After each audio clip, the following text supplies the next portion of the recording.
Ready.com. This is Sean and RJ on 105.3 The Fan.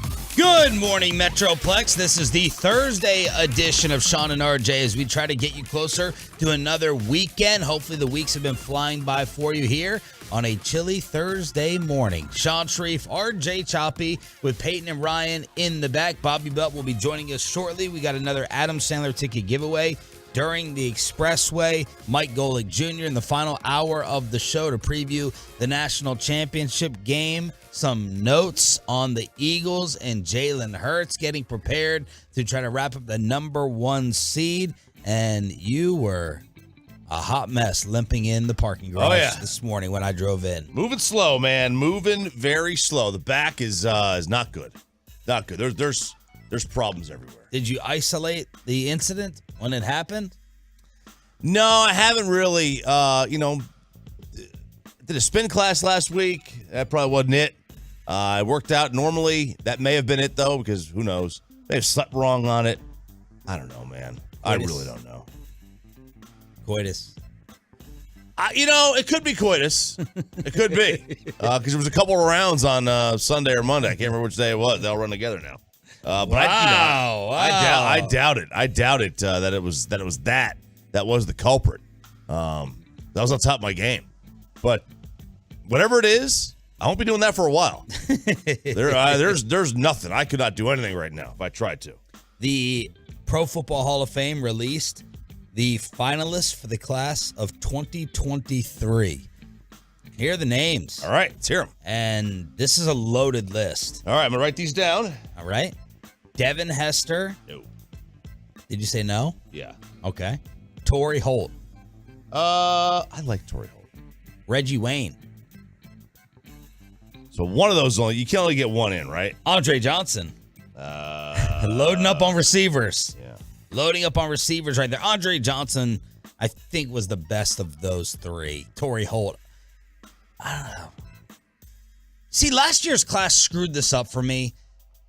You know, that was a basketball Hall of Fame class that they always let in. That was the Sam Mills class, and DeMarcus Ware did not get in. And I was like, okay, this is a joke. This is ridiculous. But Torrey Holt, Reggie Wayne, Andre Johnson, Joe Thomas, yes. Yes. Willie Anderson, Jared Allen, Okay. Patrick Willis.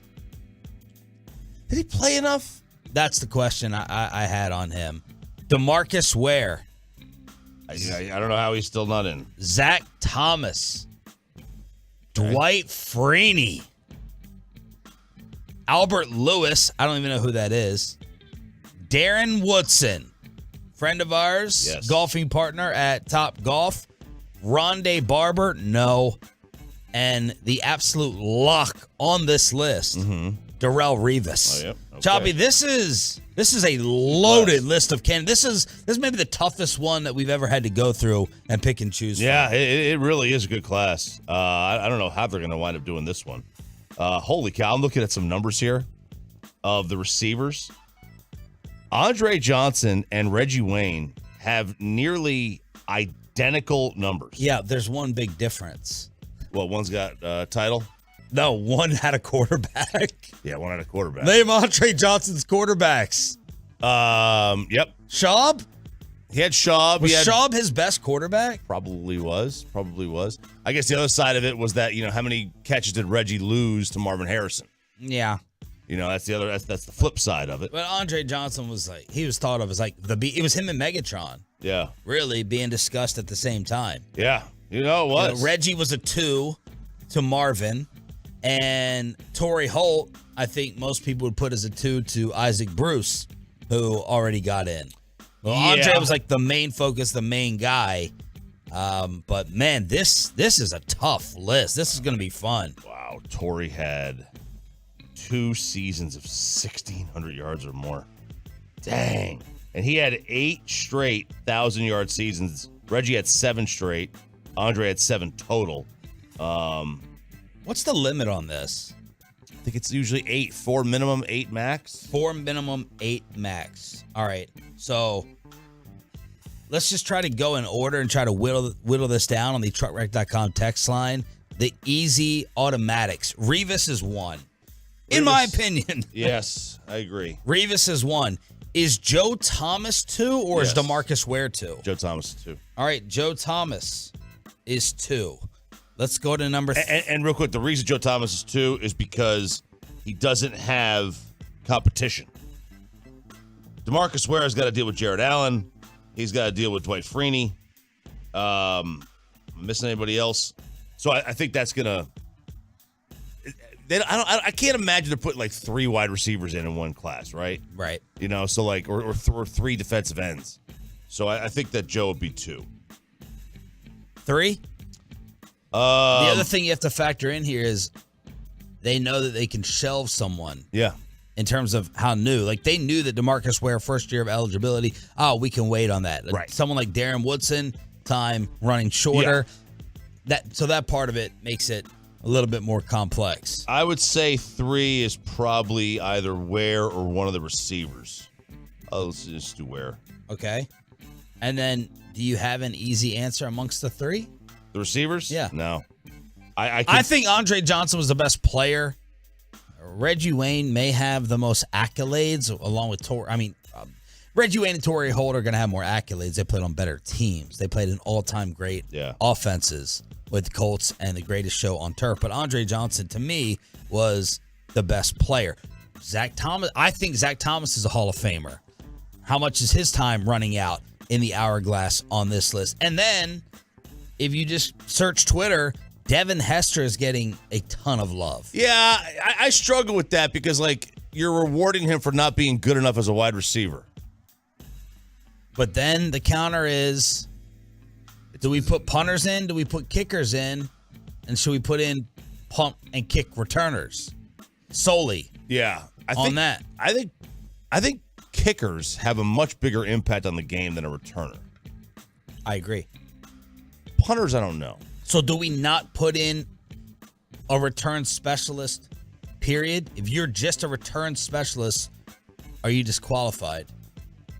I mean, you have to be so special, and he would fit the bill. Yeah. But, like, do we put, like...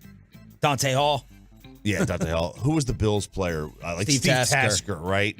You know, you put in those, those guys they're great at what they do. Yeah. Benny Thompson, they're great at what they do. But, like, are you really going to put them in? I would say no to Hester. Yeah, I would say no to Hester. The Patrick Willis one's going to come into play because did he play long enough? Jared Allen and Dwight Freeney. Freeney was like that spin move. I mean, he was a tremendous player, but Jared Allen has these numbers. Yeah, he does. He's got the numbers. Patrick Willis played from 07 to 14. Man, I mean, I guess that's just not a lot of times. 8 years. 8 years. Ugh. What are the Tolos saying? Truckwreck.com text line with a loaded Hall of Fame finalist list that came out last night. They delayed this one night because of the DeMar Hamlin news, so then they released it yesterday. Come on, people are saying Devin Hester has to be in. Not over these other guys.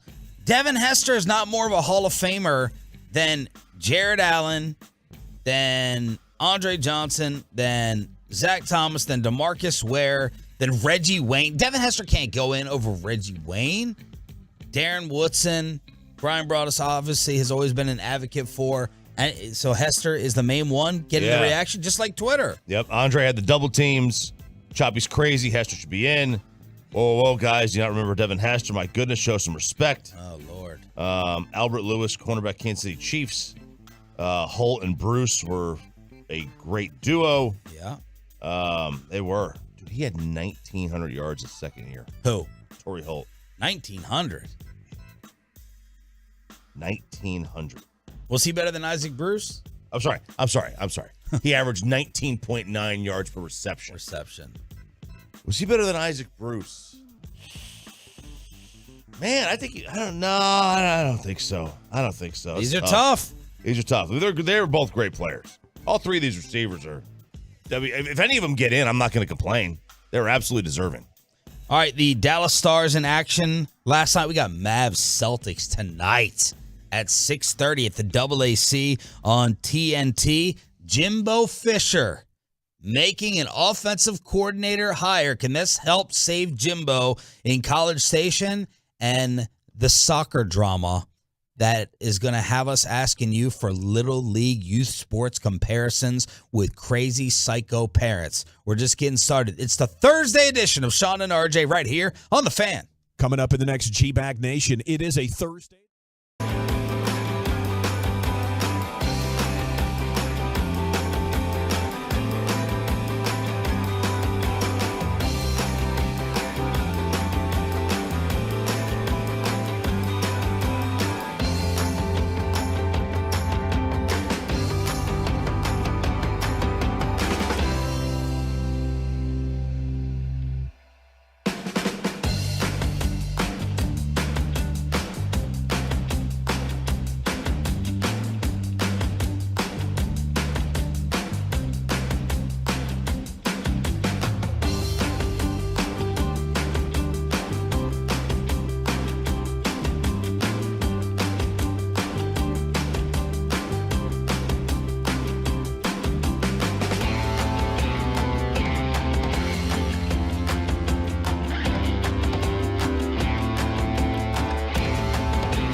Saucers it over. McTavish scores!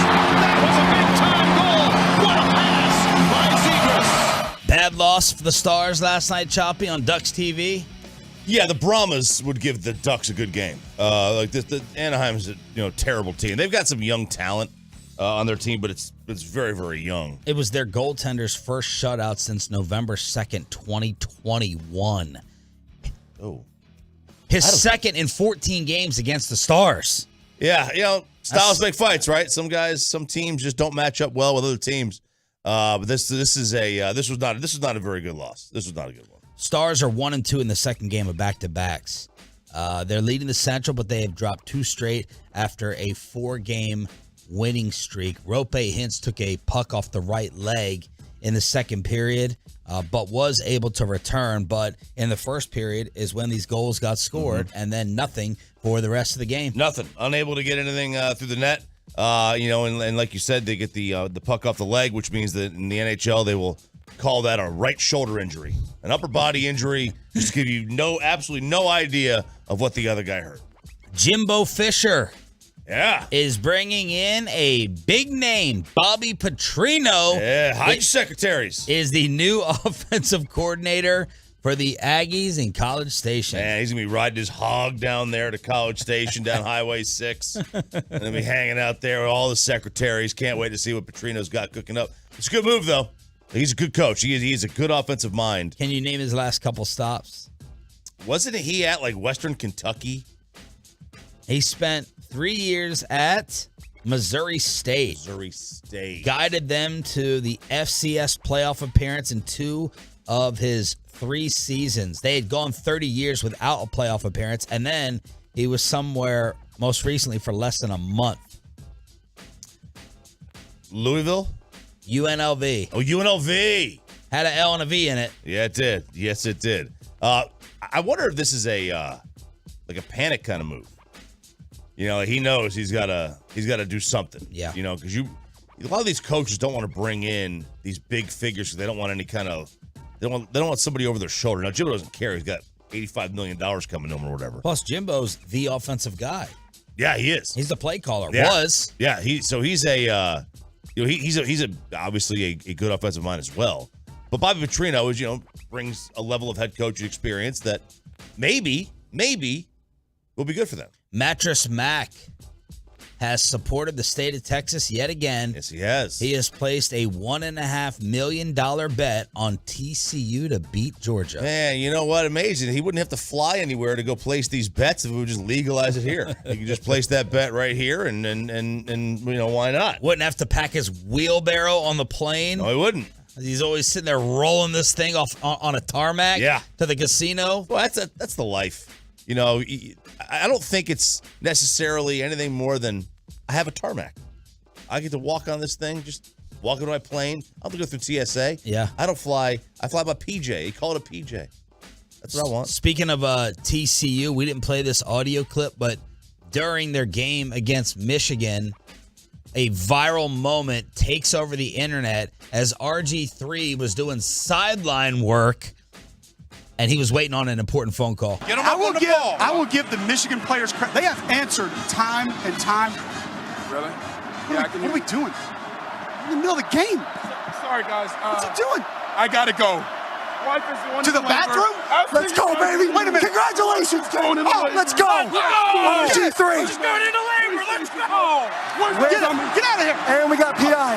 And there he goes. Take the ball. Oh, he's out. He's out. He hit the pad. Got it. Okay. I wasn't going to steal it. Calm down. He's gone. Ball boy That's was it. panicking. RG3. Wait a minute. He's Look at officially him. out of the house. Get him going out of here. He is There's a running. cameraman chasing him right now. He's much slower than RG. Sprinting. Robert Griffin III gets the call right there live on air that the wife is going into labor. Yeah, I wonder what would have happened. I assume he still would have left if he was just doing play-by-play with one other guy. The other guy's going to be sitting there for the rest of the game by himself. Yeah, it's a wild scene. I'm sure they would have found somebody to bring up from the booth, but he's been very good on TV. I think he has. He gets it. He's just naturally entertaining. There's a likability to him. There's a likability to him on TV. I don't ever think he was like the most loved guy after his awesome beginning in Washington. Right. I don't know. He was always refusing to slide. He didn't seem to change his quarterback style. I think he had something with a previous relationship that didn't make him too likable, but man, he's got personality for days. Yes, he does. He's been good. He's good on social media. Yes. He's not afraid to say things. You don't always agree with everything he says, but he's not afraid to say them, and I like that. He's kinky. Very kinky. He's definitely kinky. Definitely kinky. I like that too. So yeah, you do. Yeah, I do. I'm in.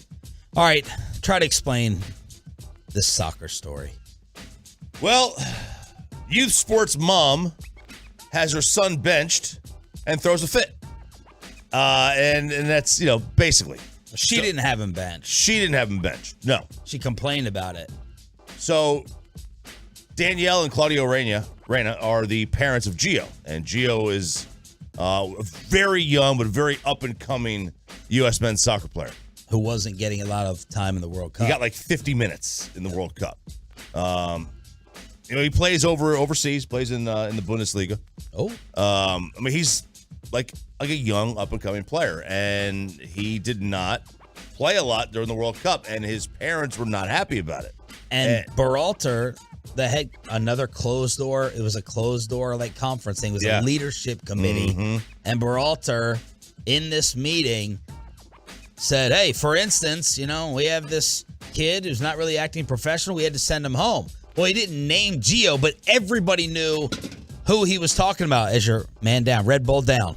Red Bull down for RJ Choppy. It was closed, Tim Collins. It wasn't open yet. It was closed. So the mom finds out that the head coach has aired out his son in this leadership meeting. Yes, so she is going to air out him. Backstory, Gio's father. This is crazy. Was a teammate of Coach Greg's on the U.S. men's national team. Gio's mother was the roommate and teammate at the University of North Carolina, which has always had a great women's soccer program.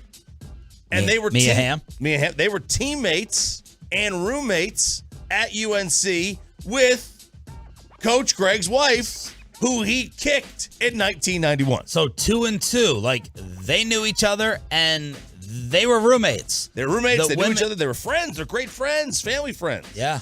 The women knew each other and roomed together, and so did the guys. Right. So she is like, okay, you're going to say this about my kid? Bam, here you go. I'm calling the head of U.S. Soccer. Yeah. And I am going to air your dirty laundry. And basically she said, and to me, they're not connected in any way, why does the head coach get to call out my son, and my son has to pay this PR price?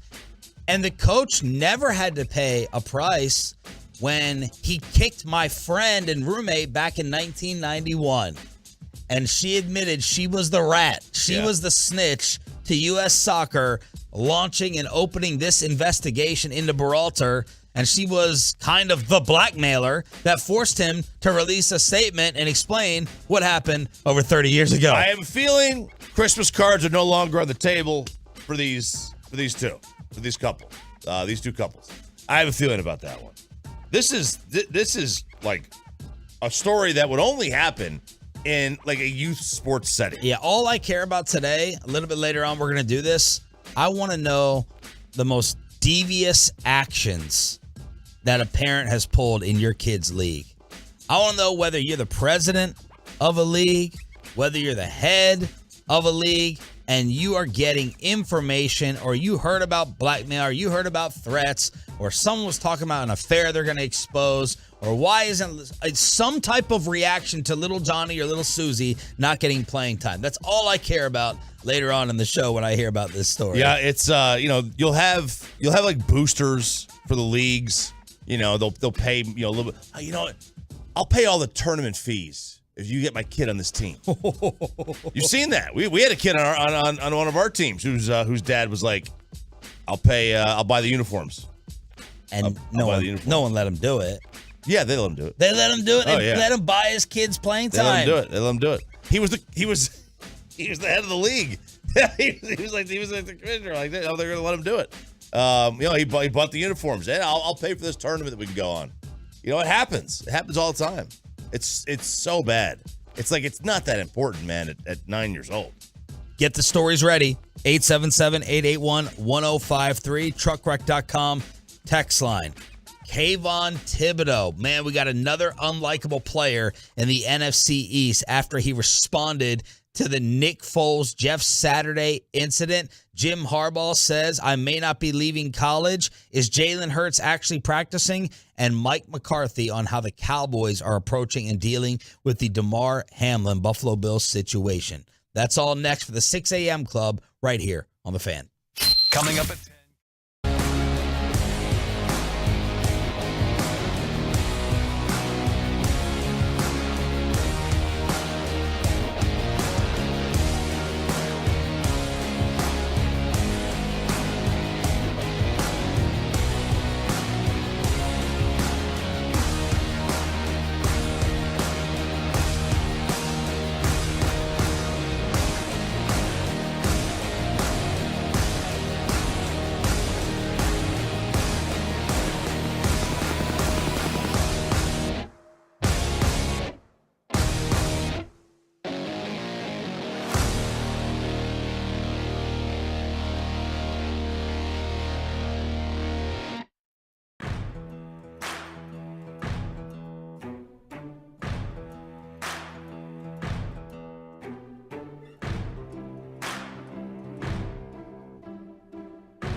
RJ on 105.3 The Fan. Good morning, Metroplex. Shout out to the 6 a.m. club. Going to try to get you to your weekend as quickly as possible here on Sean, RJ, and Bobby. This is your home of America's team. Tony Pollard returned to practice in full capacity yesterday. He, of course, missed practice all last week and the Titans game with a thigh injury. Leighton Vander Esch practiced for the first time since December 16th. He was limited yesterday. He's missed the last two games. Biotish and Kelvin Joseph did not practice. RJ, I want you to guess the reason that Kelvin Joseph missed yesterday. Oh, man. Spotify wasn't going to upload his latest album. Not too far off. Title went down. Has to do with above the neck. Had above the neck issue. Earache. No, kind of close. Sinus infection. Close. Toothache? Tooth. All right. Missed for tooth. Is it a dead tooth? Is that what it is, Bobby? I don't know. I'll tell you, it's always something. It is like he's reached David Irving levels at this point. That's what he is. I said that the night he was drafted, the nosebleeds had me on. Well, and that was the comparison I made then was David Irving. I'm like, it's hit there now. So in talking to him, like if he came in here for an hour and he left, we would be saying what to each other in the commercial break? That's a different kind of cat. Because David Irving, very likable. Yeah, when he was right, when he was all good. Yes, there were other times where you talk to David and you'd be like, what? Like what just happened there? Kelvin is just. Kelvin loves him some Kelvin, and he feels like a victim here. Yes, he definitely these first 2 years feels like, dear God, why me?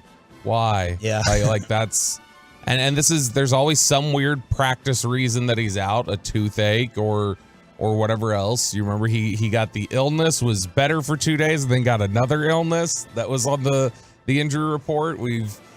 I don't know. It's just one of those that, like I said, it's hit this level of flakiness that mirrors what we used to run into with David Irving. Remember, this was the type of thing we'd see. That if there's one other player in recent Cowboys history that you'd be like, they missed practice for a toothache after they've basically been benched, you'd say like, oh, that seems like a David Irving type of thing. But this is the way he is. He's been flaky. He's struggled with maturity issues. He's struggled with being a good football player. Jerry told us a couple weeks ago the only reason why he was there available for them, they knew, was the off the field stuff, but the talent was so immense. Well, now you've traded off the field issues for a guy who's a bad football player too. If you could just get 50% of what you expected out of a second round pick, we would feel so much better about this corner situation heading into the playoffs. Oh, gosh, but yes. Nashawn Wright instead is thrown onto the field, and that's going to be a nightmare for them. A nightmare. Oh my gosh. There's injuries on the defense, but this defense has not played well the last few weeks. They can easily get picked on with the passing game, and that's the worst one. I would much rather be a team that can't stop the run than the team that can't stop the pass. And this team can't stop the pass. Can't stop the run right now. Tank was limited with a foot. Micah, who played with that club on his hand in that win over the Titans, it's a hand laceration, heavily wrapped, doesn't expect it to limit him at the Commanders. He said no club. We're going to be full go. Declined to specify how the cut occurred. It's like CD. Remember CD wouldn't tell us how he cut his foot earlier this year. And we'd be like, what? Just being young and dumb. The older I get, the more I understand how these freak injuries happen. These stupid things happen. Sarah sliced her hand the other day on a fork. What? We were at I can't remember. I think we were at a restaurant. We were at brunch, I think. I would hope so if you're out in public and it was a fork. Well, yeah, I mean, right? we're at are you sharpening your forks or something too? How does this happen? So like, yeah, we were at brunch, and all of a sudden, like, her fork is about to drop off of her plate, like onto the floor, and she goes to catch it. Oh. And when she catches it, like, I guess the base of the fork hits her stomach or her boob or leg, and then her hand just sliced along the side of the fork. She's got like an inch-long gash on the side of her hand from her fork. I've never heard of that. That has to be the sharpest fork in the history of the world. I feel Never like seen this. Yeah, I feel like I'd have to like aggressively jam a fork in to create a wound. Yeah, it's a slice. It's crazy. But you walk around your house barefoot and you kick a corner of the wall All the time. Or, you just stub the toe and you look down and you're like, when I look down, am I going to get away with one here? Or is it going to be gushing blood with a huge cut? I'm praying the nail's still there. I'm praying the nail is still there. Oh, God. Yeah, the little nails that start to come up a little bit out of your floorboard. Yeah, because you need the pinky toe. The pinky nail is the one that's always, I'm scared, is always going to come off. Deion Sanders would probably disagree. So that's an update. Bobby, anything else we need to know? Yesterday, we'll get to how the Cowboys are dealing with Damar Hamlin's situation in a second. No, outside of the Damar Hamlin stuff, no, just like you mentioned there, the return of Van Der Esch is big. He won't play this weekend, but the fact that he's back and he's practicing and he's getting on track is good news, I think. All right, get your scouting reports out. Babe Laufenberg gave a great one last week for Malik Willis, but at the last second, that changed because we had Joshua Dobbs, who's going to start against Jacksonville in the do-or-die AFC South game. Same thing is happening this week. Jeremy Fowler yesterday was wrong from ESPN when he said that Taylor Heineke was going to take back over for Carson Wentz. Instead, I think they're doing the smart thing. They're playing the rookie, Sam Howell. So we'll get the scouting report from Laufenberg at 8:40 this morning on Sam Howell, who was picked in the 5th round of the draft, overall number 144. Bobby, what do you know? What do you remember? His comp, and I always thought it was a really good one. His comp was Baker Mayfield. It's a very similar game to Baker. And so Broadus loved him coming out. Broadus all yesterday was going, this is better than Heineke or Wentz. He was talking it up yesterday. But to me, he didn't have a great final year at North Carolina, and it's been a while since he's played football, and it's going to be your first introduction back to the football field after a year is going to be a Dallas defense that's got something to play for. Like, I think Sam Howell could throw 6 interceptions on Sunday. Yeah. He was, before his last year at Carolina, he was slated to be like the number 1 pick in the draft. Oh, that's right. Him and Rattler were considered like 1 and 2. Yeah. People have liked this player. He has some talent, but he's little. Yeah. Yeah, 6 foot, and he was going to be the number 1 pick. Baker, Kyler, Bryce Young. We're seeing that, right? The size doesn't matter, ladies. Well, he looks stuck down towards all those guys. He looks kind of Baker-like too. Oh yeah, he does. Man, Sam had some fun at Carolina. Oh yeah. Is he known for that? Having some fun? Well, not like Baker was. Not like Baker, and not like Sam Hartman at Wake Forest. Sam Zaddy, as I call him. Is that the jawline you love? Oh, yeah. Sam Hartman. I remember a little Sam Howell hype in the preseason. He had a game where he ran for a couple touchdowns, and they're like, uh-oh, here we go. So Carson Wentz heads back to the bench. He's the number 3 quarterback, and his time in D.C. is over. Sam Howell is going to become what number quarterback to start for Washington since they last won the Super Bowl? I'll give you that. I'll give you that trivia question. He's the blank quarterback to start since the Super Bowl 91, or the blank quarterback in Ron Rivera's 3 seasons. Since 91, he is number 30 years. He's number 36. Oh, I was going to say higher than that. Would they have Mark Brunell for like 4 years in a row? Great guess, Bobby. 33. He's the 33rd quarterback, and in Ron Rivera's 3 seasons, he's the what, Choppy? 8th. On the dot. Yes! Boom. 8th different starter in Ron Rivera's 3 years. I would have definitely been way off on the since Mark Rippon. I would have said somewhere in the 50s or 60s. All right, now let's name all 30. No, I'm kidding. Oh, Wentz is actually going to be inactive. So he's not even going to be active. Taylor Heineke, it's him and Alex Smith over the last 20 years are the only Washington quarterbacks with a winning record. What? Man. Yep. Wow. I love what Heineke did, though, by going to the coaches and saying, no, start this kid. Yeah, it's great. Heineke's a guy who a lot of people are. That's why I think even though you look at Carson Wentz and him, even though they've had similar seasons on the field, I think people just view there's a difference in terms of the intangibles and the leadership with Heineke. Yeah, they would love to take Heineke's head and put it on Wentz's body. Oh, yeah. I don't know. Did Heineke suggest it, or he was okay, like he understood well? Fowler's he didn't go and say, I don't, what if Fowler? So Fowler said he followed up his initial tweet, which was done at 8 o'clock in the morning. And at 1:30, he goes, the expectation about which quarterback would start for Washington shifted from Taylor to Sam this morning. Per sources, Heineke had received indications he was in line to start, believed Howell was deserving of a full game, and relayed that to coaches. Okay.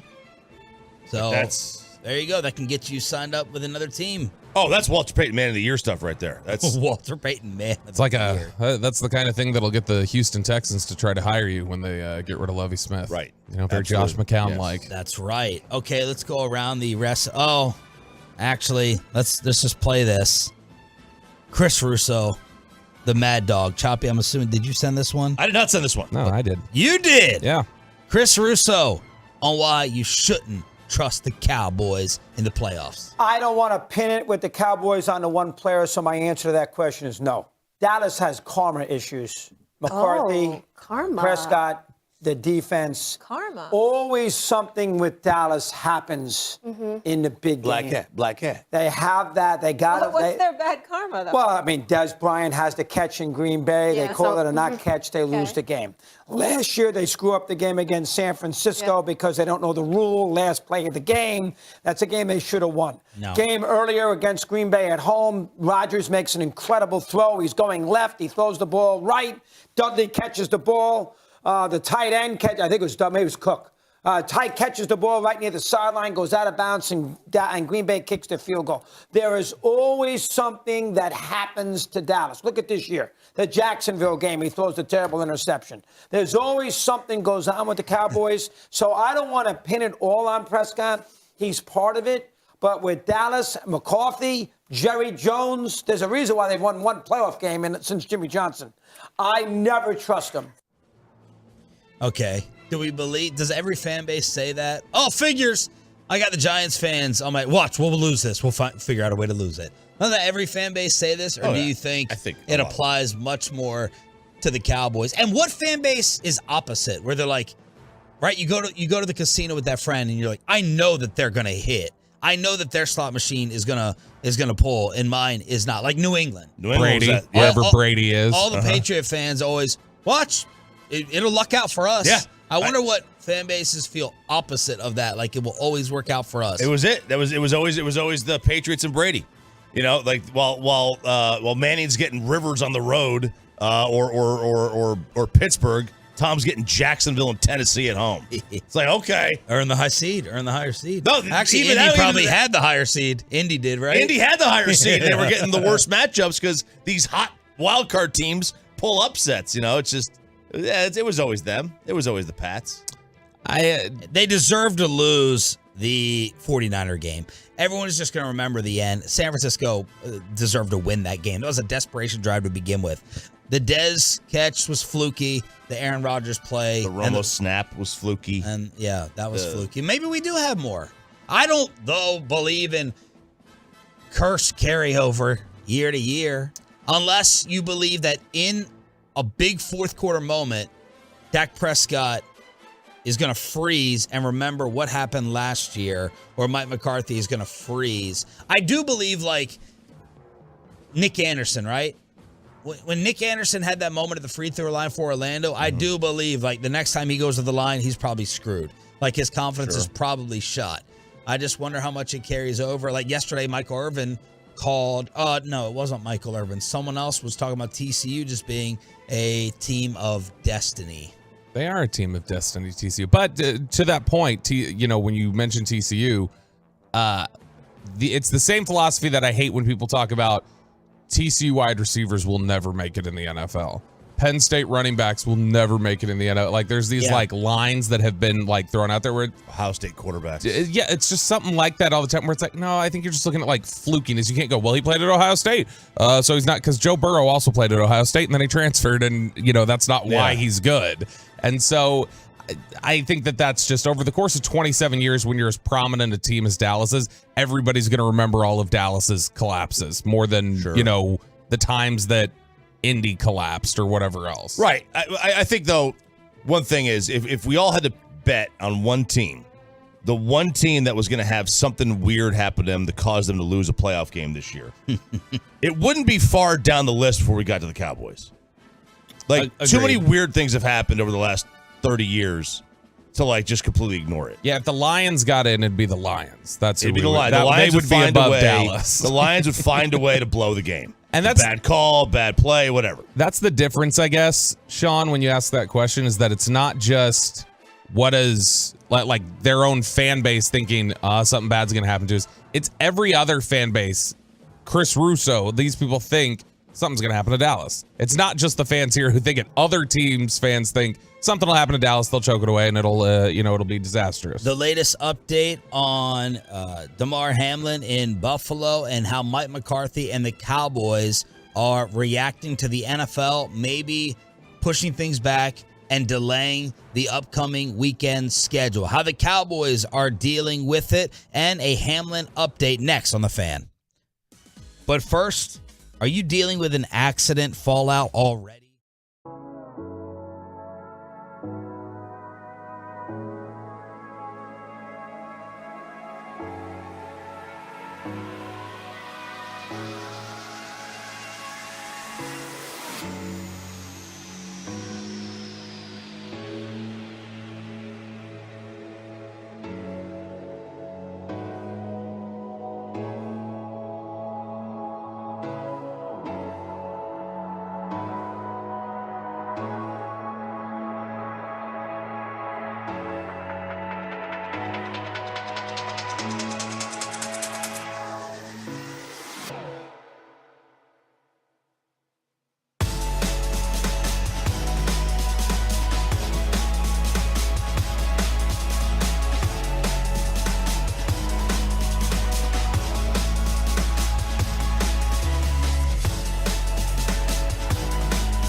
injury lawyers, Frankel and Frankel. There's a reason you need a special license to drive a big truck.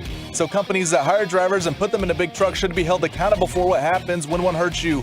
Frankly, you need Frankel and Frankel. Visit truckwreck.com or call them 214-333-3333. Adam Sandler ticket giveaway coming up in the 7 o'clock hour with the Expressway here on Sean, RJ, and Bobby. Bill safety Damar Hamlin remains hospitalized, critical condition, but showed signs of improvement as of late. The Bills said he's expected to remain under intensive care as his healthcare team continues to monitor and treat. But Jordan Rooney, who is a business partner of his, told ESPN he was still sedated, but the doctor saw promising readings overnight that they had hoped to see by yesterday morning. And they got that. The oxygen levels have improved. So sounds like arrow pointing up.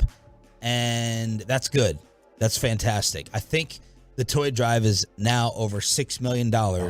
Despite people who are destined to go to hell creating fake GoFundMe accounts. TMZ reported that GoFundMe is having to go ahead and take down these fake accounts that are trying to steal donations to this cause. It is disgusting.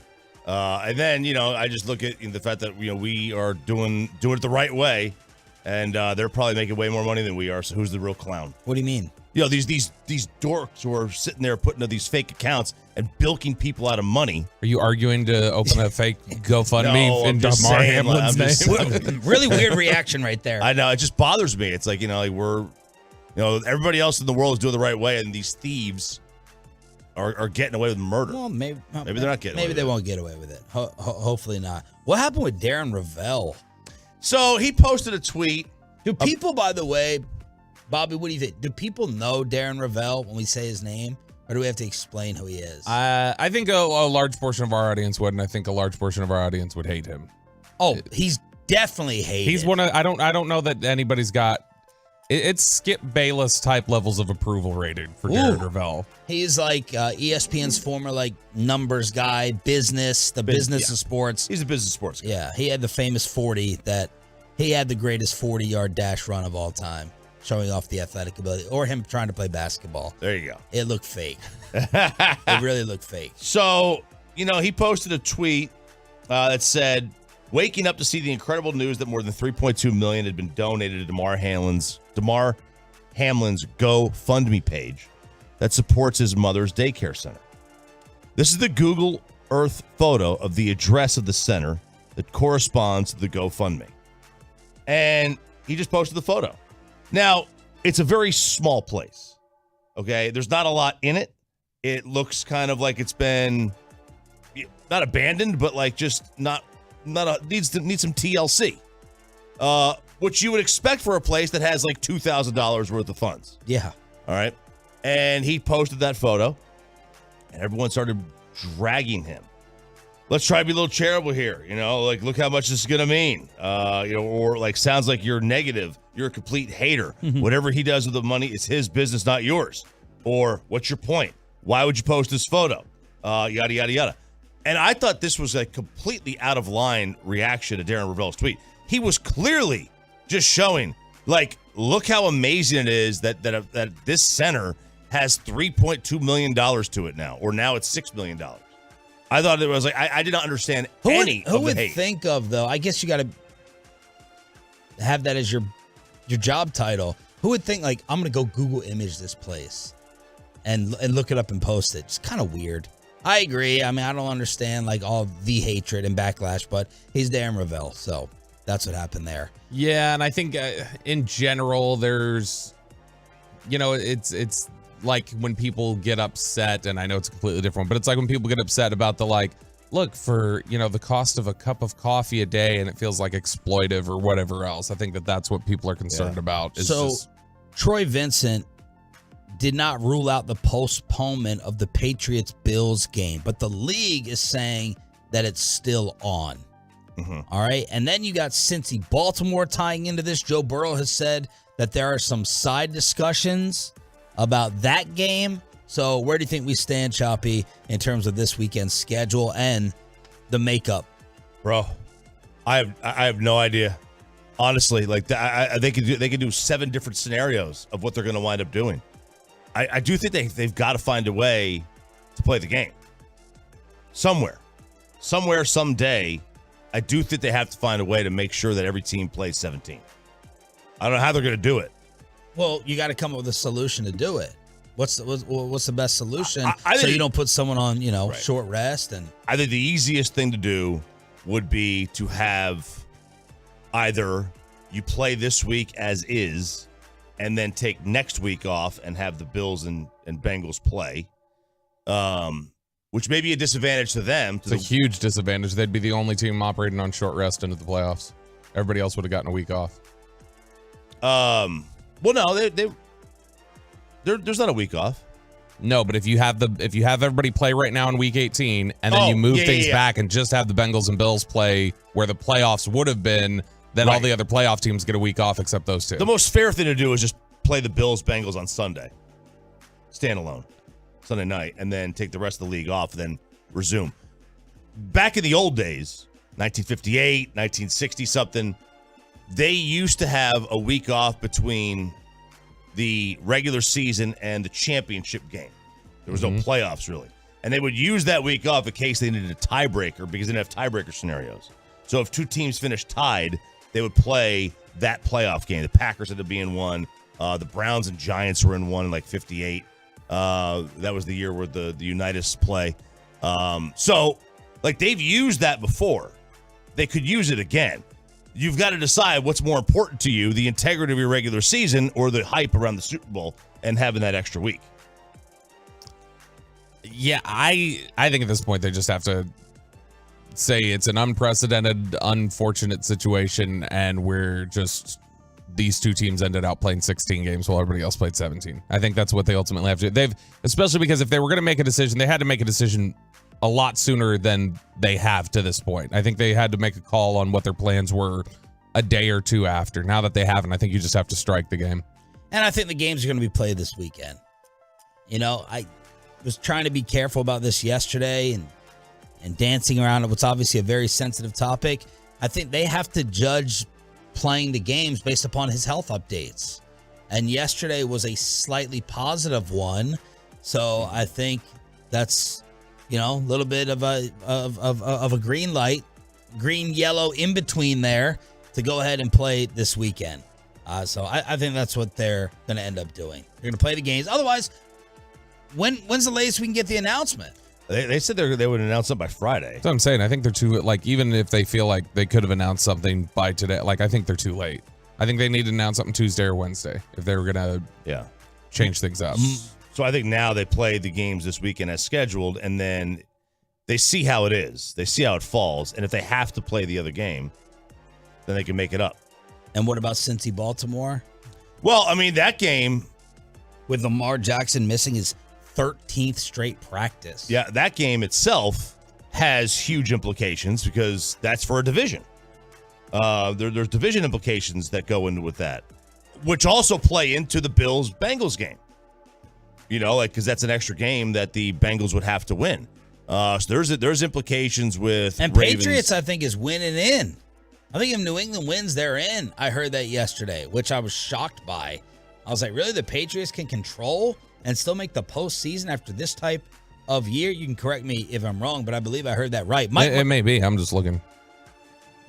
Patriots scenario. See, you didn't have to when you didn't have to talk there. Okay, if you're gonna say it may be, I know it may be. I just said that, so you could just spend the 5 seconds clicking, typing, looking it up, and then coming back with the info versus killing radio time. Yeah. They are in with a win at the Bills or a Dolphins loss versus the Jets and a Steelers loss versus the Browns and Jaguars win over the Titans. But you said winning in, or they could have a 3-loss scenario where they're still in even if they lose. So Pats and Packers are in the same boat. Yeah. Winning in. Thank you, Bobo. You're welcome, Sean. Mike McCarthy yesterday talking about the Damar Hamlin situation and what he said to his football team. Just express care and concern for Damar Hamlin, his family, his teammates, the Bills organization, Cincinnati. And I think anybody that's ever been through, something like this. It's very impactful, but it's definitely a heavy, sensitive day here. We spent a good amount of time talking about it this morning in our team meeting. Our chaplain, Jonathan Evans, was very insightful, and I thought his spiritual guidance was what we needed to hear. And just frankly, I think like anything, when you get in tough times, you just have to make sure you got your resources lined up and that everybody's keeping an eye on one another.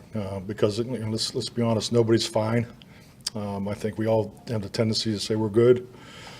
So that's where our mind is, and that's where our focus is. I mean, we obviously know what's in front of us professionally, but our spirituality playbook was open today. McCarthy also said Jabril Cox is a workout partner of DeMar's, and is it Kadri Allison? Kadri Allison, yep.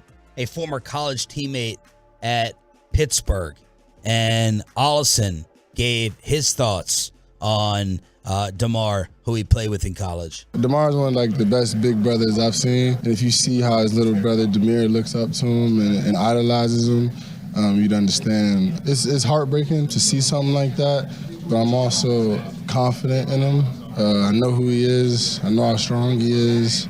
I know where he comes from. So I'm also confident, and I know like he'll be okay. So that's kind of where I'm at with it. It was tragic. It was sad to see it, but like I know my brother, and I know he's gonna get up. Teams the other day canceled their media availabilities, including the Patriots, Eagles, Colts, Chiefs, Jacksonville, and the Buffalo Sabres. And the NHL canceled their media availability. Same owner as the Bills. And then, a lot of the players on the Sabres wore the number 3 t-shirts going into their latest game. So that was a nice little touch. I was surprised. When I first saw that, I was like, wait, really? They canceled their media availability. I was thinking to myself, if something happened like around here, like with the Stars or the Mavericks cancel their media availability, maybe just, they knew none of the media was going to show up. They were all going to be focused on everything else. Buffalo's also like, it feels like one of those communities like Green Bay where it's like everybody's invested in the sports teams, and so everybody, it's like a community issue. Yeah, I don't think people transplant to Buffalo. No. You are, have you ever been to Buffalo? I have. And?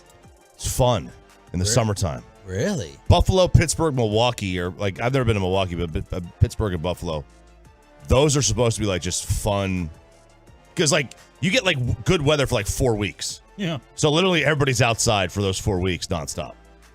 Have you been? To Buffalo? No. No. But he also told me Jacksonville was fun. So. Oh, yeah. No, I said Jacksonville was nice. Like it's not nice. You defended you. Great golf, great beaches. What do you want? Mike Golick Jr. is back on today, and he came on last week and joined up with Bobby. He retweeted what Bobby had to say about Jacksonville being a dump. Yeah, we said, what do you think Jacksonville? He's like, well, it's there. And he lived in Bristol his whole life. Yeah. Think about that. All right, so Golick Jr. previews the national championship final hour of the show. Apparently, you're not allowed to tailgate. So if you're a TCU diehard, better get your tailgating in Fort Worth. No tailgating allowed for the national championship game. We'll talk a little college football, Adam Sandler ticket giveaway with Sean and RJ next. Well, let's get you over to Boomer Jacks, your official game day headquarters and the place to watch all.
Chopping Bob.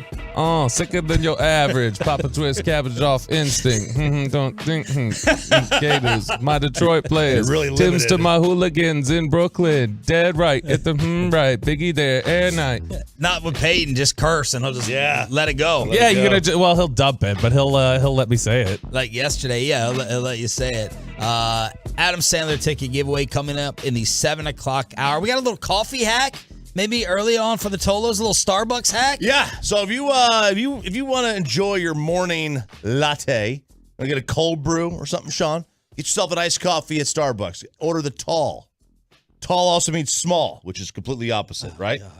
This is why I totally avoid Starbucks, because of the drive-through shame that I feel and suffer, because I never know how to order the right size. You're like it's Paul Rudd, right? Is it Paul Rudd? He said he's got that skit or that scene in that one movie talk about Starbucks. Yeah, role models. Is it role models? I just went through and I ordered what I thought was the big one, and they go, okay, that'll be like $2.14, and I was like, $2.14?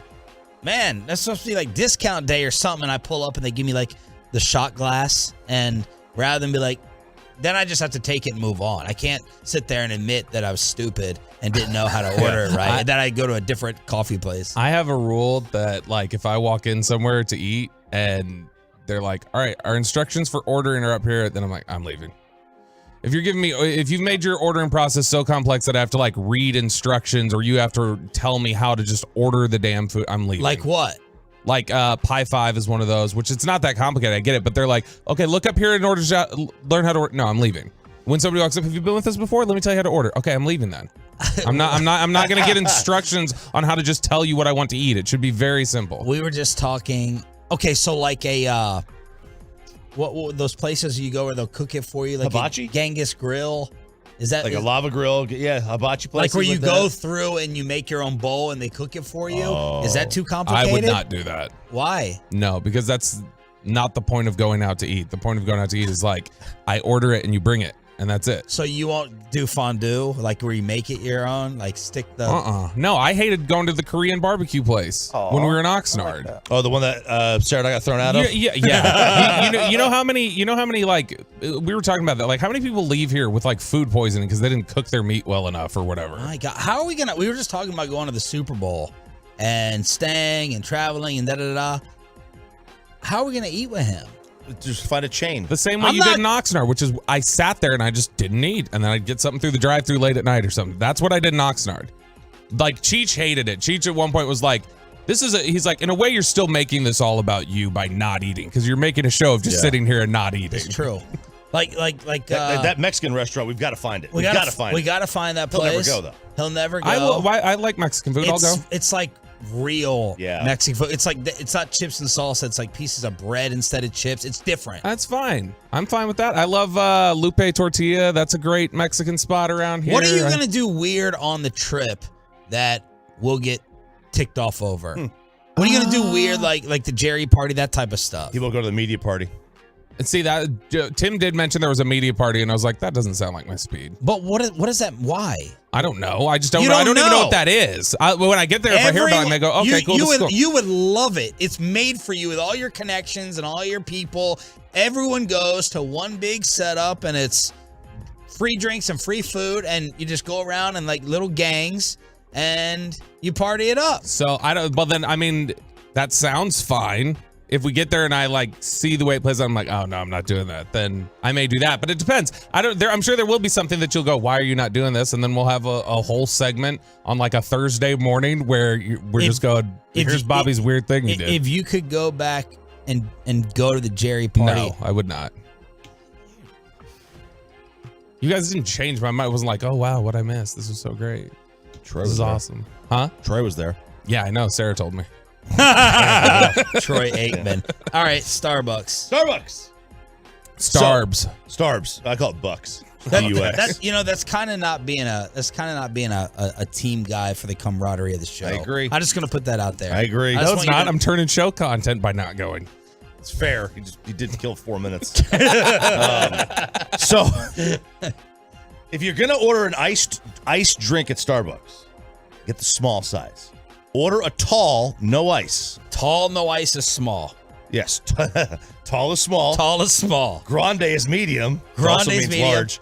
Venti, which I believe means 20. It does. Is bigger, is the biggest. Okay. Is large. All right. And then there's also, I think, Trenti, which is the bigger one that's off menu. Yeah. Maybe. Who knows? Going to the Super Bowl, by the way, and watching RJ find coffee, it's a treat. It's fantastic. I feel excited when RJ goes and gets, what is it, a black eye? Yep. Black eye or red eye. You get a red eye. You get a green eye, too. Red eye. Yeah, I know, right? It's like the wife beater of drinks. Let's call it a black eye. Yeah. So if you're going to get the iced drink, Dana White special. order the. Gosh. Yeah, good reference. Order the tall, small, no I was ice. talking about Dana getting hit. Yeah. Order the tall, which is also small, no ice. Okay. And then order a cup of ice, just a cup of ice in the venti size, which is the large on the side. And the tall fits into the venti with ice. So you're getting the tall price, the smallest price, but you're getting the same amount of No. beverage you would get in the large size with the ice. That doesn't sound right. This sounds like Shaquille O'Neal ordering coffee. I'm getting.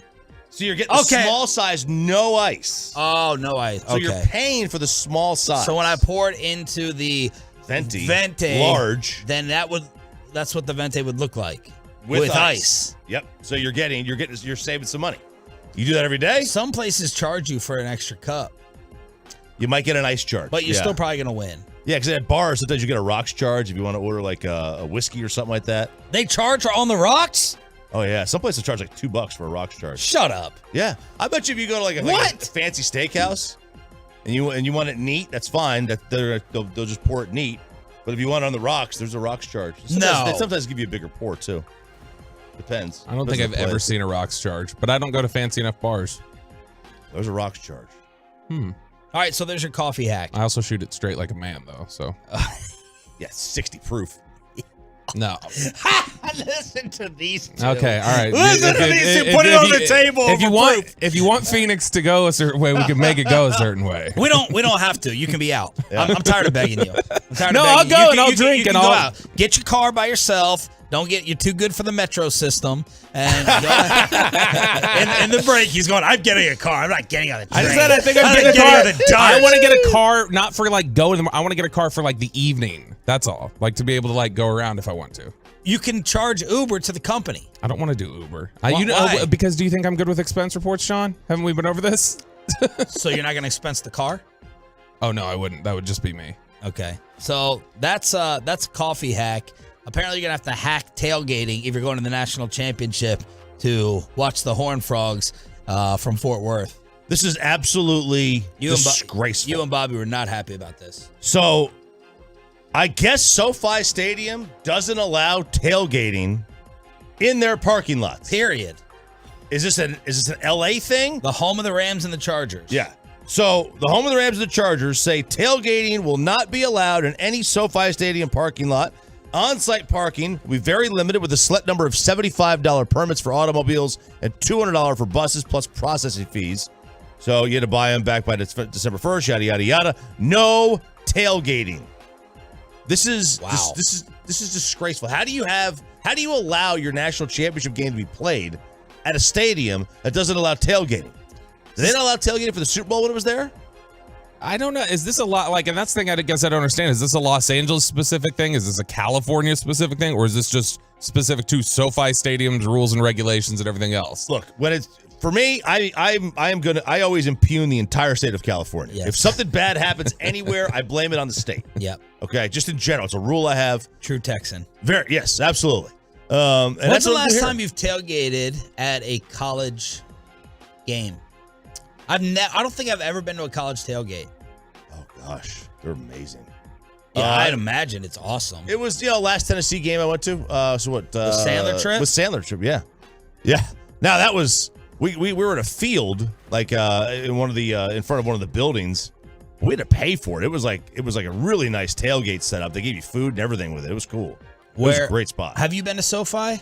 Yes. Is it amazing? Yeah, I mean it's not. It looks very similar to AT&T Stadium on the inside. So it doesn't blow away AT&T? No, I don't think so. In fact, the little canopy look on the outside is very weird. It looks like almost like a spaceship. Why else are you impugning California with this? Now you better be careful with this story. I mean, this basically got one of our shows doing community service with this topic a few years back. Which topic is this we're talking about here? The California bike lane. Oh, the Karen. The crazy Karen. All right, this happened Be careful, Emmett Smith might be listening. This happened in I'm not impugning bikers here. Okay. This happened in the greater San Francisco area. I thought the scary bike gangs were like the motorcycle Harley leather vest tattoo wearing, but no. It's the Umbro. It's the Umbros. Yes, it is. This is on social media at Driving Ms. Stacy. She was riding her bicycle in the bike lane. Okay? Nothing wrong with that. She happens on a vehicle that was in the bike lane, and she decided she was going to pull out her video camera. I am losing my damn mind. Here's an ambulance in the bike lane. There is a business they could park in. They could block the car lane. They could block the non-existent motorcycles park lane. I just passed a van that was in the bike lane and two other cars and an Amazon Prime in the bike lane. And I am not even half a mile away from home on a rainy day. What the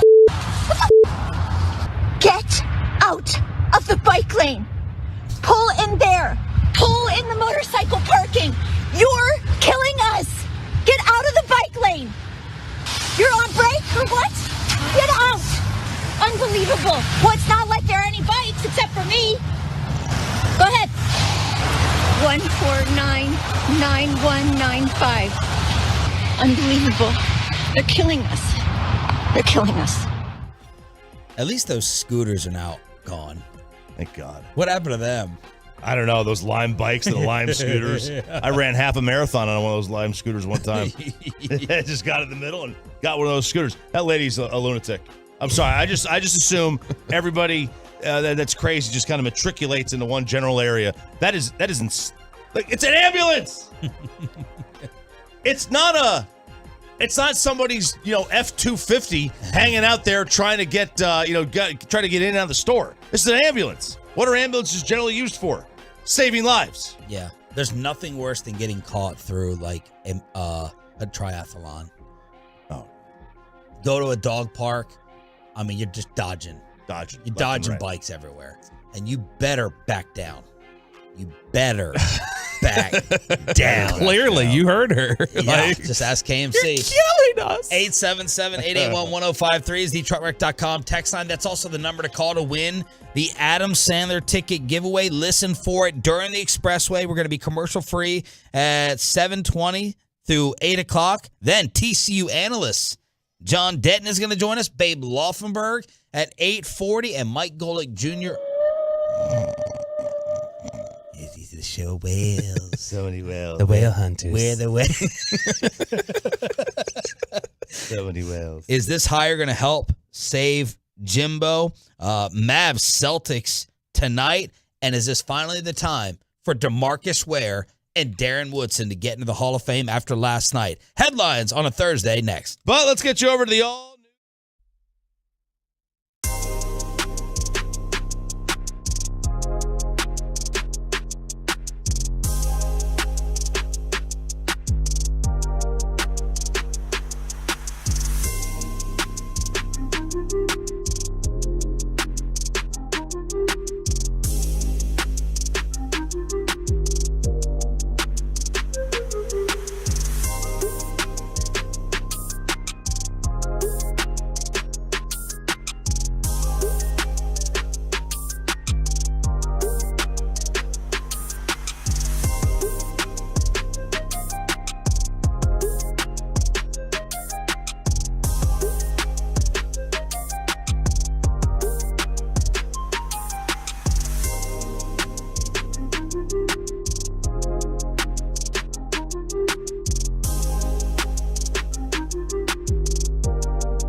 our fan studios secured by DFWsecurity.com. This is Sean and RJ on 105.3 The Fan. Good morning, Metroplex. It's now time for headlines on DFW Sports Station 105.3 The Fan. Tony Pollard returned to practice, full capacity yesterday. Leighton Vander Esch practiced for the first time since December 16th. Bobby still does not expect him to play. Beatis and Kelvin Joseph did not practice. Tank was limited with a foot. Micah says no club. Didn't want to explain how he had the hand laceration, but that's where we stand on the Cowboys side of things, as Washington is not going back to Taylor Heineke. It's going to be the 5th round pick, Sam Howell. There's an element of fear there with me, only from the... More fear with Howell or the last second change to Josh Dobbs? Howell. Well, I mean... You were supposed to be a Volunteers fan. It's... I mean, it's different, right? Because, Dobbs can run, but he didn't really run that much. I was a little surprised at that. He ran a little bit. But the thing with Howell versus Heineke is that, there's an upside with Howell. We don't know. There's an unknown. Right, we have no idea. He could. Yep. He could be this player that he could be Brock Purdy. He could be. I mean, nobody's Brock Purdy, but Brock Purdy, Tom Brady, and Brock Purdy. But Sam Howell was thought of at one point as being potentially the number 1 pick in the draft. Going into his last year at North Carolina, he was the preseason favorite to be the number 1 pick in the draft. How did that amount of fall off happen? Well, I mean, part of that is also just a misunderstanding of where the NFL had him. He did definitely fall after his last year, but I mean, the NFL, I don't think ever viewed him as the number 1 pick. There was more analysts and things like that. Mason Rudolph was projected as the number 1 pick by analysts the year before. Yeah. So, but he only fell to the 3rd, not to the yeah, right? yeah, because Sam Howell was top of the 5th round. Yeah. And look, I mean, there's an upside there. I mean, you don't even if the analysts had it way wrong, he was still probably by the league thought of maybe as a second or third round pick going that year. But then to fall away to the 5th, I mean, that's a pretty big drop. So there's a little fear there. There's an element of the unknown. And of course, this now ends the Carson Wentz era in Washington. He will be a backup somewhere next year. See you later. Over and done with, as they gave up 2 third-round picks for Carson Wentz. Anyone disagree that he will not be a backup? Somebody always seems willing to give him a shot to start, so I don't know. I mean, it's a league where people are always starving for quarterback play. People buy into him for some reason. It's like Choppy's whole thing about how if it's a former top talent, I'll take a flyer on it. Would you take a flyer on him as the backup here? No, as a backup. It's a backup. No, I'm saying, does anyone think he's going to start? No, I know, but I'm saying as a backup, even would you take him here, knowing if Dak gets hurt, he would have to win games for you? Yeah. You would? I would. Yeah, I would. I would as a backup. You think that Cooper Rush for 16 games? I think Cooper Rush won't make dumb decisions the way Carson Wentz will consistently. Yeah, maybe. So now Cooper Rush is better than Carson Wentz. Cooper Rush is safer than Carson Wentz. Yeah, to me, it's who's going to be the cheapest option. That's how I'm looking at it. And Carson Wentz probably comes with a and that's higher how the tag. Cowboys look at it. Yeah, that's how I bet you Carson comes with a higher price tag just because he's Carson Wentz. He's got a name. And this guy's fried mentally. My Lord, he just comes across as a loser, as a stubborn, delusional loser. That they can't stand in Washington now either. So it's going to be Sam Howell starting against the Cowboys. Jalen Hurts was listed as limited. Limited for Jalen Hurts. 3rd consecutive practice. He's had that designation. Missed the past 2 games with the right shoulder, but Philly Inquirer saying he took the first team reps in the walkthrough. Jaundice Coach Raccoon isn't saying anything. But it appears still that Jalen Hurts is going to return against the Giants to try to lock up the East and the number 1 seed. And it would seem that way based on the line. It's still at 14. Although somebody tweeted saying that the line, Barstool has it as Giants -1. And I'm like, there's no way. I had to be a misprint. I mean, that could be Barstool doing some sort of weird bit. It's still at 14. Yeah. It makes sense that Hurts is going to go, but I wonder how long. And the Cowboys line has moved to 7. Down. Because were they 7.5? Or were they? Or no, they were 4. 4. Yeah, they were 4. That's right. and it moved to 5.5. This because of Sam Howell or the money? No, but both. There's going to be a drop off when you go to somebody who hasn't started the game before like that. How many points different is Heineke versus Howell? So that's where we stand with the Eagles. They also had Gardner Johnson and Robert Quinn return to practice. Yeah, and I mean, Chauncey Gardner-Johnson, a lot of people may sweat that because he was getting a lot of interceptions. He's very opportunistic, but man, he will get burned. He is the most vulnerable member of that secondary. So him actually coming back, while that, you have to worry about risky throws against them with him in there, you can take advantage of Philly's secondary even more, I feel like, when he's back there. The father of Damar Hamlin spoke with the entire Bills team on a Zoom call yesterday, and he told them that Damar is making progress. So that is fantastic. We've gotten some updates from the uncle, from a marketing partner, that he is showing some signs of improvement. The doctors were looking for certain things by yesterday morning. They got that. Oxygen levels have improved. And he also asked people to stop criticizing T. Higgins. Man, this kid's family seems fantastic. If he's any result of his parents with the way they've handled all this, then he's got to be a gem as well. But Damar Hamlin's father telling Bart Scott and whoever else, stop blaming T. Higgins for the collision and the injury. Micah Parsons was critical of Bart Scott. Micah talked about it yesterday. That's what bothered me about the Bart thing. He's played in the league, so you should understand. No one's out there trying to hurt no one. And I know T. Higgins personally, I doubt he intended to, let me put my shoulder into this. I mean, he's trying to fall forward. I mean, you know how many guys try to run through me? No one's like, I'm going to try to hurt this guy. I'm trying to help my team win. And that's what this is about. So for someone to try to put that and, and him being a part of it, to think about what he's going through and how T. Higgins felt after that game and, what he felt like he may have caused. I mean, you don't say stuff like that on national television because at the end of the day, we're all human. I don't agree anyone should do that ever, especially in a brotherly league. T. Higgins probably feels horrible and wants to do whatever he can to help Damar. So I don't think anyone should do that. I have fun messing with Micah over, the injuries and being a little dramatic. But I love that this guy is not afraid of any microphone. And if he tweets it, he speaks on it. He does not change his tone. He'll go at anybody. He'll comment on anything and talk about anybody. And it seems like it's all genuine and comes from the heart. I mean, that's Micah Parsons owning it yesterday. Yeah, he hasn't run away from anything that he's ever said. And he said that. He's talked about it before. Whenever there's been a subject like that comes up, he'll tell people, he says, if I'm going to say it, I believe it, and I'm not going to run from it. Yeah. He'll adjust if he gets different information, like with the situation over Griner a couple weeks back. But in general, he just sticks to his guns. And yeah, he's, like you mentioned there, he's friends with T. Higgins. And so I'm sure that was a pretty personal thing for him, but I think that specifically other guys in the league view it the way Micah does, which is this is a brotherhood in the NFL, and we should all have a better understanding that nobody's trying to hurt anyone. Bad shutout loss for the Stars last night, Choppy. Yeah, Anaheim stinks. Like I said earlier, they could barely beat the Brahmas. But you lose 2-0 to Anaheim. That's not a good loss. You losing to the Kings the other night. That's okay. The Kings are a good team. They're a really good team. You can handle that one. Losing to the Ducks, man.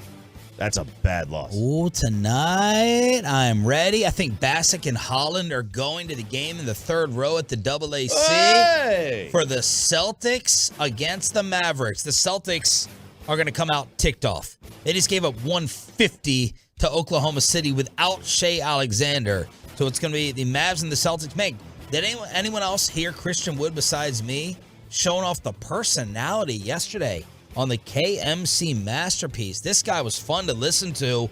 He was down for all the jokes and everything, and they asked him, is Jason Kidd really that patient with you and the rest of the team? Yeah, I mean, I think that's just, his approach with things is him just being patient. Just not even with me, but just with, everybody and everything, and just letting things, happen naturally and organically, with a few guys, out with a few defensive guys like Doe and, Maxey and Josh being a great energy defensive guy. We're gonna need, everybody to step up. And I think I've been doing a good job of stepping up as of late.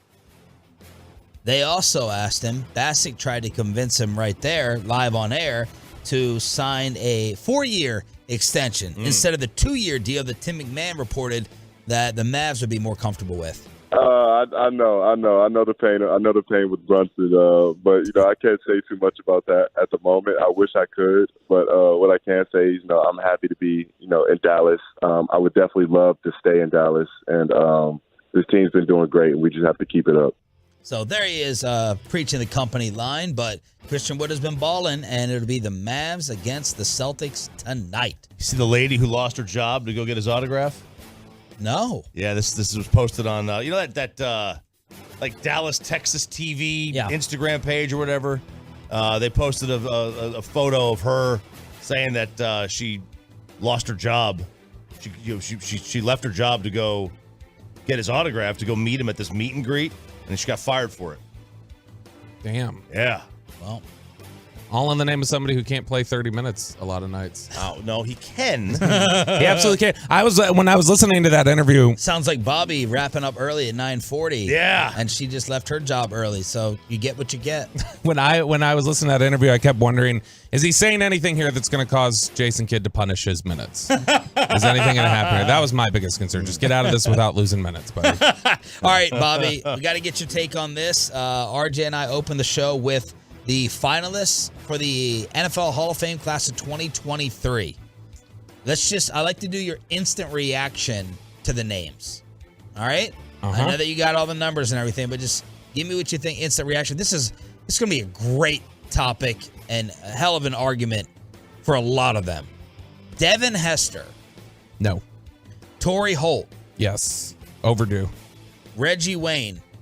Yes. Andre Johnson. Yes. So you're putting 3 wideouts in this class already. Are we talking about this class specifically, or who deserves it? Period. Okay, let's go. This specifically, Johnson and Holt. Okay. Joe Thomas. Yes. I thought for a second you were going to be the no on Joe Thomas. No, I was also thinking forward to what other names are left here. I might have to sacrifice Andre Johnson. Willie Anderson. No, he deserves to get in, but not this class. Jared Allen. No. Like, yes, but not this one. Patrick Willis. Too short. Didn't play long enough. Was great for 6 years, but I thought you were height shaming him. DeMarcus Ware. Yes. Zach Thomas. Nope. As a Hall of Famer, period? I mean, for this class, there's better players in this class. Dwight Freeney. No, not before Ware. Albert Lewis. No. Kansas City Chief, apparently. Rondé Barber. Apparently. Nope. Darrell Revis. Yes. And Darren Woodson. Yes, that's 6. So that's 6. So who are your 6? It was Johnson, Holt, Ware, Revis, Thomas, Woodson. All right. If you could only put one player in, Revis. We're all going Revis. Revis and then Joe Thomas are the 2 biggest locks for me. Yeah, Thomas or Revis, probably. I mean, Darrell Revis is the 2nd best corner I've ever seen. It's not even close. I agree.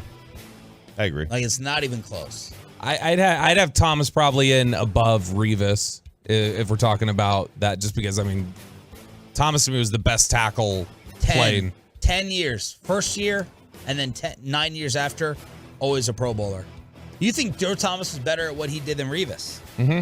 I think Thomas was more definitively the best at his position consistently over his career than Revis was. Revis always had the question. No, Revis was great. I'm not dinging Revis at all, but Revis, there was always the debate if there was somebody else in the league at the same time who people were debating.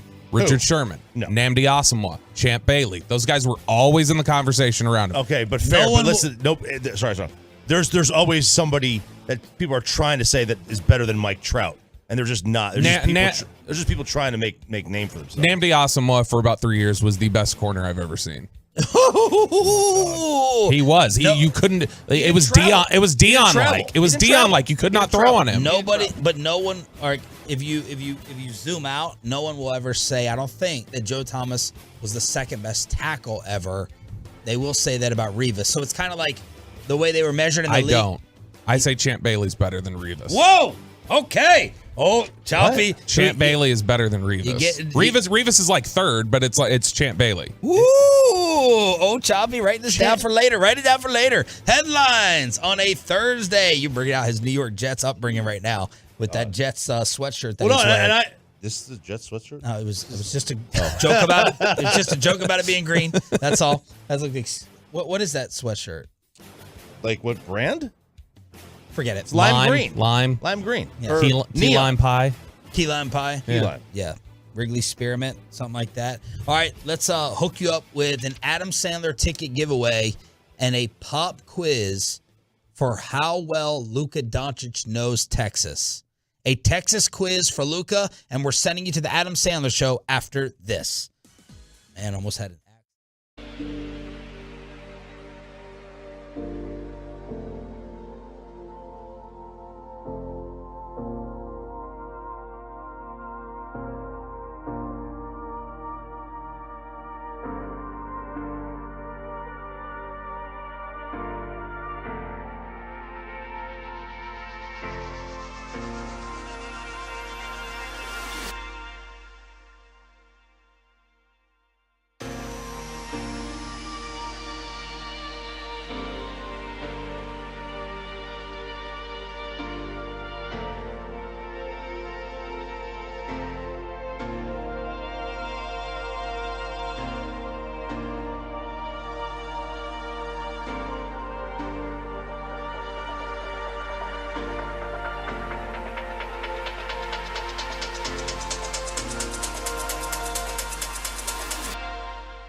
morning, Metroplex. You are in the Expressway, commercial-free until the top of the hour when John Denton, TCU Horned Frogs analyst, joins us to preview the national championship game. Babe Laufenberg at 8:40. Mike Golick Jr., who was very cool last week in the final hour of the show. Sean Sharif, RJ Choppy, and Bobby Belt live on the Fan Cam, Twitch, and YouTube. Are we getting any voting for the argument that nearly broke out in the headlines for Darrelle Revis versus Champ Bailey after the most recent Hall of Fame finalists were announced last night? Yeah, I think, people err on the side of, sensibility.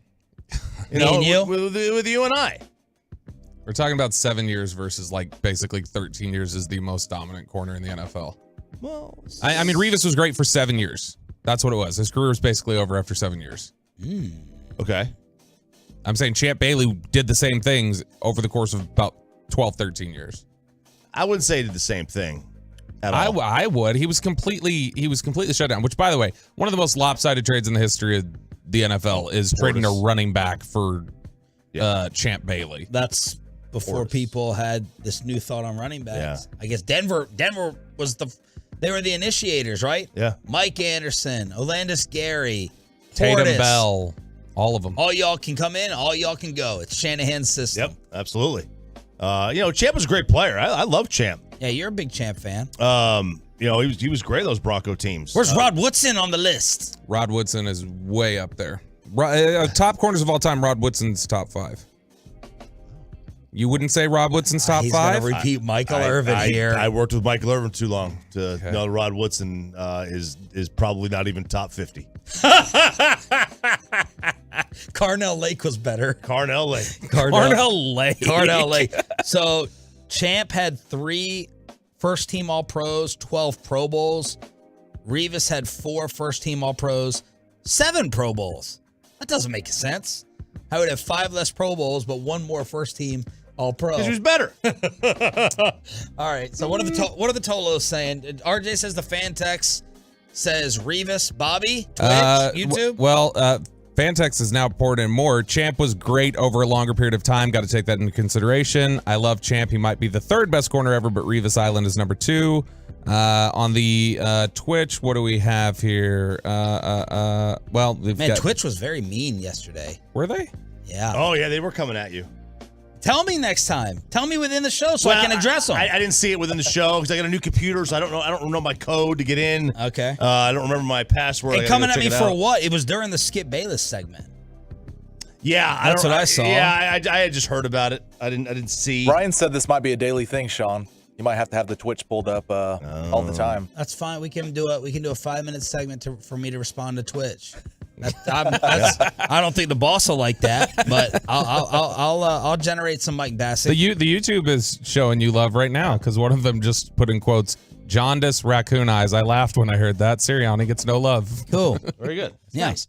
The one thing I don't like about the Twitch is that you can't go back if you haven't signed in and see old comments. Yes, you can. I haven't been able to. You can't. It's kind of a convoluted way, but you can. You got to click around a little bit. And no, I got messages for Swaggy Booties. Let's see. Steve from Tyler. Hookem 7222222. S Dawkins. Yeah, I think I got one of them on Twitter. I think I took one out last night. It's a shame as a Red Raider fan, saying that I had fake outrage over Skip Bayless. The thing that drives me the craziest is you just show you've never ever listened before. I've been bitching and whining about Skip Bayless's existence for years. Mm-hmm. But then you see one comment and you decide that you're a know-it-all and you decide to rip off on Twitch, and then I got to put you in your place. So we can do it. We can do a Twitch reaction. I thought the fan text was mean, but Bobby says Twitch, they can get fired up too. Yeah, they can. Get fired up. So there you go. Let's see if any of them respond right now. Right now, you want me to look? To see if they're listening.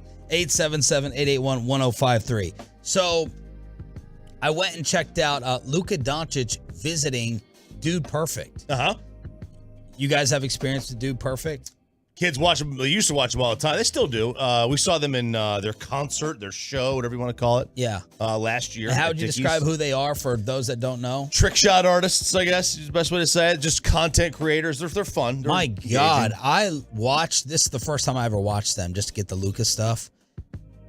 They have production and props. And I mean, I was blown away by the resources that these guys have. I know that they're dominant on YouTube and they crush. God knows how much money they make.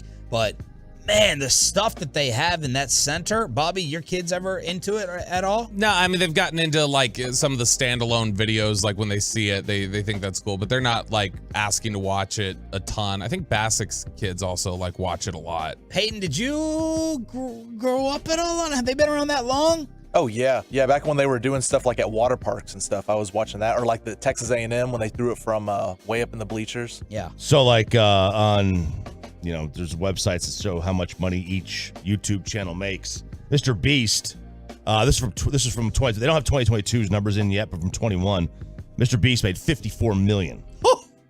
Jake Paul 45. Then you go down, which looks like 2, 4, 6, 7th is Dude Perfect at 20 million. Well, they got to split that up. It's a lot of guys.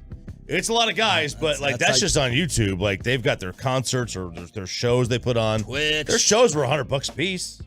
Did you go? Yeah, it's the kids. How do they fake the shots going in live? They don't fake them. No.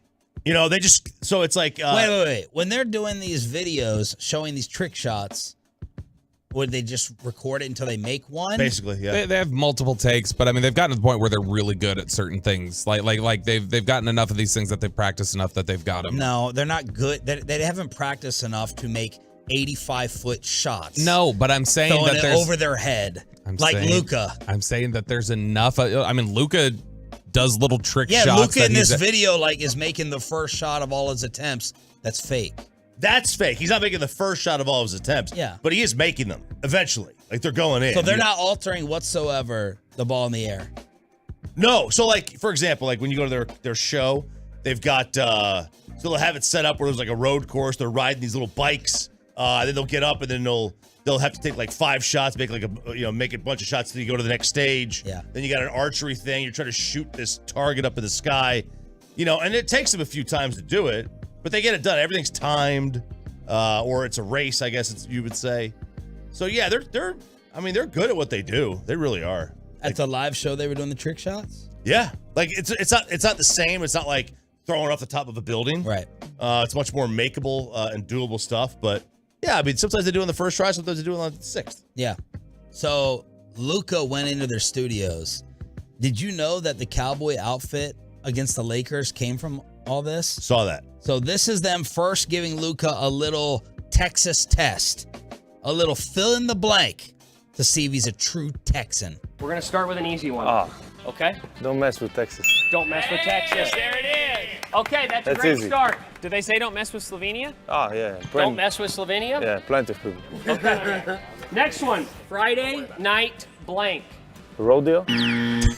Friday night what? Rodeo? No, Friday Night Lights. Football, American football. Oh. You should get this. The stars at night are big and bright. Oh, clap, clap, clap. There you go. Clap, That's good. A very beloved Texas animal. Is this A, a spiky frog, B, a horny toad, C, a Pokemon, or D, a prickly newt? B. Yeah! All right, a horny toad. If you rub their bellies and hold them upside down, they go to sleep. Long sleep or the short sleep? Well, until you flip them back over. All right, this is the last one of this round. How blank doing? How y'all? Yeah! How y'all doing? Christmas Day game, I want you to wear the hat. And then post game, I need you to throw a y'all in there. You gotta text me, I will forget. Okay. I'll send you a text. During the game interview, I need you to say horny toad. You pull all 3 of those off. I'll bring it. Stop it right there. All right, so they gave him a pair of Lucchese boots. Yeah, unfortunately he put them on over the jeans. Oh, here we go. Here That's comes Briscoe County Jr., the expert over here. Hang on. That is not some unique take here, okay? Like nobody wears the boots over the jeans. They gave him a hat and a pair of boots, and they're like, "Will you wear this on Christmas Day? And will you drop a horny toad reference to the media at some point in time?" We all saw him drive up in the classic car, the amazing outfit, and then this was Luka in the post game, paying off for Dude Perfect. Christmas Day game, I want you to wear the hat.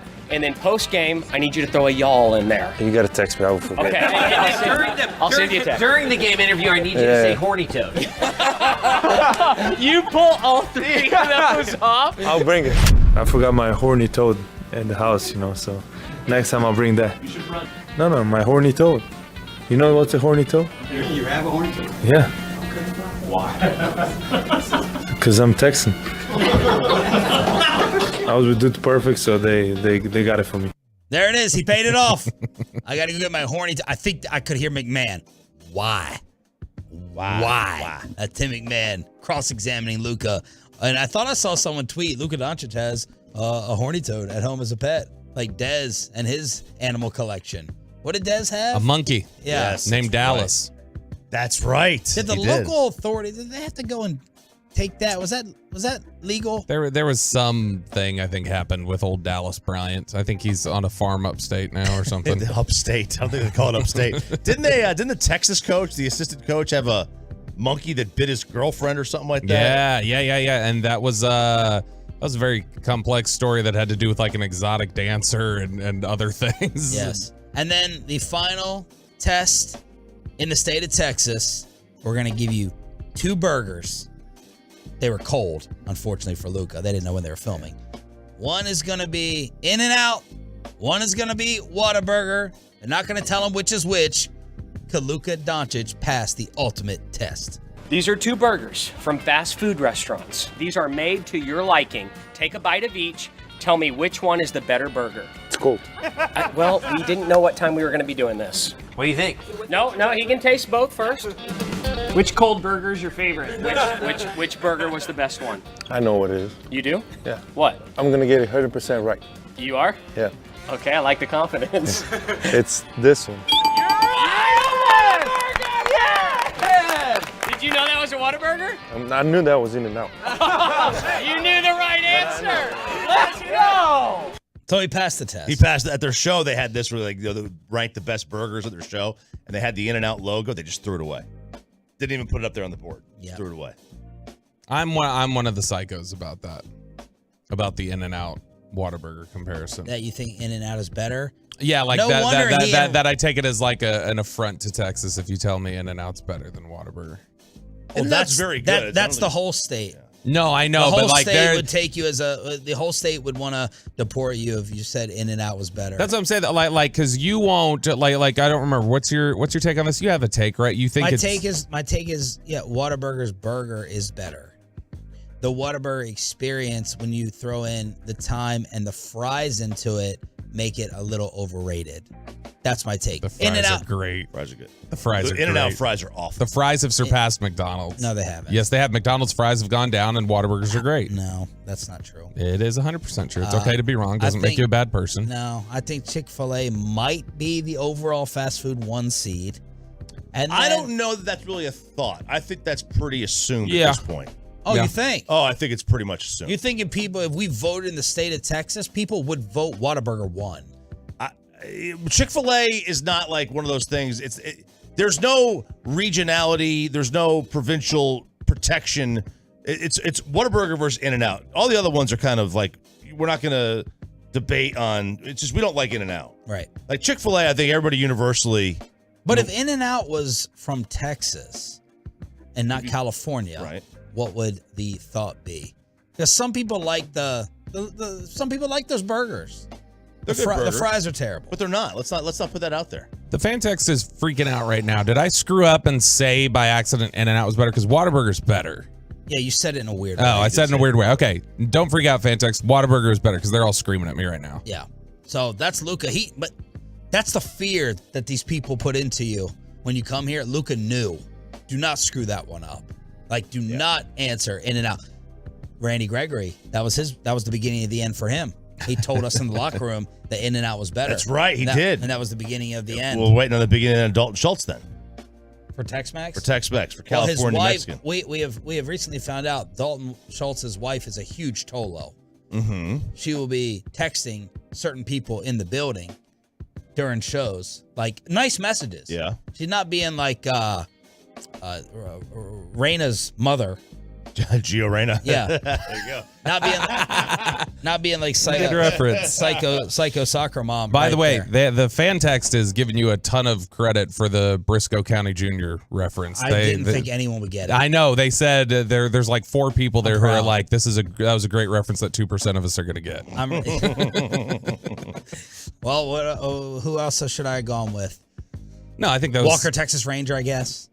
Boots. That's so broad, though. I think it's very good. I think it's good to hit a narrow reference that a few people really catch. Like I made a reference to the movie Kids the other day that you didn't even catch, and there were 2 people who freaked out that they understood what I had said and loved it. Telly? No, it was he said Chiafalo and Wolchuk are gonna, take your legs out, and then I went, I have no legs, like that guy on the bus. I hope that one of those Briscoe County Jr. texters or Twolos wins the Adam Sandler tickets. That's right, Tolos. Caller number 10 right now at 877-881-1053 wins a pair of tickets to see Adam Sandler live at the American Airlines Center on February 15th. Tickets are on sale right now at livenation.com. That's caller number 10 at 877-881-1053. Okay, I want some of the similar Reyna stories from youth sports. That's the topic I'm most excited about today. Choppy, recap what we were talking about at 5:30 with this insanity. And I know y'all are calling for tickets. If you can get through on the phones to tell a psycho youth story or text it in, we'll get it on the air. All right, so Danielle and Claudio Reyna are the parents of Gio, who played on the U.S. men's national team this World Cup. This does not matter if you are Bobby Belt when it comes to soccer. This is an all sports story. So I'm trolling Bobby hard today. I've got 2 times. I think I'm okay. Irritated him. I think I'm close. You're getting there. I'm okay. You're You got me earlier. I'm okay right now. You're getting there. So, and the whole reason that their names are being brought up is because a couple days ago, the coach, I guess we'd call him. We don't know if he's the current, the former. He's not the current. His contract expired, but he could be the coach. We don't know. Anyway, Coach Berhalter in limbo. He's in limbo. He released a statement that said back in 1991 that he was being blackmailed, that the information was going to be put out there. So I don't need to get ahead of it. 1991, when he was dating his now wife Rosalind, he kicked her in the leg. Didn't say. We don't really have much information beyond that he kicked her in the leg. Right. And he was apologizing for and it. They stayed together. They broke up for a couple of months. She calls him, wants to get together, and they've been married ever since. That was 31 years ago. Well, it comes out that the people who leaked this are the parents of one of his players who he basically, I don't want to say benched, but said, you're going to take a small role this year. He basically played 50 minutes during the World Cup. He's a kid, he's like 20 years old, Gio Reyna. He plays in the Bundesliga. He's supposed to be a really good player, up-and-coming player, but he didn't get a lot of run. Well, when the coach made statements about him in early December about having to send a player home, they never said who the player was. He didn't say who the player was. He said we had to send a player home, yada, yada, yada. He wasn't, kind of aligning with our team goals. That hacked off the parents. Because everyone knew who he was talking about. Everyone put the pieces together and knew exactly who he was talking about. Well, how do Danielle and Claudio Reyna know about this incident that never was reported to the police 31 years ago? Well, Gio's mom was Rosalind's college roommate and teammate at North Carolina for 4 years. Do they know Jesse Holly? I think that I don't even think he was born. They might know Mia Hamm. Claudio. No ma. Claudio and Greg were teammates on the men's national team like 18, 20 years ago. So the 4 of them all played soccer and they were roommates with each other, girl, guy. They were roommates. Yes. They're close friends. Like, she said it took a while for her to forgive Greg. Greg went to counseling. Yeah. Rosalind, wanted to date him still. And so this woman's story is she heard the head coach call out her son. She calls the president of U.S. Soccer and says, why can he get away with putting my kid on blast and no one ever put him on blast for what happened in 1991? And I knew about this because she was my roommate. So she was the snitch. She admits to being the rat to try to blackmail Berhalter here in this story. And all I care about is similar youth sports tales. I don't care whether it's high school. I don't care whether it's preschool. I don't care, Little League. I just want to hear some psychotic youth sports stories of a parent like calling the head of a league, calling the manager, emailing the coach, bribery, threats. I want it to be salacious. I just want to hear something similar with what this woman tried to do in order to get her kid playing time and get Greg Berhalter fired for something that happened 30 years ago. I don't know that there's I don't know there's a select team out there where there's not something going on where parents are talking to the coach about playing time. We've had it on. Even we asked Jason Witten when he came on, right? He's a high school coach. Yeah, I mean, we've had kids on our team where the parents are like, "My kid needs to be playing shortstop." It's like, bro, your kid's slow. He can't play shortstop. Like, he can't move. He's a pillar of salt out there. He can't move. I'll be like Cal Ripken. Absolutely. He moved to third. He did when he was 80. We've had a parent say, "I'll pay for the uniforms, but put my kid on the team, or we'll pay for a tournament." And you guys accepted that offer.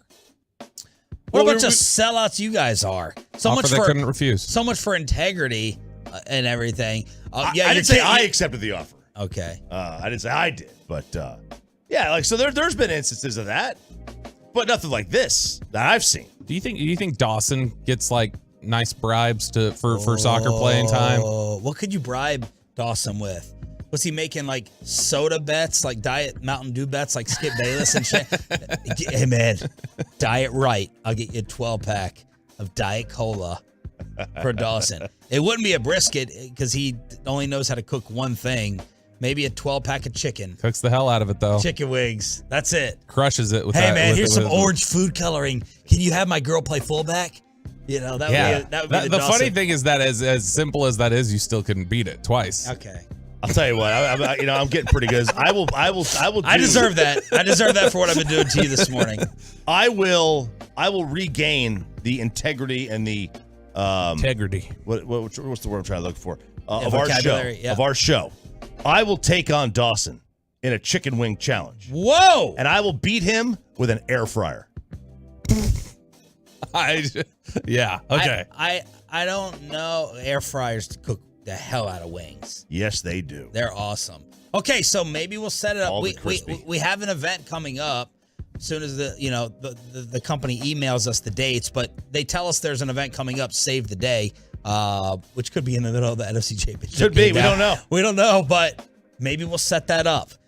Dawson with his big green egg sitting up outside this place and chopping with his air fryer. With my air fryer. And see if your air fryer can take down Gavin Dawson with the third ever wing contest since I'm 0-2. There we go. All right, so let's hear the tales from the parents. Do you? This is tough here. Do you? We want to leave names out of this, right? No. You want to say specific schools around the area? Of course. Okay. All right. 910. The coach at the Colony takes bribes and favors for positions.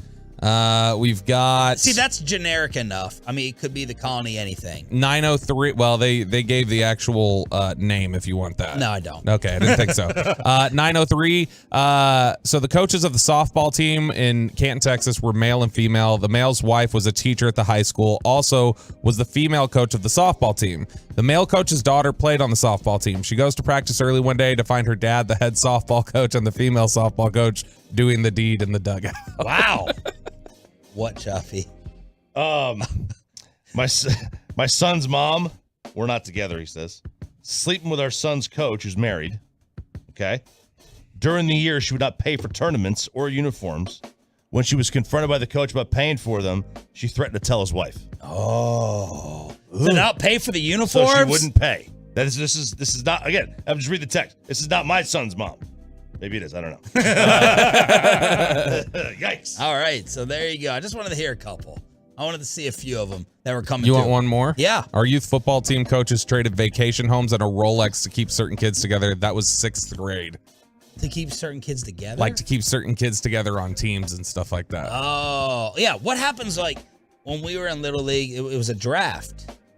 Well, yeah, that's different. That's a rec league. Yeah, that's a rec league. Yeah. Now you pay to sign up for the team. Like you pay to be on the travel team. Yeah, you try out for the So there's no more drafts. Yeah, there is in rec league. Yeah, you get a draft. When you get beyond, I don't know how long for us non-elites. Right. Yeah. There's a draft. Or you can just get on a team. You can do that. Zach in Canton. Zach, you're live on Sean and RJ. You got a youth sports Raina story? Yes, sir. First thing I want to say is Tolo, baby. Been listening to you guys for years now. Appreciate the show. Thank you. Anyways, so I remember in third, fourth grade, we were at school, just another normal day. Our head high school football coach actually got shot by a parent. His son was a senior linebacker on the team and ended up getting benched for, I think, a sophomore. He went to talk to the coach about it and didn't get his son put back on the field. Well, the next day he came to the school and shot him. So. Whoa. Okay, that's called a topper. Yeah. Thank you. That's gonna be hard to beat. Yeah. That one's gonna be difficult. 877-881-1053 if you have any more tales that we'll get to before John Denton, the color analyst of the TCU Horned Frogs that Luka Doncic now knows. All right, hit us up. Let us know. 716. I've coached youth football for over 20 years, and the things I've seen the most is coaches betting on games, coaches buying kids video game systems or Jordans to secure a kid. And I've also seen coaches date moms just to secure a kid. No. So, I don't want to date this chick, but her son's really good. I want that city. I want that district to text in and follow up on that. I want to know where that's taking place. That's a 716 area code. So what is that? That's Buffalo. Oh. Buffalo? That's Buffalo. I don't know if they're listening on the app or they're a transplant. Gary, is it Gary or Jerry, Peyton? Gary. Gary in Burleson with a G. Gary, you're live on the fan. Gentlemen, how y'all doing? What up, man? Hey, just working another day. I've been a youth football coach in Burleson for over 17 years, and the craziest thing that ever happened was one year we did a off-season program to where we put teams together to have a select team, and I had a gentleman approach me with, if my son can be the starting quarterback, I'll pay for everybody's stuff just as long as I get to be the offensive coordinator. So I took him up on his offer for him to take over my entire team. And how much was it? Well, let's see. We had 19 players, and it was an entry fee of $268 per player for 9 games. Okay. So that's $5,000. Yeah, and I mean, he actually paid it. But also, if I could real quick, everybody's talking about this NFL and what they're going to do and everything. Has anybody thought of why not this weekend play the games for the teams that have no implications for playoffs and let them make up that game and then go to the next week and finish up the season one more week later? Thank you for the call, Gary. We did we did talk about that. It would be a disadvantage if the Bills and Bengals played and everybody else got a bye week. I think just missing this week, pushed everything back is the best way to go. But it doesn't sound like they're going to do that. But man, look, he's not the first one. Like I said, we had a guy on our team just say, "We'll pay for the uniforms." And I'll pay for the uniforms, and I'll pay for one of these tournaments to get my kid on the team. And then, we did. All right, we did. That guy tried to fight me later, too. Really? Yeah, he didn't like the. I did the game changer, which is like the stats. The stats. I was keeping the book basically during the game. And he didn't like that I was giving his. He said, "You're not giving my kid all the hits." That's who we need to hear from. The statisticians. Yeah.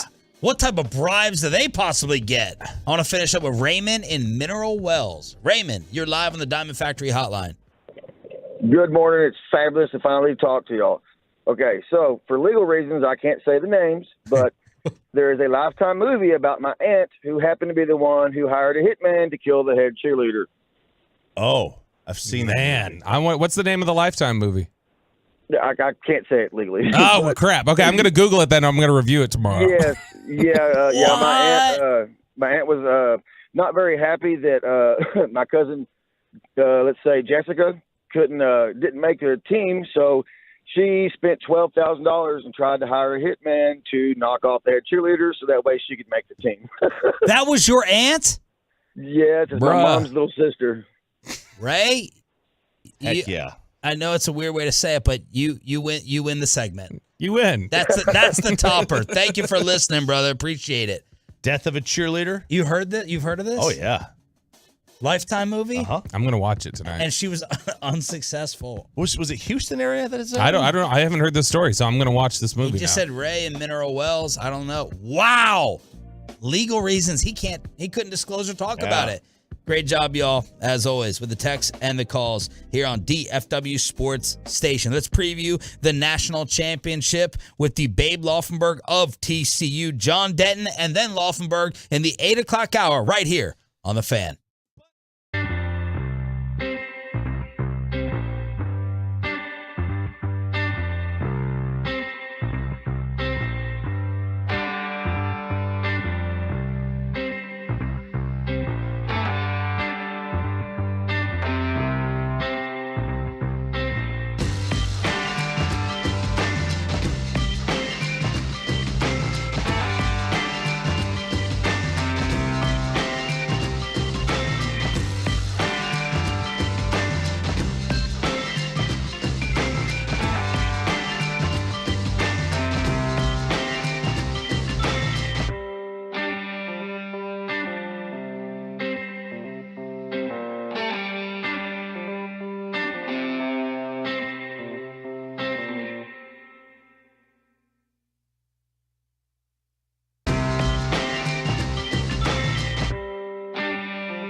Fan Studios, secured by DFWSecurity.com. This is Sean and RJ on 105.3 The Fan. J.J. McCarthy throws, and it's intercepted! Picked off and being brought back for a touchdown by Bud Clark! The absolute classic that we all enjoyed, especially if you're in Fort Worth. It's Sean, RJ, and Bobby on DFW Sports Station 105.3 The Fan. The Cowboys color analyst, Babe Laufenberg, will join us at 8:40 this morning to talk about his former team. But right now, the analyst for the Horned Frogs, John Denton, on the Diamond Factory Hotline. Good morning, John. How are you? Hey guys, I'm doing good. I'm glad y'all are getting warmed up with me, and then you got Babe for the hard stuff. You know, I mean that's good stuff. And I'm glad I get to talk Frogs instead of Cowboys. I will say that up front. Ooh! All right. Who's your NFL team? Oh, I'm still a Cowboy fan. I'm so old. I went to Cowboy games when they were playing at the Cotton Bowl. So I've got my silver and blue, and I've got a Cowboy helmet upstairs and in the playroom. I keep up with them, but boy howdy, I mean their inconsistency drives me crazy. I'll just say that. I know I'm not here to talk Cowboys, but wow, no. Can we just get on track here, please?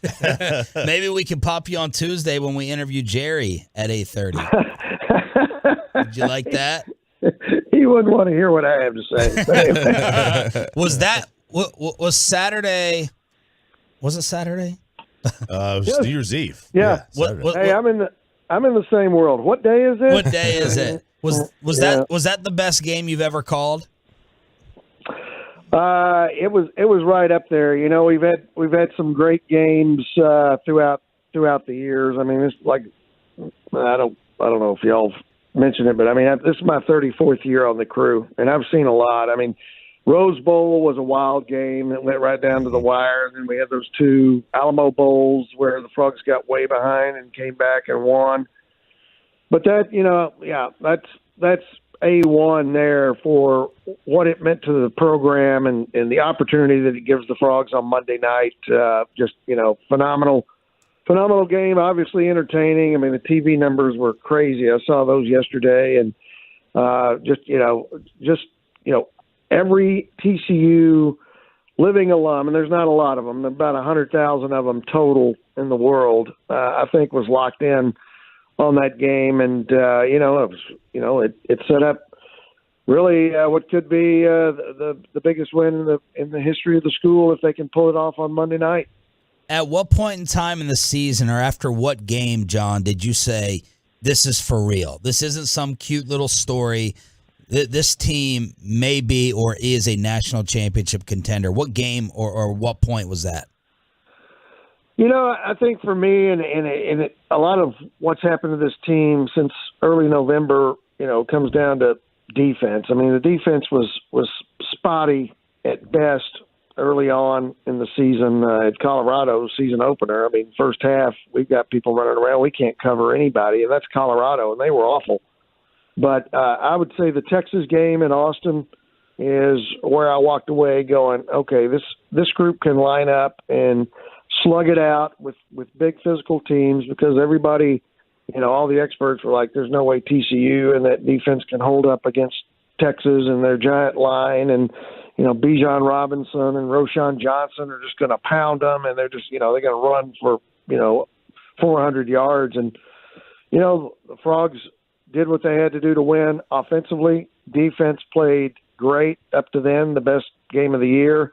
Held Bijan Robinson to 29 yards and pretty much shut him down. And I thought, okay, after that, I was like, this group's for real. They're starting to play better. And the defense had to get better because, you know, along the stretch, I mean, you know, 12 or 13 games, you're going to have games where the offense just is not clicking. And they were able to, you know, pull out that win in Austin 17-10, and then we're pretty much on their way. John Denton, TCU analyst, join us here at 105 through the Fan. How have they done it? Like they were picked, what, 7th in the Big 12 to start the year. There was a quarterback change. I mean, how has this team done this? Well, you know, I think if you look at it, and it's always scary, and I think, you know, I was thinking probably the Frogs would be, I think my ballot was, you know, they'd finish 4th or 5th, kind of middle of the league. and hopefully, get back to a bowl game, maybe win 6 or 7 games. It's such a dangerous and slippery slope when you go hiring a new coach, because a lot of times, and you've seen it across the country this year, it gets worse before it gets better sometimes when you change coaches. And I think a couple of things have contributed to this. Number one, you had a lot of talent. Gary Patterson left a lot of talent behind when he left TCU. And it was also an older football team, more mature. And I think from a psychological, mental standpoint, I mean, they were a little more prepared probably to deal with a coaching change and deal with the change of culture and the way that they go about it. And, new offensive and defensive systems, everything's different. And, I think you've got to give the players a lot of credit for having the maturity and the mindset of saying, okay, we're going to buy in. And they've absorbed a lot in the last 15 months. A year ago Halloween, Gary Patterson got fired, and this program was in a tailspin. And, turned out to be a great hire. Sonny Dykes and his staff, you got to give them credit for building relationships immediately and getting buy-in from the players. And, obviously, they got off to a good start, 2-3 wins in a row, and, they just gradually kind of built it on a roll. And, they take it, it sounds cliche, one game at a time, but they have stayed focused all year long. And a lot of that comes down to approach. They're more concerned about what they do and how they execute, not so much, who they're playing or what their uniforms look like or, what the logo is or all the other things that fans and sometimes media get tied up with. There's been a lot of talk about, the lack of respect for TCU's resume and how they've played this football season and not getting enough national credit. But in a way, has that been sort of a blessing in disguise for them? Because, Sonny Dykes appears to have been able to use it as, hey, this is our rallying cry. This is something I can get everybody on board with is, hey, they don't think you are anything. Go out there and prove them wrong. Has it sort of been a bit of a blessing to have that doubt for Sonny Dykes' coaching style? Yeah, I think so. And I think most of it's come since the Big 12 championship game when you really started to get more national attention and people were paying more, wall-to-wall media paying attention to, what was going on. And, I think some of those experts and pundits probably, missed the Texas game, missed the Oklahoma game, missed the Baylor game, missed the first Kansas State game. And, there was a stretch there where TCU pretty much out-physicaled all those teams and, never trailed in Austin, never trailed against Oklahoma, never trailed against Michigan. I think this team's built a resume, but still, they entered the national championship game as a 13-point underdog. I look at that, and I'm closer to it than most people, but I'm like, are you kidding me? This is an older team that is, very capable. It's skilled. They're as healthy as they've been all year. And, all of last week, I was doing interviews and on talk radio shows in Detroit and, the upper Midwest, and people are like, oh, but how are they going to handle this offensive line for Michigan? I'm like, TCU's offensive line on average is an inch taller and 17 pounds heavier. What are you guys looking at here? Obviously not looking at the numbers and not looking at the two deep or the roster. So I really think Sonny has been able to take it and, kind of stir the drink with it a little bit. And that TCU football team that jumped out to a lead on Michigan the other day reminded me a lot of the 2014 team that just throttled Ole Miss in the Peach Bowl after they got left out of the first ever playoff, got moved from 3 to 6, in the last vote. It's a very angry bunch, but kind of a controlled anger. And they didn't go out, try to start fights. They just went out and executed.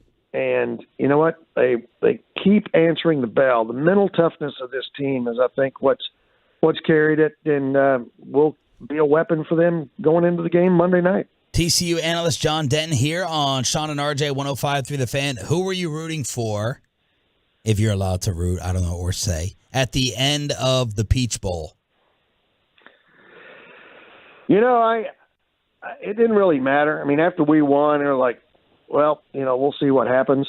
I've said all year that, I think Georgia is, they're kind of the big techs of the fair, so to speak. I mean, how so? Going to be, well, just, the sheer speed, the size, they've just been dominant all year long. And, you look at, I watched some tape yesterday. I mean, they've got 4 defensive linemen that are all, NFL draft picks. And I mean, they have a lot of things going for them. And, you look at Stetson Bennett, his story's kind of similar to Max Duggan. I mean, you got, a former walk-on, a guy who was a survivor, just, got kind of thrown in, got his chance, and just made the best of it. I mean, just, it's been a really magical couple of year run for Kirby Smart in Georgia. And, but either one of them was going to be tough. I mean, Ohio State, look what they did to Georgia. I mean, they, took them right to the wire. And if, the kicker doesn't choke, we're talking Buckeyes instead of Bulldogs. But it's, I think probably, going into it last weekend, I was thinking probably Ohio State would have been the better matchup for the Frogs. But, after seeing what happened last Saturday and the way the Frogs played, especially on goal line defense and the way that they created takeaways and, jumped on Michigan pretty quick. I don't know that it matters right now. I think, the Frogs have got to go out and play their game. And, in the turnover department, you look at – that's one stat as I looked at Georgia's stuff Monday morning. I couldn't believe, the Frogs are plus 14 in turnover margin this year. That defense has kind of become a habit. They've created a habit of creating turnovers and getting interceptions and forcing fumbles. They're plus 14 on the year. Georgia's -2, which I could not believe that defense, and as much talent as they have, and the way they hit people and throttle them, and I thought coming out of the SEC they probably are plus 20, but they're -2. I think that's a stat to keep an eye on, because teams that get into those habits pretty much keep those habits throughout the year. Is there a matchup that favors TCU? Is there a spot to exploit on Georgia? I know it's hard to say you can exploit something on them because they got talent everywhere, but is there one? Yeah, well, I think the one thing TCU's got going for it is, they've got a quarterback who makes great reads. Max Duggan, I don't want to say he filleted Michigan, but he dissected them. He knew what was coming, made reads, changed plays, and, there are a couple of times where he checked from a pass play to a run play, and, 2 Michigan guys that are on run blitzes ran right by Kendre Miller, and you're like, oops, there he goes. And I think Max Duggan's headiness and his knowledge of the game is going to be a big, big key that may be an advantage for TCU. The other thing is TCU has so much size and speed at the wide receiver spot, and they can put so many different combinations of wideouts on the field.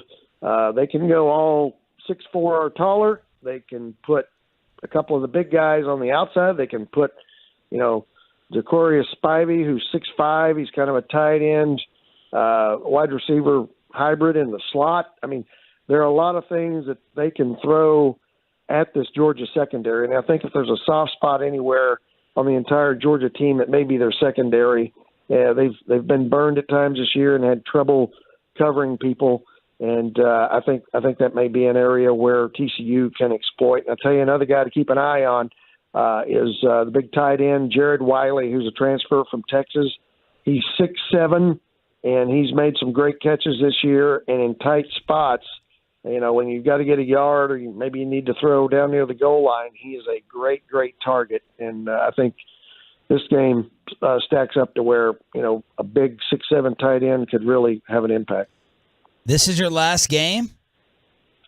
Last one, 34 years, and the odd thing or the irony is that my first game on the crew at TCU was 1988, September the 10th, in Athens against Georgia. Wow.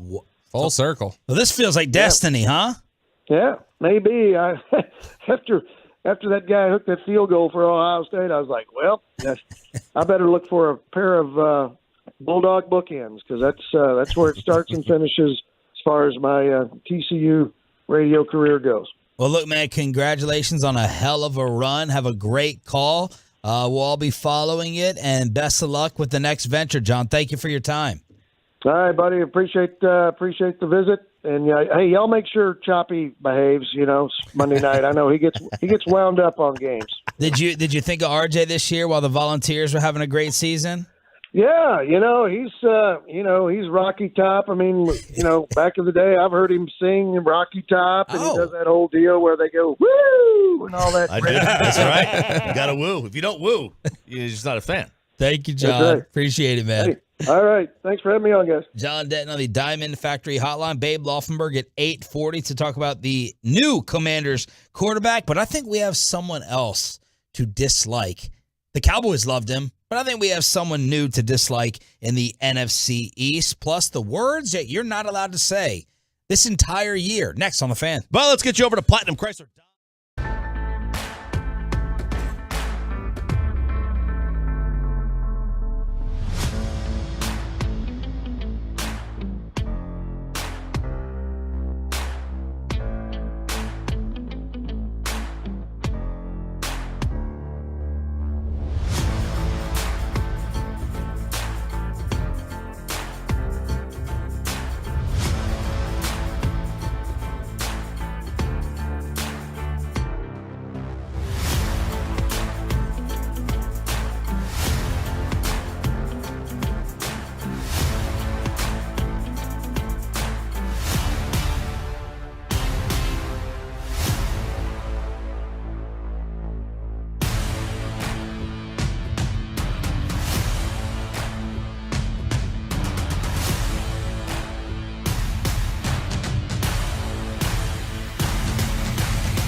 Bloomberg will join us at 8:40 this morning. Also, Mike Golick Jr. in the final hour of the show to talk a little national championship here on Sean, RJ, and Bobby. It's DFW Sports Station 105.3 The Fan.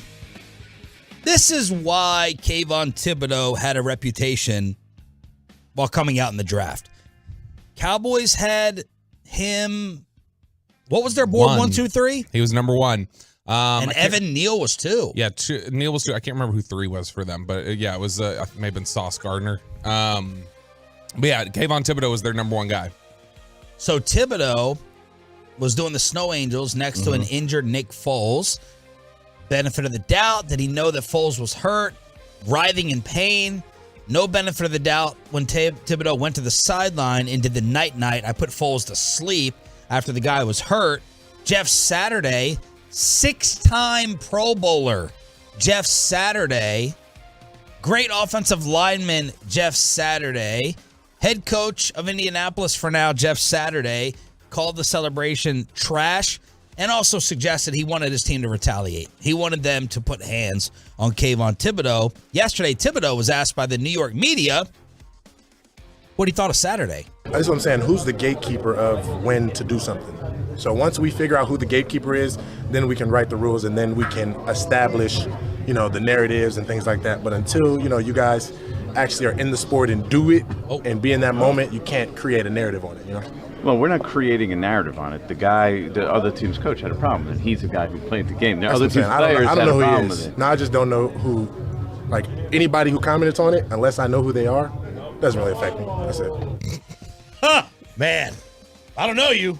Your opinion doesn't matter. God. Do you remember us doing the draft show and there was brought us maybe wear that stupid bow tie? Yeah, that. But also the conversation where we're talking about Thibodeau sliding and everything was like, but what's about so what? Yeah, he's a little prickly. What does that matter? It's like, that's you deal with that personality. Imagine dealing with that in the locker room. It's not all roses with Kayvon Thibodeau. And people I think The comment I'd be more worried about, forget about I don't know who he is, he doesn't, not a student of the game, disrespectful. His whole gatekeeper philosophy in the beginning of that, I'd be like, okay, this guy thinks different. He does. Also, we're 4 days after, or 2 days after it when he said this comment, a player nearly dying on the field. There is this is not the time to say, who's to tell me I can't celebrate an injury? I didn't even think about that. Well, that's why they pay me the big bucks. Or the no bucks, whatever it is. You should have used Sean's line. Of course, it's a great point. I said it. Yeah. That is my new favorite line. But RJ's about likability in Other than 2023. cap. Right. That's your new favorite. Cap. So what's the best way to describe him, or what do people say about Thibodeau, who's killing it this year, right? I mean, he's been good. I don't think he's been as good as he advertised yet, but pass rushers usually have a little bit of a growth period that they need to go through. But in terms of describing, got a 72 Pro Football Focus. Maybe he shined in the right games that were nationally televised or in the spotlight. Oh, he wrecked Sunday night. Was football. it Terrence Steele he was crushing, or was it Tyler Smith? I can't remember which game. Somebody struggled really bad against Dallas. He had 5 quarterback hits that day. Ooh. Oh, he dominated on a Sunday night because Collinsworth was. Yeah, he's had a couple big time games, but he's an emotional player, and not in the sense of intense, emotional, got hurt at Oregon and told the entire coaching staff, I'm opting out, and the next day came back and said, no, I'm not, and then the next day came back and told them he was opting out again, and then came back and said he wasn't. So he's an emotional player.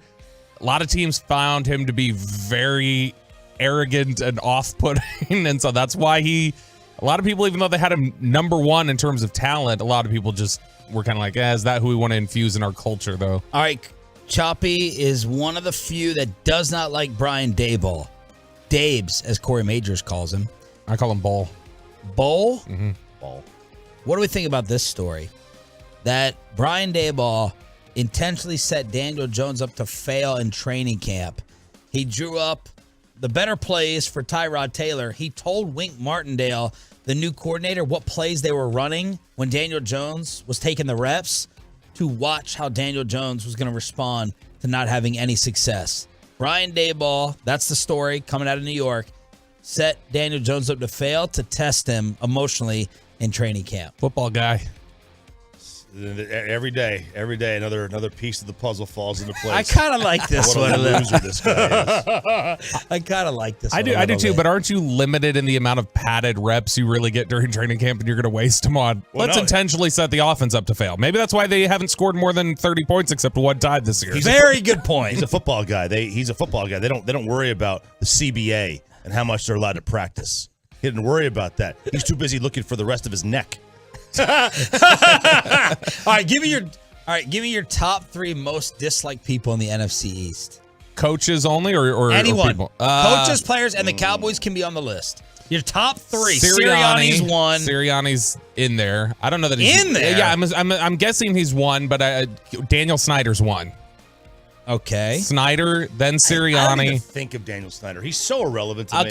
Okay. But to know that he's over, like, it's not just, haha, what a dummy, or oh, he's done this or that wrong. Like, it's also now to the point where it's like, okay, you're also disrespecting the memory of a beloved player like Sean Taylor. Like, there's a lot to be upset about with Daniel Snyder. I'm sorry, I feel like Choppy's like taking my order right now with he's holding up this notepad and the pen. I feel like I need to ask. Waters all around for everybody. No, he's got the headset on, so he's like working at the drive-thru. I'll just bring you 4 waters. I feel like I'm a Dairy Comes Queen. with a cream sauce, you know. As a no, I would say Daniel Snyder, Nick Sirianni. And then who would see? I don't hate Sirianni. Oh, because God, here we go. I don't know because I like the attack everything kind of thing. We're gonna. Dayball does the same stuff. Yeah, but it's different. You call Dayball a tool, and you. It's different because it's different because nobody hates Dayball, and Chop's got to take the contrarian. No, it's the fact that he talks about potting plants. Sirianni, right? I don't hate Sirianni. I don't like it. I don't hate him though. It grows. You can't see it, but it's growing. Yeah. Grower, not a He's grower. a process guy. I like process guys. Okay, so who's your top 3? All right. Let's see. Dayball. 1. Yep. Rivera. Oh. Because of the ping pong table? You've never let go of this damn ping Miami pong took table. the ping pong tables out again yesterday, by the way. They brought them back. They took them back out again. Was this that, week. though, from my boy or the team? I think that I don't want to blame McDaniel for anything. I don't know who took it out. Except for Tua and everything. All right, who's 3? The Maritish family. Just both of them. Both families are tied. Why? I just don't like them.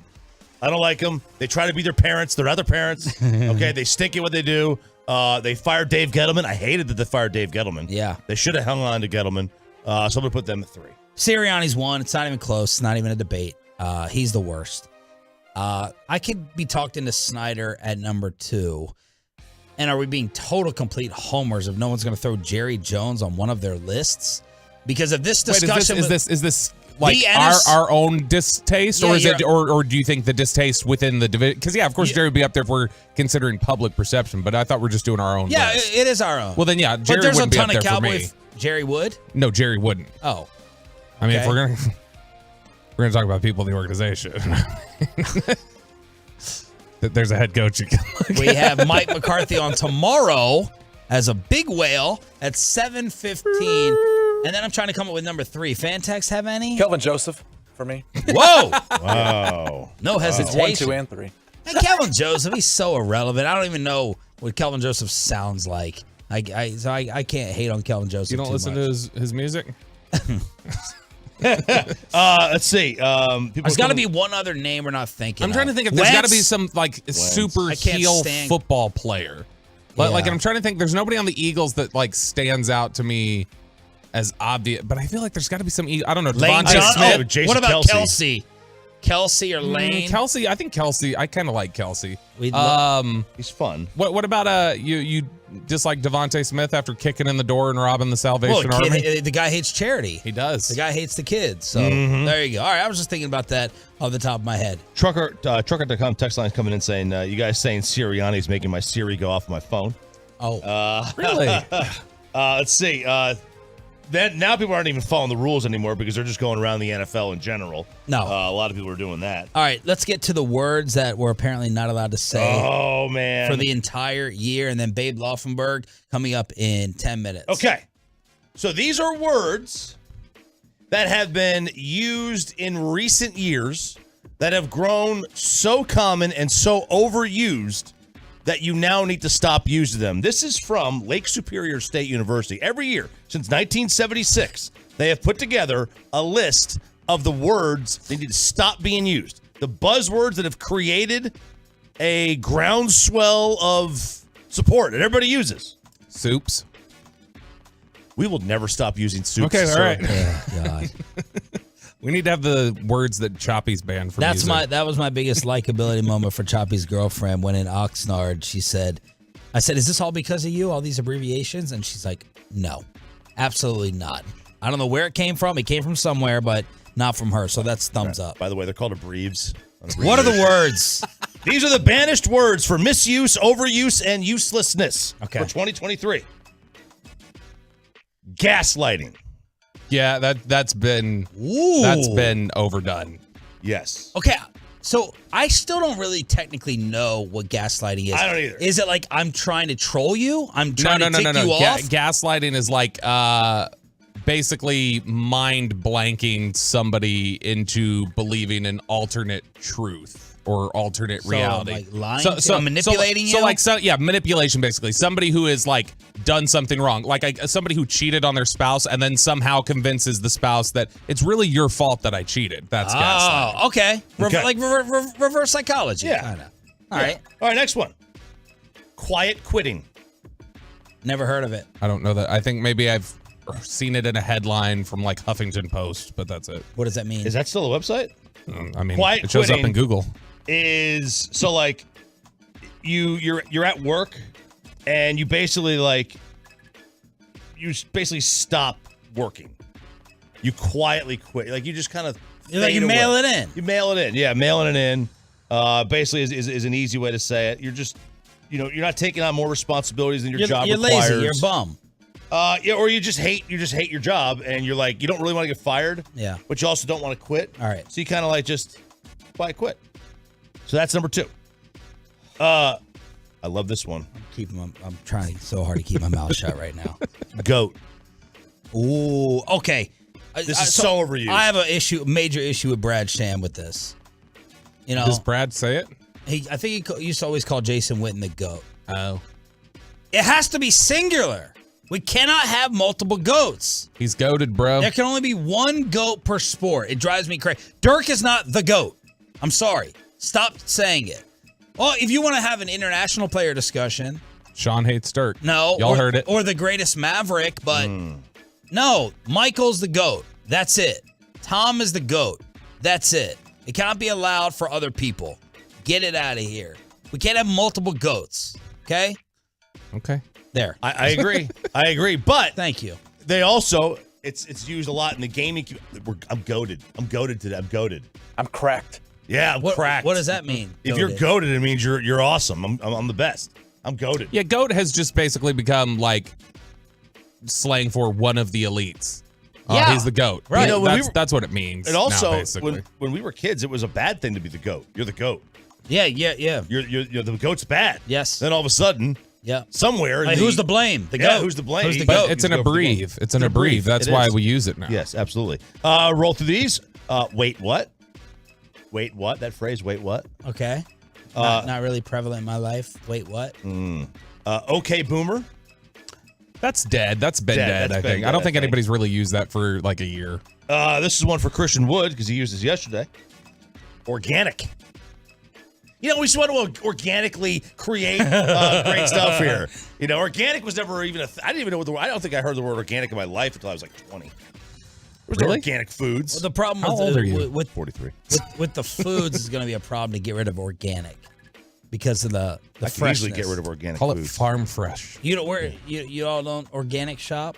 Not really. Not that I know of. I mean, Good we for don't you. go to the store and say, let me go to the organic aisle. Good. If it just happens, if that's what they have at Trader Joe's or Costco, I feel like maybe. you would be an organic guy because I've heard you say several times before the phrase "eat clean." Like, hey, it's hard to eat clean, with that blah blah. So I would feel like you would be an organic guy. Fair, but you're also training dirty with that. How many more do we have?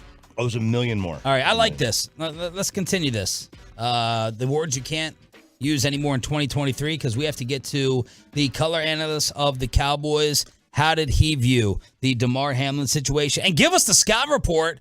Babe Kuiper Jr. on the GOAT. He's the GOAT.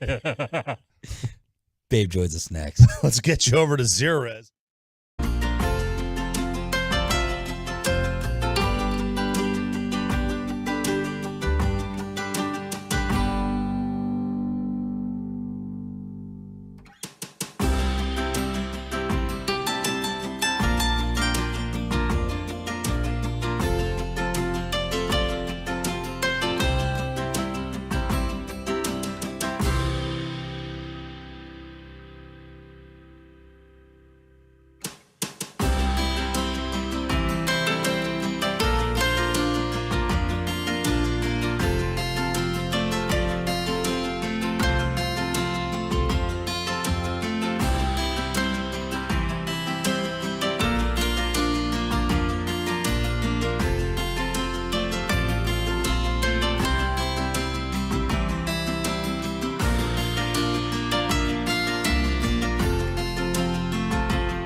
Good God. I thought you were going to say we had to bring a babe on with desperation. I can hear him laughing right now.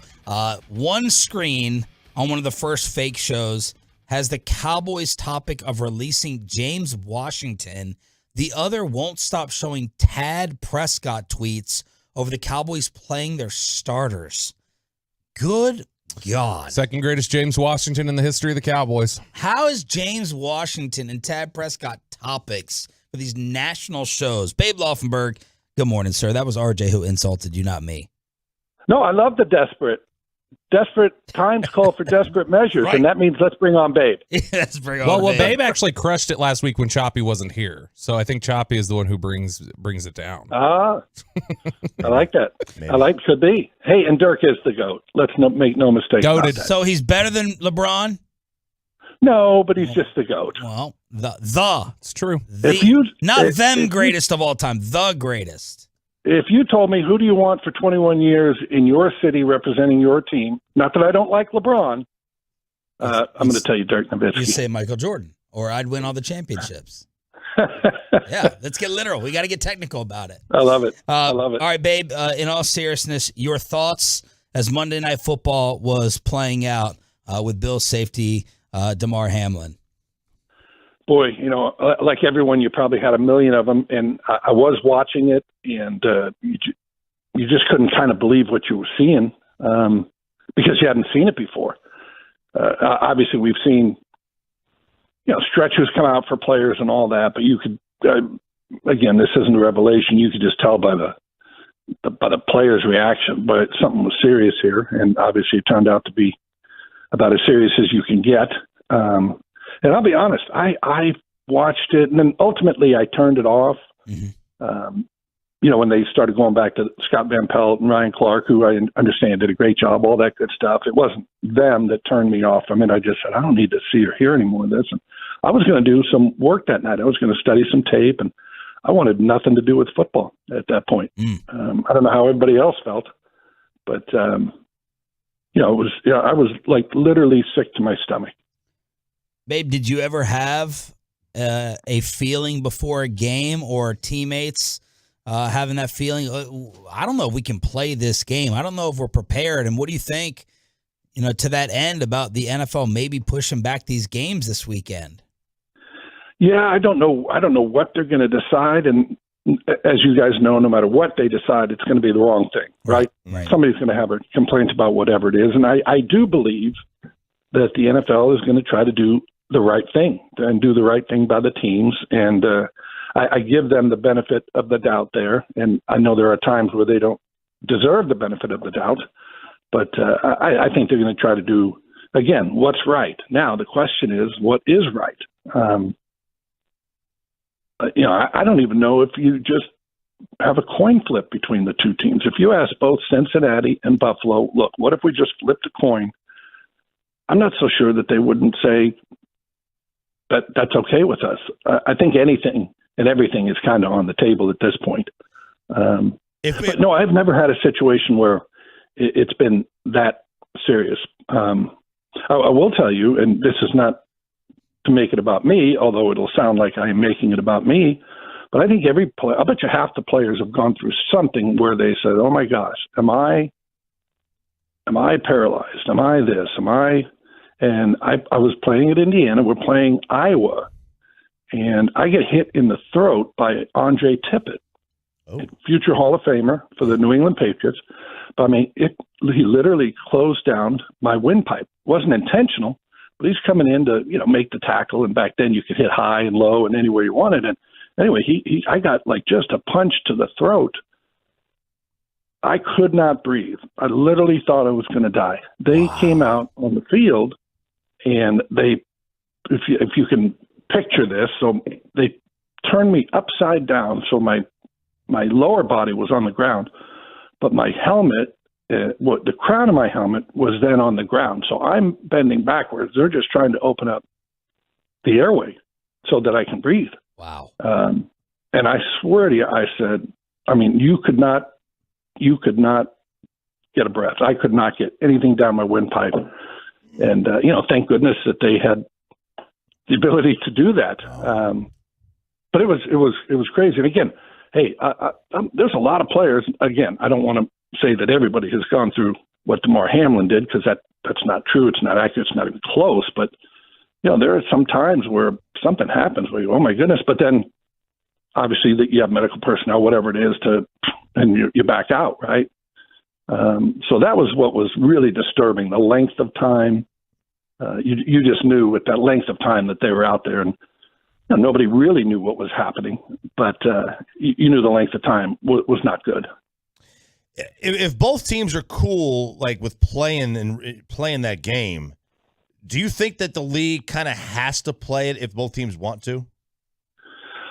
Yeah, and I think they will defer to the teams. Let me just backtrack. The last thing the NFL is going to do or should do is have either team, Cincinnati or Buffalo, say, we really don't want to do that. And then you say, no, you're going to do that. I think both teams are in a situation where they're going to do what the other team wants to do, if that makes any sense. Neither team is going to say, no, that's not fair. We want to play on this day, or we want to do this. Obviously it's been discussed, could go to a neutral site. There's any number of things you can do to get it. But really, to me, the teams and the coaches and the organizations, those two teams are going to drive the discussion. I don't want to say they need to be involved. They need to drive it. They need to say, here's what we decided, and just have the NFL give their seal of approval, to me, as opposed to the NFL saying, here's what we decided. Are you guys okay with this? Does that make sense? Yeah, absolutely. Yeah. But we're at the playoffs. This isn't, the COVID years, obviously, team got hit with COVID or whatnot. They had to reschedule. There were bye weeks in there. We're out of bye weeks, obviously, at the end of the season. So it's going to be difficult logistically. There's just no way around that. Babe Laufenberg here on The Fan. Last week you pulled out the draft scouting notebook for Malik Willis. We got the last-second surprise that Dobbs was going to play, and now Washington is switching things up to Sam Howell. Do you have the Sam Howell draft report? I do. And as a matter of fact, I tweeted before the draft. I think I'll have to go back and find that and retweet it if that's possible. But I loved him coming out of UNC. I'm not so sure that he wouldn't have been my guy. Now, that doesn't mean take him with the number one pick in the draft, but I liked him as well as anybody coming out. So here's a report I have. Too tough for his own good. I mean, he would just run into people. That's not going to work in the NFL. All right. UNC ran him too much. He got the crap beat out of him. They took 47 sacks. UNC last year wasn't very good. They were good the year before. Good arm, effortless delivery, good footwork, nice balance, good runner, strong and nifty. A lot of drops. Every game I was like, well, they dropped that one. Well, they just dropped that. Well, at the end of the game, you had like 5 drops every game, so the numbers might not have looked. And I said a little bit of Baker Mayfield in him. Now, you can decide whether that's good or bad. But he's kind of got a little bit that same build, stocky. I do know this. The Washington Commanders, they were not going into that draft looking to get a quarterback. Now, you could say, well, that was stupid, but they just signed Wentz and Heineke and blah, blah, blah. But anyway, when Hal was sitting in their 5th round, they just thought he was too good to pass up. And I would agree. Now, that being said, Sunday's going to be a whole different ballgame for him. And he's so far removed from getting reps. I always said that the best thing that happened to Cooper Rush was he played early in the season, right? He played in week 2, played a little bit in week 1, started in week 2, but he had all those training camp reps, off-season reps, preseason game reps. Sam Howell doesn't have that benefit. He's 4 months removed from, getting on the field and playing legitimate football. So we'll see where it goes, but I really do like him. Yes. I found Babe's tweet, by the way, and you want to hear you want to hear his Nostradamus takes on the quarterback class? Find my tweet because you find my tweet and I can't because I'm Penn Badgley. He's young. Wow, that's a really good reference. Thank you. A couple of Babe's takes here. Sam Howell is the quarterback I would take first. I know that won't happen, but I'm not going to regurgitate other people's opinions. Malik Willis really scares me with poor mechanics, and then here's the home run. Love Bailey Zappi as early mid-round pick. Oh, crushed the quarterback ticks. He's the guy. Somebody needs to hire me, it sounds like. All right, look, I want to give you the list of the this came out last night, so kind of a pop quiz. I want to give you the latest candidates for the Hall of Fame 2023 class. I'm just going to rip through the names, and you tell me the 3, 4, 5, 6 that jump out to you they should be in or you have strong opinions about. Ready? Okay. Devin Hester, Torrey Holt, Reggie Wayne, Andre Johnson, Joe Thomas, Willie Anderson, Jared Allen, Patrick Willis, DeMarcus Ware, Zach Thomas, Freeney, Albert Lewis, Rondé Barber, Revis, and Darren Woodson. I know I probably should have told you to get a pen.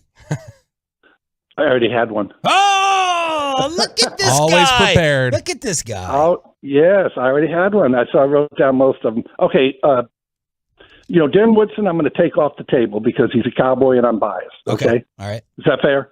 Sure. It's your list. Okay.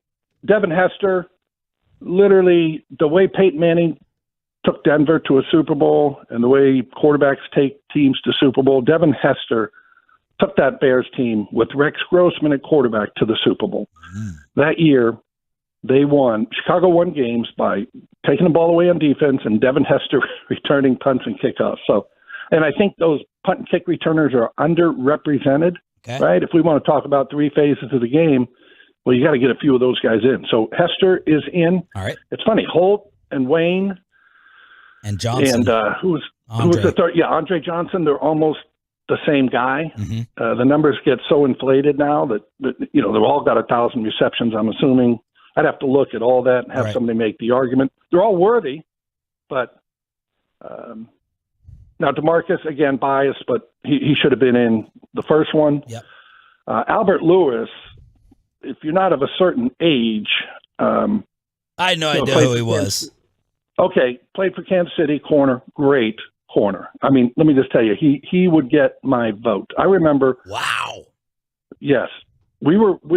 Well, I was with the Cowboys. It was Troy's rookie year. We played Kansas City, and the team was not good, but their 2 corners were great, and their safety, Deron Cherry, was excellent. But I said, you're going to feel they're going to play press man coverage all day, and you're not going to find an open receiver. I don't know what Troy went number-wise in that game, but they just shut us down on the outside. They would lock on, play man. Again, if the team was better, they would have got a lot more recognition. But they were playing in kind of a small market, bad team for years. But Albert Lewis was about as good as it could get. Okay. So he's got my vote. Anybody I'm missing in there? Revis, Joe Thomas in. Yeah, Joe Thomas just, it's so funny because I'll be quick here because nobody wants to talk offensive tackles, but what did he make, 11 straight Pro Bowls? 10. Literally never missed a snap. I mean, he had the consecutive snap deal, not just games or starts.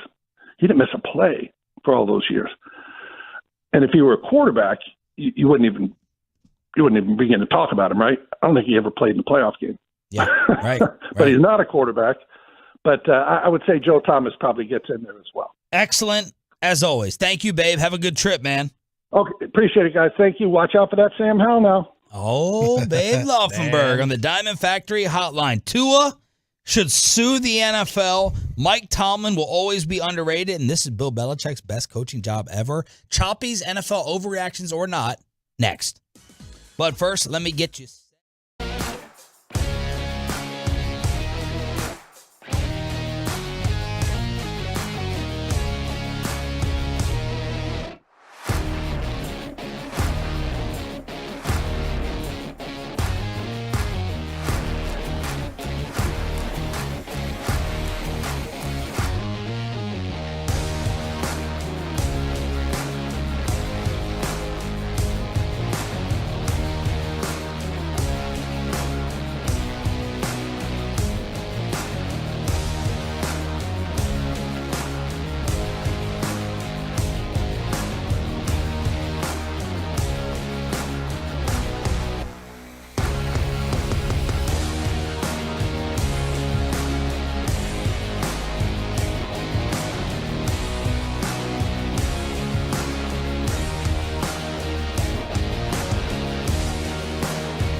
our fan studios, secured by DFWSecurity.com.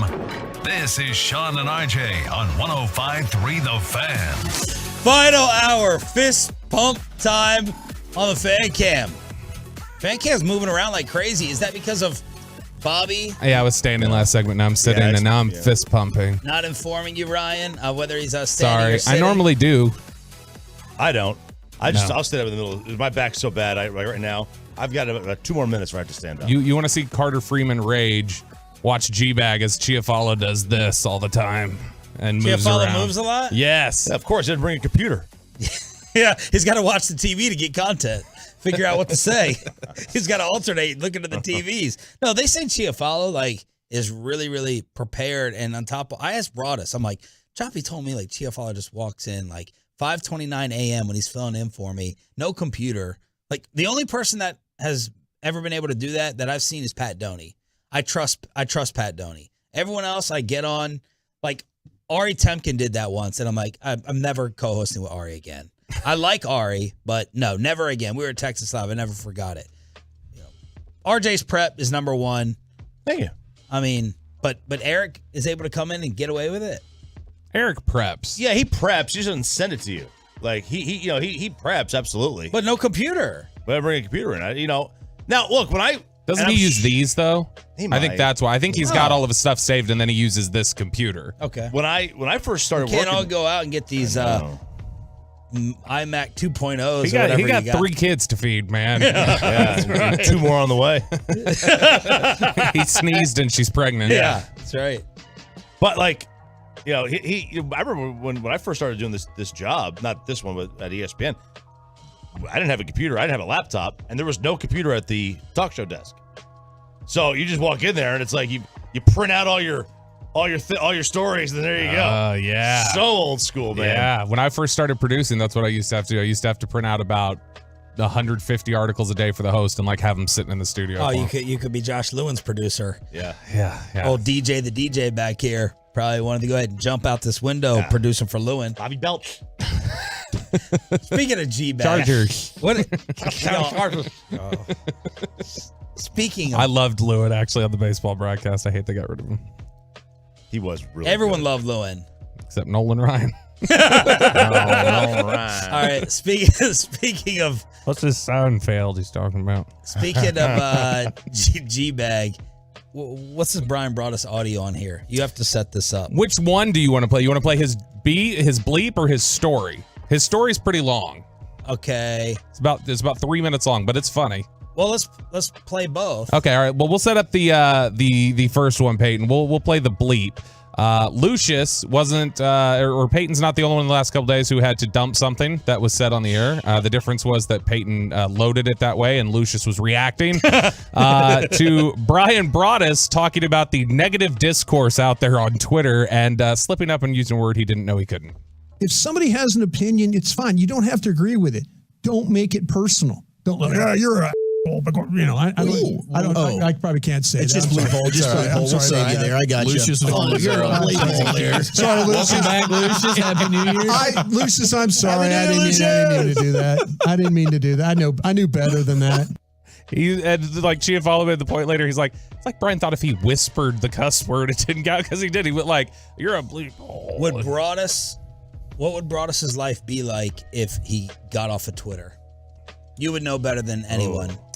Oh, he'd be. I think he'd would he be happier? Would he be more blissfully unaware because I think Twitter does drive him nuts. Would he miss it or does he need it? Like he loves checking it. No, I mean I think he likes the interaction he gets with a few people on there, but I think he also believes it's really toxic, and it is. I mean, it's there. You trade some things off. You get information for the lack of mental health. You trade those things. You know? So all right, that's one. So this was the other one. They were doing Wolchuk's He's top dropped 10. in his history here. By the way, he's dropped a couple of expletives. I mean, we had that fan event where Hagelin beat me in leg wrestling.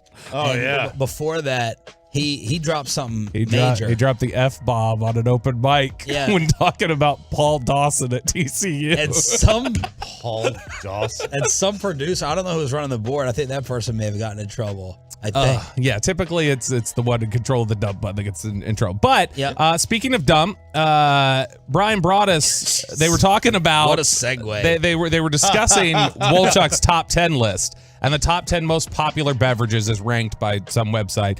And what started as just an innocuous ranking turned into a wild, disgusting Brian brought us life story.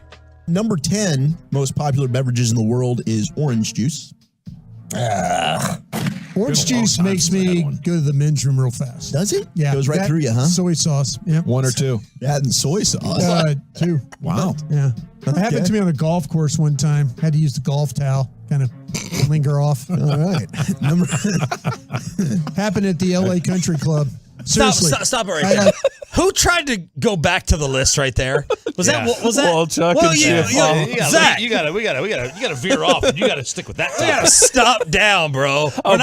Brian was plowed ahead like a train. Yeah, he was just like, I don't care what you want to get back to. I'm telling this story. When Brian brought us starts saying something like that, let's stick with the story. Let's not go back to cranberry juice or prune juice or whatever else is on there. I on the plane flight from Green Bay to LA. Drank some orange juice, couple of them, and the next thing you know, we were playing like the fourth hole, playing with Tom Brady's agent on the course. He goes, "Hey Brian, where are you?" I'm back over by someone's I think I was over by Warren Beatty's house. Seriously, and I'm a golf towel to wipe and just left it there. You didn't have a restroom? I couldn't make it. Did you full squat like a catcher? Yes, like I was in the war. Wow. Talk about restroom revelations, dog. Yeah, this is incredible. Yeah, I was especially in a rich person's backyard. Pretty much, yeah. It could have been Warren Beatty. Who was it? Maybe Mel Brooks. Right over the bar. It happened. This is orange juice. Incredible. I swear it goes right through. Did you get some privacy at least? Was there a nice I didn't vegetation? have a chance. I didn't have a chance. It came out so fast. I had no chance. It was just time to go. I knew. I grabbed my golf towel and I'm like, he was like, "This is warm." I knew exactly. I seriously, I was thinking, please don't get it on my shorts. That's all I was thinking. Because then I'd had to wear my rain. About this guy's along. Then I'd had to leave them and put on my rain pants. I had to play in like rain pants. Had a fresh pair of white. Did you get your pants all the way off? It was very close. Or were they at the ankles? Oh no, yeah, it just. You must have been a younger man. I was in my 30s. Okay, yeah. But the thing, it just like exploded out of me. Come on, bro. I'm just saying.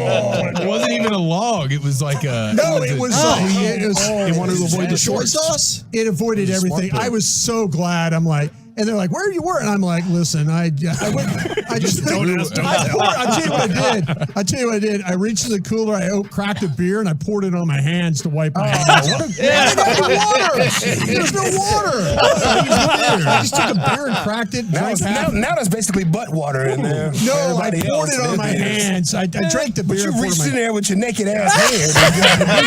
Lucius, it was fecal material. It wasn't a great situation. I'm admitting it wasn't great. All muffin diet that you took that morning, blaming it on the orange juice. It was all the damn muffins you had at the hotel. I tell you what, I was in the Minneapolis airport. It was orange juice in that breakfast burrito. Yeah, breakfast burrito thing. I swear it's the orange juice. I just exploded. It did. Like we got to get brought some orange juice. See what happens. Oh my God, I'm crying. And Lucius, he's the only one that thought of reaching your hand in the cooler. Yeah. For the rest of the Which, you think about it, it's true. Well, you got a golf towel. Big enough. He doesn't have a golf towel anymore. He threw it behind Warren Beatty's house. Sounds like you, Choppy. I did the same thing. 14 years old. Mel Brooks? No, it was at Green Knoll Golf Course in Somerset, New Jersey. I had a tournament. I was playing like crap. Literally.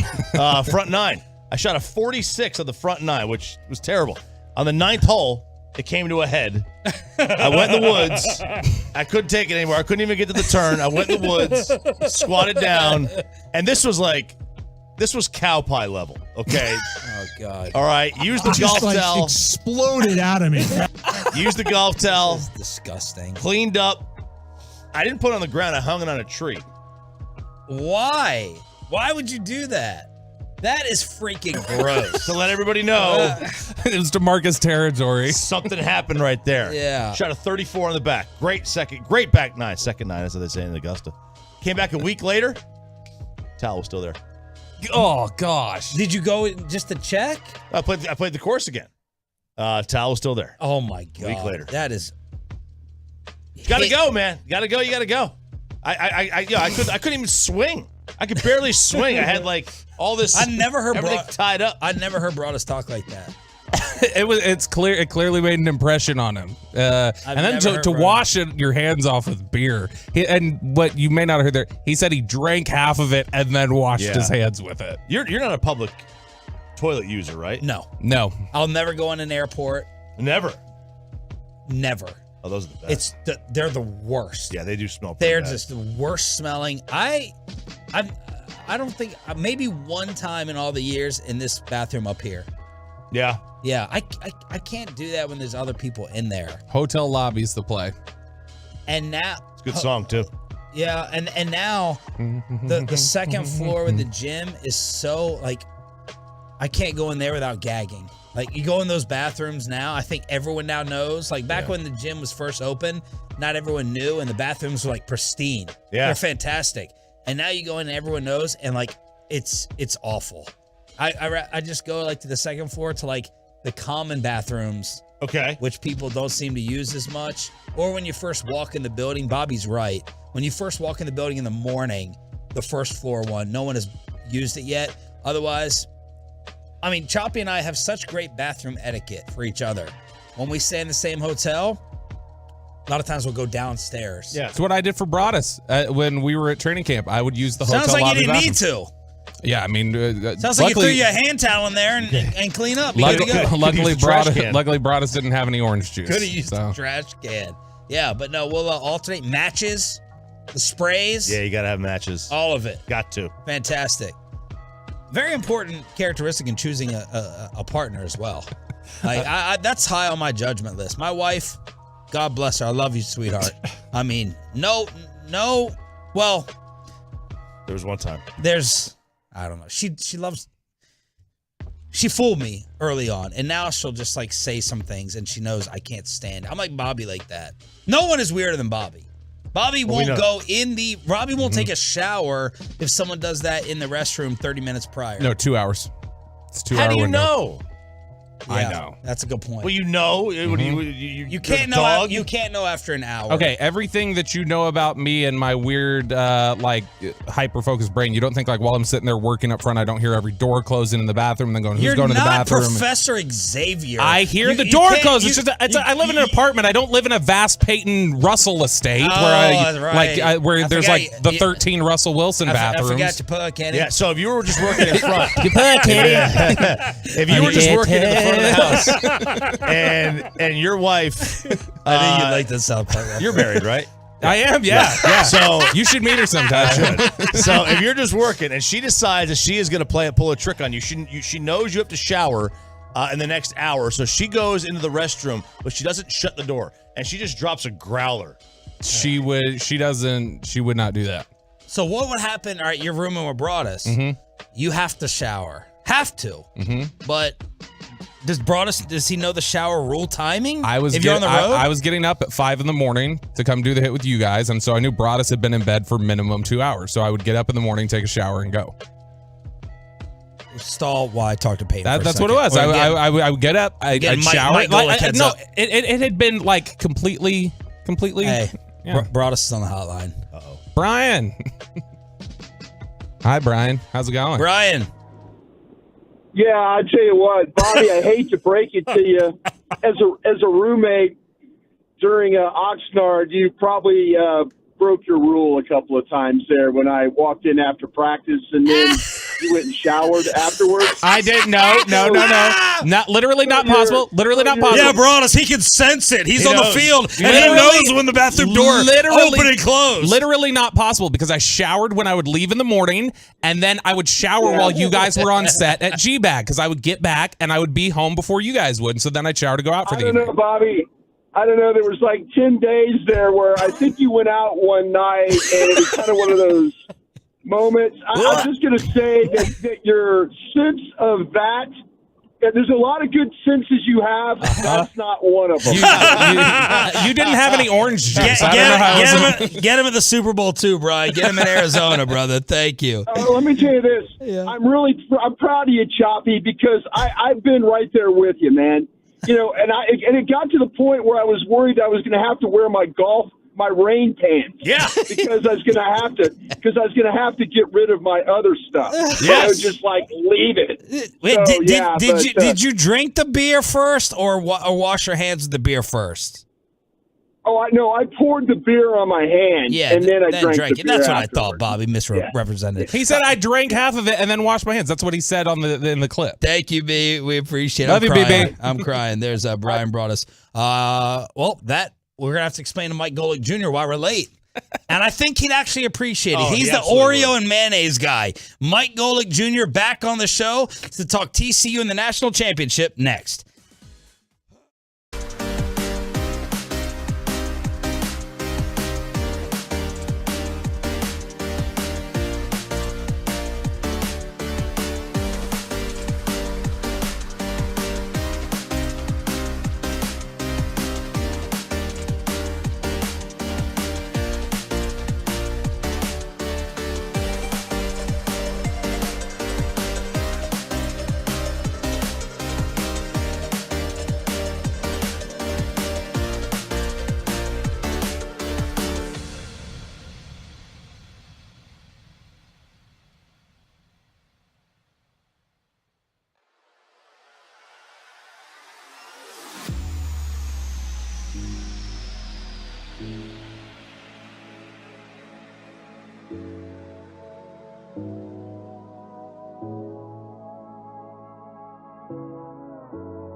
105.3 The Fan segment brought to you by state-of-the-art weight loss. That's soda.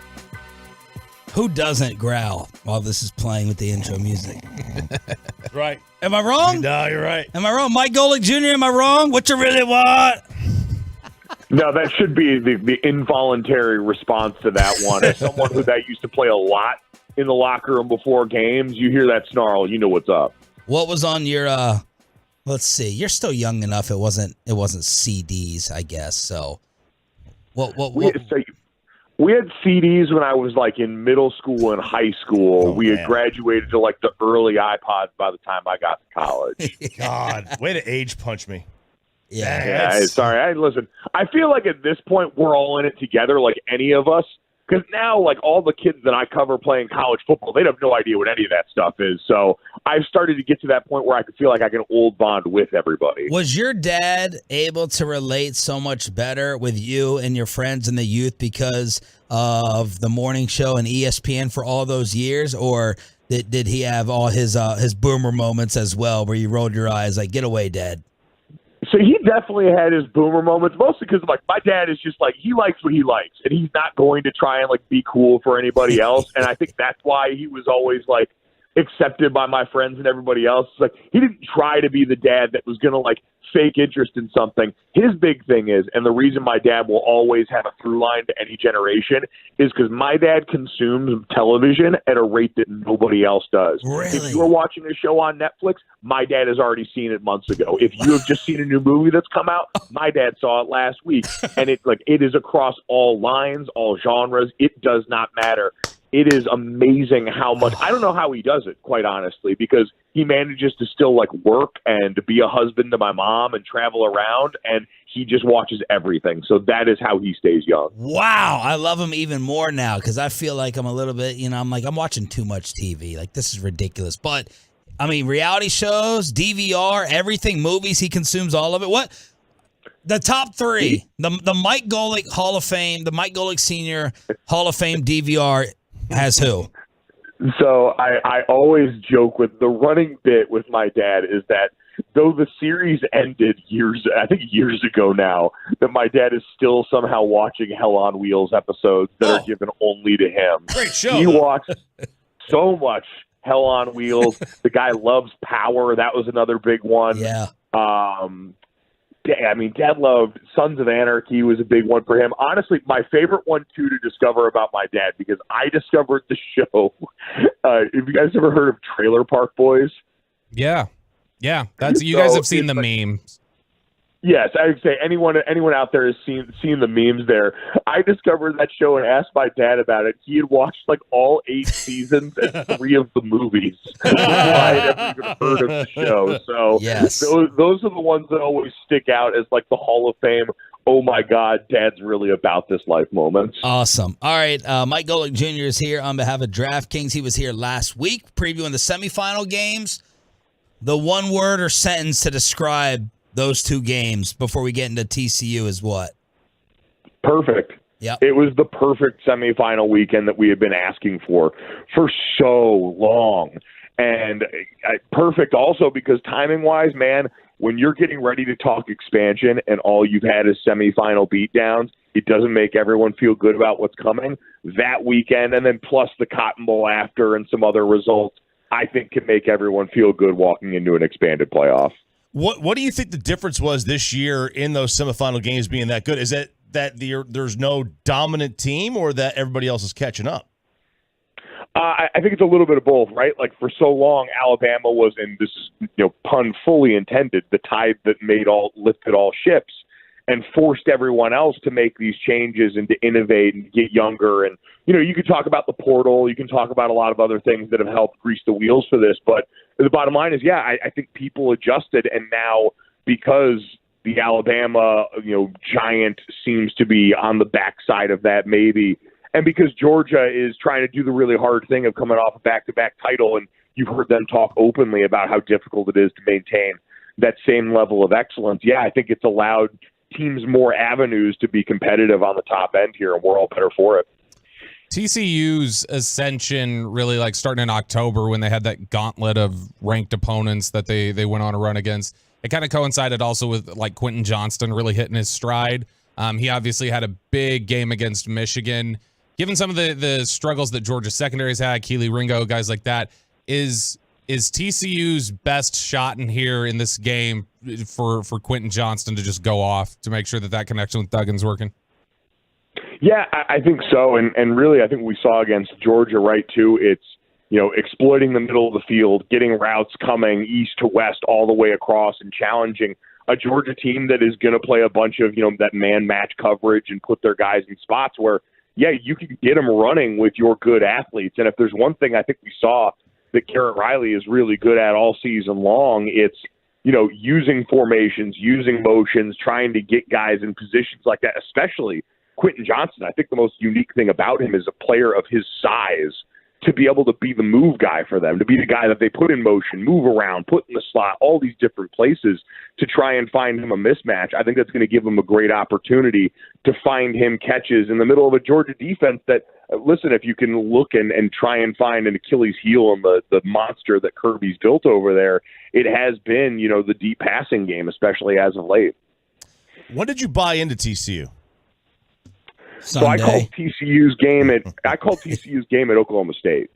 That was when I saw the light. You mentioned that gauntlet of time that they had going on there. Like seeing them in person, then big physical Quentin Johnston, like you said, that was when the real thing that opened my eyes was just how impressive he is and how much he bends the field. But you could see it that day too. Good corners. Those guys showed up. Josh Newton and Travius Hodges-Tomlinson in that game, Bud Clark, like you saw all that on display in a comeback win against Oklahoma State, and that was kind of when I knew they were real. Do you feel like they lucked out a little bit against Michigan?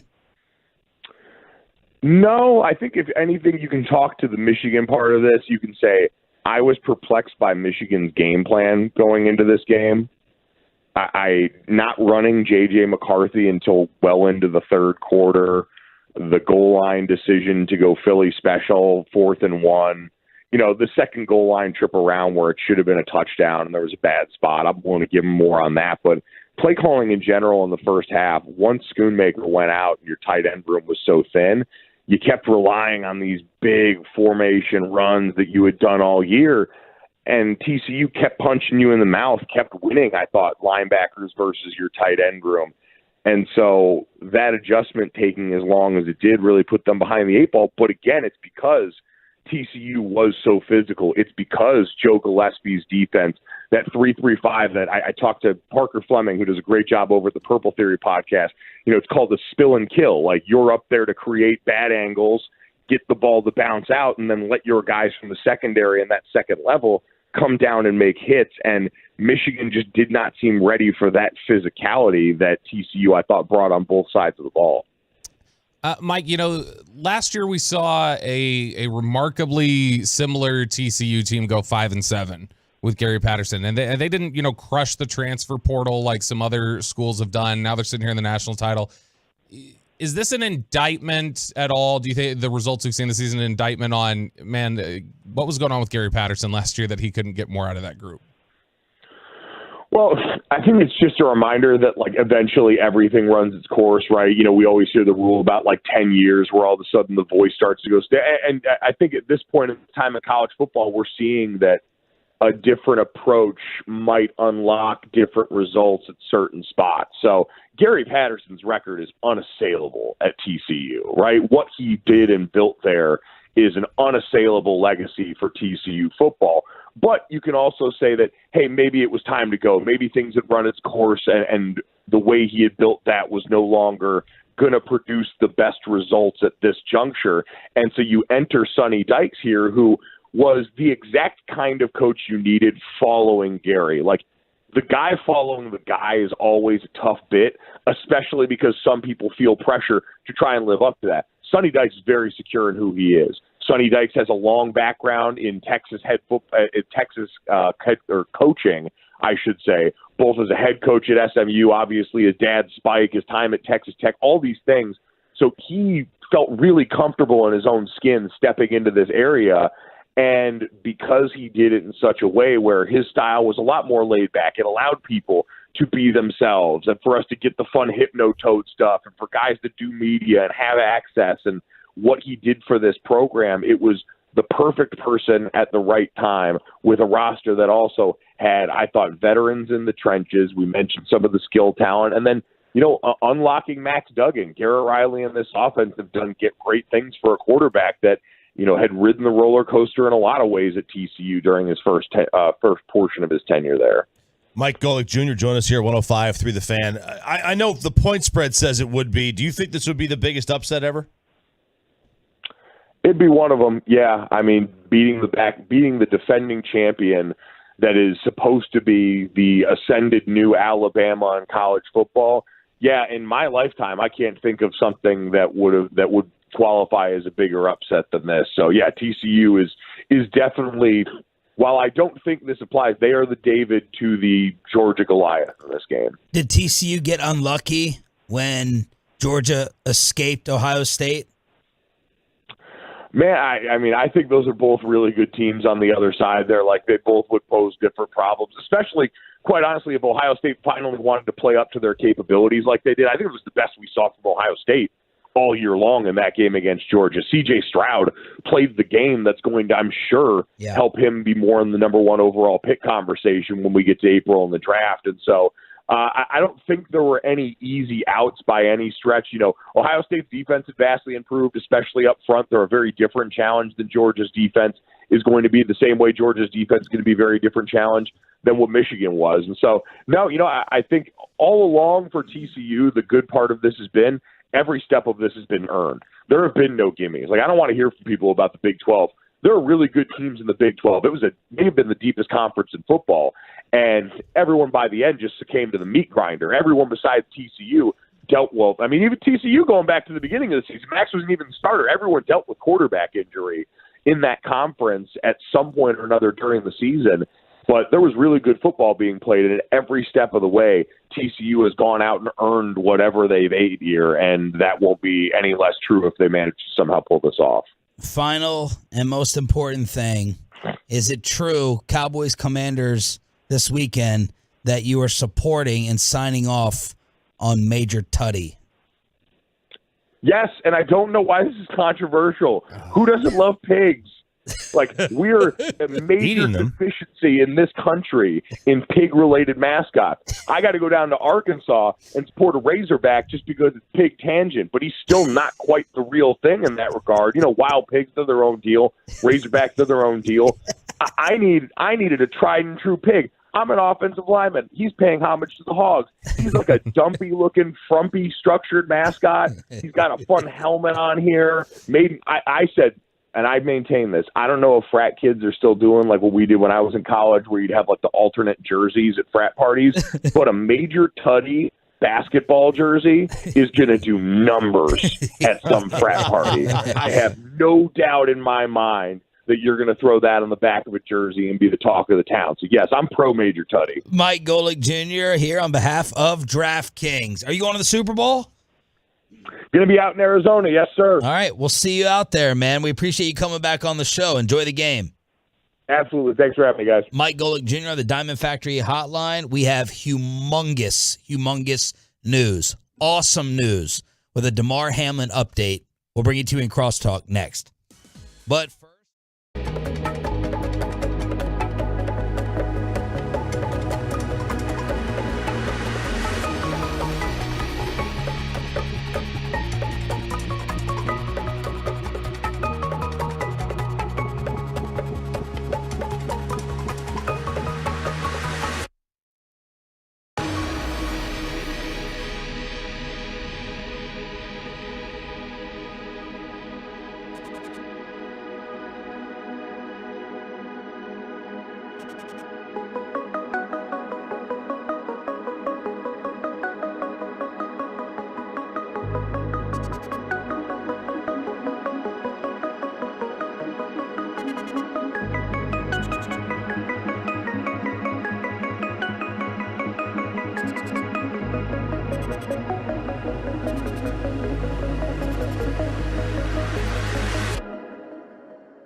from the physicians caring for Damar Hamlin. Damar has shown remarkable improvement over the last 24 hours. While still critically ill, he has demonstrated that he appears to be neurologically intact. Woohoo! His lungs continue to heal, and he is making steady progress. So an amazing update on Damar Hamlin from the hospital and the Buffalo Bills. That's super cool. Like, obviously, you don't want lung problems either, but you would prefer those to neurological problems in most senses. So that seems like fantastic news. Seems like fantastic news. And will the NFL now go, all right, game's on, green light, everyone's playing this weekend. Do you think that they're going to wait for Sunday's games? That, let's just say, for some reason, New England beats Buffalo. Well, if that happens and Kansas City wins Saturday afternoon, Kansas City did get the 1 seed. There's nothing Buffalo or Cincinnati can do. And would they just say, all right, well, now that it's played out that you can't catch Kansas City, we're not going to make up this game? I think there's still the case of the AFC North, though. Baltimore, Cincinnati. But they play each other. So I will say this, to your point. If Baltimore wins, which it sounds like they won't because they're going to have to play Hundley again. Yep. But if Baltimore were to beat Cincinnati, maybe they'd say, well, now we do have to play this game. But if Cincinnati beats Baltimore and New England beats Buffalo, maybe the NFL goes, we don't need to push the playoffs back. Both these teams just played 16 games. That's what you said yesterday, that the NFL, as they usually do, would try to wait as long as possible and let the decision be made for them. That's exactly. I think that's what they will do. They'll wait. If they don't have to make a decision, they won't. Yeah. They didn't have to make decisions on anything else until they absolutely had to. And that's what they'll wind up doing. So they're going to hope that Kansas City wins, Buffalo loses, Cincinnati loses, and then they don't have to worry about it. Cincinnati wins. Well, no. Oh. Because then do you have a beef about the second seed? Oh, wait. If Kansas City wins and Buffalo loses, you're right. You're right. But then again, then hey ho. Then who's the 2 seed? Well, you'd go to divisional record, conference record. You just wouldn't have the head-to-head. Yeah, because it would be between Cincinnati and Buffalo, who would have identical records. What's coming up on the show, Corey? Guys, we have Rangers pitcher Nathan Eovaldi joining us today during the noon o'clock hour. And I'm really excited about that. And the presser's at 11. Yeah, the presser's at 11. We got My Buddy's an Idiot today at 11:20, and so much more.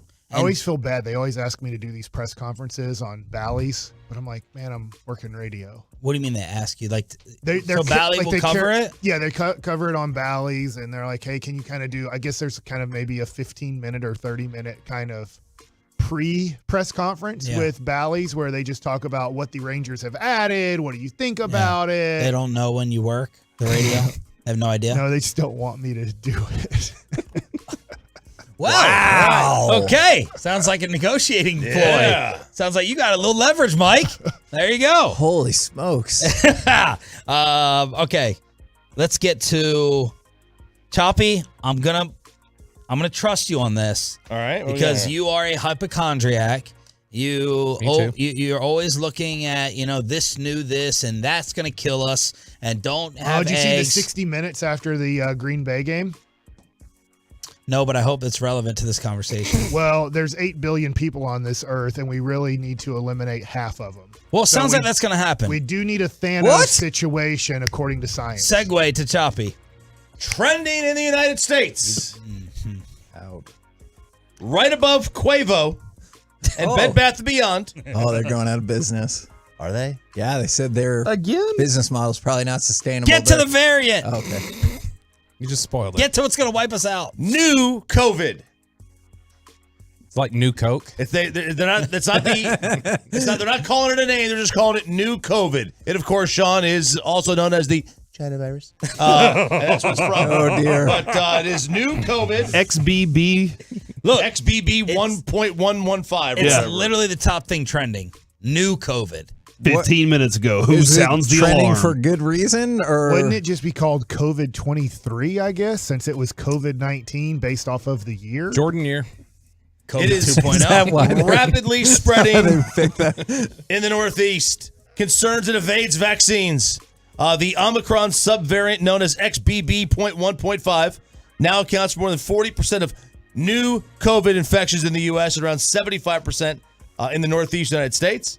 And who's reporting this? It's very important these days to 60 Minutes. It is the Who. It's not 60 Minutes. Not the Who, the band. Roger Daltrey is like jumping in on that. Pete Townsend's not in this either. ABC News is on this too. Yeah. It's but yes, the WHO, World Health Organization, talking about the China virus and new COVID. All right. Well, so we gonna do these shows from home again. Should have been doing it at home all along. We going to the Super Bowl. We going to Arizona. Does it have any data about like are people being hospitalized or anything like that? Or yeah, how many It people just are says dying once they get it? 75% of the new cases are this so specific. that could be time. 10, it could be 10,000. We don't know. Which I feel like this exact description has been used on like the last 6 variants, and we didn't shut down again. So yeah. See, on And January everyone 4th, is pretty much fine. On January 4th, there were 207,000 new COVID cases in the U.S. and 2,000 deaths apparently. I'm going to buy Zoom stock right now. I'm buying back in. How's AMC Peloton doing? stock. You want to buy Peloton stock, Zoom stock. How's AMC? Peloton went from $20 to No, I didn't mean that. I didn't mean You're that. not supposed to say I didn't that. mean that. I did not. It's okay. We can visit our gravesite later. You can apologize. His mother is dead, Sean. I didn't mean that. Dead, It was just an dead. automatic Did response. she die of COVID? She didn't. She did die of a lung-related disease, though, when I was 16. And you had COVID 3 times? I've had it 3 times. Tested positive? And I got the jab, so. Oh, God. Well, there you I'm go. saying I got it, and I got it 3 times. Did your mom smoke? Nope. Just Nope, it's called ARDS. Acute respiratory distress syndrome, basically pneumonia, hardening of the lungs. that's so I sad. apologize. Hey, That's Sean almost- brought it That's up. almost a COVID. Sean was the one who was like, let me pee on her gravestone real quick. Jeez, Bobby. If the stock market was more green this morning, do you think you'd be in a Is better it mood? red again? Yeah. It's red every day, man. Look at it. It was Odyssey- green yesterday. Is there a stock reason I should started put out money hot. in my 401k? Because it just goes away. It's You're like, a masochist. What'd you say, Corey? Odyssey stock started out good. Okay. And it went, then it went- you guys got the midday it went show. back down 1 cent. Oh, that's so hurtful. Isn't it like only worth it? Listen to Don't worry this. about that. Listen to this. Bills Bengals becomes the most watched Monday Night Football game in the ESPN era. Yep. Is it Makes complete sense. awful that like that was going to be a huge game anyway, Yeah. but you're curious about the like quarter by quarter or minute by minute breakdown? Yeah.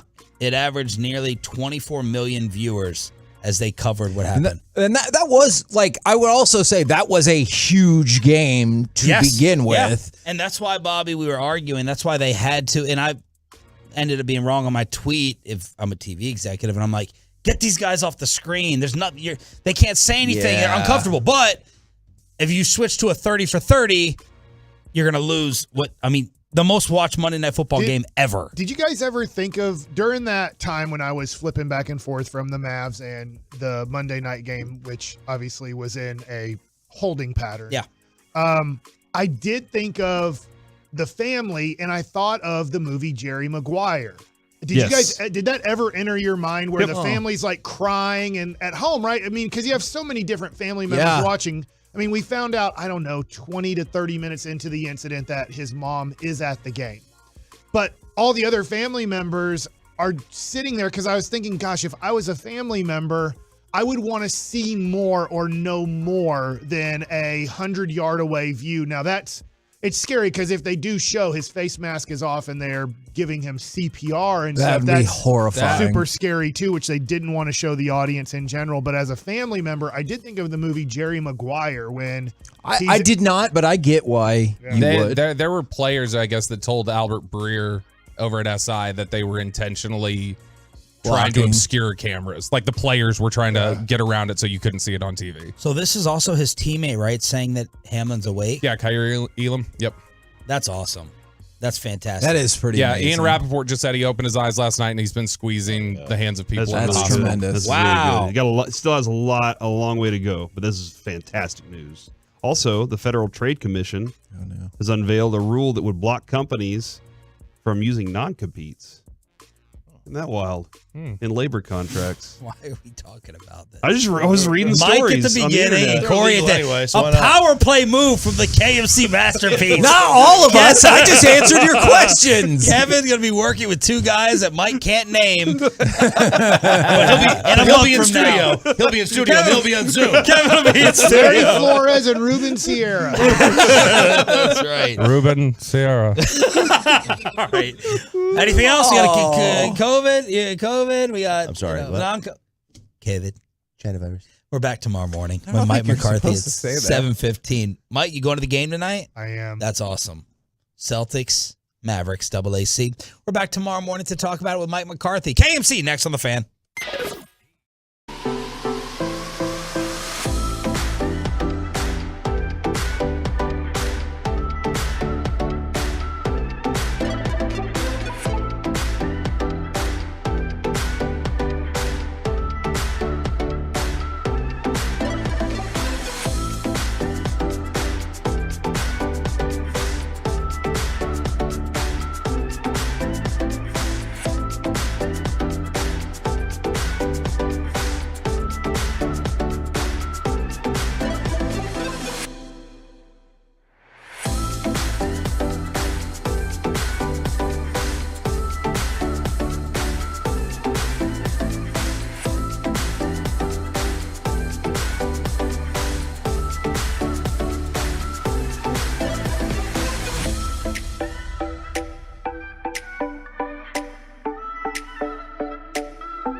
about to be masterpieced, KNC style, right here on 105.3 The Fan.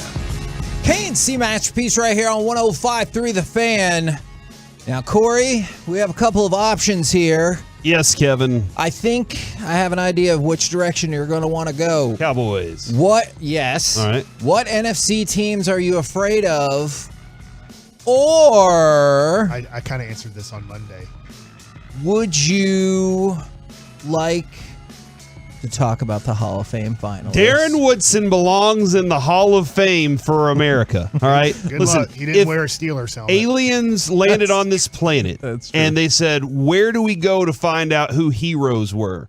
And somehow, some way, somebody directed them to the Football Hall of Fame. I would want one of the first faces the aliens to see would be Darren Woodson's, because he is the best representative not only of the NFL but of humans. All right, like I want them to go, "Oh, this guy," and then go to him and say, "We've been told that you're the leader. We would like to have a conversation with you." All right, so I would trust Darren Woodson to close the deal. All right, I would trust him. They would be like, "Man, the humans weren't wrong. This guy's right." So when it comes to the Hall of Fame, I want Darren Woodson's representation to be there. It needs to be there. He needs to hear the knock on the door whenever he's waiting for that moment. And I mean, like Kevin, and that's not just me being biased. Sure. Like this is also. No, I think you're right. Maybe it also does have to deal with like meeting him, having conversations with him, and knowing like every single person you ever come in contact with that's ever had a conversation with this guy thinks he's the best. And then add on top of that the things that he did on the football field and his accomplishments as well. He belongs there. Just for example, there's a guy named Lynn Swann who played from 1974 to 1982, but he wore a Pittsburgh Steelers helmet. And his most receptions ever in a season was 61. He did have 50 receptions in another season. That's his second high. He never even had 50 receptions or more than just 2 times. Well, man, how many times did he have a 1,000-yard season? The answer is 0. How many times did he ever have a 900-yard season? The answer is 0. How many times did he have an 800-yard season? The answer is twice in his career. He had 808 yards in one year and 880 yards in another year. He never even had more than 800 yards again. Didn't even have a long career, but he wore the Steelers helmet. And as we found out, all the voters are Pittsburgh Steelers fans from Brian Broaddus and other people. So literally, I'm not making this up. If you just want to look at Lynn Swann and who was the other chump on the other side. Some random guy. Yeah, Rando McGee also made the Hall of Fame. Like literally all the Steelers from the 70s made the Hall of Fame. You just had to be a Steeler and you made the Hall of Fame. The backup quarterback's probably in the Hall of Fame. We just don't know his name. And if you're a Cowboy on the 1992, 93, 95 team that won 3 Super Bowls, you had to set unbelievable records to be in the Hall of Fame. You had to just be on the Pro Bowl every year, All-Pro every year, and you still kind of didn't make it. Ask Darren Woodson.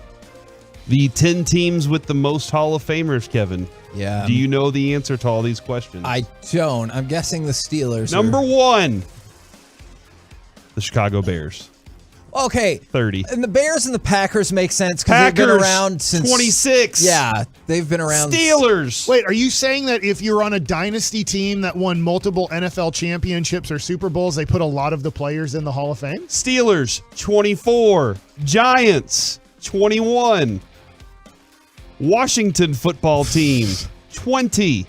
Rams. What? 19. The Rams? Cowboys come in at 7 with 19. How the hell do the Rams have as many Hall of Famers as the Cowboys? Maybe they were the Pittsburgh Rams at some point. They have been a whole bunch of places. Maybe they just got all of the fans. They're like, hey, we've been a bunch of different places. You can be a media member. Like, I can't believe the Cardinals aren't up there because they're like, yeah, we got most of those same places. Yeah.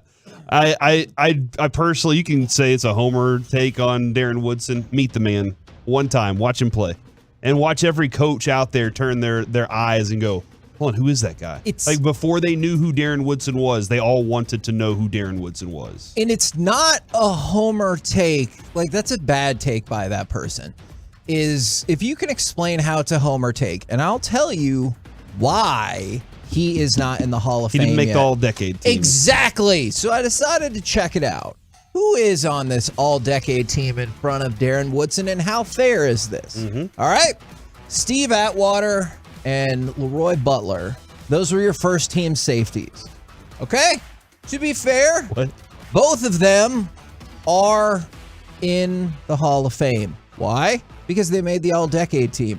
Let's take a look at what Steve Atwater did. Well, he was on 2 Super Bowl champions. Well, guess what? Darren Woodson can do that. And he was first team All-Pro 2 times.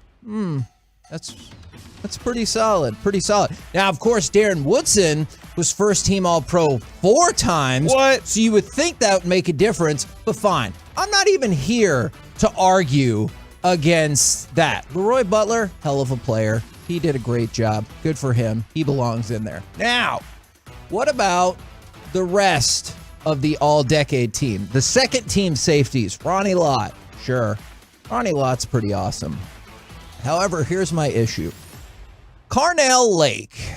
Now, you might be thinking, he didn't wear gloves. Who the hell is that? It's near Joe Poole Lake. He's Okay, a good player. Good. You remember what team he played for? Steelers. The Pittsburgh Steelers. So let's take a look at the resume of Carnell Lake. He was second team All-Pro 4 times. He was first team All-Pro once. And if you wonder why I keep bringing up that particular aspect, is because All-Pro and the All-Decade team is how a lot of this gets judged. Hey, it was tough competition, Corey, because in 1994 and 1995, when he was second team All-Pro, guess who was first team? It was Darren Woodson, of course. Darren Woodson should have been the other second team safety on the all-decade team. And if that was it, guess what? He would be in the Hall of Fame just like all of the other safeties outside of Carnell Lake on that all-decade team. I don't think Darren Woodson would be in the Hall of Fame even if he was on the all-decade team. We see players from the 70s Cowboys all-decade team not be Hall of Famers. I mean, this is where it really just does took come forever. in. Yeah. It doesn't matter. They're not the Pittsburgh Steeler voters, and it's amazing that it's this biased. But if you played for the Cowboys, in a weird way, as much coverage as they get nowadays, and today is when you vote, is they just don't want to vote for Cowboys. They just don't. They're like, they got enough publicity as a player. We're not going... Like, to not let, I know we're talking Darren Woodson, to not let DeMarcus Ware in was amazing to me. That's because another DeMarcus Ware crazy does thing. deserve it more than Darren Woodson, in my opinion. It's only my opinion, but they both deserve it. Woodson should have been in. But when DeMarcus Ware came up, I thought for sure he would be in pretty darn easy because he went to Denver and won a Super Bowl and was arguably the best pass rusher for a 3 or 4 year period. For sure. Okay, so to your point about that, did you know that DeMarcus Ware was first or second team All-Pro 7 years in a row? He led the league in sacks twice. He is on the all-decade team. Doesn't matter. I was shocked by that. If Nate Newton would have played for the Steelers and won 3 Super Bowls and been a 6-time All-Pro or Pro Bowler, I can't remember his whole resume, and I know what happened after Nate Newton's career, unfortunately. He hosted Cowboys Crosstalk. Yes.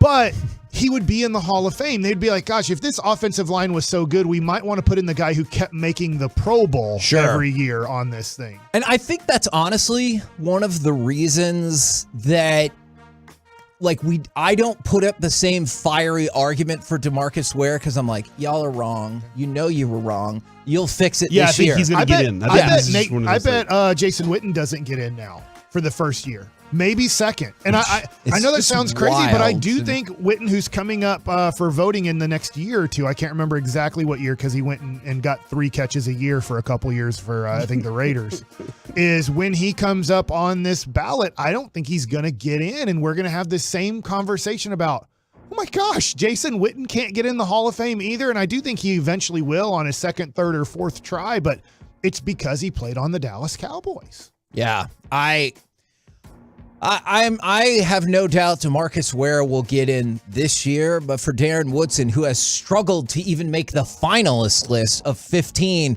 and he was the last one on the list because they're alphabetically. When I first saw the release, I cut it off right before him, and I said, son of a... And then I scrolled down, I was like, yes! Okay, all right, yeah. There are a couple things coming in on the fan text. In the 70s, they actually played football. That tag you're down stuff now doesn't work.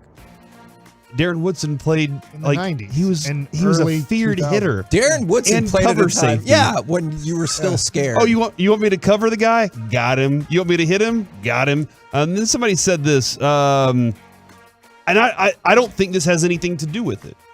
You really don't think the fact the Cowboys have been losers for 30 years impacts their Hall of Fame voting? That person is a troll because they also said the Cowboys have been irrelevant. Like, look. Well, what about Drew Pearson? Yeah. What about Cliff Harris? What about all those guys that were up for it in the 90s when the Cowboys were a dynasty again and the voters were like, no, we got to put in every Steeler. You know who's another one who's on that list because they're on the Veterans Committee list, and I don't want this to be lost either, is Chuck Howley. Chuck Howley, I believe, is the only Super Bowl MVP on a losing team ever. Yeah. That happened in Super Bowl 5. Then they won Super Bowl 6. He was first team All-Pro 5 years in a row in the 60s at a time when I feel like people would agree men were playing football or however you want to put it. Rayfield Wright couldn't get in forever. Yes, because Bob Hayes couldn't get in forever. Because we didn't. Until they're like, oh, Bob Hayes is dead. Let's put him in. Nobody cares. Like I guess his grandkids care. But Bob Hayes didn't know he got put in the Hall of Fame when he died. And so Chuck Howley is also on this list of Cowboys who were objectively awesome at a time when the Cowboys were awesome. If you think it's because the Cowboys didn't win, well, Darren Woodson doesn't fit that bill. They were winning when he was there. Chuck Howley doesn't fit that bill. I bet if you look this up, because you're looking up, Corey, how many players are in, and I know this gets a little bit more difficult than just the total amount for the history of a franchise. I bet there's more Buffalo Bills in the Hall of Fame from the 1990 to 93 run of 4 Super Bowl appearances without winning. I bet they have more players in the Hall of Fame than the Cowboys who won in 92, 93, and 95. I'll have to really go search on that one. This was just a list that I found. But I mean, if you look at Bruce Smith, Andre not in Reed, the top 10. Jim Kelly, Thurman Thomas, their head coach Marv Levy. Now, I know that Jimmy Johnson eventually got in. He's not good enough to make the Cowboys Ring of Honor, but he did get in the Hall of Fame for what he did for Dallas. But like, if you look at that Buffalo Bills team, I bet that they have more Hall of Famers for losing 4 straight Super Bowls than the Cowboys do for winning 3 out of the 4 years there. I still love the story, Kevin, that everybody was like, we like this Arizona State linebacker, but he's undersized for the position. Yeah. And Dave Campo, Jimmy Johnson's like, hey, go check this guy out. We need a big, strong safety in the NFC East because we have a power league. So we need to go find somebody. And then Darren Woodson ran a 4.35 40 during workouts, during his campus workouts. And they were like, hey, can we turn this guy into safety? And they did. Like, they were like, let's take this linebacker, just kind of like Micah. Can we take this linebacker and make him a defensive end? There are some problems right now, but there are also some really good things that come of it, too. You know what I think is fascinating about this is you can go to Pro Football, ProFootballHOF.com/fan vote if you want to participate in this. However, it's very clear that this is a sweepstakes, and it was like, this is for entertainment purposes only. Your vote will have no impact on the players selected, which I'm glad they put that in there. We need to keep I don't know if we can affect this at all. I know that, Corey, we're trying to, and we'll keep trying to, but it's just not fair to the human beings here, to the people that are affected by this, because they played for the Cowboys. They got more publicity, but they will not get the accolades at the end of their career. They will not get in the Hall of Fame because they were a Dallas Cowboy and not a more, blue collar, nobody cares about your city team, Green Bay, Pittsburgh type of deal. It's a weird thing that the players play for the Cowboys and they have to suffer at the end. They get better jobs. You get to be a $10 million to $20 million person calling games, but you will not get accolades after your career is over. I love this line from Rick Goslin's post, Kevin. Who I think that's the guy who's pushing this. He's the guy that pitches. He pitched. He got Jerry. And if that's the case, it's going to go well. With the explosion of the passing game that has made 3-receiver offensive sets staples, every team in the NFL now looks for safeties with cover skills that Woodson brought to the Cowboys in '92. He was 30 years ahead of his time and an essential part of what they were able to do to win 3 Super Bowls. So, yeah, that dude right there. I'll take him every time. I really hope he makes it. We're the KNC masterpiece right here on 105.3 The Fan. What's your vote though? Like what? He's not going to make it. I don't think he will. I mean, I want him to. I think you're going to have to wait until it's the Veterans Committee. DeMarcus Ware has a 50-50 chance. I can't believe I'm saying that. He should have a 100% chance. I might end up dead wrong in this. I think he will make it this year because I think logic will kick in. They'll be like, oh, yeah, that was stupid. We should probably put him in.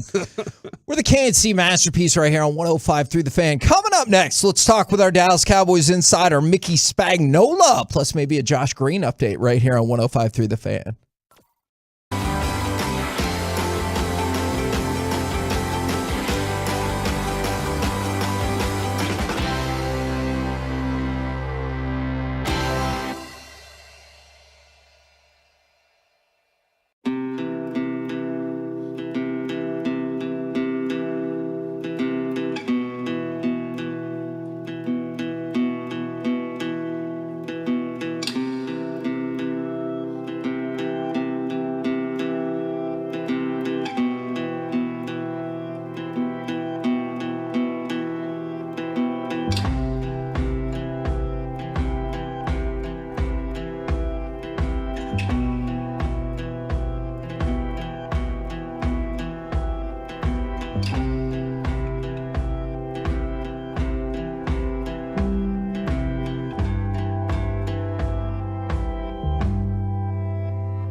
This segment of the KNC Masterpiece is brought to you by Frankel and Frankel. There's a reason you need a special license to drive a big truck. So companies that hire drivers and put them in one should be held accountable for what happens when one hurts you. Frankly, you need Frankel and Frankel. The consultation is always free. Visit truckwreck.com.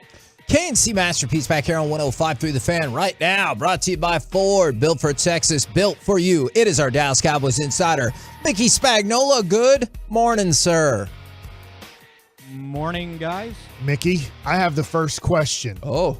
Because we didn't get to this. We were just talking a lot about Darren Woodson, and maybe we'll get to him in a second. But would you rather, and I know this isn't going to most likely be your first round matchup, but would you rather play the great Hall of Fame quarterback Aaron Rodgers and his team that isn't as good as the rookie quarterback Brock Purdy, who has the better team in the playoffs?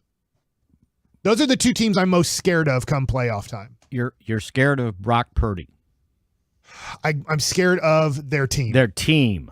But I'm scared of Aaron Rodgers. So do you understand what I'm saying? I'm scared of one quarterback and one team. And I think we're better as a team, but then I'm scared of that team, but I think we have the better quarterback than Brock Purdy. Is neither an alternative? Well, I guess the good thing is possibly you're bracketed where they would play each other in the first round and one would eliminate each other. I see, in the first round. So you're looking for a second round. So you don't care who you play in the first round? Well, I'm going to assume you play Tampa. I know there's a lot at stake this weekend. I want to play nobody and get the bye. Let's do that. Well, I think the more pressing question is, would you rather play Tom Brady on the road or Aaron Rodgers at home?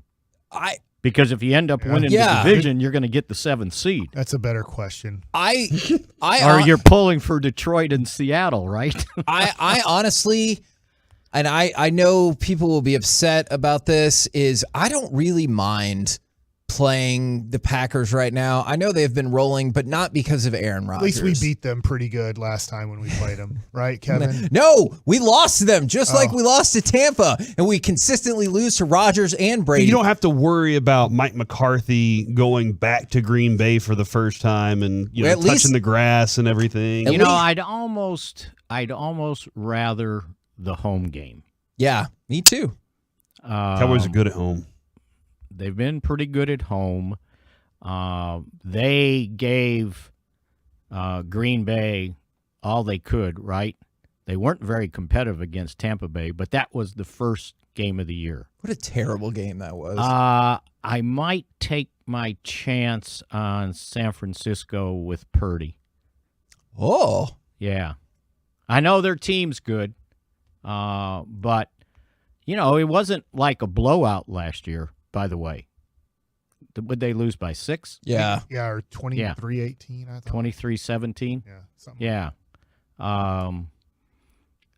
yeah. I know I worry about Rodgers. I know that, but at some point they are going to take him down. I'd rather the home game, I think. Whatever those scenarios are, give me the home game. The one thing I do like, I don't know if you're on the same page, Mike and Mickey, is the one thing I do like about maybe the Packers getting in is, has y'all kind of referenced the potential for them to cause some chaos. Like if they were able to knock off San Francisco, like let's just assume everything stands kind of the way it is. If they were able to knock off San Francisco, then would you be able to draw a different playoff opponent and you could get Minnesota in the second round? And I feel much better about rolling up to Minnesota than most of those other options. Yeah, I bet they would answer that question differently in Minnesota, right? Would you rather play that or the Cowboys?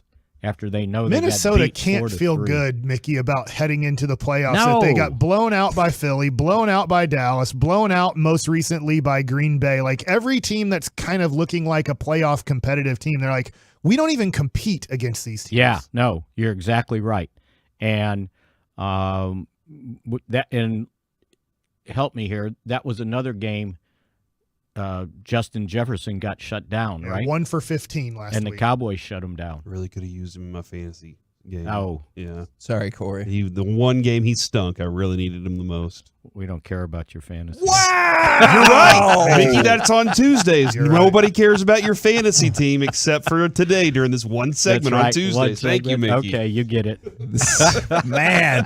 I always look at fantasy stuff like people's golf scores, right? They memorize every hole and they want to tell you what happened on every stroke, right? Yep. And it's like they're the only ones that care about that. I don't care. Mickey, isn't this amazing, though, that right now the Cowboys are the 5 seed, and most likely they'll stay the 5 seed. I know there's possibilities of being the 1 or 2, but the 1 seed has a hurt quarterback, and that shoulder's not going to get better. He might play, but it's not really going to get better. The 2 seed right now, yes, San Francisco, very good team, but with their third-string rookie quarterback. The 3rd team, Minnesota, can't compete against good teams. Right. The 4th team is barely 500. The 5th team, the Cowboys might be the best team heading into the playoffs. No, I would not argue with that whatsoever. And look, with Jalen Hurts, I don't know how you play him if he is not 95%. And I don't think he is. It does not sound like that. Right? I mean, it's a shoulder. I mean, you got to throw the football. Now, I know he could run, right? I get that. But that's how he got hurt, probably. He didn't get hurt throwing the ball. And that's what I think is it's fascinating the way you laid that out. And that makes 100% sense to me is I think that will limit how effective he is because he will not be a running threat anymore. Yeah. Or not anywhere near as much. I mean, what if you do get hit in this game, right? And you do fall on your shoulder. All he's got to do is go down one time, and he's not ready for the playoffs. And maybe it's old school, Mickey, and maybe, obviously, New York might not do this, but if you're playing Philadelphia in the divisional round, why not have a borderline late hit and bury that shoulder into the ground and see how he reacts to it? Yeah, because they probably would like to get rid of them in the playoffs too, right? Yeah. So, and it's not – look, it's not old school. It's why hockey does what they do, right?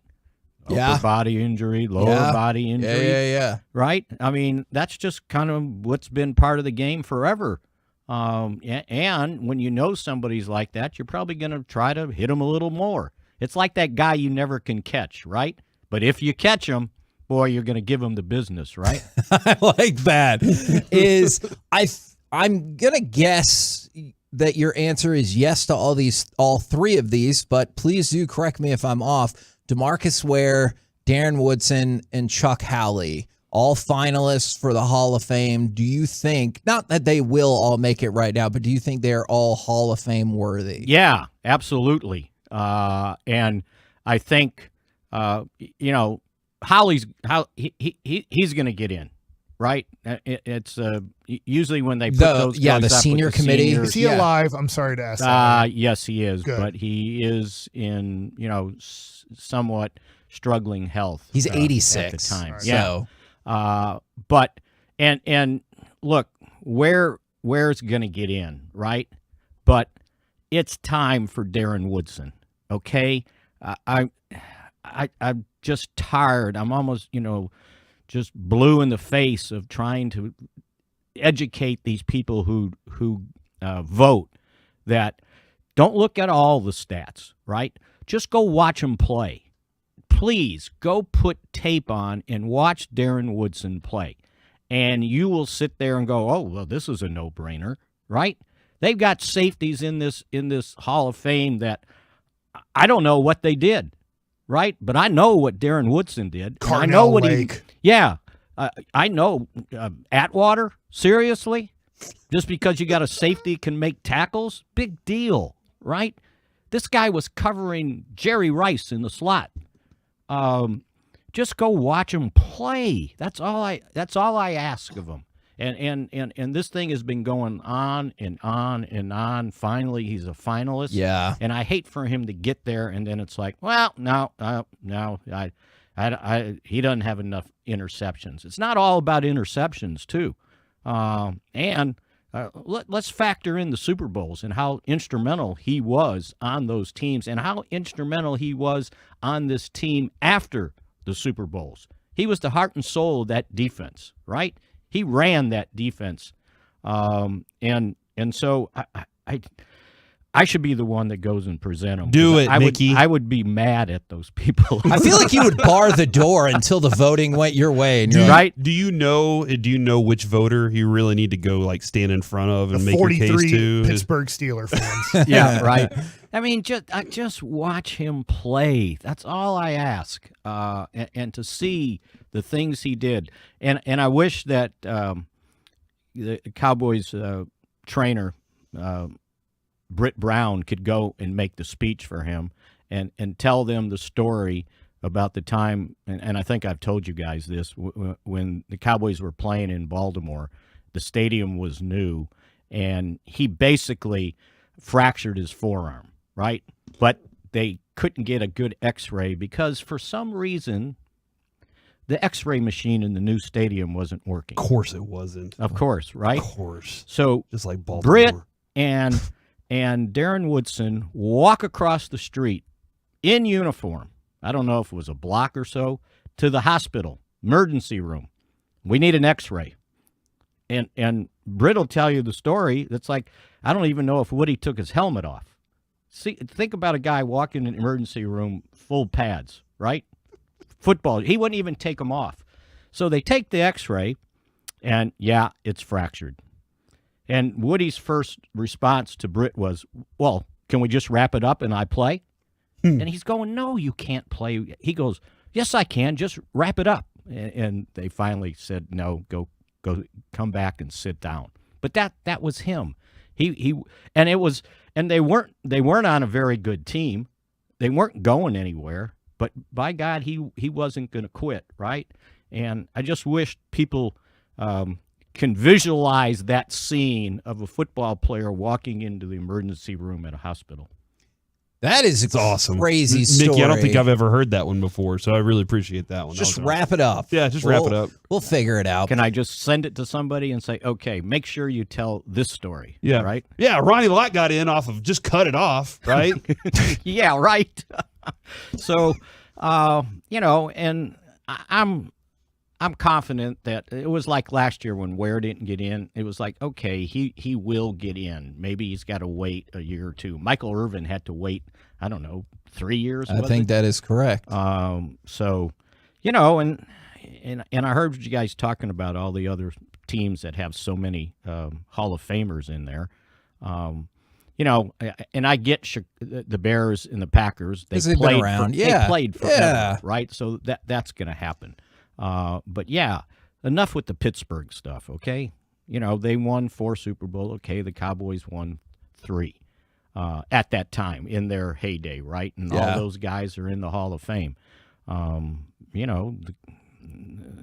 So, yeah, I just get, just perturbed. And I don't know who you guys thought was calling you a homer for, backing Woodson, but they just need to go watch a little football. That's all I got to say. Woo! That's how we're going to end this. I love it. And not Mickey, fantasy thanks. football, It makes Kevin. me feel like a lot of people who text in. It makes me feel really good now because I know how smart I truly am. There you go. Wow, I really am this smart at this. No, it's simple. It's just so simple. If you watched him play for, 12, 13 years, whatever it was, and he even tried to play that year where he had the back problem, right? Yeah. And Parcells was, it's like, oh, okay, can you play another year? And then he finally, I think it was December, he finally said, okay, that's it. I can't play anymore. The back's too bad. But he was going to give it a shot, and he had to play through those teams that went 5-11, 5-11, and 5-11. But he didn't. He could have retired, but he didn't. And it was almost like having a coach on the field. And go look at what happened to Roy Williams playing safety without Darren Woodson on the field. It did not go well. Yes, He yelled at a lot of people after the play was over. He was like a soccer goal. I've never seen a player yell more at his teammates after a touchdown than Roy Williams. I'm like, I feel like you were the safety, and the last person on this, it's called safety. That's right. And yet you're yelling at the linebackers. I'm confused on this one. So anyway, yeah, I can go on, as you guys know, as we have done right here. I probably stretched you longer than you needed to, but I can go on and on. That's all right. Baseball Nuggets is coming up. Okay. You're cutting into Mike's time. You're good. Talking about Rafael Devers, you know? Thank you very much, Mickey. All right. We'll catch you again tomorrow. All right. See ya. Mickey Spagnola, Hall of Fame aficionado from DallasCowboys.com. Coming up next, the aforementioned Baseball Nuggets with Mike Bassett. 331 million reasons the Rangers can't trade for Rafael Devers next. Coming up in the next.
Grapevine, we know loyalty can't be bought. It's earned. Like with our classic royalty. Pricing below market value, top dollar trade value, and lowest interest rates. One of the largest sections in America. This is Texas. This is Classic Chevrolet. Relax and enjoy the difference. Find new roads. KNC Masterpiece back here on 105.3 The Fan. Right now, it's time for a little baseball nuggets with Mike Bassick. Okay, nugget. We talked about earlier in the week Rafael Devers signing a 1-year, $17 million contract, which would then take him into free agency after the season was over. He would have completed his 6 years of playing in the major leagues to then become a free agent. Well, later in the day yesterday, there's reports that, hey, they might be working on a long-term deal. And then the next thing you see is Rafael Devers signs an 11-year, $331 million contract with the Red Sox. Yeah, and so it's like, wow, it went from 1 to 17 to 11 to 331 really quickly. He's 26 years old, great left-handed hitter, horrible third baseman, should move to first base. I don't know when he's going to move to first base, but this is the deal, Corey, and we were talking about this, I think, during a break, is, his errors aren't super high. But you don't get an error when you don't touch the ball in the infield or when the ball goes, when it goes in between your legs or a very easy play. And honestly, let's be honest, scorekeepers are pathetic now in hit and error. They just give everything a hit. Yeah. Well, he hit the ball. It's a hit. I mean, it's very like when you're scoring a 10-year-old baseball game. You're like, he's 10. Like, it's a hit. He hit the ball. It's a hit. That's we are now scoring Major League Baseball games like a whole bunch of 10-year-olds are playing. Like, he hit the ball. It's a hit. Look at the exit velocity was 88. What human being can catch an 88-mile-an-hour ground ball? And I'm like, Major League human beings can catch an 88-mile-an-hour ground ball or even 100-mile-an-hour ground ball on 2 hops. That's why they're major leaguers. Like, not today. Who could do it? So we give hits left and right. So what's amazing is we give the benefit of the doubt to the hitter every time, and yet the batting average is still as low as it's ever been in Major League Baseball. I hadn't really thought about that. Yeah, you think about it. They give the benefit of the doubt to the hitter all the time, yet it still hasn't really helped out with batting average. So I will say Rafael Devers, by my standards, is a bad defensive third baseman and needs to be taken off of that position sooner than later, but is one of the best left-handed hitting guys, especially in the American League, but I think in all baseball. So great hitter, probably needs to be more of a first baseman DH for the majority of that contract. Actually, I think they don't even have him listed on like the defensive index rating. Right. He's at the bottom on the defensive index rating when it comes to American leaders there. So, and then on top of that, my other question to you, Mike, is when did Carlos Baerga become the newsbreaker for all of baseball? He must know the major Latin players and agents. Okay. That's my guess. Yeah. I'm only guessing. He's putting it on his Instagram and breaking news. How does Woj for basketball know all of these things? And now Shams Charania is very close to him and knowing these things before they happen. So, I mean, there's 2 guys battling it out. And I'm like, do they know the agents that well? Or do they know the league office that well? I assume it's agents, because the agents are the ones that usually will start getting out the information to their people before we know as fans of the game. But it could be that maybe league office too, like Carlos Baerga is possibly really close with Tony Clark. But would Tony Clark know all this information? He's the head of the players union. I honestly am not sure. Like, I don't know. It's a great question how Woj or how Shams Charania in basketball. I don't know who the person is in football. Who's the person in football that you feel like can break the free agency news? Because there's Rappaport. And then Schefter. Oh, hold on. Schefter after Rappaport? That's right. Jane. Do you think it is? Well, yeah. I think it's close. Text Jane. And she doesn't have. You don't have to share the information on the air. But like, is it more agent? Is it more player? Is it more league office? Is it more general managers? I wonder exactly who it is, and I think it can be a different piece every time. Now, going from that, going back to the Texas Rangers, and look, the Texas Rangers' plan is to play Josh Young at third base opening day. I'm going to give you my opinion on Josh Young, and I hope it's wrong. I don't think Josh Young is going to get off to a good start in 2023. Okay. He hasn't. Remember Derek Holland yesterday talking about adversity and how guys handle adversity for the first time? Josh Young was taken 8th overall. And then for pretty much 3 years after he's been taken 8th overall has been hurt. Yeah. Now, when he hasn't been hurt and played, he's done pretty darn good, whether it's been AA or AAA or even a little bit in the major leagues last year.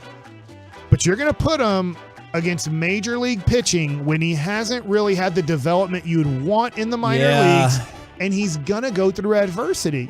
He's going to go through a tough time, and he's going to have to do it against the toughest competition there is, and that's Major League Baseball. So I'm not saying he's going to have a bad overall year, but I worry about Josh Young getting forced into this position without really going through what most players go through in the minor league. You suggested last year, Tavares, just stay at 9. Just leave him at the bottom of the lineup. Let him have a whole season doing it. Would you put him late in the lineup rather as like maybe not? Because I think I drew it up and I had him 7. Is where I would put him, because you're also going to have your center field situation with Tavares and Bubba Thompson. I don't know who's going to win that. I do think that is a spring training competition that leans towards Tavares. When we interviewed Chris Young, it sounds like, hey, going into this competition, it's never 50-50. There's always like, hey, if we had no spring training, who's our guy? And they have to pencil in that guy. They've penciled in Leody Taveras as their center fielder, but Bubba has an opportunity and a chance to take that away in spring training. But I would stick Leody at 9 because he started struggling quite. It's once again, when you're not in competition to win a playoff spot and the Cowboys start training camp, 99% of the audience stops watching the Rangers and seeing what they're doing. So you actually don't know what they did in September. But you were there. I was there. You were there for all of them. Leody was struggling quite a bit coming down the stretch. And so the season that he had put together, you do have to consider September. And September didn't go well. For Bubba Thompson, he hasn't had really a huge scouting report against him. He actually did better. I would say overall. And the thing is he stole 27 bases. It felt like in 14 games. I know it was more than that, but like Bubba Thompson it looks like a better base stealer. I don't know about base running yet. There's still more to be determined on the overall base running, but this might be a question for another day, or we might need more time, or I don't even know if you have a good answer for this. Is there a time period where you feel like athletes in general, or maybe baseball players, get a little bit more like jaded? Because I remember when we talked to him at spring training, he was just like, hey guys, I'm so sorry I was late. I was doing extra work, and like he can never be too prepared, even though he was a top like prospect and draft. And so I was curious if that like kind of positive attitude will help him through the tough times, maybe more than like your regular person. I like what you're saying. You just don't know how people are going to handle failure. Yeah. And I wonder the first 2 months of the season, he's going to go through a slump. Like, I hope he doesn't, but he will. Or even success. Sometimes people don't handle success well either. Now, he has handled a lot of success, as in at Texas Tech, being the 8th overall pick, having really good AA and AAA stats for the most part. So he's done that. I think that Josh Young is the future third baseman of the Rangers. Don't get me wrong. He's going to be here hopefully for a long time, but will the Rangers just stick with it when he is really struggling? I don't know. They have Ezekiel Duran. They have Josh Smith. They have some guys that could possibly pop into third base. I wanted to get to this in Nuggets today. And by the way, we're having Nathan Eovaldi's press conference coming up here pretty darn soon. We will interview Nathan Eovaldi later in the show today. I believe right around noon is when we have him plugged in. Andrew McCutchen, I was wondering the left field situation. Do you want to just, with throwing Josh Young is an unknown, center field is an unknown for the Rangers. Do you want to just go with unknown in left field right now and go, hey, Ezekiel Duran, Josh Smith, Shlomo Glitzstein, whoever we bring in, try it out, see what happens. They could all fail. They could a little bit, a couple, or would you rather say, you know what, to have part of the competition, let's sign a former MVP and Andrew McCutchen. And it doesn't mean he's the guy. He's very good against left-handed pitching. You ever played for Bochy before? I believe so. He actually did in 2018. Is he a great teammate? From what I've heard, he's a very good team leader, a guy that maybe Simeon and Seager didn't step up to the plate as much as the Rangers wanted, especially Seager. What if Andrew McCutchen was a bench player who started against left-handed pitching and who didn't play that much against right-handers, but is a veteran guy to be on your team, a guy who's won an MVP, a guy who, these last few years hasn't been that great of a hitter, to be honest. And when I say not that great, 237 last year with a 316 on base, a 700 OPS. Honestly, 700 OPS is pretty average in today's game. So he's an average player. You have to watch his matchups. I wonder if he could, it didn't help out the Rangers win, but the Hunter Pence of the 2023 Texas Rangers. Yeah. And if your guys are failing, he has to play more on an everyday basis if he's being successful. If he's struggling a lot, you do have and I don't think you'd sign him to such a huge contract that it wouldn't be, I hate saying this, but releasable. Okay. So I'm wondering, absolutely in. if you can't get Brian Reynolds, you can't get whoever that you're trying to trade for. You didn't get Michael Conforto. Because there's nobody there. Evan Carter's a year away, maybe? At least. So, there's nobody there that it's stopping their progress. Right. You're just filling holes, so you might as well fill the hole with somebody who knows the position and can help you in some other way at the same time. So there you go. I want to throw out Andrew McCutchen as still a free agent who's probably maybe more achievable. A 1 year, I'm going to guess 1 year, $5 million. I'm just guessing on how much he would get. Coming up next, we will hear from the Texas Rangers' newest starting pitcher, plus their GM, and then eventually maybe the Cowboys head coach. A lot happening. We'll do it next right here on The Fan. Blasting out.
From our fan studio, secured by DFWsecurity.com, it's the KNC Masterpiece on 105.3 The Fan. KNC Masterpiece right here on 105.3 The Fan. We will tune in with the Rangers general manager Chris Young and their newest starting pitcher Nathan Eovaldi coming up in just a minute. But before we get to that, by the way, this is going to be like a bonus lunch rush at Expressway right here.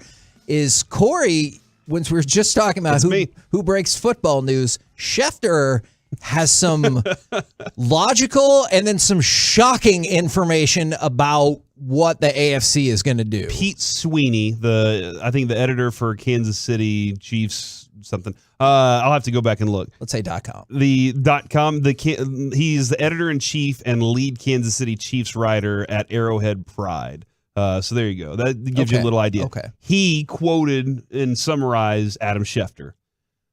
On ESPN, Schefter said he expects a decision on Bills-Bengals before Saturday's games kick off. That means the Chiefs, Raiders, Titans, Jaguars. So they would not wait to see how that plays out. He added he does not expect the Bills-Bengals to resume, and that would mean that the win percentage determines seeding. Okay, so if the game doesn't happen, that makes sense. They go on win percentage. He also said that the NFL is considering options, such as allowing the number 1 seed to pick home field or a bye week. So they get the choice. That's crazy. You get a bye to week me. or you get home field advantage. Another option, and in an AFC title game between two teams with differing number of games. So this would be like, so is a neutral site. So no decision has been made yet, but they're basically said, hey, there's no dumb options. Bring them all to the table. Let's lay them all out there. But yeah, that would be amazing. Home field or a bye week, and then no neutral site. The bye week, right? If I get home field and my first opponent, if I take home field but I have to play, and I get to pick who's going to be the worst team? Let's just say Baltimore or the Patriots even. Well, maybe. yeah. Or what if Baltimore's like Lamar Jackson isn't playing? Yeah. And you're like, I'll take home field and just have to play Baltimore in the first round. Yeah, I would probably take home field every time. I think I'd take home field throughout it and just take and pick the worst team. Okay. But that would only matter in the AFC Championship game, I'm assuming. You wouldn't then lose out on home field against the Chargers or whoever you would play in the second round. See, the first part makes all the sense in the world to me. They're not going to make it up, go off a win percentage. Like, I get that. If the second part plays out, that's wild. Mm-hmm. And that would largely be for Buffalo and Kansas City. I don't want to go to Buffalo. Like, if I'm Kansas City, I would rather play Baltimore than go to Buffalo for the championship game. Would it change at all if, like, Lamar Jackson was back, or you're like, I'm still looking big picture? I pick New England. Does that make sense? Like, you're saying I get to pick the opponent and get. I don't think you get to pick the opponent. No. So you just go to the 2 seed, but you get home field against the 1 seed? Yeah. You either get home field. Then I'm good. All right. Looks like the Rangers are ready to go right here in your home of the Rangers and the Cowboys. 105.3 The Fan. So we'll start with an opening statement from Chris. Thank you, Rich, and Happy New Year to everybody. Thank you all for being here on another special day for the Rangers and a fun offseason for our fans. I'd like to really start by thanking ownership for the commitment they've made this entire offseason and even last offseason to building a winning franchise.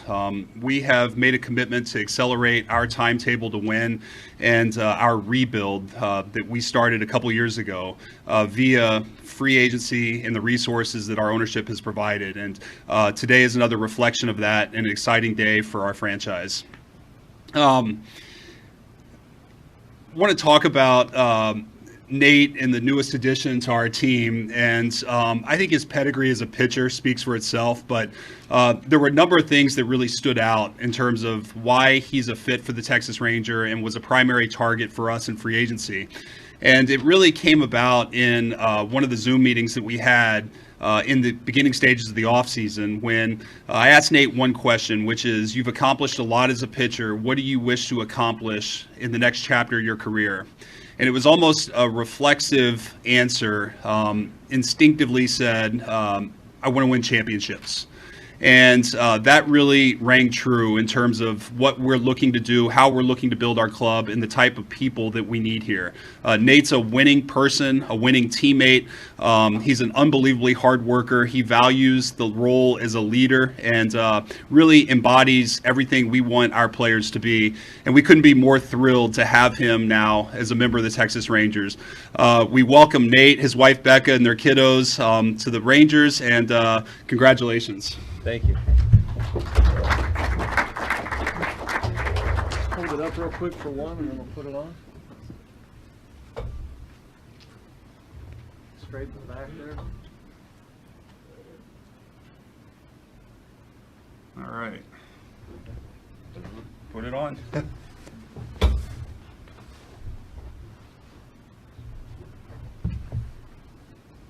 You're listening to Nathan Uvalde put on his new Rangers jersey as part of the press conference right here on 105.3 The Fan.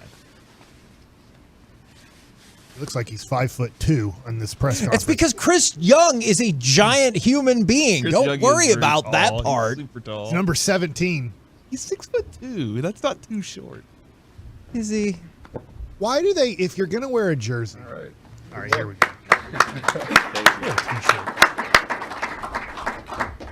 Okay, we'll take questions now. Please state your name and affiliation before you ask your question, and wait on the mic.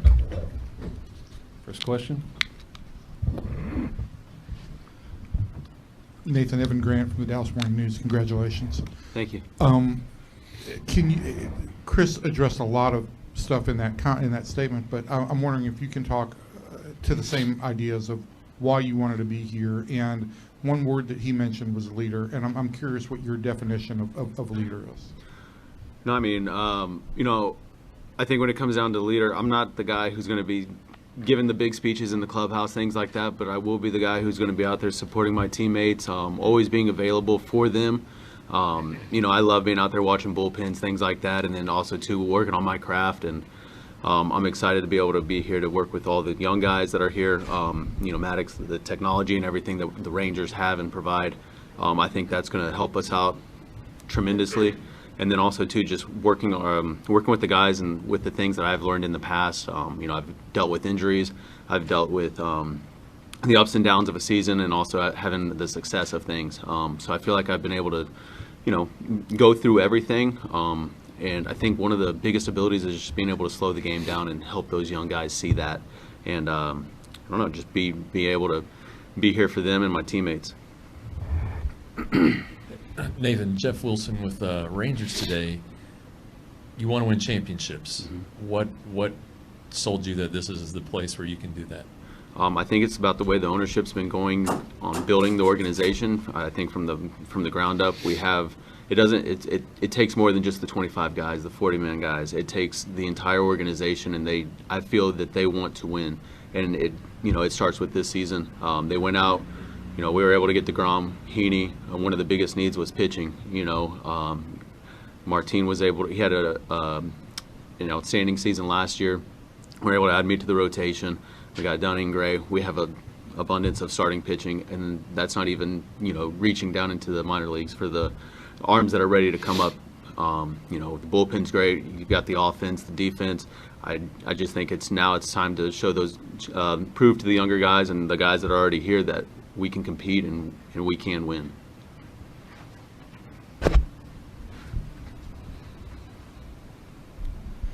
Nathan, Jared Sandler, the Fan and Rangers Radio. Not many guys throw splitters these days. I'm just curious, when did you start, and why has that been such a good pitch? And maybe if there was a person or people who've kind of helped you evolve that pitch into what it is. Yeah, so at the end of 14, when I was with the Marlins, I had a lot of innings, but I was giving up a lot of hits as well. And I was mainly fastball, slider, mixing the curveball a little bit. And Chuck Hernandez was my pitching coach at the time, and he said he wanted to work on a fosh, basically a fastball changeup grip, just spread the fingers wider, and I took to it right away.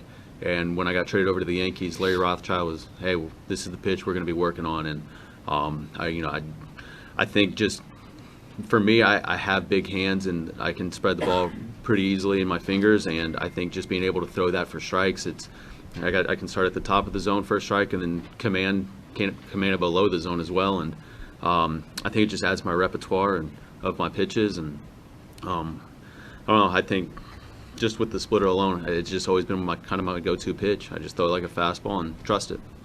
I mean, what does it mean to you to be able to pitch in the state of Texas? It means everything. I think one of the biggest things is family.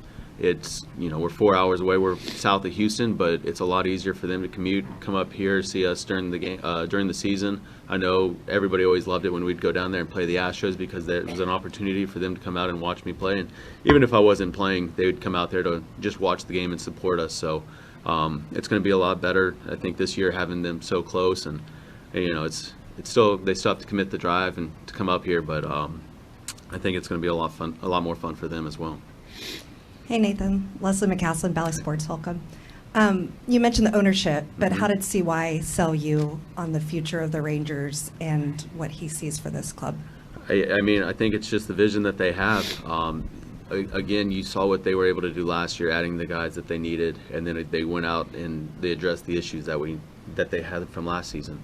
And I would say that, they did everything that they could in adding to the starting rotation. And again, I view starting pitching as the key to winning a championship. I think everything falls off of that when the guys know that you have your guy on the mound who's going to go out there and go 7 innings. They have the confidence coming into the field every day. If you're not trying to piece a team together, you have those guys out there taking the ball for you the entire season, and you can't just do it with the 5 guys. We have 7, 8, 9 guys, and again, that's where I touch. I'm not too familiar with everybody down in the minors, but everybody's got the guy ready to come up and help the team compete to win. And for me, that was one of the biggest pieces. And then also, too, all the technology again. I've always been big on mechanics and having an understanding of what I'm doing out there. And I do a lot of dry work, and I work on my craft all the time. And they have, what is it called? The Sports Science Lab? Yeah, the Sports Science Lab, I guess. And it's, we got a tour of everything, and I'm just excited to be able to go in there, and you get that instant feedback right away. So. What type of leader would you say you are? A lot of guys lead by example. Mm-hmm. Some people are more vocal. What will you bring? I would say leading by example. I try to make sure I do everything right, and I try to. I don't try. I take a lot of pride when I come into the field. I'm missing time away from my family, so I don't want to be coming into the field not working. And the Rangers are putting a lot of faith in me to come out there and take the ball every start, and that's what I want to be able to do. And go out there and compete for the fans, and again, show them that we can win, and go out there and win. Nathan, when the Rangers agreed with Heaney during the middle of the winter meetings, that gave them 5 experienced starters. As you're watching the market, was there a point in time where you thought, okay, Texas is not going to be an option for me? Did this development come as a surprise at all to you?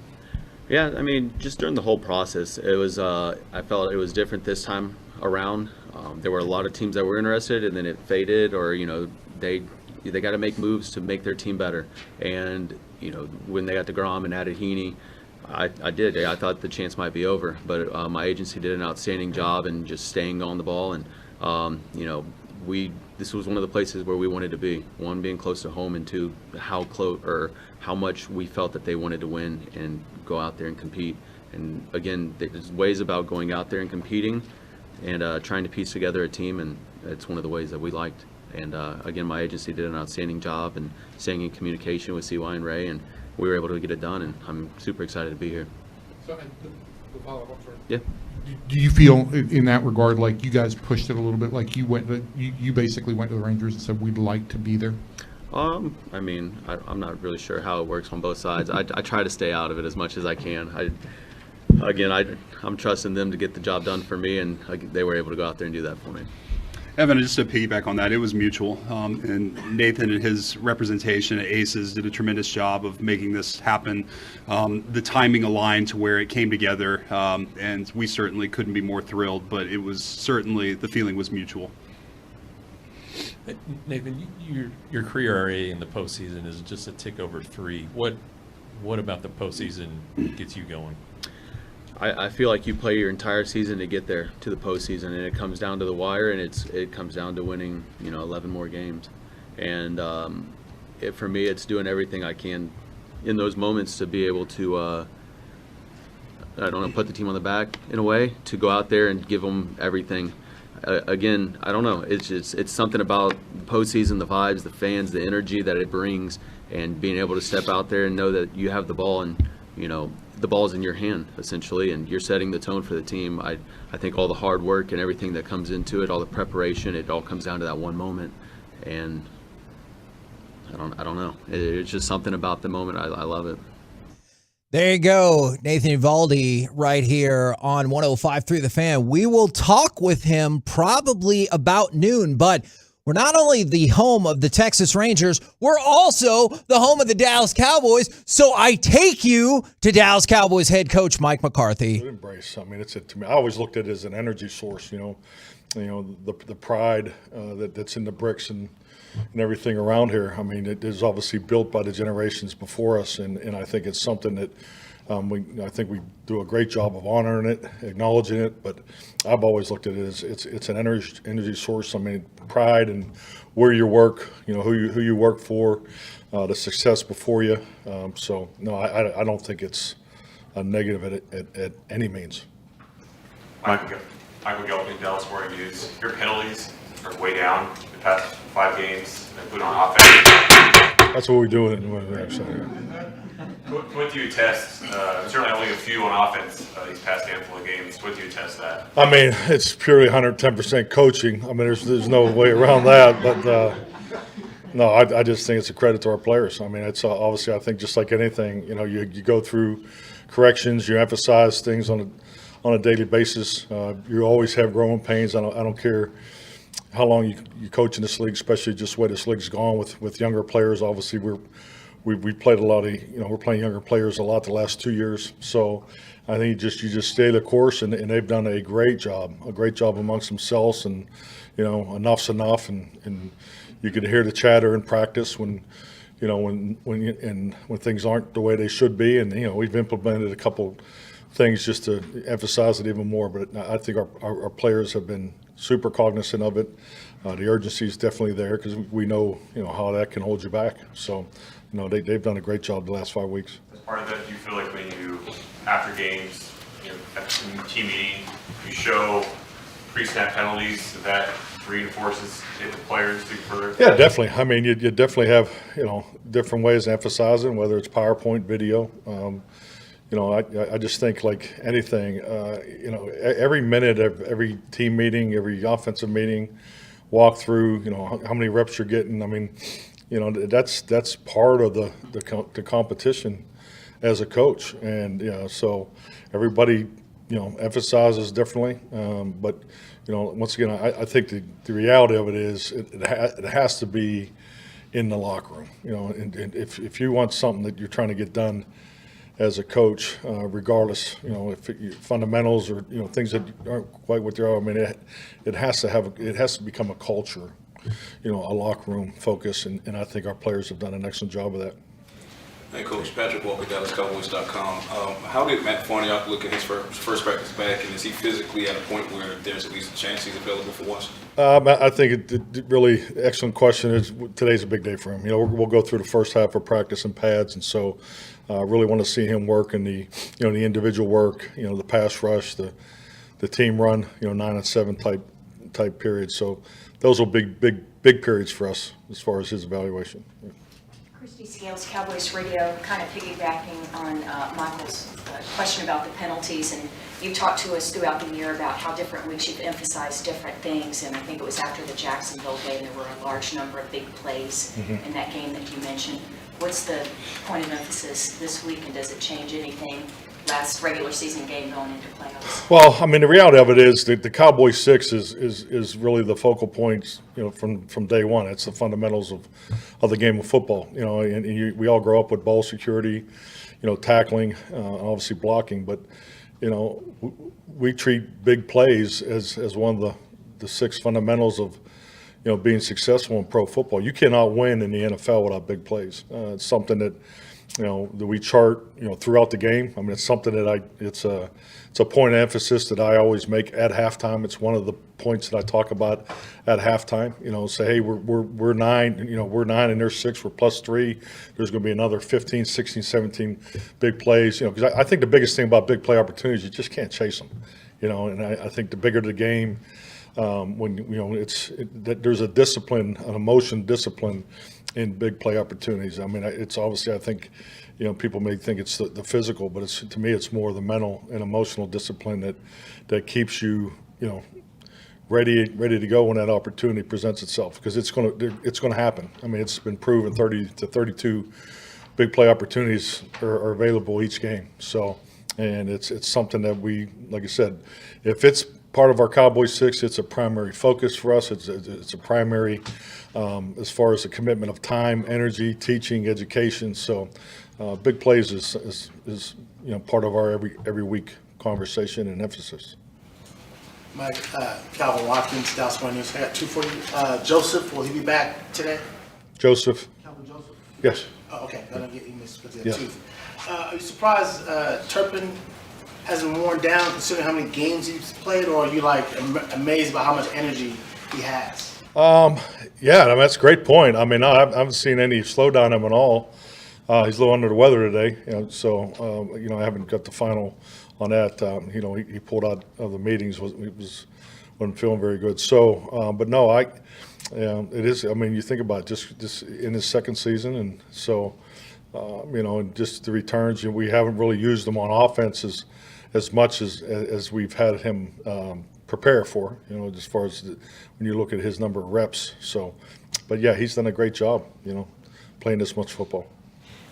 Mike, a few weeks ago you talked about Micah and Derek Thomas. I'm wondering if you talked about DeMarcus Ware. Are there traits that they share that you see with those two guys? Yeah, definitely. I mean, just clearly from an offensive perspective, when you compete against DeMarcus Ware, I mean, it's every third down game plan that I ever put in against him, he was a focal point, and whether we're sliding a protection to him, help him with the tight end.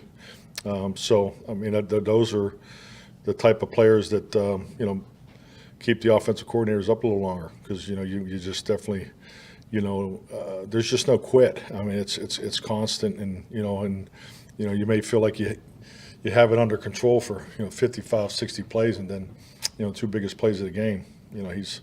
He just had an incredible motor. Just obviously played at a high level for such a long time. Has Mike ever told you anything about their conversations that they've had the last couple of years? Last year, I just remember the individual work that he was doing. I know he really enjoyed the hand-to-hand combat drills and some of the things that. So, and I think it's like anything, especially in today's game. I mean, our players, I mean, really players in high school, little college. I mean, just the resources that they have, and I think it's a very positive thing to have those types of resources and to utilize them. So, yeah, that's definitely a relationship I hope Micah keeps at the forefront throughout his time here. When you're talking about the big plays, you're talking about not only the importance of them, but not chasing them over the course of the game.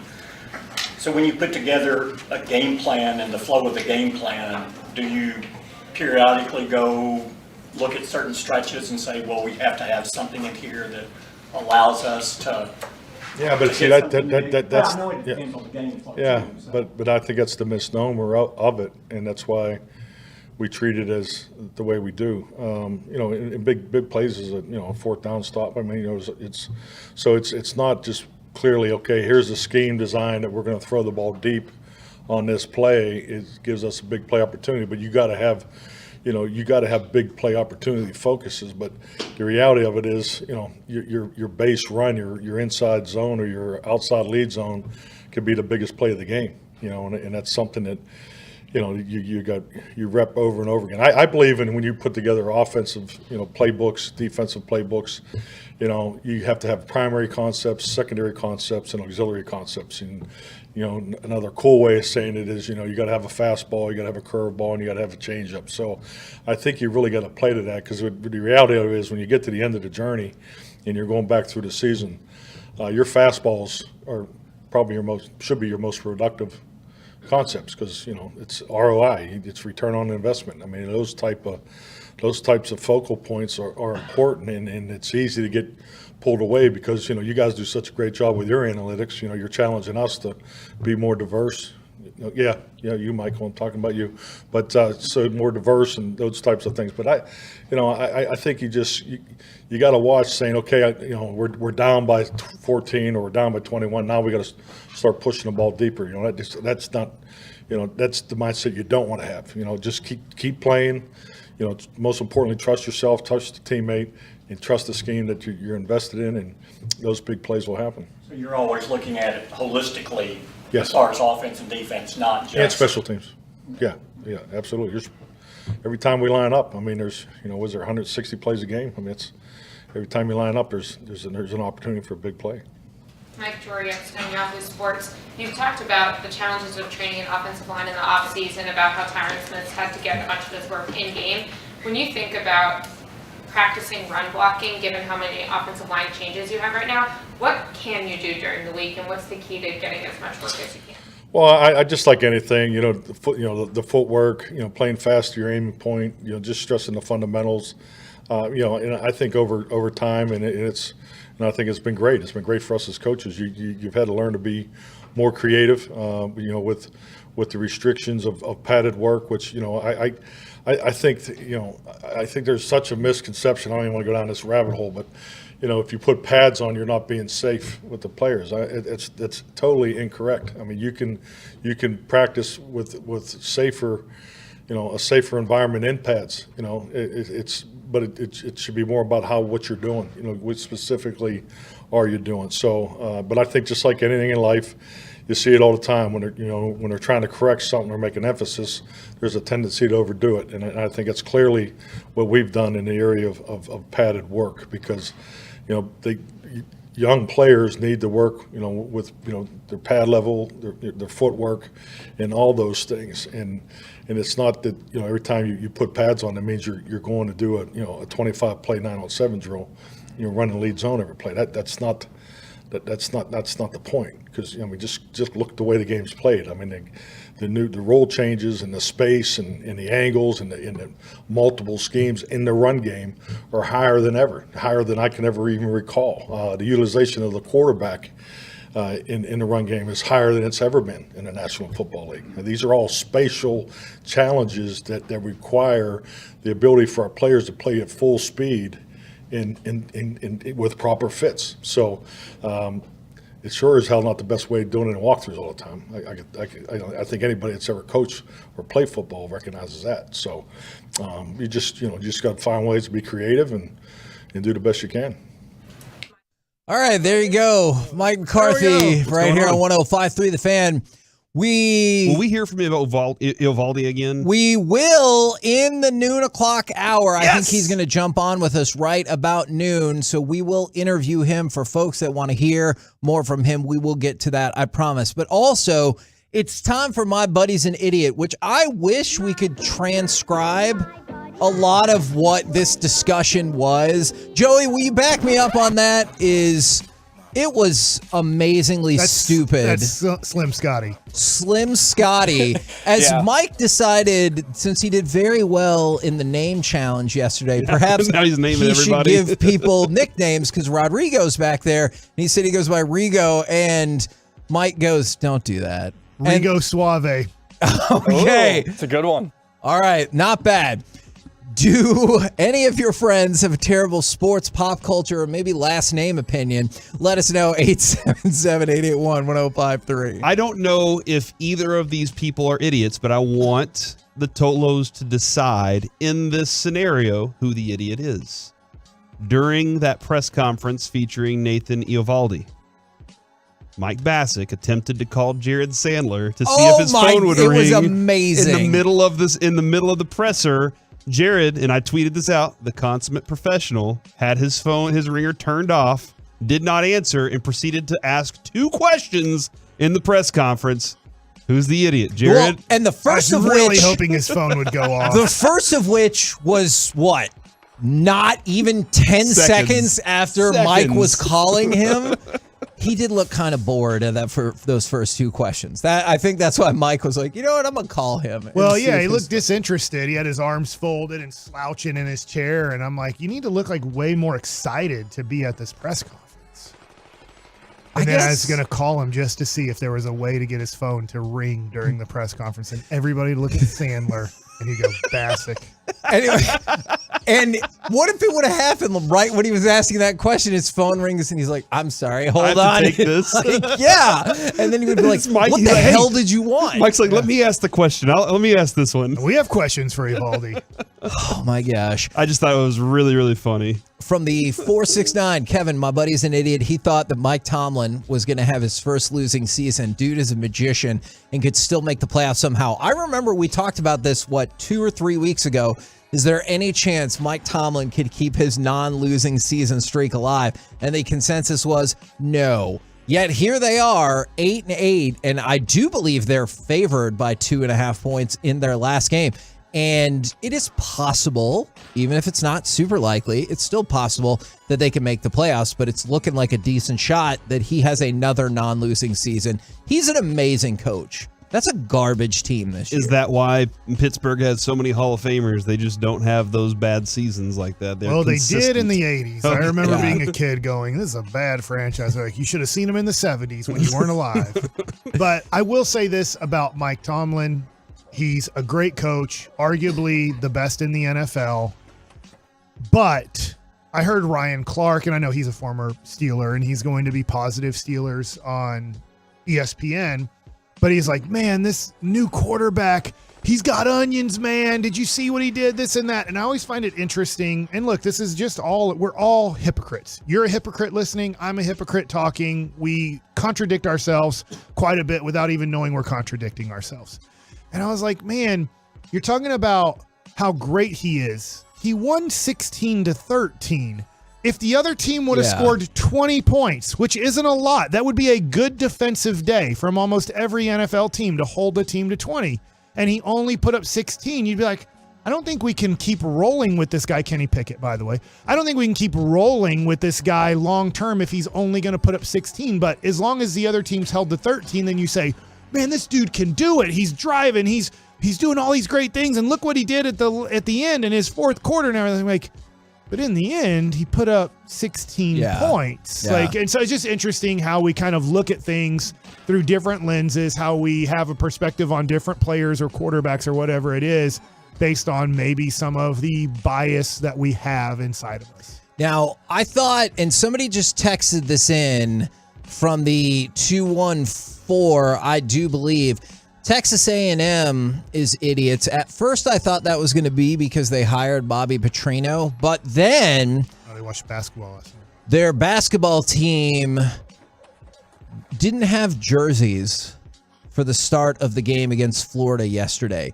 They left. The team manager left the jerseys at the hotel. So after they finished with warm-ups, they went back to go put their jerseys on. Jerseys not there. They got a technical foul at the beginning of the game for not being ready to play the game and not having jerseys. I feel like that's something like my son ran into in third grade youth basketball, is like flipping your jersey the right color. You should never not have the jerseys. Like, that's one of your key responsibilities, is making sure everybody's uniforms are there. How does that happen? That should never happen. Does that person get fired? Was he new? I'm actually going to possibly see if that happens at the school I coach, just because I'm tired of doing things for them. And so I want the people who are supposed to actually do jobs to actually do their job. And when they fail at their jobs, to be like, I'm not doing your job for you. From the 302, Mike is an idiot for not saying snap this year yet. He did yesterday. Yeah. And another day. Yeah, he's already said it. You gotta listen more. Yeah, you got to toe a little harder. And you know what? We need to start giving out badges for the true Tolos, the ones that do turn it on and leave it on and can prove it. Or free pizza coupons. What? Free pizza coupons? Yeah, I can make that Do you happen think they too. don't listen during commercials? Because it was a commercial. It was snap. a commercial. That was the Frankels yesterday. That was an amazing snap. And also, And I snapped in the tease that Reggie made for coming up on Tuesday, unless whoever was running the board that day didn't put it in. I don't know who was running the board. I You figured hear that. Slim Scotty? It wasn't Reggie. Is Who on the U.S. men's national team or who in this circle is the idiot? Have you been keeping up with this very bizarre story? Is this soccer related? I Yes. barely have because I'm confused because I haven't read the story. In 1991, they're going Correct. to go back that many years? So the coach, Greg Berhalter, who had told, or I guess 31 years ago, he kicked the girl he was dating in the legs. They eventually got married. Now, there was a whole, like, he gave this big, long explanation. He was like, they didn't talk for 7 months and everything like that.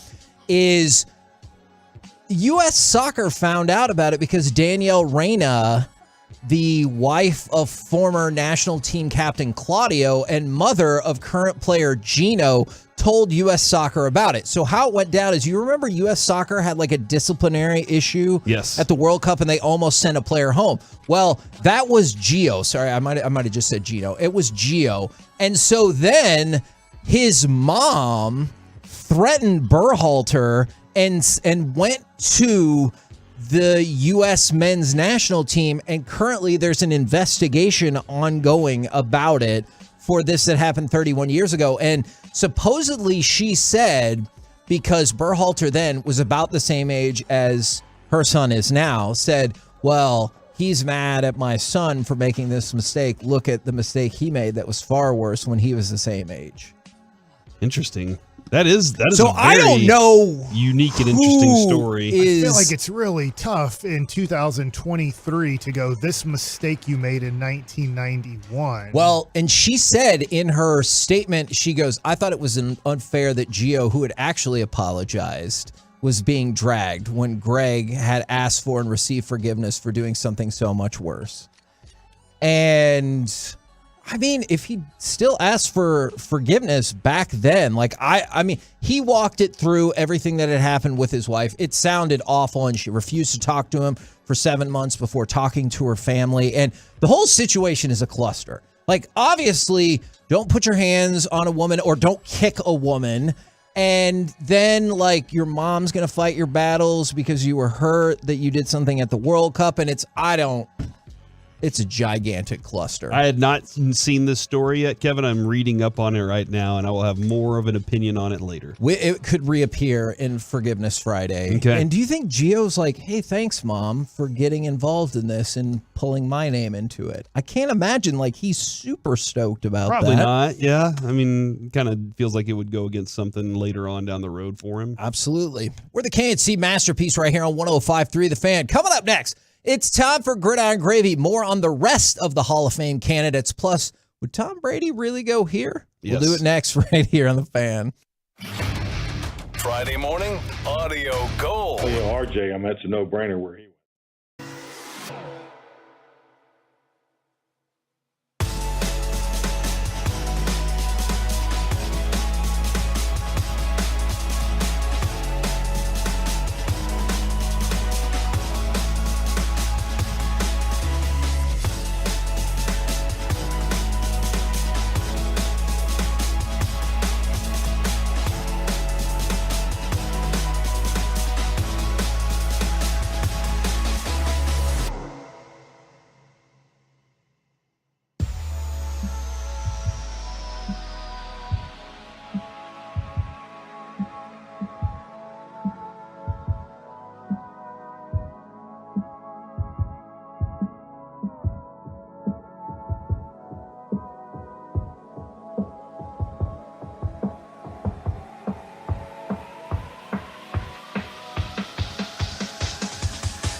is brought to you by Classic Chevrolet. At Classic Chevrolet in Grapevine, we know loyalty can't be bought. It's earned. Like with our Classic Royalty, pricing below market value, top dollar trade value, and lowest interest rates. One of the largest selections in America. This is Texas. This is Classic Chevrolet. Relax and enjoy the difference. Find new roads. On the same page at the right time. Third down here. All day. Brady letting it fly. Evans is open again. He's got it. Evans inside the 10 and he scores. Would Tom Brady really go to one of these teams? That's one of the things we'll chop up as we go around the entire NFL and dip into some gridiron gravy. Biscuits. And we start with news about the Cowboys-Commanders game. Is Commanders running back Antonio Gibson has been placed on injured reserve, so he will not be playing in the regular season finale either. Okay. It doesn't matter. They're horrible. That is true. Do you think their coach is going to get fired? I think there's a lot of questions that people have brought up in that they are in such peril organization-wise with possibly selling what amount of portion of the team. Yeah. We don't know. Are they trying to get a new stadium? All of these things. I don't know. I don't think so. I think that they are in like this holding pattern of we can't go get quarterbacks. We can't fire coaches. It's a horrible situation in Washington. So I don't know. What a dumb team. Snap! They're so dumb. Dang it. They're the Should have known dumbest. that was going to happen. All right. You guys ready for some more DeMar Hamlin updates? Now, we gave the update from the Bills earlier. A couple more things on that front is DeMar Hamlin's dad addressed the Bills and told them about the progress that he's making. I still That was yesterday, right? Yeah. On Zoom? Yeah. I still have no idea what the Bills, like how they react to that. Like, I'm just thinking, do you go out there and you're like, all of this is for him and go out and annihilate everyone? Does it take a minute? Because you're still like, you see a hit and you're like, oh my God. Well, I showed my son after it was over. He asked me if I'd ever seen anything like that. And I said, the one that I can remember is Hank Gathers. And for people that don't remember this, that aren't old enough, Hank Gathers in 1990/91 was going to be a top 5 pick in the draft from Loyola Marymount. And he died on the basketball court from a cardiac arrest, heart attack. And so I don't know how many games they didn't play, but they pretty much played pretty quickly afterwards. And there's a guy named Bo Kimball who ended up being a lottery pick for the LA Clippers. Remember when he shot the free throw? And so they made it to the Elite Eight. They were this, obviously Loyola Marymount's the same. They're a private small school. They made the tournament. They had 2 very good players. They lost their best player, and Bo Kimball shot left-handed free throws, the first one of each game, and made every single one of them. And they were able to make it to the Elite Eight on this magical run, and that was the year that Hank Gathers died, and it was for Hank. So I could see... And they lost to UNLV, who won the title. Yeah. So, I could see where the Buffalo Bills use this in a very positive way, especially because it's sounding great that DeMar Hamlin is going to make it out of this. It sounds like it. I mean, there's things that can happen, but it sounds very positive right now that he's going to survive this. And the Bills put out another statement saying that his lungs were improving. Now, take that for what you will. I don't know specifically what that means, but that seems good. I'm not sure that you've announced this, Kevin, yet. I just saw this for the first time from Robert Griffin III. He tweeted out a picture of Denny Kellington. Do you know who Denny Kellington is? I don't. He is the man who performed CPR on DeMar Hamlin on the field, on site, and essentially saved his life in that moment. So Robert Griffin III, I don't know if he is like a part of the staff, like the training staff or what, but he is the one that was responsible for that moment.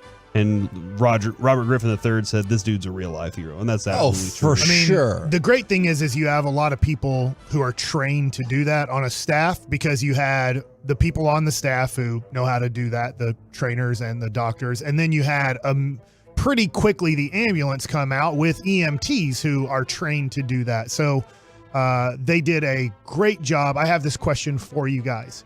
if you had to do CPR, if something happened right now to one of us, would you know how to do it and where to do it at and the pace to do it at? And I would, but that is at least in part because we just took a CPR class before Noah was born for adult and baby CPR. So I would say it's very important. Corey, you can answer. Yeah, I was a certified lifeguard, and so I had to learn that, and then also the baby training classes as well with all the kids. At least at the YMCA when I took it recently, and I know it's been since COVID, but I had to do it like 5-6 years in a row, is that breathing into the person's mouth isn't really as important as making sure the compressions are great. If for some reason you didn't breathe into their mouth, that would not be the end of the world if you kept the compressions going at a good pace, at a good rate. But I would say for our listeners, especially if you're an adult, it's a good idea to find a class to know if a child is choking or a baby is choking or an adult is choking, or if somebody does go into some sort of cardiac arrest, that you could be able to help until like an EMT or a professional could get there. The GoFundMe is now above 7.2 million, and it's really cool to see how many people across the sports world have donated. Is Jeannie Buss is on there at $2,503. You see a lot of 3 on there for Hamlin. Andy Dalton is on there at $3,000. And we talked about Chris Jericho already. The Commanders, $5,000. Devontae Adams, $5,000. Mike Evans Foundation, $5,000. Tom Brady, $10,000. Russell Wilson and Ciara, $10,000. Sean McVay, $10,000. Houston Texans, Cleveland Browns, $10,000. $10,000. Matthew Stafford, $12,000. Robert Kraft and the Patriots, $18,000. And then Jim Irsay and the Indianapolis Colts, one of the 2 high donators, along with the Sheets Laundry Club at $25,003. So that GoFundMe has gotten more than 223,000 different donations and is now above $7.2 million. Man, it'll be so exciting because I know this has been a lot of nervousness, a lot of sadness, is that hopefully in the next few days or a few weeks when DeMar Hamlin is somewhat, and when I say completely healthy, able to think, eat, breathe, all the kind of just common things that we need to as a human do, is that when he sees his charity have this much money. That is a great point. That's a great point. I mean, at this point, we're pretty sure he doesn't have any idea of these things that have happened. I cannot imagine how he would. Just gaining consciousness and stuff. So I just keep thinking, like, what a triumph of the human spirit it would be if, like, he was able to go and see them in the Super Bowl or just something like that. But you know what? Quite frankly, maybe even him being alive right now is a triumph of the human spirit. Now, Joe Burrow, by the way, and I think this is the only logical answer in this moment. He was asked about resuming Monday night's game, and he said, "We want whatever the Bills want." Like, I think that's the proper answer. It feels like it's still not the right time if he was like, well, we want to get that number 1 seed, so we need to play this game. Like, that just feels like that would not be received well. So, but now, as Corey brought up earlier, it's sounding more and more like perhaps the game will just be canceled. Being no contest is what I'm seeing. Burrow, like, I just don't understand. Like, Burrow seems like the most likable quarterback ever. He's just either the cool element. All the words that I just attempted to say were really weird, and it sounded weird. Sure. But he's got the cool element that goes along with it, and then he's very thoughtful. Like in this instance specifically, like just very thoughtful, and he understands like the whole role of leadership. Now we brought up Tom Brady and where his next stop might be. Well, his next stop is going to be the playoffs, but a team that has come up time and time and time again. How do you feel about Tom Brady leading the Raiders next year? Seems relevant. I mean, or it seems like it was destined to happen at one point anyway. Like they were this close to making the deal for him to be there. Dana White who announced that last year, and then other things happened. And I mean, he knows McDaniels. Like they got rid of Derek Carr, like essentially for a reason here. So there's a lot of things that make sense for it. Except that division. Yeah. You want to go in there against Patrick Mahomes? Well, I mean, Russell Wilson did. Yeah, we see that. Tom, how'd that go for him? I'm sure it'll work out just as well for Tom Brady, if not better. Oh. I mean, he did. And Justin Herbert did accomplish what we said he had to accomplish this got in year. the playoffs. He did Yes, make he the did. playoffs. So, I mean, that's a guy that people love as a top 5 quarterback in this league. And some people are like, it's just stats. He's not winning, but he's won enough now to take be in the team to playoffs. And you're right. That is what I set the bar for him. By the way, we talked a lot about Darren Woodson and DeMarcus Ware, the other 15 modern Hall of Fame finalists. Patrick Willis, Reggie Wayne, Zach Thomas, Joe Thomas, Darrell Revis, Albert Lewis, Andre Johnson, Torrey Holt, Devin Hester, Dwight Freeney, Rondé Barber, Willie Anderson, and Jared Allen. So that is the rest. There's 15 candidates as part of the modern era field. And as we brought up, Chuck Howley is one of the senior finalists. We're the KNC Masterpiece right here on 105.3 The Fan. Coming up next, I do believe it's just about time to talk to the Texas Rangers' newest pitcher, Nathan Eovaldi. We'll do it next right here on The Fan.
about to be masterpieced, KNC style, right here on 105.3 The Fan.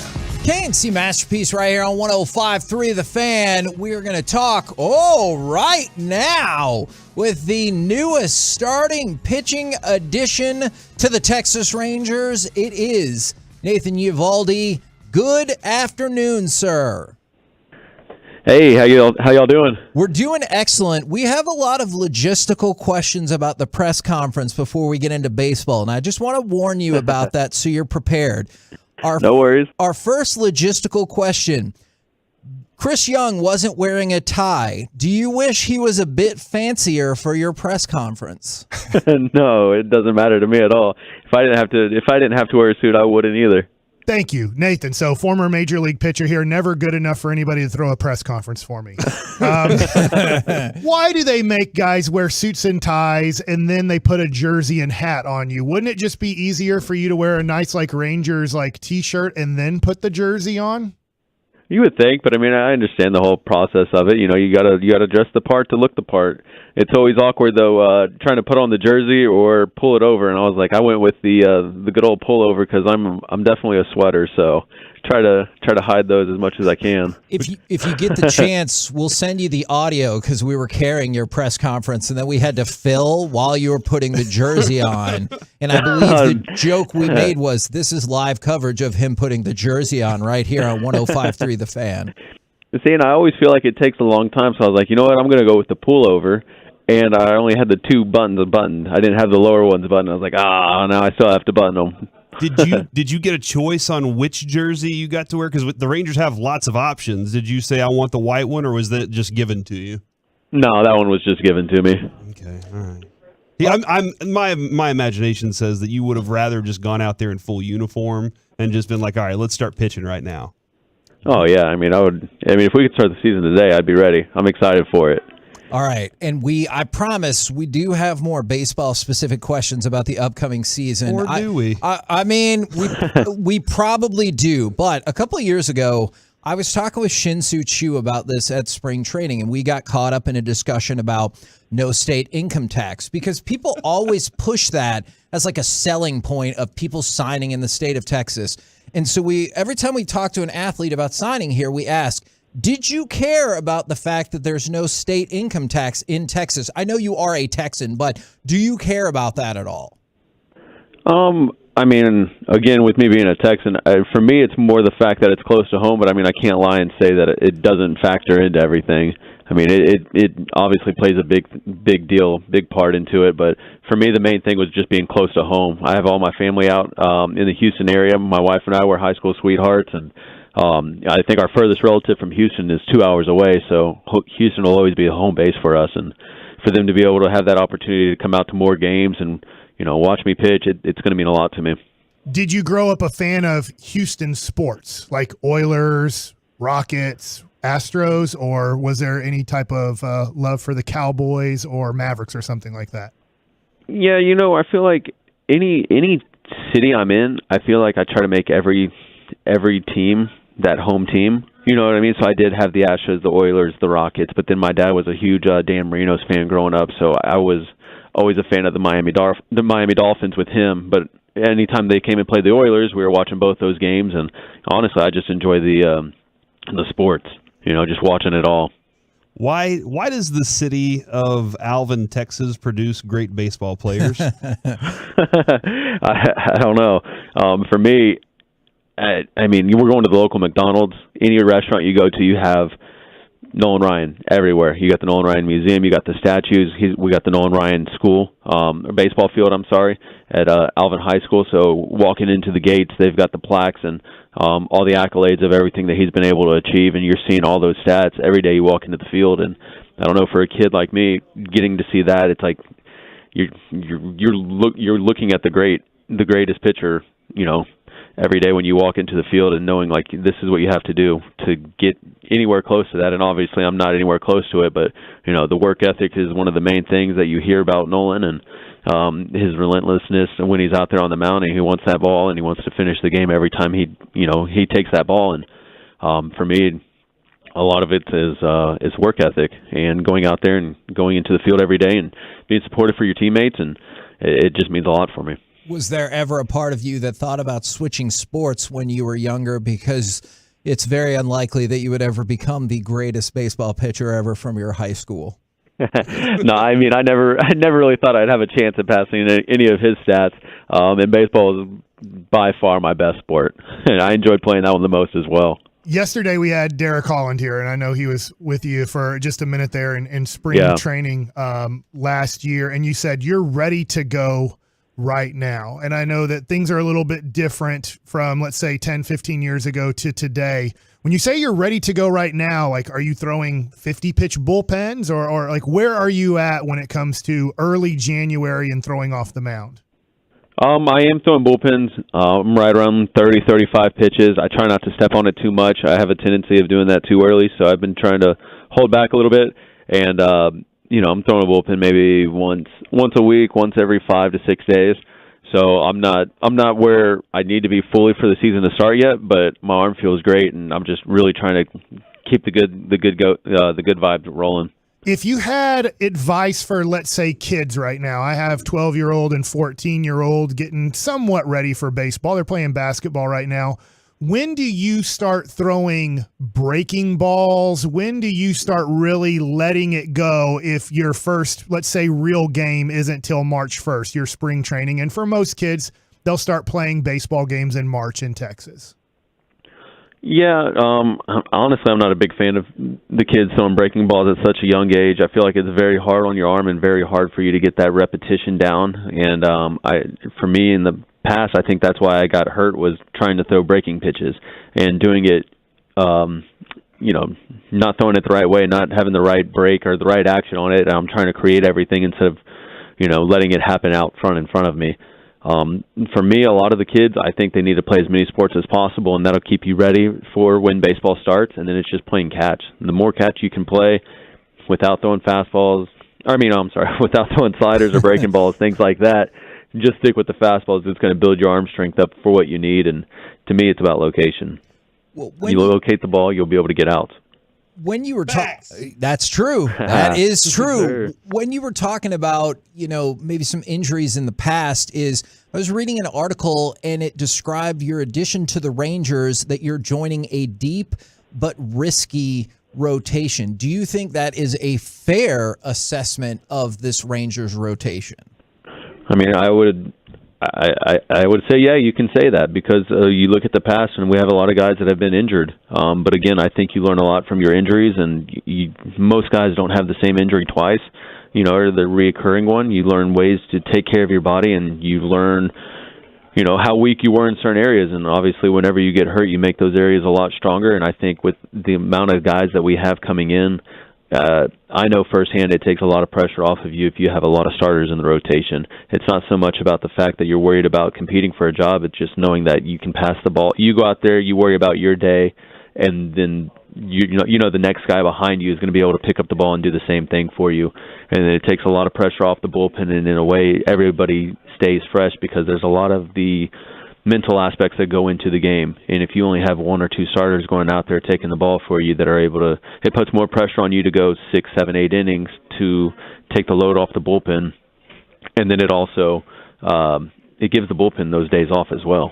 If you have all those guys going out there being able to go deep into a game, everybody stays fresh. But if you hit that stretch where everybody's getting hurt, or if they're getting taken out of the game in, the second or third inning, now the bullpen has to cover a lot of innings, and it makes it a lot tougher for them. Nathan Eovaldi joining us here on the KNC Masterpiece on 105.3 The Fan. There was a line that Chris Young said that you told him, and it was, "I want to win championships." And as lifelong Rangers fans, we have not experienced that. We've been very, very close. And lately, they haven't been that great of a team. So I'm kind of curious, what was it that sold you? Was it Chris Young's pitch? What was it that made you think that they are building a championship caliber team? So, they went out and got Marcus Semien and Corey Seager a few years ago, right? And they continue to add to it. You got Garcia out there in the outfield. You have, Lowe at first, 4 or 5 guys in the lineup who can produce 100 RBIs easily, in my eyes. They stay healthy. To me, they play really good defense. I know when I would come over here and face the Rangers, it wasn't a lineup I enjoyed facing. You got power at the top. They're going to find ways to get on base, and then you got speed at the bottom of the lineup. And whenever you can put speed on the base paths, I think it creates havoc on the pitcher and makes them, it's forcing them to make good pitches, and it's tougher to do when you have runners on base, and it leaves room for error, and that's when the top of the lineup capitalizes on that.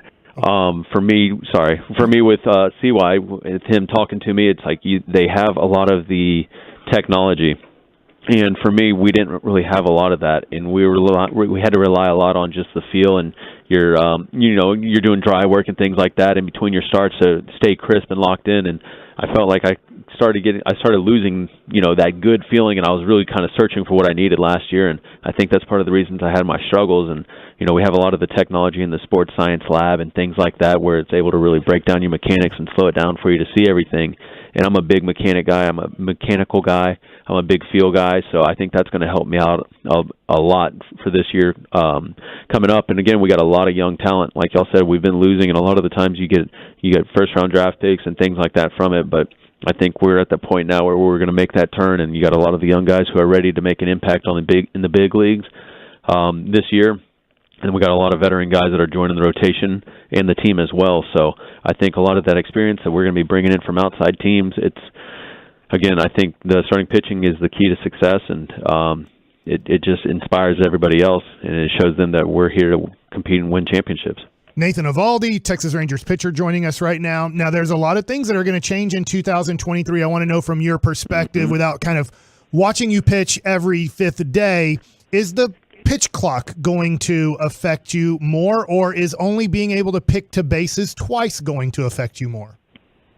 If I had to choose the two, I would say the picking, but again, I don't feel like I've been picking as much, and I think also too with the pitch comm usage, it really helps speed the game up. So I think that, even though we are being forced to, throw the ball quicker, I think that that the pitch comm is going to help out with that, just because you won't have to shake as much and as fast. It's like you just push the buttons, and a lot of the times with batters, you shake one time or two times, they step out of the box, and you got to go through the process again, and it disrupts your timing and things like that. But I've always been a believer that if you can work quick on the mound, you have the advantage over a hitter, because they have less time to think and react, and especially if they get a bad call from the umpire, you get frustrated with the bad call, you got to get back in the box, and now you're forced to be ready to swing, and you don't have time to really think about what the next pitch is going to be.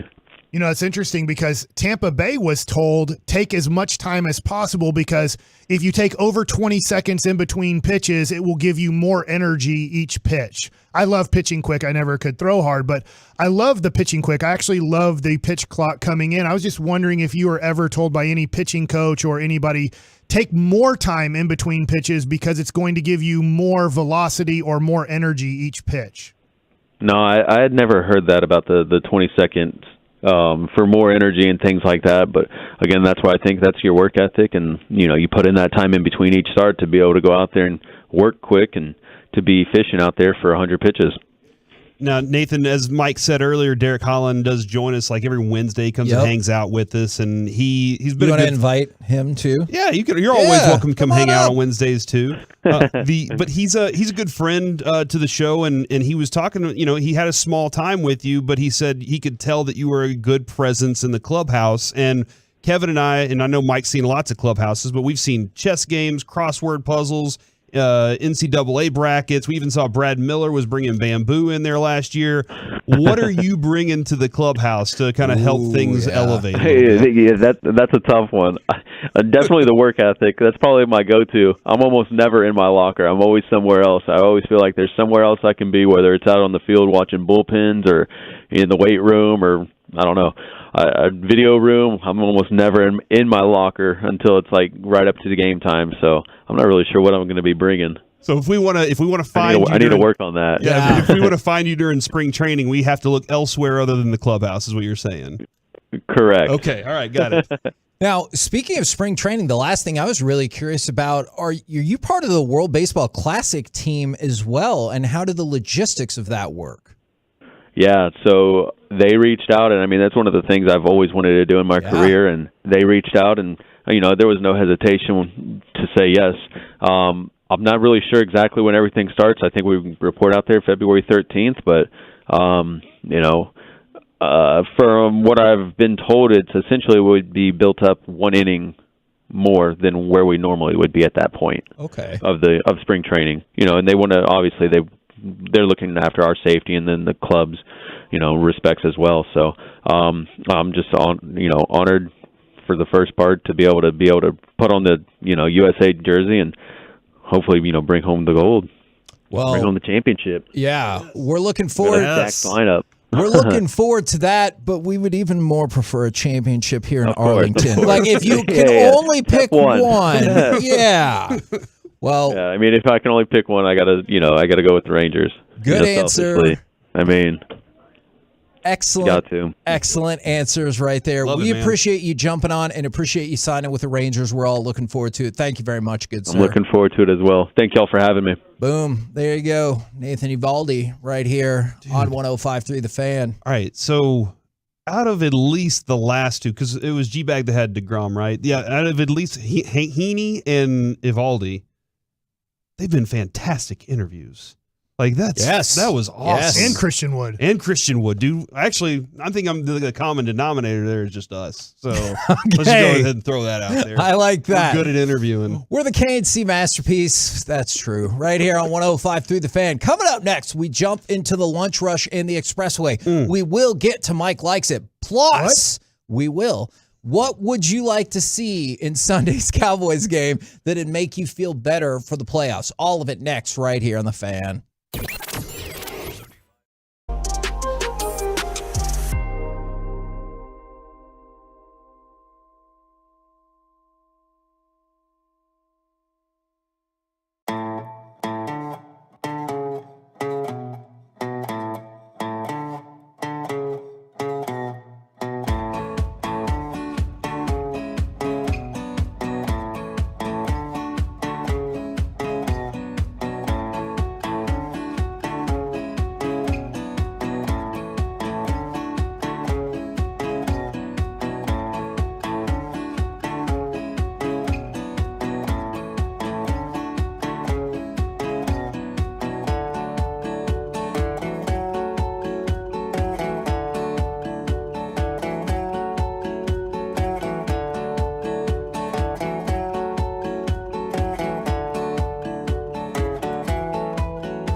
There's a reason you need a special license to drive a big truck. So companies that hire drivers and put them in a big truck should be held accountable for what happens when one hurts you. Frankly, you need Frankel & Frankel. The consultation is always free. Visit truckwreck.com.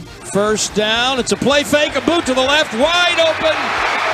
Dalton Schultz on the left side walks into the end zone. Touchdown, Cowboys. And a tremendous windmill spike for Dalton Schultz. K&C Masterpiece back here on 105.3 The Fan. We got Mike Likes it coming up in just a little bit. But before we get to that, what would you like to see in Sunday's Cowboys game that'd make you feel better in the playoffs? A home run? A home run. What? That would be awesome. Hold on. Have you ever seen a home run before? Yes. In a Major League Football game? No. My first ever Cowboys favorite player was Herschel Walker. It would be awesome if Herschel Walker got a carry in this game. That would be kind of wild. Like, that dude he played a long time ago. He told us a few years ago that he could still carry the ball 5 times a game. That's right. That's why he was in a runoff. Mm-hmm. Yep. Stop it. Joey, I don't know if you're listening to our conversation off air. Thank you very much. I like joking. All right. So lots of people texting in on this, by the way. All right. About Herschel? No, about what they want to see. From the 972, a 40-10 victory. But even then, I feel like it's how the victory comes about that people make note of, is because when you won 54-19, wasn't everyone like, yeah, but the game was still really close until the fourth quarter. So I think it would have to be like, you jump out to a 14-0 lead or 14-3, and you just keep piling it on from there. For the 972, just a win. I'm okay with that as well, but it could potentially feed into the narrative that the Cowboys are not playing their best football going into the playoffs. I know Steven said differently and Jerry says differently, but I don't think you can argue the Cowboys are playing their best right now. I guess I have this, it's another question based off of your question. I hate when people do that to me, but I'm going to actually do it to you. You do like to do that, though. I do. is I guess I'll be scoreboard watching so much, watching the Philadelphia score. I really don't care about the San Francisco score. I know people, that one's an already give up for me. I just feel like that's a blowout. I know that there's a possibility of a Philly blowout, but there's a 50-50 chance Gardner Minshew is quarterbacking again, and they are 0-2. Even if they're playing the JV Giants, there's a chance that maybe that game is close. And if that game's close, it'll keep me interested in the Cowboy game. But literally, if it is 21-0 at halftime in Philly, I don't even know if I'll watch the rest of the Cowboy game because it will mean absolutely nothing. I do want to ask Jerry about that because that also factors in what we've talked about a lot off air is, do you think a second half strategy change could play out? Like, let's use your scenario. It's 21-0 in the Philly game, 21-3 in the San Francisco game. Do you think the Cowboys look at that and they're like, all right, Cooper the San Rush, Francisco game you're wouldn't in. mean anything in that situation. Yeah. You know, I hear what you're saying. Sure.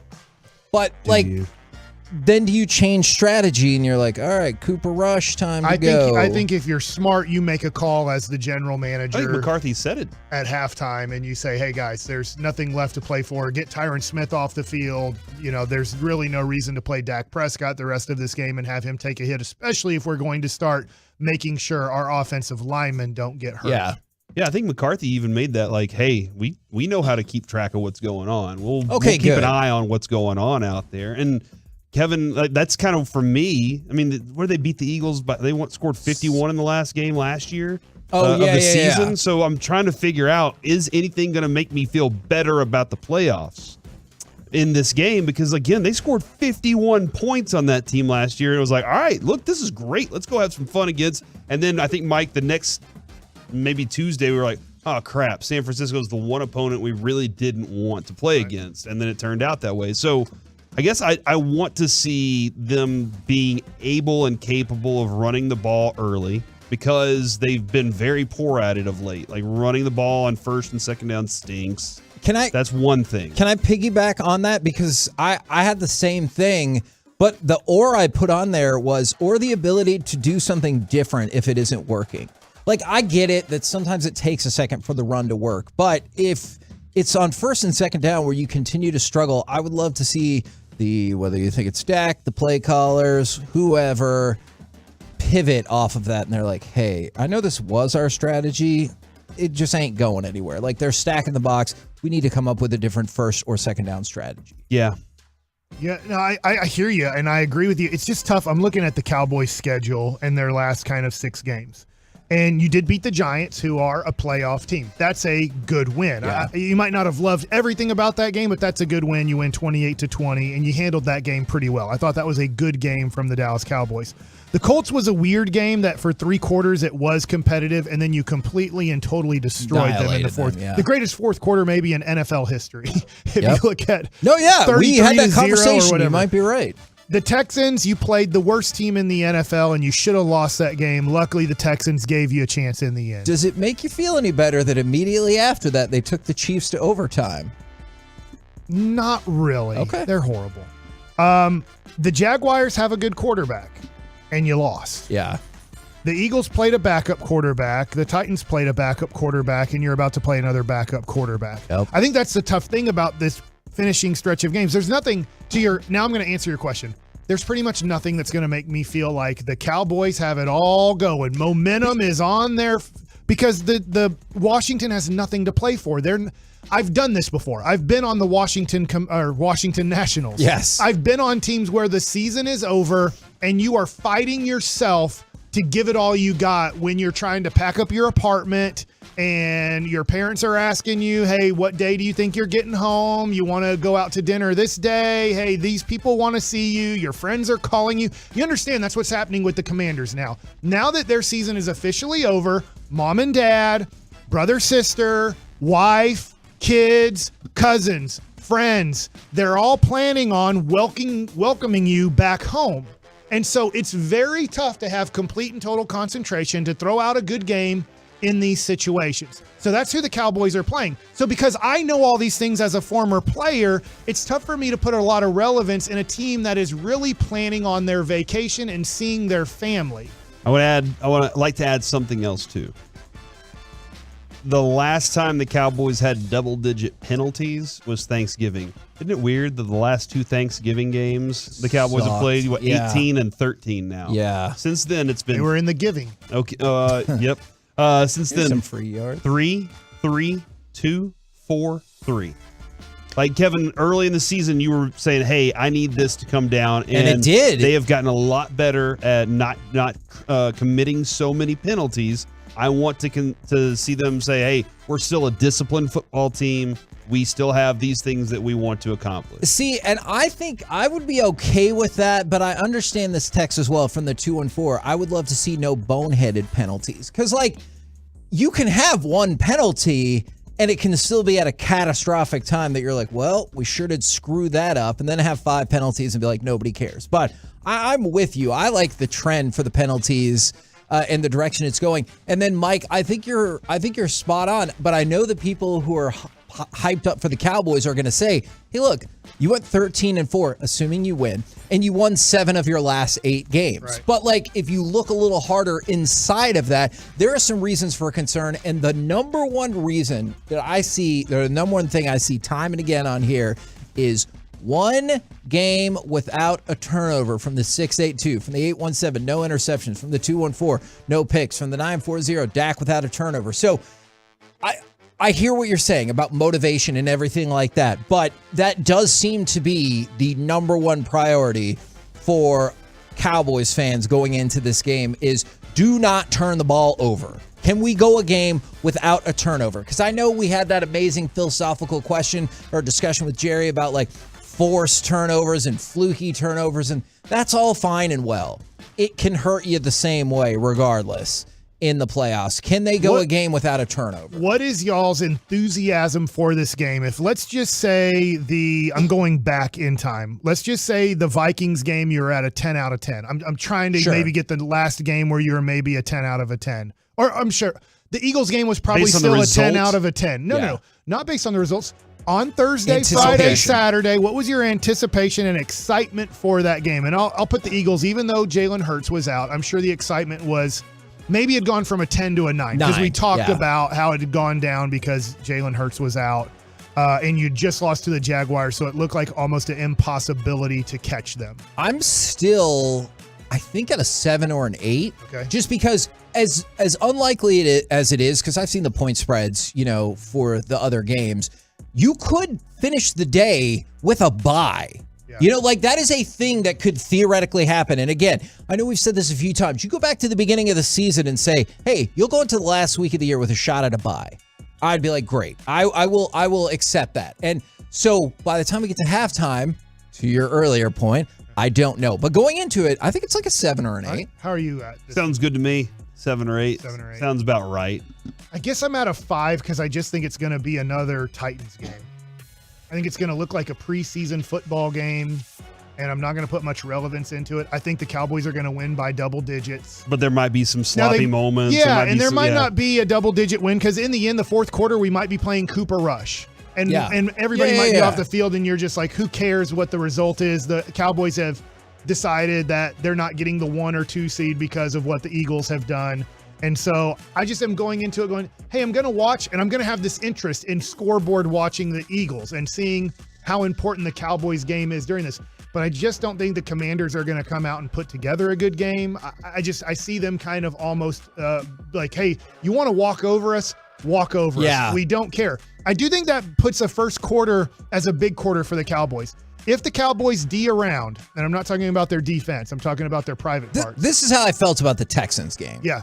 If you give the Commanders somewhat of motivation at halftime, then maybe you do find yourself in a little bit of a closer game than I think. But if in the first quarter you go out and you show that you want this game because they don't, they're looking for a reason to give up and be like, hey, good, let's just get on the bus, get on the plane, and let's go home.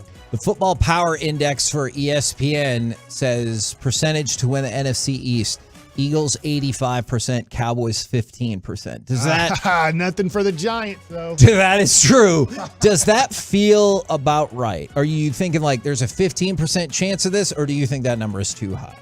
I might go 20%. I might be even a little bit more. It's still not optimistic that there's an 80% chance that the Eagles win that game. And so that's where I'll go. 'Cause I think the Cowboys, I'll say there's a 90% chance the Cowboys win their game. Okay. Minshew's running back out there. I feel like. That's what 3 straight limited practices for Jalen Hurts. Why? Here's the really cool thing about this. The Cowboys essentially have forced the Eagles to feel like they might have to put him back out there. That's nice. Hey, have you noticed John DeSirianni hasn't been talking all the crap? Hey, guess what? Jalen Hurts can beat all you fat old people in basketball right now. Yeah, guess what?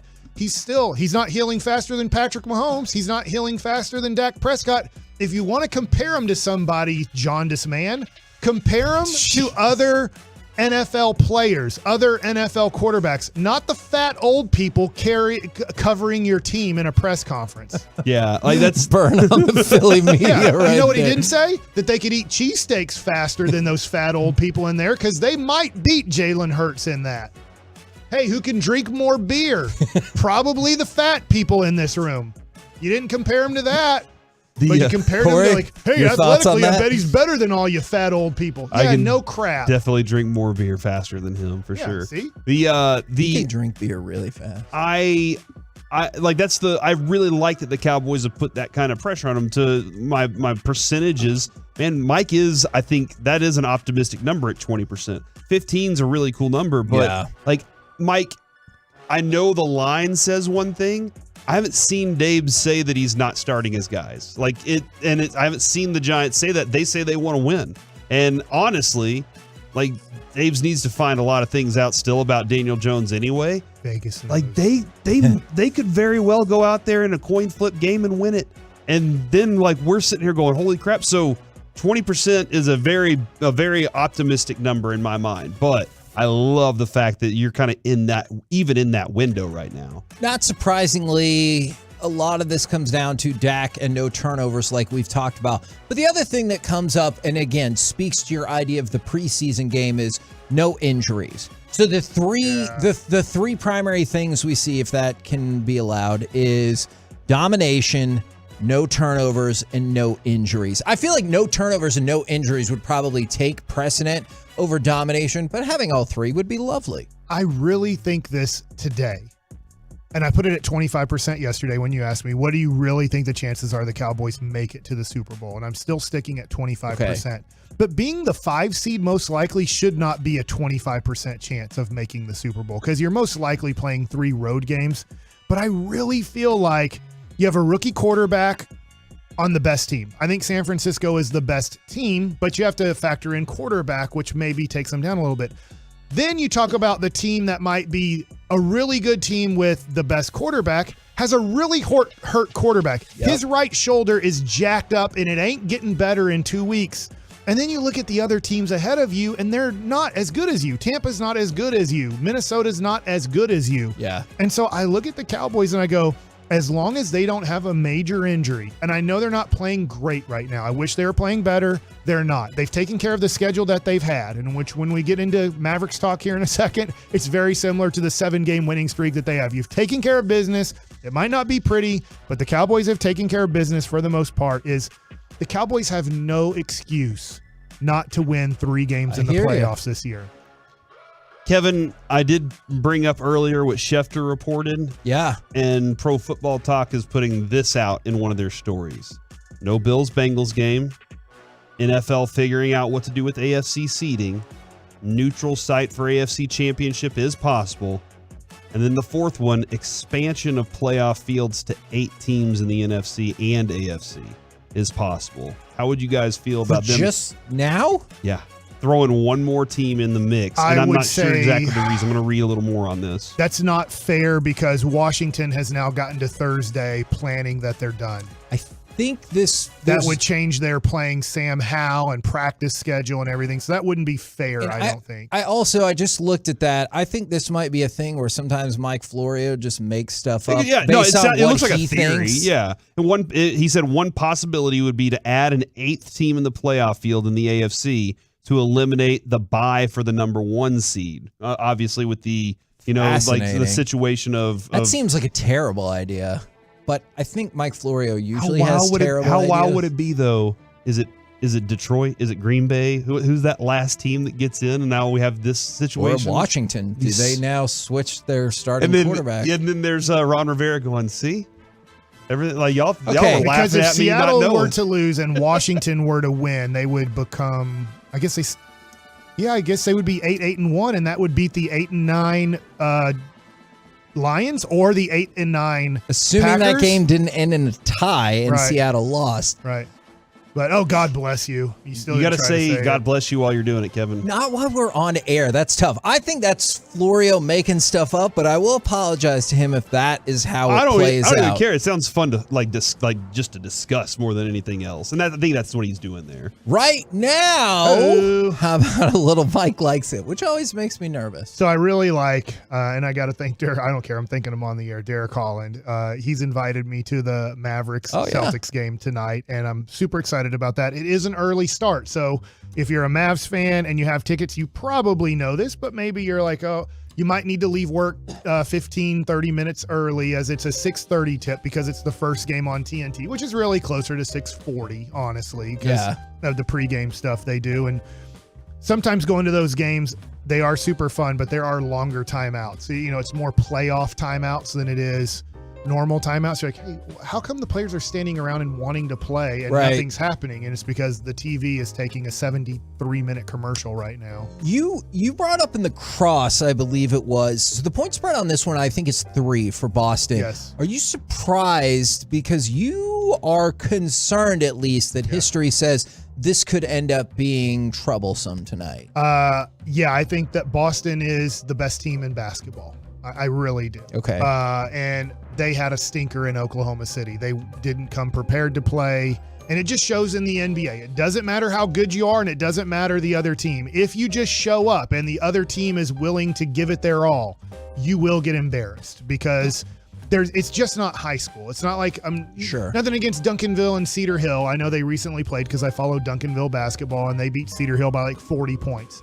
If Duncanville didn't come prepared to play, and I'm just assuming Cedar Hill's just an okay 6A basketball team, Duncanville would still win. They would just probably only win by like 8 to 10 points. Right. And you'd be like, you guys didn't even try, and you weren't even. Well, the talent level is so different from Duncanville's talent level to Cedar Hill's talent level. You can still just show up and not play well and still easily win the basketball game.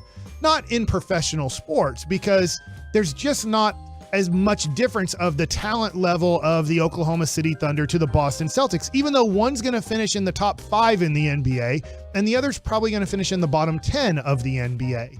And so it just shows you got blown out. We talked to Christian Wood yesterday. Yep. He even mentioned He said he's pumped. that they're on alert too. The coaching staff has said, be on alert. They're going to come in really focused on their especially defense after giving up 150 points in regular 48 minutes, probably led by Poku. That was the most points ever scored by Oklahoma City in a game, by the way. I think it's the second. It tied for second most ever that the Celtics have ever given up in a regulation game. If you take out overtimes and just a 48-minute game, that was the tied for second worst in their franchise history. Did you see yesterday, Jason Kidd said that Josh Green had done some work, but no contact work yet, which would lead you to believe that he ain't particularly close to coming back. No, but I follow, obviously, you probably do too, on Twitter and Instagram. They did put out a video of Josh Green shooting. It looked like normal. They're shooting corner three-pointers. So that was good news that he did have an arm sleeve on. So I'm assuming it's his shooting arm. Yeah. And he was making three-pointers and shooting from that distance. So I agree with you. I think that it's still at least a week away. But at least there was a positive sign that he's shooting, 3-point shots and looking normal doing it. And you brought up how important this game was. ESPN has the Celtics as number 1 in their power rankings. Where would you put the Mavericks? Right now, because of their win streak, I would probably put them 10. Okay. But I haven't. I'm happy they're winning. I'm happy the Cowboys are winning. But it hasn't been impressive or like, this is good looking basketball. They've literally beat 7 under 500 teams in a row, but they did what they had to do. They can't make the schedule. Now the schedule says you have to play one of the best teams in the NBA at home on national television. If they look really good in this game and are able to win a game where they're underdogs at home, I think this will be like, well, maybe they have created something special with Christian Wood in the starting lineup, and maybe some guys are filling roles, but I could see a Robert Williams, Al Hortford combining for 40 rebounds tonight. ESPN, oh, me too. ESPN has the Mavs at 9. Okay. So the teams ahead of them, Pelicans at 8, 76ers at 7, the Cavs at 6, the Bucks at 5, the Grizzlies at 4, the Nuggets, who've also been on a tear, at 3, and then the Nets, who just saw their winning streak broken last night, at 2, and the Celtics at 1. I think that's probably about right. The Clippers and the Kings are right behind them. I don't know if people are paying attention to the Kings or not, but they have, especially by their standards, having a phenomenal season. I'm going to change my Mike likes it to the Kings. Okay. And I don't want to talk too much about the Kings because people are probably like, I'd rather listen to you talk politics. But let's talk about the Sacramento Kings point guard for a second, De'Aaron Fox. He is having an all-star season. Yep. I don't know if you would say he's having a better season than Jalen Brunson, but very comparable. Their records are comparable as a team. They're doing very comparable things and leading their teams to victories. And Brunson had a career high last night, right? Yeah. And look, Julius Randle is having a borderline all-star season as a big guy. Sabonis is having a borderline all-star season as the big guy on the Sacramento Kings, but I think they're both being led by the guys with the ball in their hands the most. If there's no Eastern Conference and Western Conference all-star game, there hasn't been for 3 or 4 years, and there's not going to be this year. It's Team LeBron versus Team Giannis, or Team Durant versus Team LeBron, whatever it is, right? It's just we pick captains. De'Aaron Fox might not make the all-star team, but yet Trae Young will, or Jalen Brunson will make the all-star team. And I'm not trying to take a shot at Brunson. He deserves, if you're picking 6 guards from the Eastern Conference, he's one of the 6. But let me just do this if everybody was healthy. The 4 best guards in the NBA, correct me if I'm wrong, in whatever order you want to put them, but I'll put them in my order right now. Luka Doncic. Yep. Ja Morant. Yep. Steph Curry. Yep. Devin Booker. Yeah. They're all in the Western Conference. Yeah. Yet 2 of them will not be considered starting players in the All-Star game. Now, because of injury, Curry and Booker might not play in the All-Star game. But so then I go a little bit further. I go to Shai Gilgeous-Alexander. Now, I'm not saying he's one of the 5 best, but Shai Gilgeous-Alexander makes 5. What if I go to Anthony Edwards? What if I go to De'Aaron Fox? What if I go to recently, and I don't think he's going to be an all-star, but what Klay Thompson is doing? What if we just start looking at, well, who are the best guards in the NBA? I haven't even named Damian Lillard. So there, I got to 6. If I just put Shai Gilgeous-Alexander at 5 and I put Damian Lillard at 6 right now, I just hit 6. I can't put Anthony Edwards on a team. I can't put De'Aaron Fox on an all-star team. So you just start looking. I think the Pelicans are going to be more forward heavy with Zion, and I know he's hurt and probably won't play either, but or Ingram. But I just look at it and I go, if we're not going to have Eastern Conference versus Western Conference, why don't we just vote on, we have 10 players that the fans and the people vote for. We're going to have 5 guards and 5 bigs, or 5 forwards, however you want to say it. And these guys are now picked between LeBron and Giannis, as these are the 10 best players in the NBA today playing in this All-Star game. Why Eastern Conference and Western Conference still 12-12? I think you make an interesting point. I was going to throw an Eastern Conference guard out there that I think could potentially shake things up a little bit. Donovan Mitchell. For sure. How you put him up there. But I have the just released voting thus far, if you want. This is going to drive you insane. All right, the top of the Eastern Conference guards. Who do you think has the most votes for guard?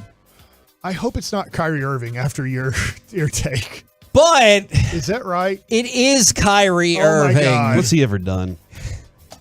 Well, he's done lots of things. I think you took out that roller that you do to roll the grass. And I think is that how you think the earth would get flat? Huh. Donovan Mitchell is second. Kyrie Irving has more than 400,000 more votes than Donovan Mitchell. But guess who's third? Trae Young. James Harden? Trae Young is 5. It is James Harden. So it goes like this.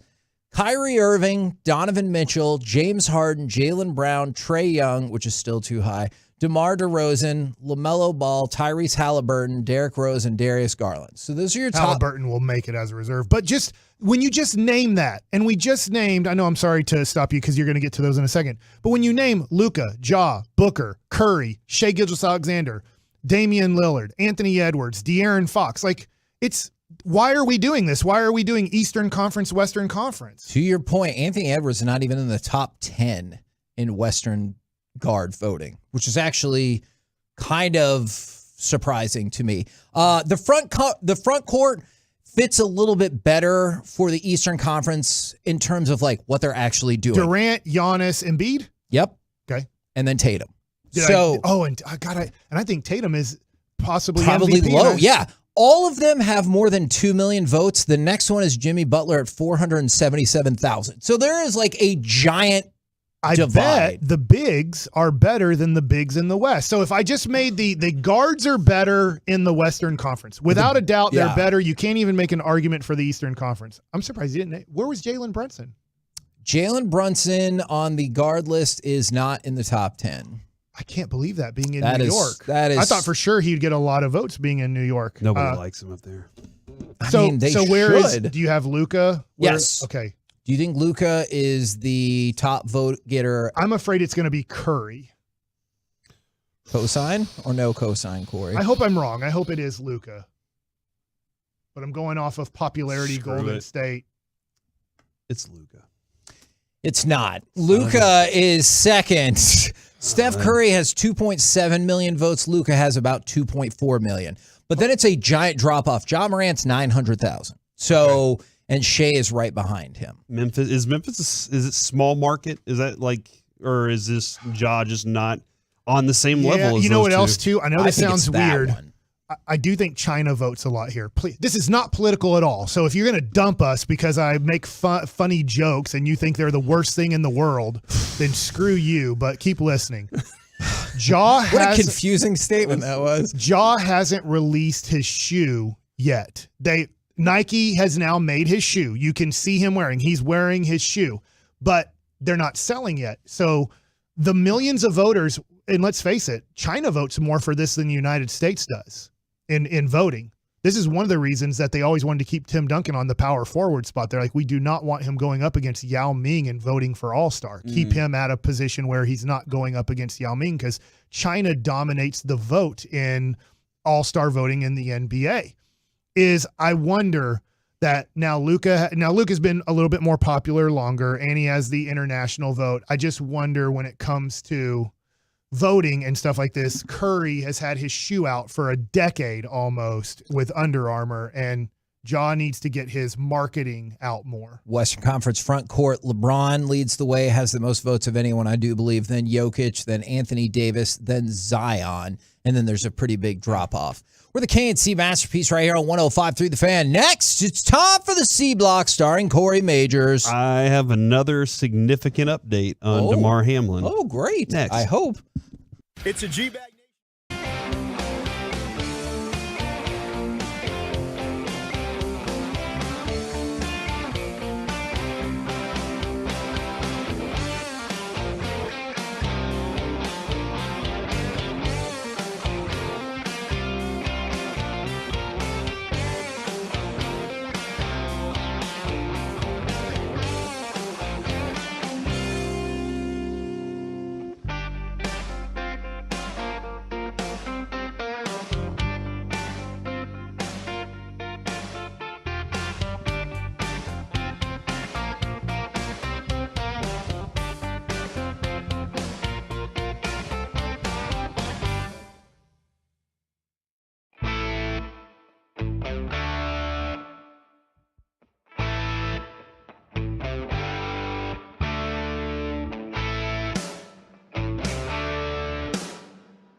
From our fan studio, secured by DFWsecurity.com, it's the KNC Masterpiece on 105.3 The Fan. KNC Masterpiece back here on 105.3 The Fan. It's time for the C Block starring Corey Majors.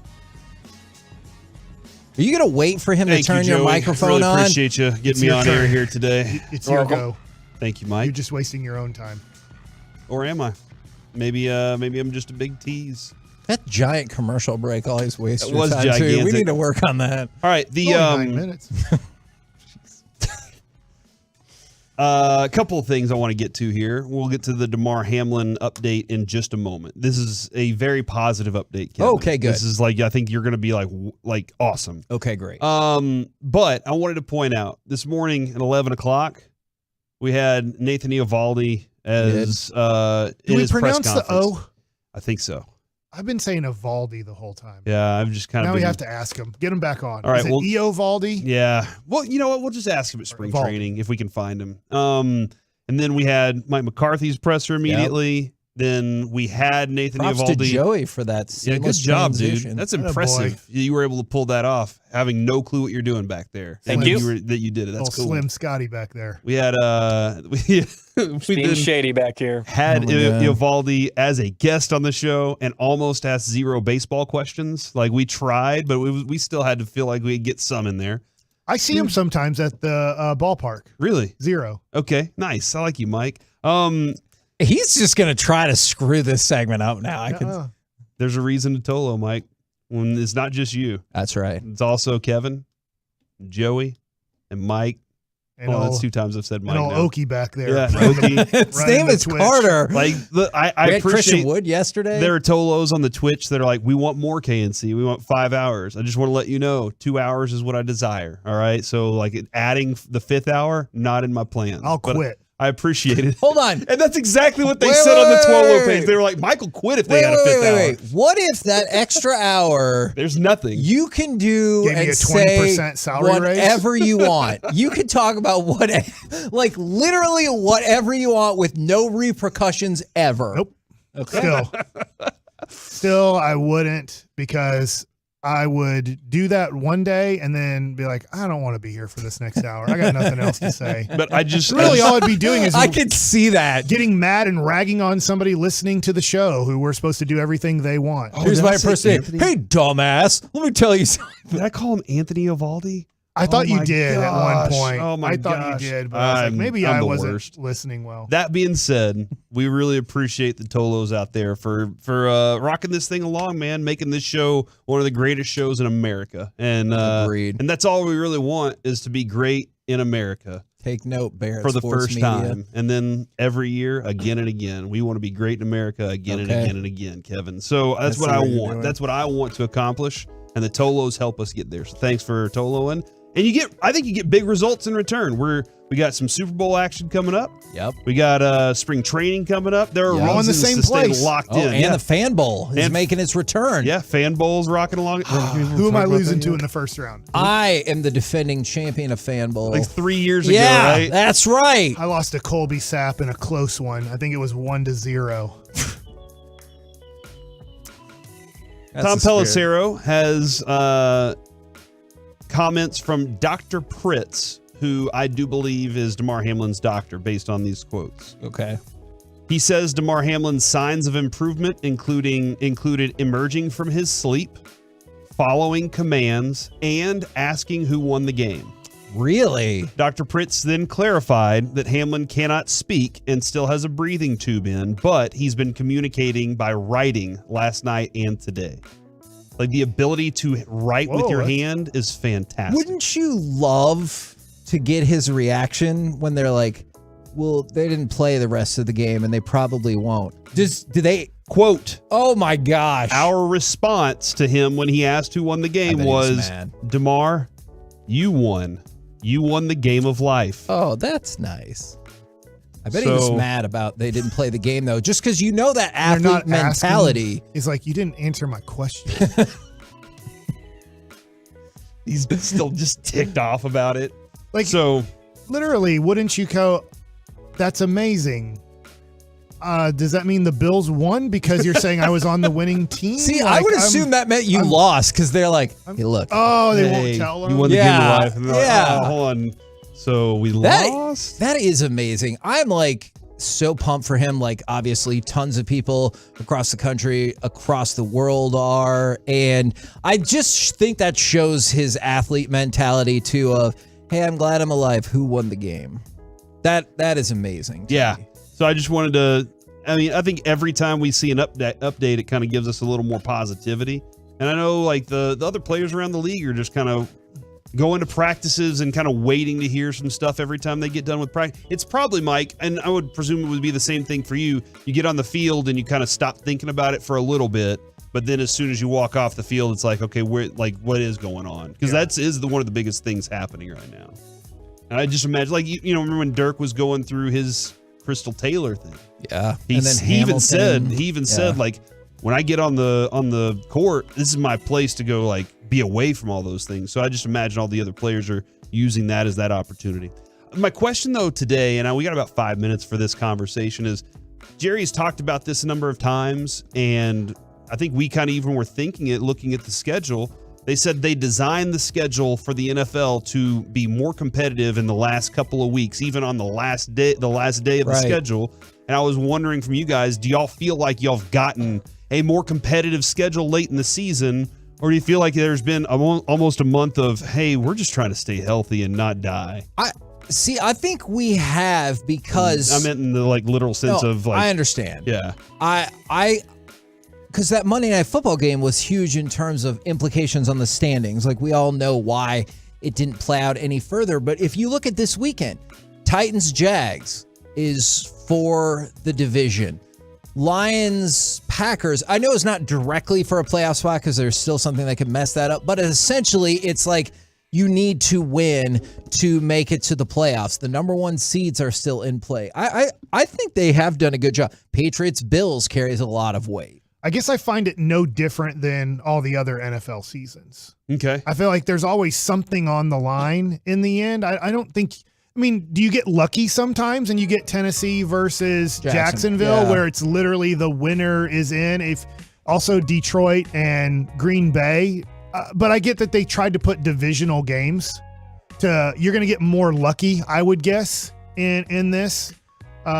Because you'd rather have Philadelphia versus Dallas right now, right? They didn't get lucky in that. They had Dallas, Washington, and Philly, New York. So you didn't get lucky in that situation. Yes, the games mean something for Philly and mean something for Dallas at the end, but I don't know. I feel like this is just my opinion is I want, when I come back from Christmas, for the playoffs to start. I've been looking forward to the playoffs or thinking playoffs for now 2 to 3 weeks, and I'm kind of tired of the regular season. Because your body, yeah. Also, college football ruins it for, I think, the NFL a little bit, is you start having bowl games. You just had the playoff game for football, the weekend playoff, and now you're going to have the national championship on Monday, and it's kind of like, I'm ready for football playoffs. I am tired of regular season football. That's me. Yeah, for me, I've just felt like there were a lot of teams that separated themselves very early in the season, and it just felt like those teams, like it was the Vikings.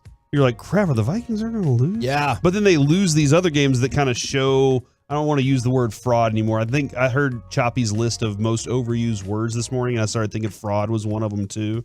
I was like, man, that's been used a lot lately. So I don't want to say that about them, but they've been exposed a little bit. And so, but I mean, even Philadelphia jumped out so far that you're like, you can't catch them.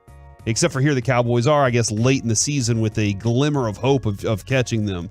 But even other teams, in the AFC North, with what they're dealing with, all those things. So it has felt like one of those seasons where maybe throughout it's been like, oh wow, but as we've gotten to the later part of the season, it's kind of been slowing for me, and that's something that I was like, I didn't expect. I really do. I would love to have more playoff atmosphere, and you were supposed to get it in the Bills the Bills Bengals game. That was playoff atmosphere type of football where both teams had something to play for. They had something significant they wanted to prove also in that. So that was kind of where I am. I want more of those types of games, even in this last part of this last game of the year. I think the concerning thing about that is, will the NFL's fix to that be that we add an 8th playoff team? That was one of the reasons they added the 7th playoff team.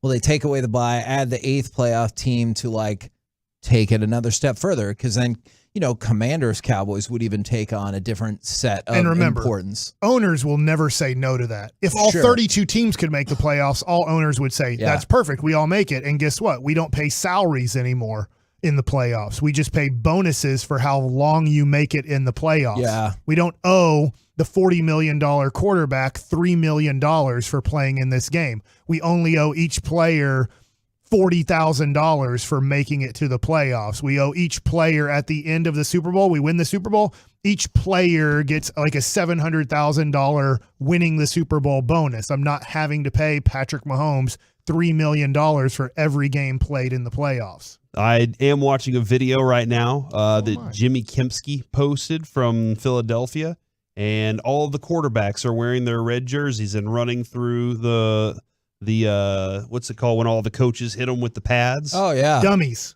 And Minshew, they hit him as hard as they can. Whoever their third string quarterback is, hit him as hard as they can. They blow Jalen kisses. Hurts, they just kind of tap him in the hips with their pads, so they're staying away from the shoulders, not even doing anything up high on that guy. From the 4-6-9, this kind of goes back to what we were talking about before that. I hadn't really thought about this. Is anyone giving support to T. Higgins? I brought that up yesterday multiple times. Like, that's the dude I'm really worried about. Yeah, and I know idiots like he's on the practice field right now. Okay. He went out there. He's doing fine. I don't think any. I know you carry that with you. If I was his teammate, I would talk to him. Yeah, and say, you didn't do anything wrong. I hope you know that. I hope this is a stupid conversation we're having, but you just played football. Yeah, it could have happened to any of us. You didn't do anything wrong. I think you're right, and I bet that has happened because I think most reasonable-minded people have that take. about T. Higgins unless you're just trying to get clicks or whatever. We're the KNC Masterpiece right here on 105.3 The Fan. Coming up next, let's talk a little Stars Ducks plus could Robertson be the Stars Luka? We'll do it next right here on The Fan. Coming up on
There's a reason you need a special license to drive a big truck. So companies that hire drivers and put them in one should be held accountable for what happens when one hurts you. Frankly, you need Frankel & Frankel. The consultation is always free. Visit truckwreck.com. Leverages, throws it out in front, shot, score! Robertson goes backdoor. Oh, what a pass from Pavelski. The top line strikes, and we're tied at 2. K&C Masterpiece right here on 105.3 The Fan. Now, hockey fans tried this once before, and it most certainly failed, but we will try it now. Could Jason Robertson be the Stars' Luka? 877-881-1053. Now, Miro's already that guy. no, We're going to have 2 Lukas? he's not, and that was the campaign everyone tried to get going. And don't get me wrong, Miro is a quality player. I'm not saying that, but now you can see that the comparisons between he and Luka at that stage were preposterous. I know you're going to try to claim this, Kevin, because you are an attention. I can't say that word. You're a credit monger. Yeah, monger is a better word. You use the bad word once in front of parents. That's true. But Mike, I do believe Mike did bring that up then. Whenever that conversation was happening, he was like, "Hold on, Luka has the ball all the time. Yeah. He is constantly this guy. Is Miro like, is this?" And that's when you were like, well, he is a defensive player, Yeah. so it's very different. Even in an offensive defensive system, which I know sounds like a weird thing to say. Especially in basketball. Yeah, that was never going to be the case for Miro. And again, he is a good player. He made the All-Star game and All-Rookie team as a 19-year-old. But like, that ain't good enough to be in this conversation. So the other thing too, and I'm just asking because I don't follow hockey too much, except I do know Connor McDavid's the best player in hockey. Is this generation looks like Luka is going to lead this generation. Now it might end up being Jason Tatum, who they play tonight. It could be somebody else, but literally the generation of basketball that is happening, that you had a Kobe led, then LeBron led, and now it looks like it could be transitioning to Luka led. That's who we have on this team. We're going to have in the next 5 to 10 years of hockey the best player in hockey. So my argument to your point about unless it ends up being Tatum is I think Robertson is positioning himself to try to be that second guy. Like, I think, Joey, you could jump in if you think I'm off here, but Connor McDavid is the dude. Like, he ain't on our team, but he looks like the dude. But it looks like Robertson can put together his opportunity to be the next guy. I mean, absolutely. And as Mike mentioned, he's probably going to be one of those guys that's kind of carrying the new wave of goal scorers in the NHL. He's going to be one of probably a few guys, the Matthews of the world. And Connor Bedard, who played in the World Juniors this past weekend, he's kind of like the next McDavid. He's going to be kind of that next wave. The thing I have trouble seeing with Robertson is he's not going to get all the national recognition like Luka will.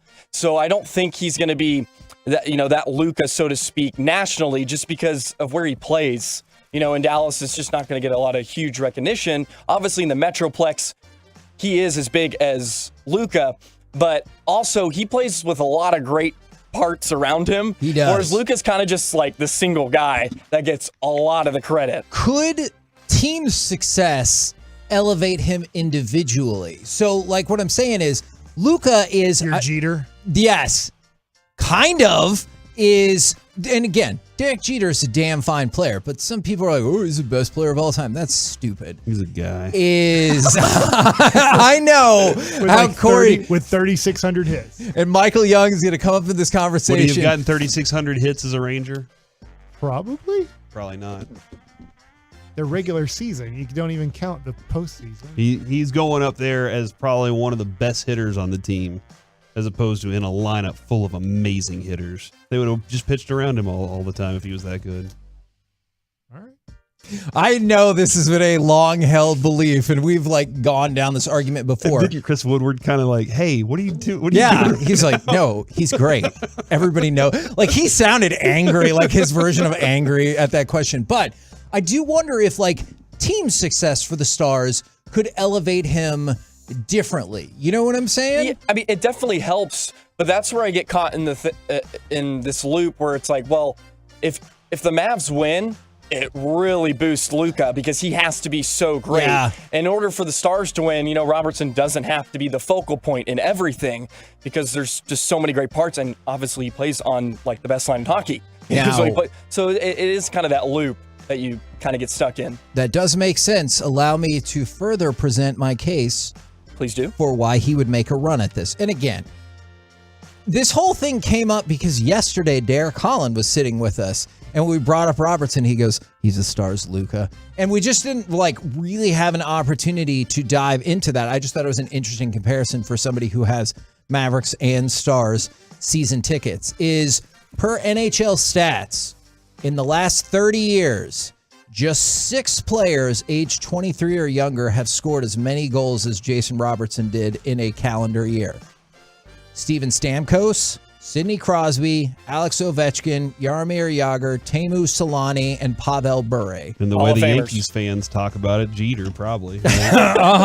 And Derek Jeter. Yeah. He has a little known hockey diversion that he had. It's from Michigan, so it makes sense. Yeah, when the seasons didn't overlap. Actually, Kalamazoo, isn't he? Yeah. Yeah, as soon as they were done winning the World Series, he jumped right on the ice and started scoring goals. And he's like, I might have to miss some of these playoff games. And so those are all, like you just said, those are great players. And that's the category that Jason Robertson is in. If you want to take it a step further, before last night's stupid game where they lost to the Ducks 2-0, and you can't blame that on Wedgwood, all right? We did nothing offensively. Is Jason Robertson was on pace for 55 goals, 61 assists, and 116 points. That would be the most goals in a single season, or tied for the most goals in a single season in Stars history. That would be the most points in a single season in Stars history. So more than Hull, Modano. He's going to smash records. Yeah, exactly. And so that's another example. But then individual success, he is currently second in the MVP votings. Now, the downside to all of that is first place is the aforementioned Connor McDavid. And I think in this moment, the gap to win the MVP this year is fairly wide. But Robertson on pace to tie for the most goals in Stars history, most points in Stars history, and second in MVP. What's more important to you then?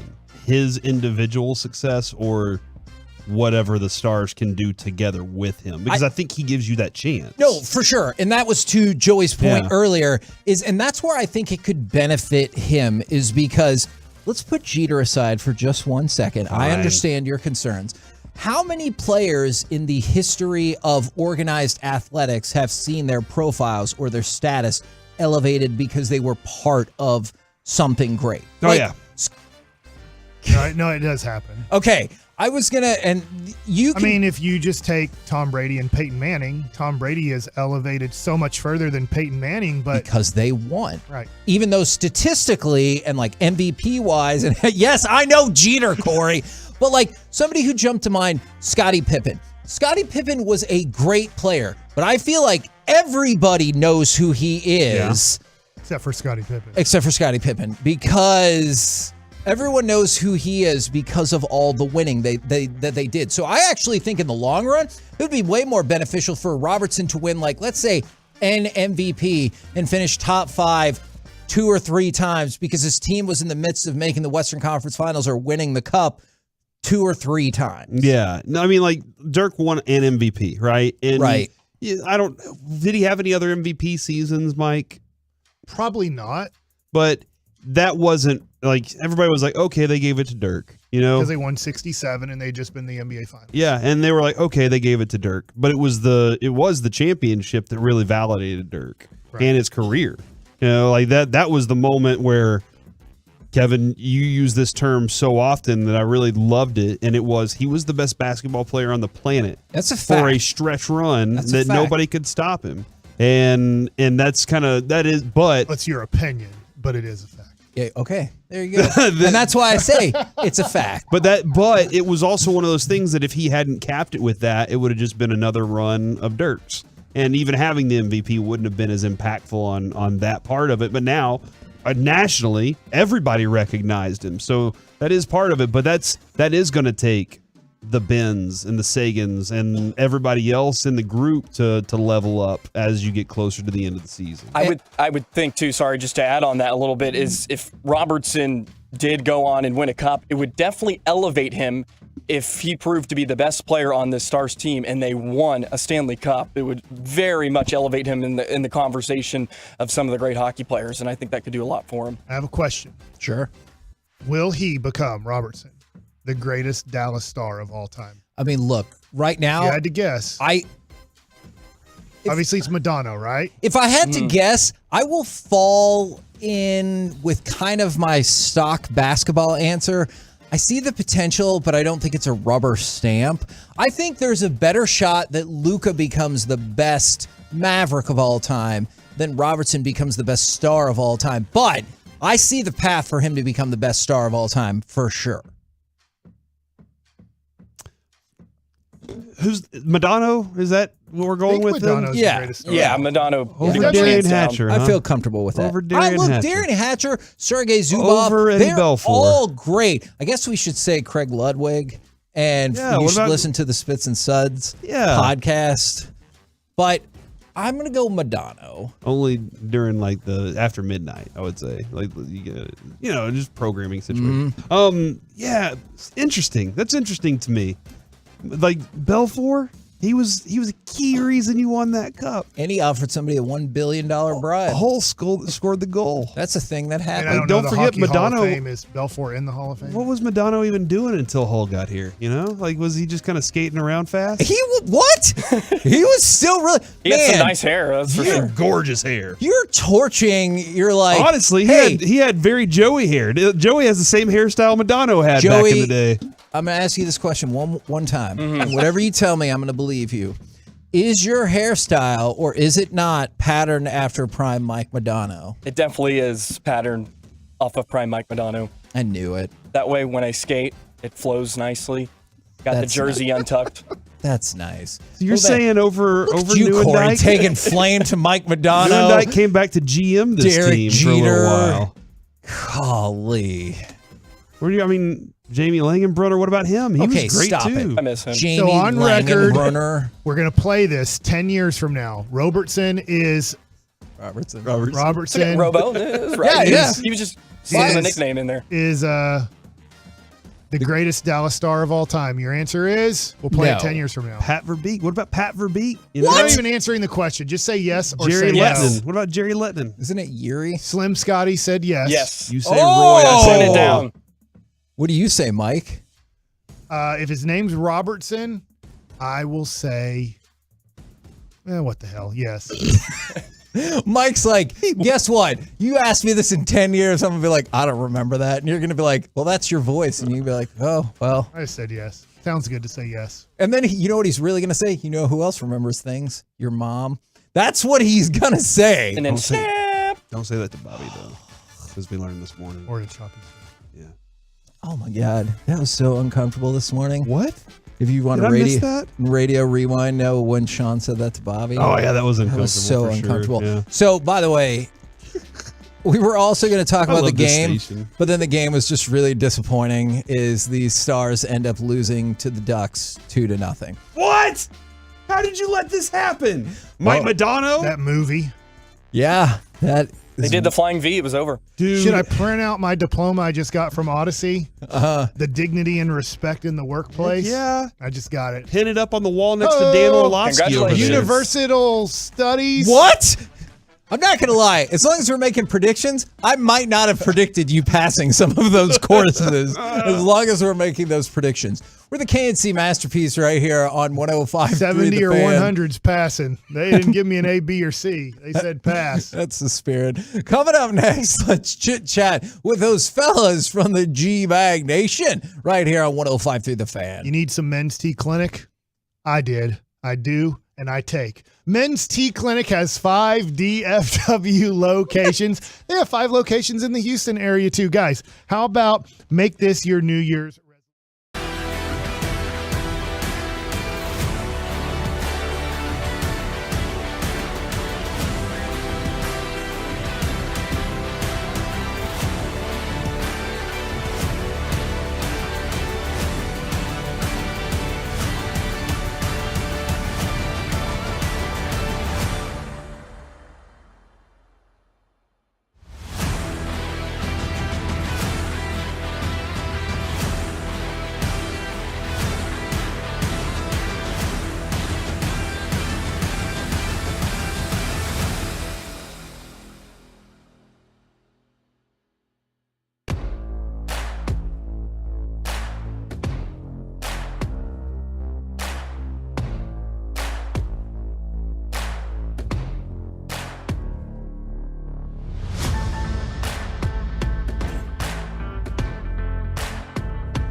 See Masterpiece back here on 105 through the fan right now. The good folks at D&M Leasing bring you our chit chat with the fellas from the G-Bag Nation. Gentlemen, how is you today? Terrific, Hagee. How about you? I am doing very well. Thank you very much for asking. Now, I waited until the last segment for the story I know Corey cares the most about. Corey and the rest of the guys. All day to do this. That's right. What is your excitement level knowing that the return of the XFL will take place, the first game in Arlington, the Vegas Vipers at the Arlington Renegades, 2 p.m., February 18th at Choctaw Stadium. Corey, how excited are you, and why did you take your headphones off? I refuse to talk about the XFL. Oh! We're talking about it right now. Okay, then I'm done now. This is the XFL. I'm pumped, man. I'm more excited for Ben DiNucci's Seattle Sea Dragons debut. Right.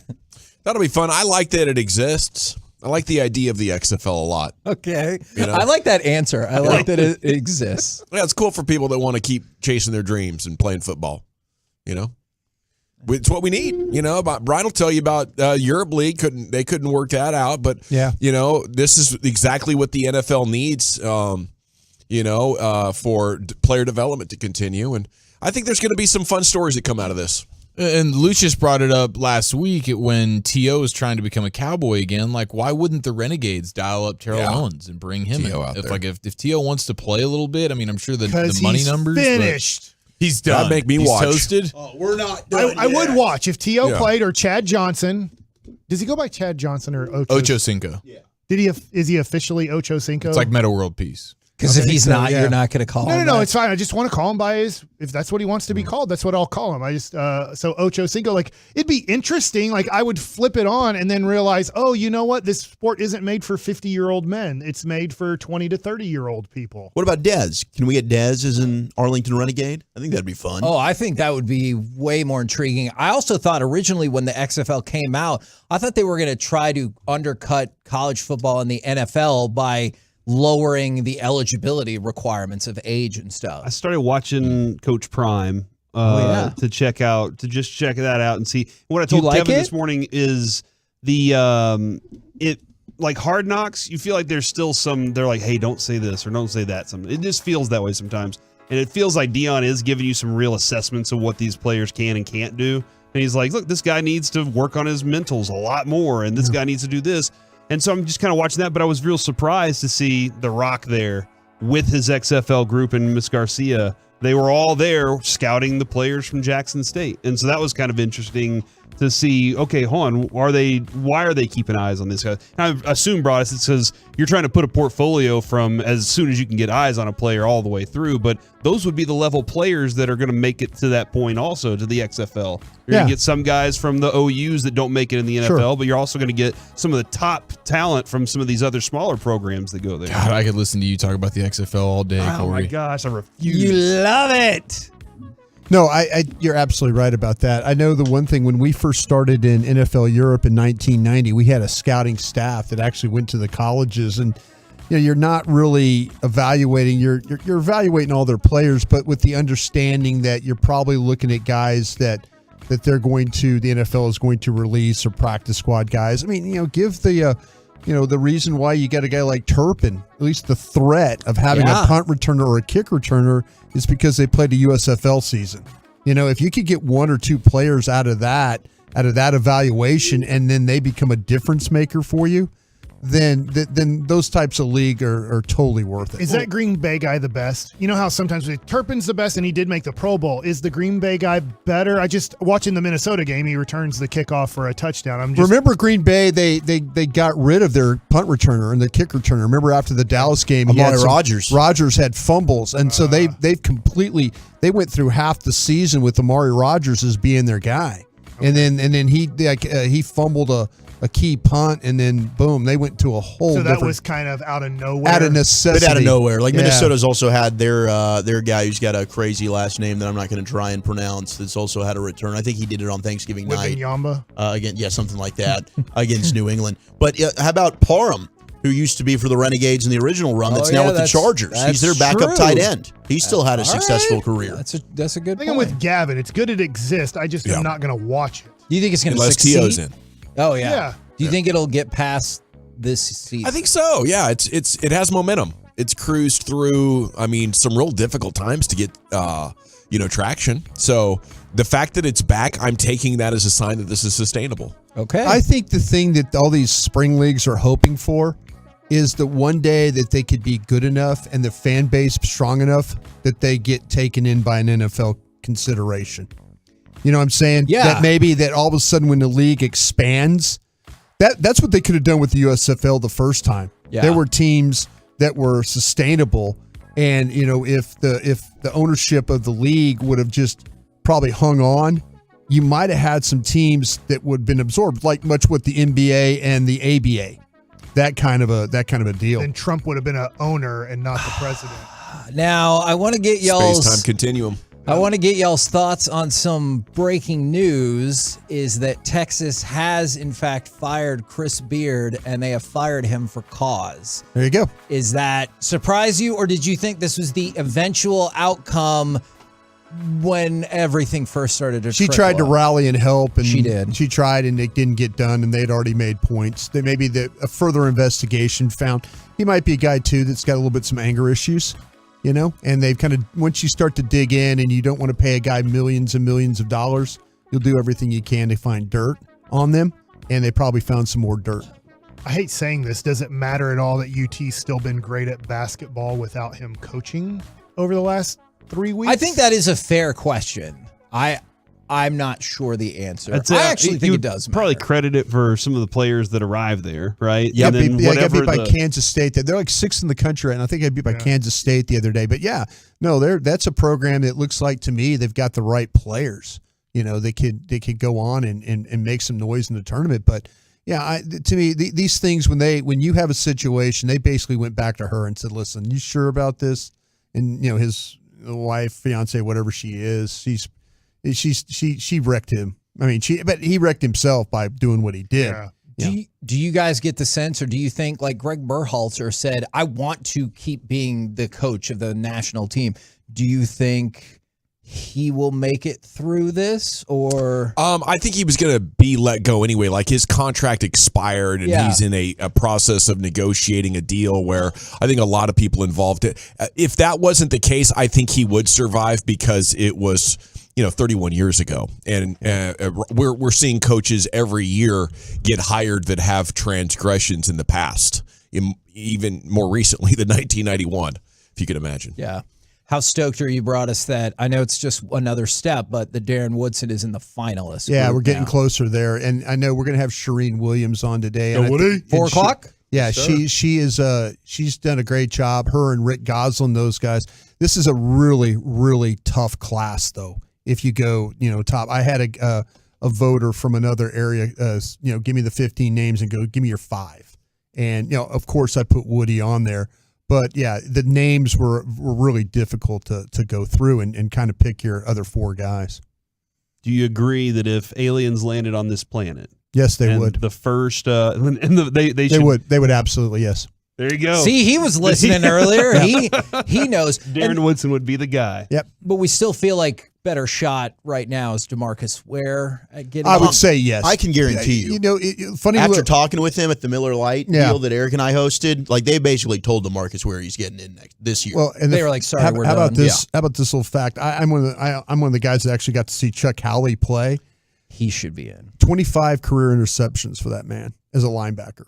And, Think about that. Had Not 6 easy. in 6 in 1 year. and the thing that we talk about all the time is, were you the best or one of the best for a prolonged period of time? He was. Chuck Howley Yeah. made first team All NFL 5 straight years. Yeah. Dang. Like, can you not look at that? And 1966 through, and yeah, he was absolutely. You watch what he did. He played in a 14-game season. His second year in the league, he had a knee injury, and then from that point on, didn't miss a game.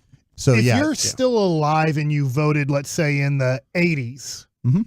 are you embarrassed when Chuck Howley, let's say, gets into the Hall of Fame in 2023? Like, God, was I a moron for 5 straight years or whatever, not voting for Chuck Howley? That it was. I think that, Mike, you tweeted earlier today or last night maybe about a bias towards Cowboy voters. Yeah. There were a lot of writers that voted for the pro football that were from Pittsburgh and the city of Pittsburgh. And maybe they went on and covered other teams, but they had a Pittsburgh bias about them.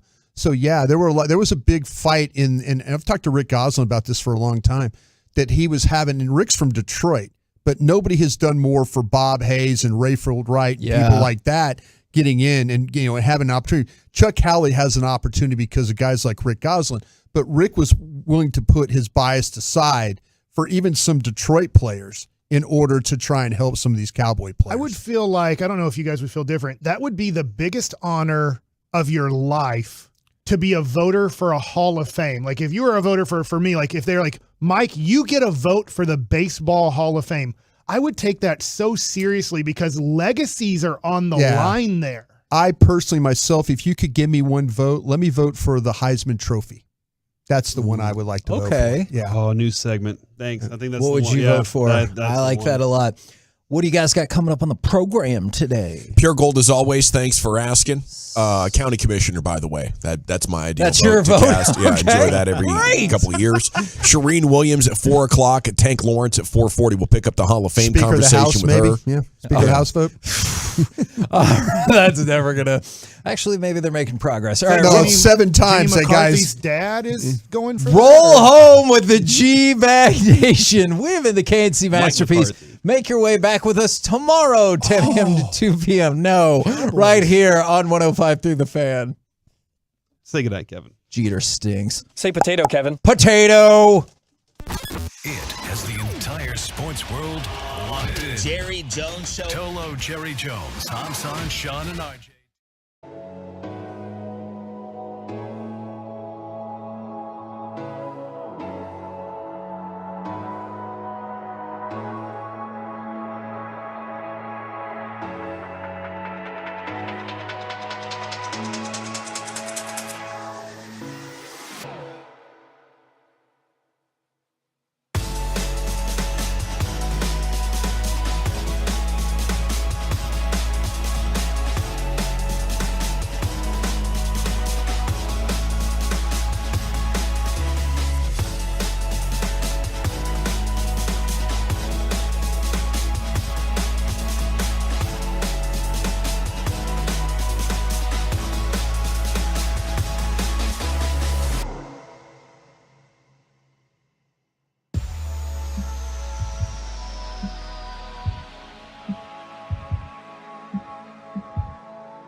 Fan Studios, secured by DFWSecurity.com. You're rolling with the G-Bag Nation on 105.3 The Fan.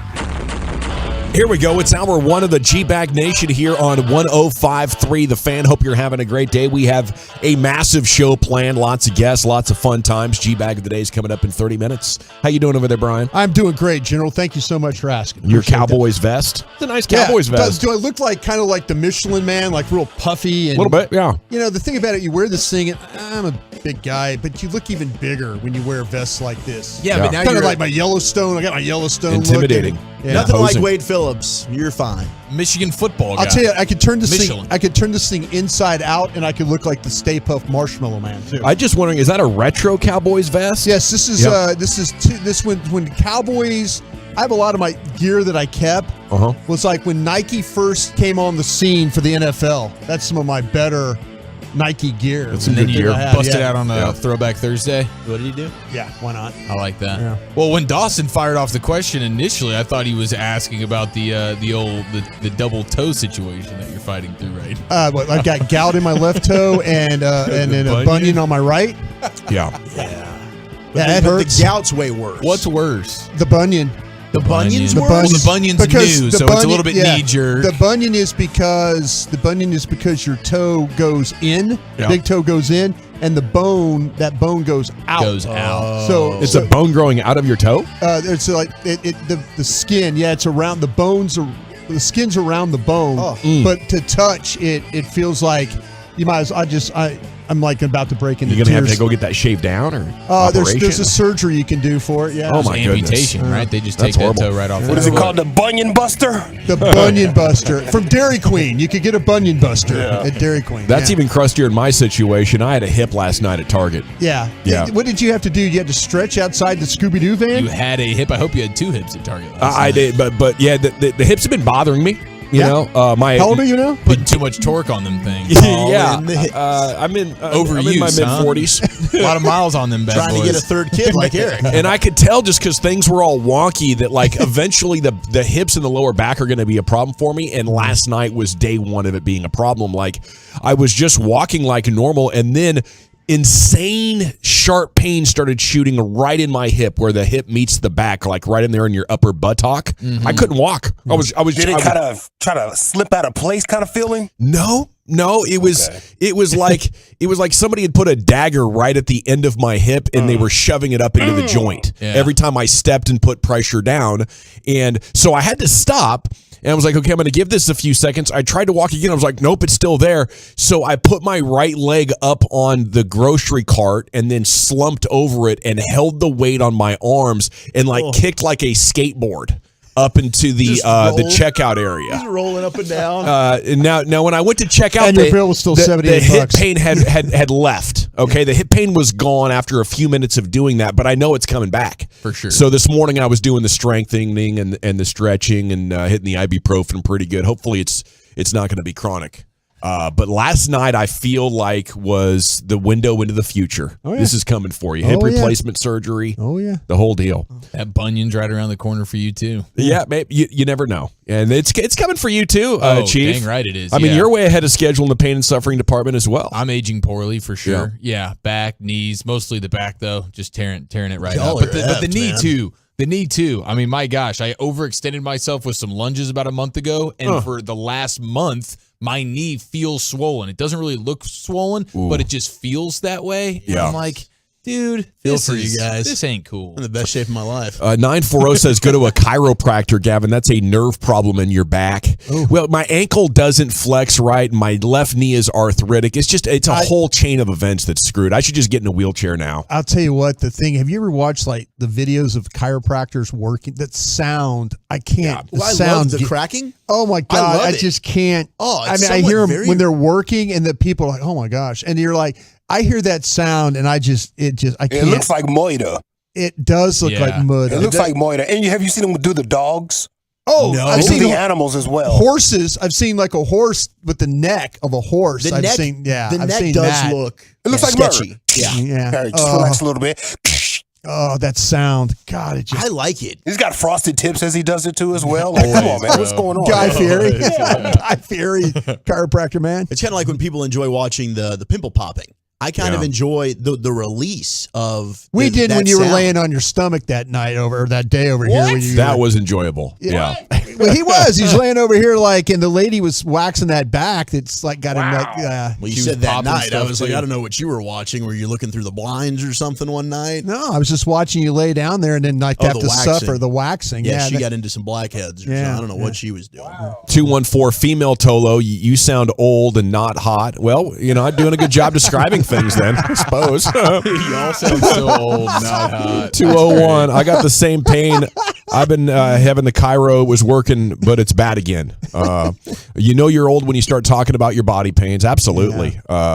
All right. But I am. I mean, so I've got something to talk about. Well, we open with some good medical news, though, here. Yes. And indeed, there's been a series of reports and Twitter activity over the last hour. Dr. Timothy Pritz of UC Health on Damar Hamlin. He's made substantial improvement. It appears his neurological condition and function is intact. We're very proud to report that. This marks a really good turning point in his ongoing care. The doctor said they have explained to Hamlin what happened. He expressed surprise that he had not been with the world for 2 days. Let's go. Yeah, he talked with him about all the support. His first note was, "Did we win?" And the response was, "Damar, you won the game of life." So the doctors are having some fun with him and some great moments. And they said it's not only that the lights are on, but we know that he's home. So that's pretty cool. And they're saying right now it's too early to talk about a full recovery, but this is they're obviously going to have to take a look at the heart and everything. But to know that he has survived this and that he is going to be able to communicate, those are some pretty massive hurdles. That Function we're in the hands and here. feet as well. I mean, a lot of people having goosebumps here this afternoon. Hell yeah! Can I get a hell yeah? Hell yeah. Absolutely. Tom Pelissero, could Damar Hamlin play football again? And the quote was, "It's entirely too early to have that. He's still critically ill in the ICU, and the focus is on getting him breathing on his own, getting stronger, and then getting back home." If he doesn't, I'm going to hire him as my community relations guy. Yeah. I'm going to hire him as the guy. Like, he's going to come to my organization, and he's going to be he's going to be the guy that's going to rally everybody in the community and do all the good things for kids and things like that. Man, that guy's got a gift for that. If you watch some of the videos and stuff that we put out about him, Well, I cannot wait for his reaction when he finds out how much money his charity's at. Because you've had players that are donating. I mean, you talked about Bills Mafia, tons of fans that are donating. It's Bills over $7 Mafia, million now. $70 million? $7 million, yeah. But I mean, it's rising by the minute. Former wrestler Chris Jericho. That was hilarious. He sent $5,000 but when he put his name on, he accidentally misspelled his first name, Chris. He put a U instead of an I. So then he followed up again and sent another $5,000 and spelled his name correctly. So he ended up doing the $10,000 donation thanks to a little spelling error. It's funny, like not funny, but they were getting the Commanders can't win, right? And any things the Commanders ever do.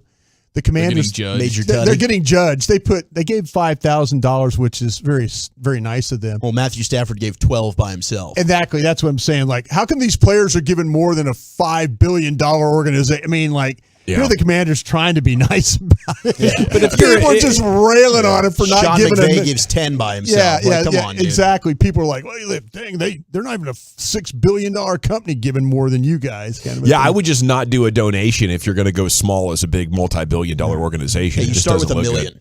Yeah, that's the starting point. Absolutely. Or just nothing, But like the small one makes you look kind of cheap. 940, a random carpet store donated more than the Commanders, unless that was a fake post. LOL. There you go. It wouldn't be hard for a random carpet store to get more than 10K together. A question: if this happens again in the NFL, will it end football? I mean, it's like a century. Okay, when he gets off the ventilator, he's going to be home free, baby. And a lot of people saying, thank God, like 214, I was seriously not going to be able to enjoy the playoffs. There's a lot that goes into this story, obviously. Okay, Cowboys are back at practice. They're facing, a team pretty much in crisis and starting a rookie quarterback, Sam Howell. Cowboys are a touchdown favorite. I don't know, after seeing how Ron Rivera talked about this, I think that 7 might be low. I have to respect Brian's film work on this. And he looked at the rookie from preseason, right? Yeah, I did. And this guy can play a little bit. He did a great report yesterday in Krusty's Corner. But, man, it's pretty much a deal that they feel like this is a great opportunity to start the guy because our season is over. And, like, everybody that we talked to was like, well, if you don't give him a chance to start now, he might not ever start a game. Like, I'm also getting DiNucci vibes. So if he's not going to be as bad as DiNucci, obviously. Nobody that plays in the NFL ever again will be. Yeah. But, they're not talking about it like this is a big opportunity in a career. This is like, well, we like the guy. And we want him to start an NFL game. So here comes Sam Howell, Brian. What do you think of that? Well, I felt like they should have started him a lot earlier, even maybe when, I appreciate what they did with Taylor Heineke and to Ron Rivera. I mean, for not starting Heineke last week with, so much on the line for the Commanders and then them losing the game and looking poor doing it. And they lost the game because of Carson Wentz. He lost the game for them last week. So, I'm intrigued by the situation. They've got skill guys at wide receiver. They've got a legitimate running backs. Their offensive line, they're kind of weak in a couple spots. This is a good situation for the guy. If the Cowboys are not going to pass rush, if the Cowboys are going to struggle to get pass rush and they're going to struggle to give up big plays, this guy at one time was considered a first round quarterback. This isn't Ben DiNucci. This isn't a quarterback that had to transfer 2 or 3 times. This guy's got some legitimate skins on the wall, all conference and stuff like that. I'm interested to see how he plays against the Cowboys because the Cowboys, like I say, they don't rush the passer and they give up big plays. He's going to have some success. Your guy, Babe Laufenberg, on with Sean and RJ this morning, echoing those sentiments. He loves them. Yeah. So a lot of guys are going to sing his praises. I wish, to me, if, I'm one of these guys, I'm not a Commanders fan. I'm a fan of their team because I think they got some really good players. I think they're better than the Giants. And the Giants are in the playoffs. And I think the Commanders, ever since they got worked on that game on a Sunday night or Monday night, was when they lost the game Sunday night on alignment problems and a non-pass interference call. This team's been struggling. They can't pull it all together. But they've got some really good players. New ownership. New coach, new general manager, and all that. New quarterback. That team's not bare. Somebody that goes in there and knows and can develop, and they get a quarterback. That's a team that's going to be competing with the Eagles and the Cowboys for the division. How could very well be a Kirk Cousins like pick for them, where they find their franchise. I wish he would have played sooner in the middle of the draft. I wish he'd have played sooner, and that's an organizational failure for them because you're absolutely right. He should have. And Heineke wasn't bad. I mean, I think Heineke is a good backup. He's got a lot of moxie to his game, but the going back to Wentz thing was such a dimwit move by Ron Rivera. That deserves grounds for being removed right there. You didn't give yourself a team a chance to win that game by putting him in there. Yeah, that was a real bad decision, and I guess you can, if you like Ron Rivera, you could say, well, it's been a tough year. And who knows what all the influences were. You could feel like he's a good coach, but that decision obviously created a little bit of a conflict in that organization, and it haunted them until the very end. In the biggest game, it screwed him. He ended his career, Carson Wentz's career. I don't know how you go back to, if you're somebody evaluating players and say, hey, we can, in the quarterback market or whatever, I don't know how you can go in there and say, with all sincerity and all that, hey, let's see if we can do something with Carson Wentz. You can't. No, it's over. He's done. Yeah. He's going to become a college broadcaster or something like that. We're going to see him like Dan Orlovsky or one of these guys on TV. And whoever is still championing for him, you're fired. Yeah. And we would highly recommend some self-awareness classes. You nailed it right there. Mavs game night, host the Celtics at 6:30 on TNT. Chiafalo's going to be in the building, as a matter of fact. Chief. Hello. Mavs a 3-point home dog, a chance to extend their now NBA longest winning streak with the Nets losing last night, and chance to make a statement on national TV tonight here against the Celtics. Do you think they're going to get the win? I think Luka's going to have a dominant game, and can everybody else knock down shots? That'll be the question. Can Christian Wood kind of help along here? Luka will be at his best. Luka will be He at his always best. is. Yeah, He rises to the occasion. Yeah, it's interesting because the Celtics just got pummeled in OKC, and you're wondering about them coming off that. They'll probably play their best game tonight. Yeah. The Celtics. So you're gonna have to make sure your supporting cast is reigning. Maybe they're struggling though. You know, maybe they had finals hangover. They have lost. They haven't been as dominant in the last, say, 10 games. But man, it's still the Celtics with all those. You get players. a defensive like effort from Christian Wood, like he gave you in the second half the other night. I think the Mavericks can win this game. Okay, Chris Beard's been fired. We'll have thoughts on that a little bit later on. Nobody got into the 50s last night. It was KD with 44 who was the high man on the night, but the Nets did lose that 12-game winner snap. Jalen had 38. Jalen Brunson. Oh God, I was thinking about 12 away. Seriously, I was thinking about picking him. I just like I was looking at the matchups, but none of our guys got close, right? Nobody picked KD, right? No. At the 50, No. 50 We did get 50 three brisket. buzzer beaters last night, though. That 50 was pretty brisket cool. deal. Man, it is a lot of fun right now. The NBA is putting on a freaking show. Giannis had 30 and 21. Okay, we got to run. When we come back, G-Bag of the Day at 2:30. A little hodgepodge action next, Chief. Where are we heading? Yeah, Ravel gets put in a horn frog size body bag, and it feels like this NFL coach is completely roasting his quarterback. That's next. He brings the energy.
Eric Chiafalo segments brought to you by the Frankels.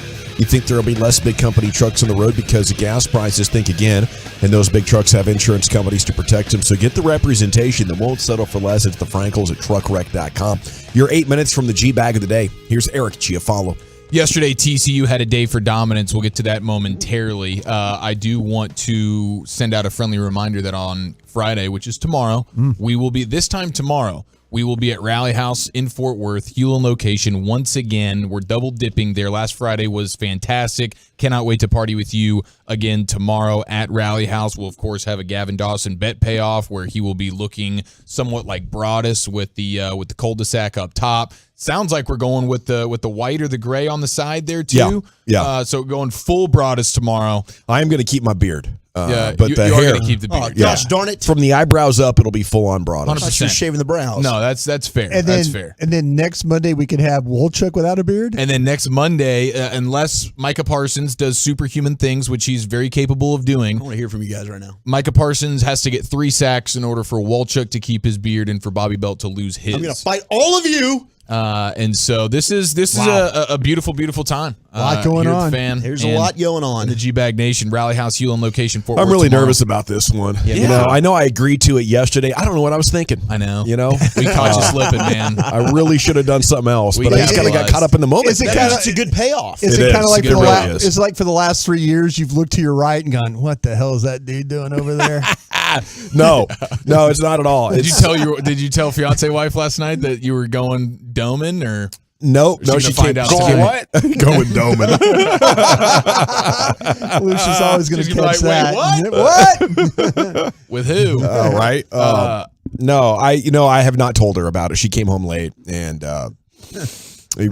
just didn't get around to it. I don't think I'm going to tell her. I think I'm just going to come home and show come her. home with it. Yeah, dude. Yeah. I like that idea. That's going to be fantastic. Speaking of fantastic, TCU had a fantastic day yesterday. It started on Twitter, okay, with Darren Ravel, perennial Bleep Hole of the Week nominee and oftentimes champion, tweeted out that TCU did not sell out its allotment of national championship game tickets. All requests made through the program were fulfilled. Jeez. And then Well, they don't have that many alumni. Right, and like when I first saw it, I was like, okay, they probably went all in on the Fiesta Bowl, and there's not a ton in the way of alumni, as you mentioned, so maybe this is possible. But shortly thereafter, that Darren Ravel tweet, you have the athletic director for TCU, Jeremiah Donati, and he quote tweets it. He says, "Fake news," with the index finger pointing down at Ravel's tweet. "Was ironically just in our ticket office and confirmed we sold out of our allotment with well over 5,000 ticket requests we couldn't fill. Feel free to contact me directly in the future, Darren, with your questions." Just getting dunked on. Man, that is fantastic. There was a time when Darren Ravel was a very respected reporter. That time When was past. that? Those times of The 2000s. early Early 2000s. Right before people got their senses about him. I tell you what, he's pretty much a hated guy. He and his Yeah. hated is Skip, but he's a pretty hated guy. In the He's up media there, world, right? though. Yeah, he's up there. Yeah. Where like there's nothing he can tweet that's Nothing- actually going to work out for him. No, even yeah. if it's relatively benign. Yeah. So that's how the TCU day started, and of course, every day right now at TCU and for TCU is an outstanding day as we lead up to the big one on Monday. But the basketball team, they played Baylor. They were in Waco last night. And they Got were a nice win. They were down 17, and they end up winning the game. People are alleging it's the best college basketball game of the season to this point. Down 17, then they're down 4 late. Mike Miles drills a 3. They get a stop, and then Chuck O'Bannon hit a wild corner mid-ranger with just a few seconds left, and boom, that was it. Game over. And you have Those two ranked teams going There at we it go, right Chuck. there. Yeah. TCU going to Waco and making a nice comeback. They're So, now 13-1, just like the football Been a team. good week. Man, that's beautiful, and it's just going to Jamie get Dixon, even better. good coach. Yeah. Oh, hell of a coach. Yeah, hell of a coach. Speaking of one hell of a coach, we get to New York with the Jets. Robert Saleh. Oh, he's talking about his quarterback Zach Wilson, his third string quarterback. Well, about to be former quarterback. Yeah, it does feel that way because during his press conference ahead of this week's finale, they asked him about Zach Wilson, and he basically just said, "Yeah, I told him to go read a book, go do something, get away from this game." I think the greatest strength and greatest gift you can give yourself as a human is to figure out what's important to you, what do you value, and how can you stick to those values day in and day out. That is the greatest gift you can give yourself, to discover yourself. And I think Zach needs to get away, read a book. I mean, you're and figure it 24 out. years old. You have wealth. If you don't, be frivolous with it. Yeah, look at the bright side. No, there's an obvious solution here. The mushrooms. Go to the mushrooms. Oh, go do the Aaron Rodgers. Ayahuasca. Yes. Help him love himself. Yes. I see Appreciate yourself. Lose yourself. I mean, he's from Utah. Go, just kind of make a trip from Jersey, go back to New Mexico or Mexico, wherever you have to go, or go Find a mountain. Will the mushrooms do that for you, though? Don't you need the full ayahuasca blast? I think but that's what I'm saying. Dawson, don't sit up here and play games, bro. Don't do that. I just want to get the conversation Mr. Portland going. over here situation. Are you sure mushrooms can do that? I think he's onto something, Lucius. What do you guys think? This man knows all about psilocybin. Don't let him play with you, bro. I'm not going to let you sit up here and allow these mics in food. I mean, how many grams would you need to get the full ayahuasca I don't know. effect? Dude, you About need a lot. 5 heroic grams Yeah. will definitely get you a good change. Whatever it takes to get Aaron Rodgers. They were 4-8 at one time, and they're now on the brink of. We're all like crapping in our pants because we don't want to play the It's guy. actually a good point. Should we That's rethink what the ayahuasca Yeah. I think we should rethink that. Absolutely. As a scouting guy, I would say we need to think about that now. Maybe that wasn't a good thing. Gavin always talks about the Steroids? Yeah, steroids. Yeah. No, it's all about the The mushrooms. further removed from the ayahuasca, the better Aaron Rodgers has started to play, and the Packers have started to play. I don't know about that. But Are you we sure know- he's removed from it? That's what I'm saying. I don't Okay. think. When was his bye? I don't think he's removed. Oh, very true. They might have had a late season bye. Why would you remove yourself from it? The vomiting. Oh, it got kind of quiet there. Well, it's both ends. Well, Chuck, it's both That ends. thought should have stayed in my head. I'm used to the diarrhea. It's just the vomiting is just it's very taxing on the body. That's not a problem for Yeah, Eric at all. We've seen Good that ab workout. firsthand. Vomiting That's is very true. vomiting is part of his life. The ayahuasca does to the normal person what orange juice does to Brian Broaddus. Yeah. And it just That- completely there just you sends go. everything Or soy sauce. evacuating. Soy sauce, Or the yeah, soy sauce. Yeah. We do have a follow-up restroom revelations to get to at some point here in the near future. I'm looking forward to it. We're gonna do it at 6:20. You can go bleep yourself. No, you go bleep yourself. Le'Veon Bell was tweeted at in a way that made him feel like he needed to respond about that year off that he took and how he wasn't a good player when he came back. And he responds by saying, I was a better player. It's just hard to get off when Adam Gase is your coach calling dives on 1st and 10. He had dives in his first 10 scripted plays. I don't know if that's unusual where it's just like, hey, all right, here's Probably what not we're going to good. do. Yeah, Our first probably not good. couple of Hey, plays, we're going yeah. to run right up the gut here. We're probably going to end up in 2nd and 10, and we'll figure it out from there. Adam Gase still catching strays. He's one of the few where usually you get fired as a head coach and you go back on a sideline somewhere. He That was just the vanished. end. I think he's at some random high school in the middle of nowhere, just enjoying He's his getting money. paid and- by the Jets oh, and for sure. Dolphins, everybody else that tried to have him as a coach. Crazy eyes gaze. Love it. It's time now for the G bag of the day. Here he is, Lucius. You ever tried DMT? You ever heard of that DMT stuff? DMT. It's what's in ayahuasca. Okay, right? but I'm saying, obviously nobody's ever really tried it, but Dawson again is the one that answered the question. The guy that act like he didn't know what was going on earlier. I think I Googled it once. Yeah. Is it the chamber? You need a special room for it? DMT? Yeah. I mean, Maybe not. It sounds like a wrestling move. Yeah, it feels like that. It can Hit feel him with like the that. DMT. It can definitely He's feel out. like He's that. out. Yeah, it can definitely feel like that. I'm down to clown. How many folks you think are out there day drunk right now? Oh, jeez. 4% of the population. If we were doing Wisconsin radio right now, 98%. Yeah. Okay, I almost got hit by a little girl in a red Civic. I knew she was day drunk. Oh. I thought she was texting and driving. I was like, there's no way she's swerving all over 35 like this. Tri-Delt sticker on the back there. But yeah, she was definitely day drunk when I seen her. She had both hands on the wheel. She was gripping hard, looking straight ahead. I was like, oh, you don't even know where you're at right now. And still swerving? And still swerving all over the place. Oh, that's horrible. Hey, I'll be careful out here on these roads, please. Yeah. Disclaimer before we get started in this G-Bag of the day. If you have young, tender ears in the car, you might want to muff them. I will play stuff that nothing you've ever heard Mike Bassett not say on these airs right here. You know what I mean? Yeah. But just Mike's let you not child friendly though. Yeah. I know, right? Like Santa Claus, I'm telling you. It's a good thing it's like 2:30 in the afternoon right now. We good right here. Chris Sims is our winner. He's got that dog in him. Goes off on the Sports Center Instagram account for calling him out over his Jalen Hurts takes. Jalen Hurts makes them better. I know that. And like you, SportsCenter Instagram, for like putting it out again for like the third time in 3 weeks. Like off, like really off ESPN SportsCenter. Like seriously, they didn't put it out that in my quote last week after the Cowboys game, but they're gonna wait to the game yesterday. That's why I hate social media and you, ESPN SportsCenter, one more time on the way out. You want to feel relevant. You slam someone. You just. It's right opportunity. Do they not make content in there anymore? I mean, damn, stop jocking me. Don't jock me. context. I feel like people think when I see your check. Like this was in the MVP Jock debate FM, right. context. Like who is most Invite valuable me to on the team. SportsCenter and let's have a conversation There if we you go. want to really get into this SportsCenter. Wow. Do you Invite me on. ESPN, you scared little babies. Oh, there you go. wow. They're scared. They don't want any piece of me. And babies. Yeah. He gave up at the end right there. he You just gave scared up. little, female dogged it one time, but he babied. Yeah. He babied on him. Female dog him. Yeah. Let's see. I think you should combo those for the ultimate insult, the baby B word. That's tough. Ooh, you baby back B. Yo, the baby back B. Baby back B. Baby back. Yeah. All right, yeah. Let's see here. Let's go to a New Orleans street performer. You ever seen those street singers out there in New Orleans? Very talented. Street singer. Yeah. Yeah, so he's out there in New Orleans street performing. He's freestyling right here. Lady walks by and does not tip my man. His little cap, you know what I'm saying? He's got his stuff out there. Yeah. He actually has a dog, a Chihuahua, that gets the money for you too. Oh, it's crazy. It's a good gig. Oh my! I can't even get my dog to.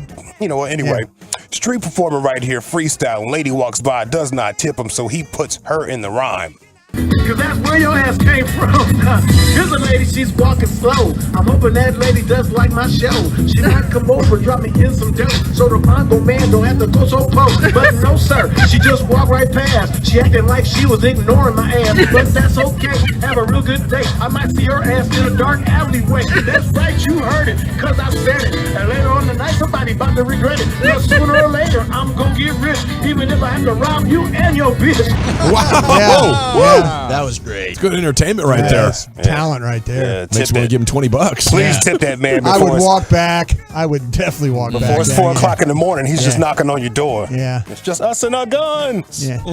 Let's see. What else do I have for you boys? Oh, yeah. Remember I said muff the ears if you have little precious ears in there. I don't want to, little tender ears. That you guys get upset. Here's a little girl has a vicious clap back at her mother. I think she get it from my mama. Listen to this. You don't scare me. You don't scare me either. You don't scare me with a monster head. Girl, bye. Bitch. No, ma'am. No, ma'am. Chancellor. While she's giggling. Chancellor is out of control. Chancellor, I love the name, by the way. Chancellor and her mama. I know she give people hard times out here. Oh, man. Dude, they catch on, man. Is that like a nickname for Jan? You call her the Jansler? The Jansler. The Jansler. The Jan. Hold on, let me change my music, bro. Dude, we watched Home Alone during the Christmas holiday, and I forgot how many names get called. Not super bad ones, but moron, idiot, jerk. And Maya said jerk the other day. Oh, you filthy animals! It was like, oh my gosh, bro. And she saw the movie one time, and that's the word that she hung on to. Fantastic.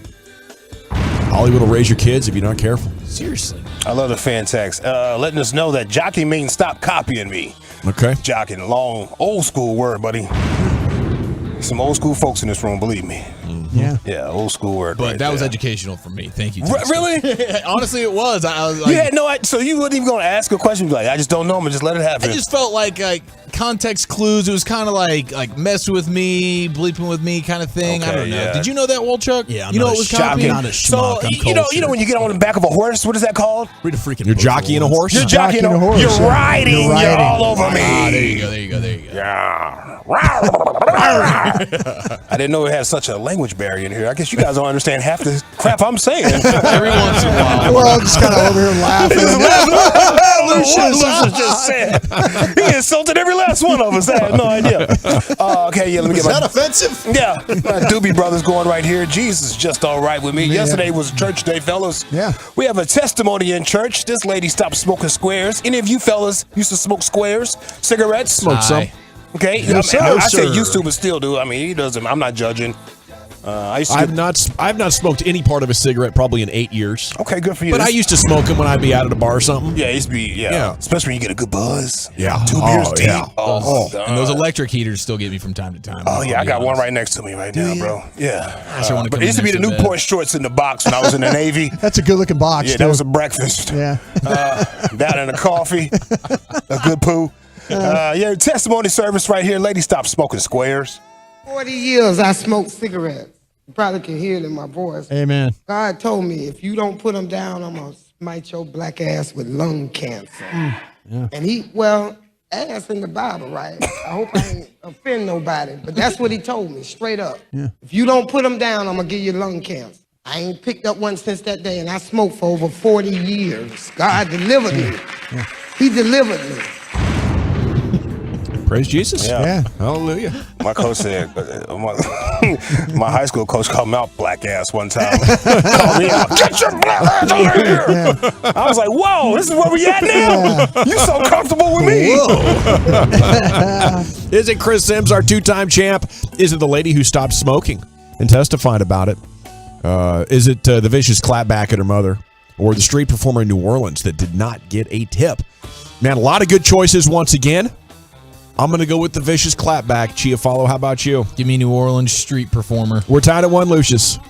Chris Sims. We're tied at 1, Wolchuk. I'm going with the little girl, Jan. Jansler? 2-1, Brian. Little girl. By a score of 3-1. And your new G-Bag of the Day champion, it's young Jansler clapping back at her mama. Krusty's Corner's coming up next. Where are we going with that today, sir? Yeah, I just want everybody, every day of Lucius to have to remind people to cover their ears. Next on Krusty's Corner, we're going to talk about the referees this week and then also Hall of Fame voting. We'll do that next. Coming up Friday morning on Sean RJ.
We'll talk playoff football coming up at 3 o'clock with Brian Balding, our former Cowboy and Eagles lineman. Brian Baldy coming up at 3 o'clock, one of our Odyssey insiders. It's time now for Brian Broaddus in Krusty's Corner. Here he is, King of the Krusties. Broaddus. Thank you very much, General. Appreciate that.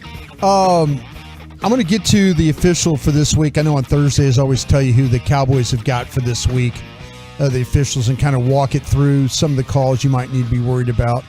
By the way, the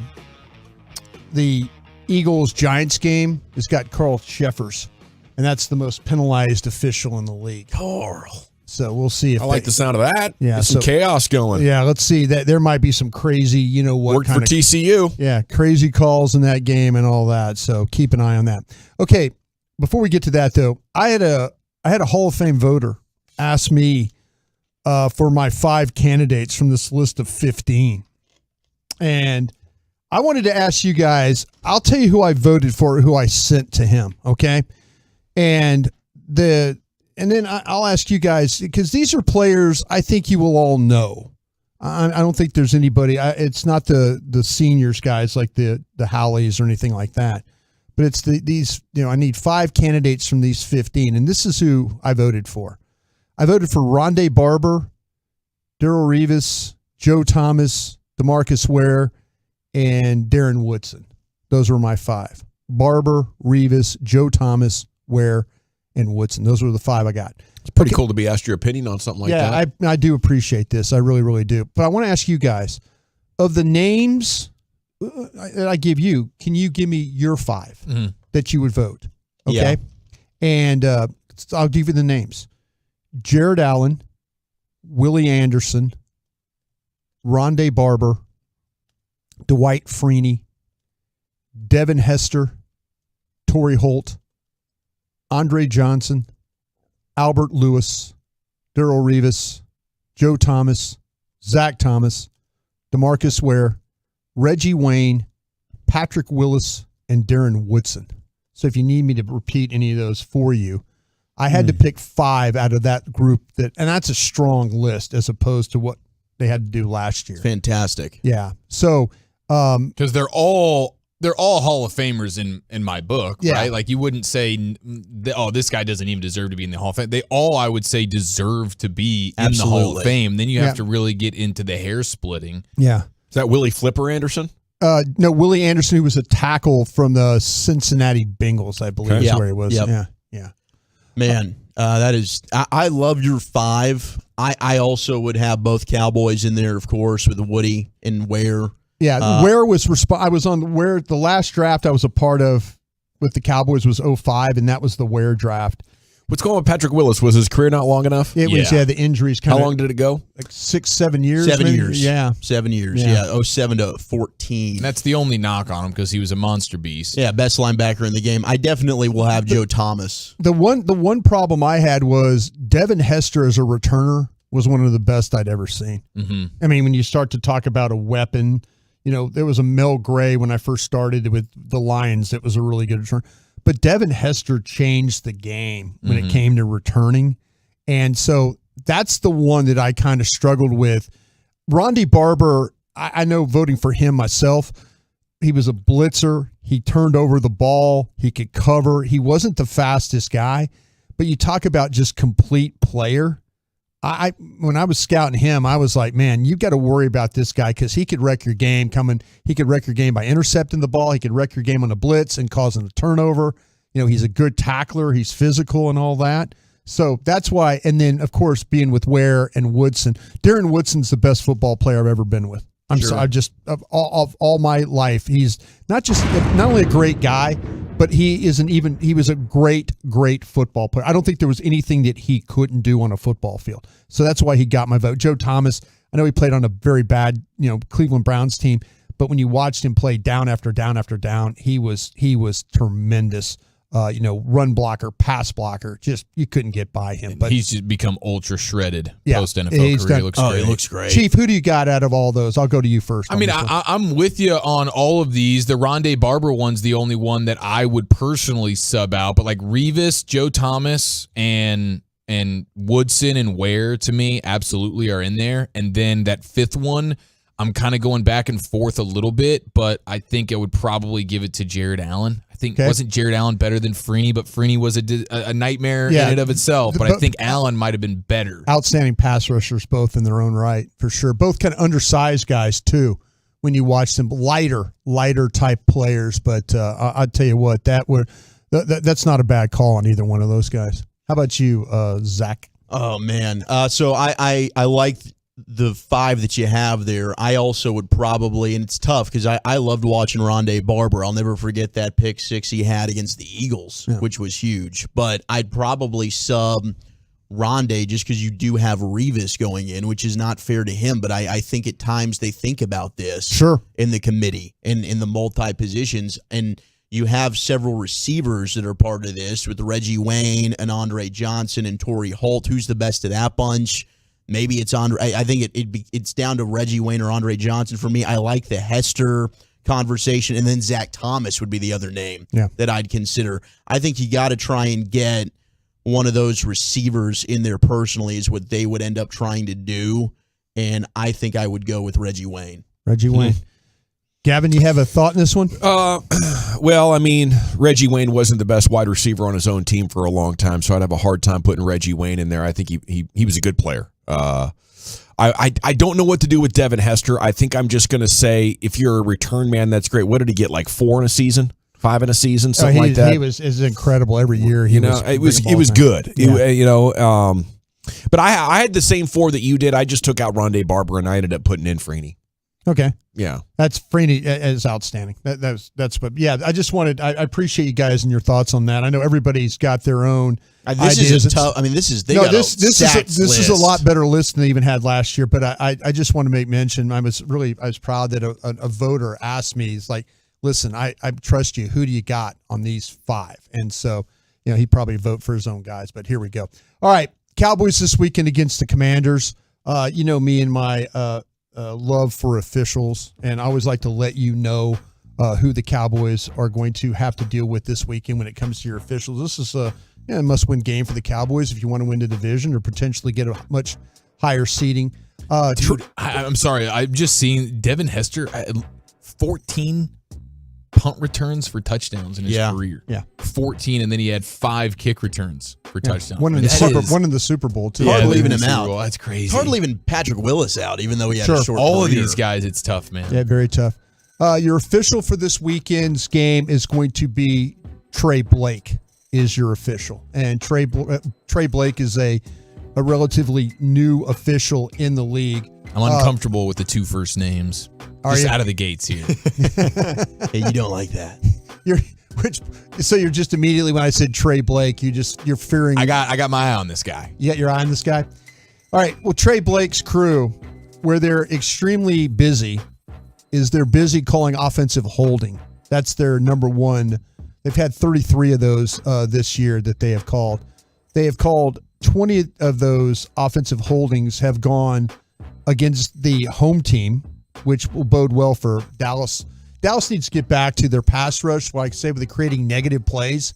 Negative plays to me are also dealing with, with if you can create holding calls and penalties and motions and stuff like that. That'll help that pass rush for sure. But Trey Blake's crew, 33 holdings, 20 against the home, 13 against the aways for that crew.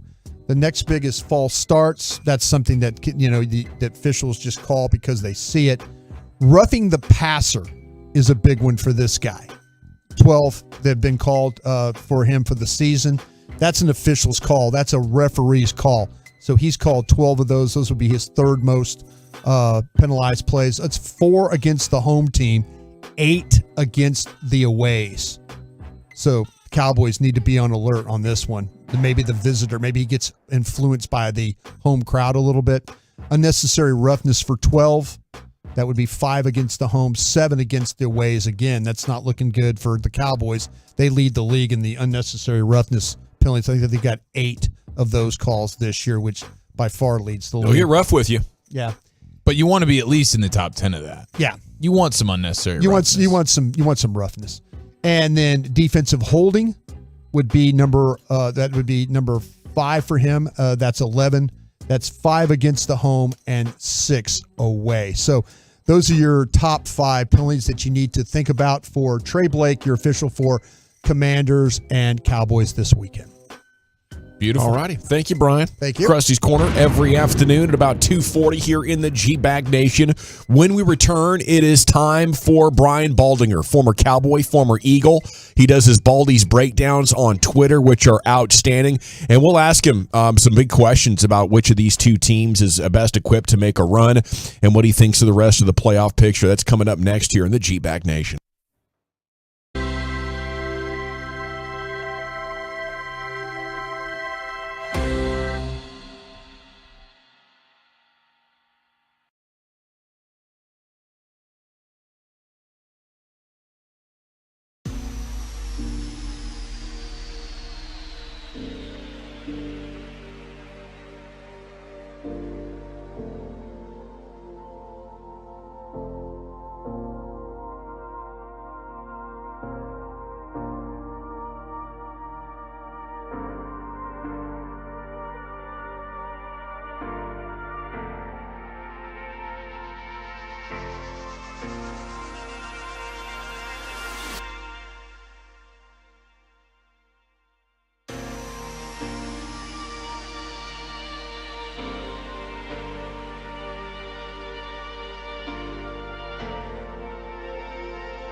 From our fan studio, secured by DFWsecurity.com, you're rolling with the G-Bag Nation on 105.3 The Fan. Welcome to the Nation. It's hour 2 of the G-Bag Nation, 105.3 The Fan, and we're going to keep talking football with you as we're joined by Odyssey NFL insider Brian Baldinger, host of the Odyssey original podcast In the Huddle, with Jason La Canfora and Carl Dukes covering the entire NFL. And Baldy joins us now here in the G-Bag Nation. Good afternoon, sir. How are you? I'm doing great, guys. Good to be with you. Thank you. Oh, it's always great to have you on. And we love your insights. The Baldy's breakdowns on Twitter are just outstanding. Now, what I want to know from you, Brian, I'd love to know if you're thinking about the Bucs and the Cowboys and Dallas's chances of going down there and actually beating Tom Brady for the first time, or if Tampa's going to be too much again. Well, I just saw Tampa last weekend take care of business against Carolina. They spotted him 14 points early in the game, and he came back and looked pretty good doing it. Brady was awesome. They took advantage of some weaknesses at the corner, Carolina position with Mike Evans, and I thought they would, and they did. And that was the difference in the game. They look like they're getting healthier at the right times. I mean, getting Vita Vea and Akeem Hicks back inside defensively, getting Tristan Wirfs back at right tackle certainly makes a difference. He's just a great, great young player. They might get Ryan Jensen back. I think the Bucs are getting healthy at the right time. I think it's going to be a great matchup if it does if it does become that 4-5 matchup like we kind of expect. I expect a really close game, just the way the last two have been against these two teams. So, Baldy, one of the talking points for us here in Dallas with the Cowboys is the pass rush. You got going a little bit more against Tennessee, but as you do your breakdowns, obviously Mike is a stud, but what have you noticed teams are doing against the Cowboys to maybe mitigate the Cowboys' pass rush that was so successful early on in the season? I don't know that they're doing a whole lot to mitigate it, to be honest with you. I mean, you just don't see Dante and Tank and Dorrance. You just don't see those guys showing up like they did at one time earlier in the year, when they were maybe the most dominant pass rush in the league for quite a while. You just don't see it. And Micah can still flash the way he has, the way he does, because of his athletic ability. He doesn't necessarily have to win a one-on-one. I mean, he can come off stunts and quarterback gets flushed and his closing speed is second to none in this business. He can affect the quarterback the way he does, but I just don't see guys winning right now. Whether it was against certainly it was non-existent against Jacksonville. It showed up better against Tennessee, but I thought it would with a quarterback making his first NFL start in a beleaguered offensive line. I thought they would take advantage of it. But I just remember a soundbite of Tom Brady in that first game against the Cowboys, because Michael was having his way over at left tackle, and he just went over and cussed out his entire offensive line and said, keep that Parsons guy off of me. And, they kind of adjusted some things and chipped him and slid to him and did all the things that you got to do. But that was after Micah got to him, on two red zone rushes in a row, forcing field goals instead of touchdowns. So, I mean, they're going to be prepared for him for sure. Hey, Baldy, when you break down the Cowboys' offensive line, are you seeing some difficulties with Martin and Smith with maybe the blocking schemes of the with the scoops or the reaches or the the securing of the down guys and getting second level? Is this something that's you're seeing in your eyes?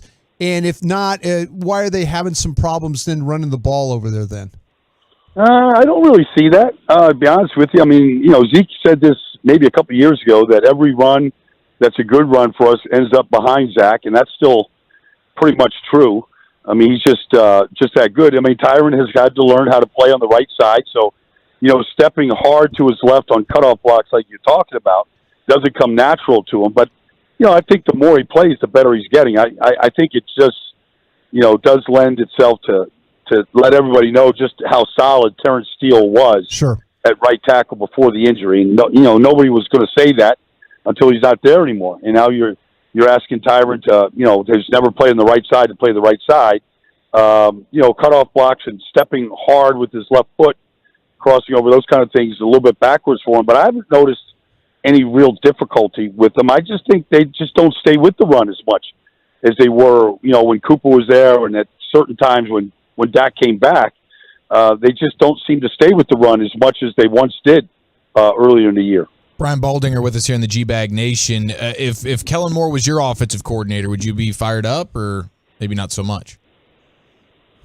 Look, I think Kellen, takes heat when things aren't going great. There's been some interceptions here over the last couple of weeks that I think, Dak would like to have back. I mean, Kevin Byard's a hell of a player.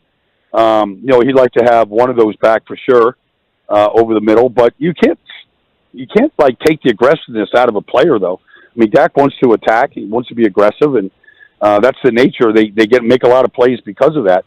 But Kellen Moore had a great play against the Eagles on 4th and 1. It worked, and it was a big difference in the game. Probably copied that play from other people. I see other people copying the play last week. Green Bay did it last week and got a big first down out of it, biggest play of the run game for them. There's always the little wrinkles that that teams have. Can you dial them up at the right time? I just said this from the beginning, though. When I saw the Cowboys adjust to what Cooper Rush was and the success he had, I said that's what the Cowboys should do. They should go protection first and run first. And I know people just want to put Dak in that category of this elite player, and at times he is, but I just think that's what's best for the team. Play 3 tight ends, max protect, run the ball, pound the ball. I think that's still what they're best at. I think sometimes when you spread them out and you're trying to get CD and Gallup and all these guys in these matchups, I think that's when they kind of fall into some difficulties. I think they can be a really good, dominant run football team. And if you want to run speedo routes and 2 receiver routes off play action and let Dak, take his shots, take your shots. But to me, I thought that was what the Cowboys could be really good at. Speaking my language here, Brian Baldinger with us on 105.3 The Fan. Should the Eagles be concerned with how they've played the last couple of weeks? Absolutely. Absolutely. I mean, it started with the Chicago game. I mean, I have no idea why Nick Sirianni in that game would run Jalen Hurts 17 times. Now, not all of them were runs, dialed-up runs. Some of them were scrambles. I get it. But still, you've got a 1,200-yard back in your backfield. It's almost like, why would you not give the ball to Tony Pollard? Why would you not give the ball to Miles Sanders? I mean, these guys are home run hitters. They've proven it. Like, you give them enough carries, and they're gonna gain yards. They're gonna find holes. And so it started with Chicago. It carried on against Dallas, and then last week was just a complete, mind-numbingly crazy game plan that they had for Garrett for Minshew. It just made no sense at all to me. And here they are with probably forced to play a quarterback that's not 100%. And because they want that number 1 seed, that's important, and they know how valuable that number 1 seed is. But a lot of this is their own doing right now. Do you have the Niners as the team to beat in the NFC? Yeah, I do. Even with Brock Purdy. I mean, he hasn't shown any flaws where you just think like the shoe is just going to fall and he's just going to go to some, 7th round rookie looking quarterback. I don't see it from him. They got lit up really big last week by Jarrett Stidham, but that's what Devontae Adams can be. He made one circus catch after another. Darren Waller's an elite player. Josh Jacobs does lead the league in rushing. I mean, they got it handed to him last week, and it took, an overtime drive by Brock Purdy to go win the game. So, it was a good wake-up call for them, but I still think they're the team to beat right now. Well, being in Philly, what is the situation with Jalen Hurts? Is he a little bit more hurt than maybe the Eagles are letting on? I know Nick Sirianni says that he's crazy. He can heal healthy, or he can recover faster than anybody else. But what is the status that you're hearing? I don't know. I mean, they look like they got their pom-poms out because he's going through a walkthrough. It doesn't sound like they're, and then some of it might be posturing. I don't know what they're going to benefit against a Giants team that probably won't play many players. They don't need to. So I'm not sure, if it's posturing or if it's real.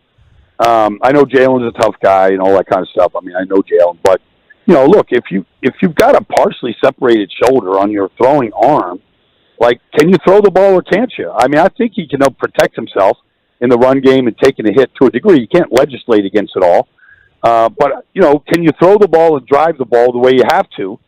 I don't care if you're, I don't care what kind of treatment you're doing. Does it affect the way that you throw the football? And if it does, nobody's going to know how it's going to affect him until he has to throw it.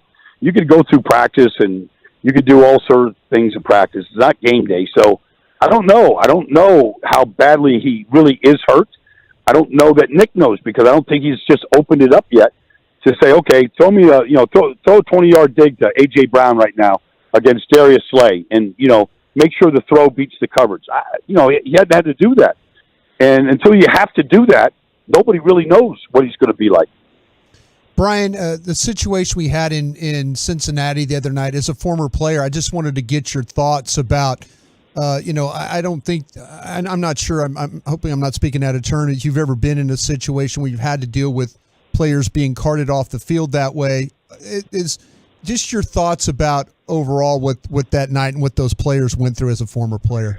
Well, look, I've been out there when the carts and the ambulance comes out and the gurney's out and guys are getting strapped in. I've been through that, and that's scary enough as it is. As both a player and as a sideline reporter, broadcaster, I've seen all of it.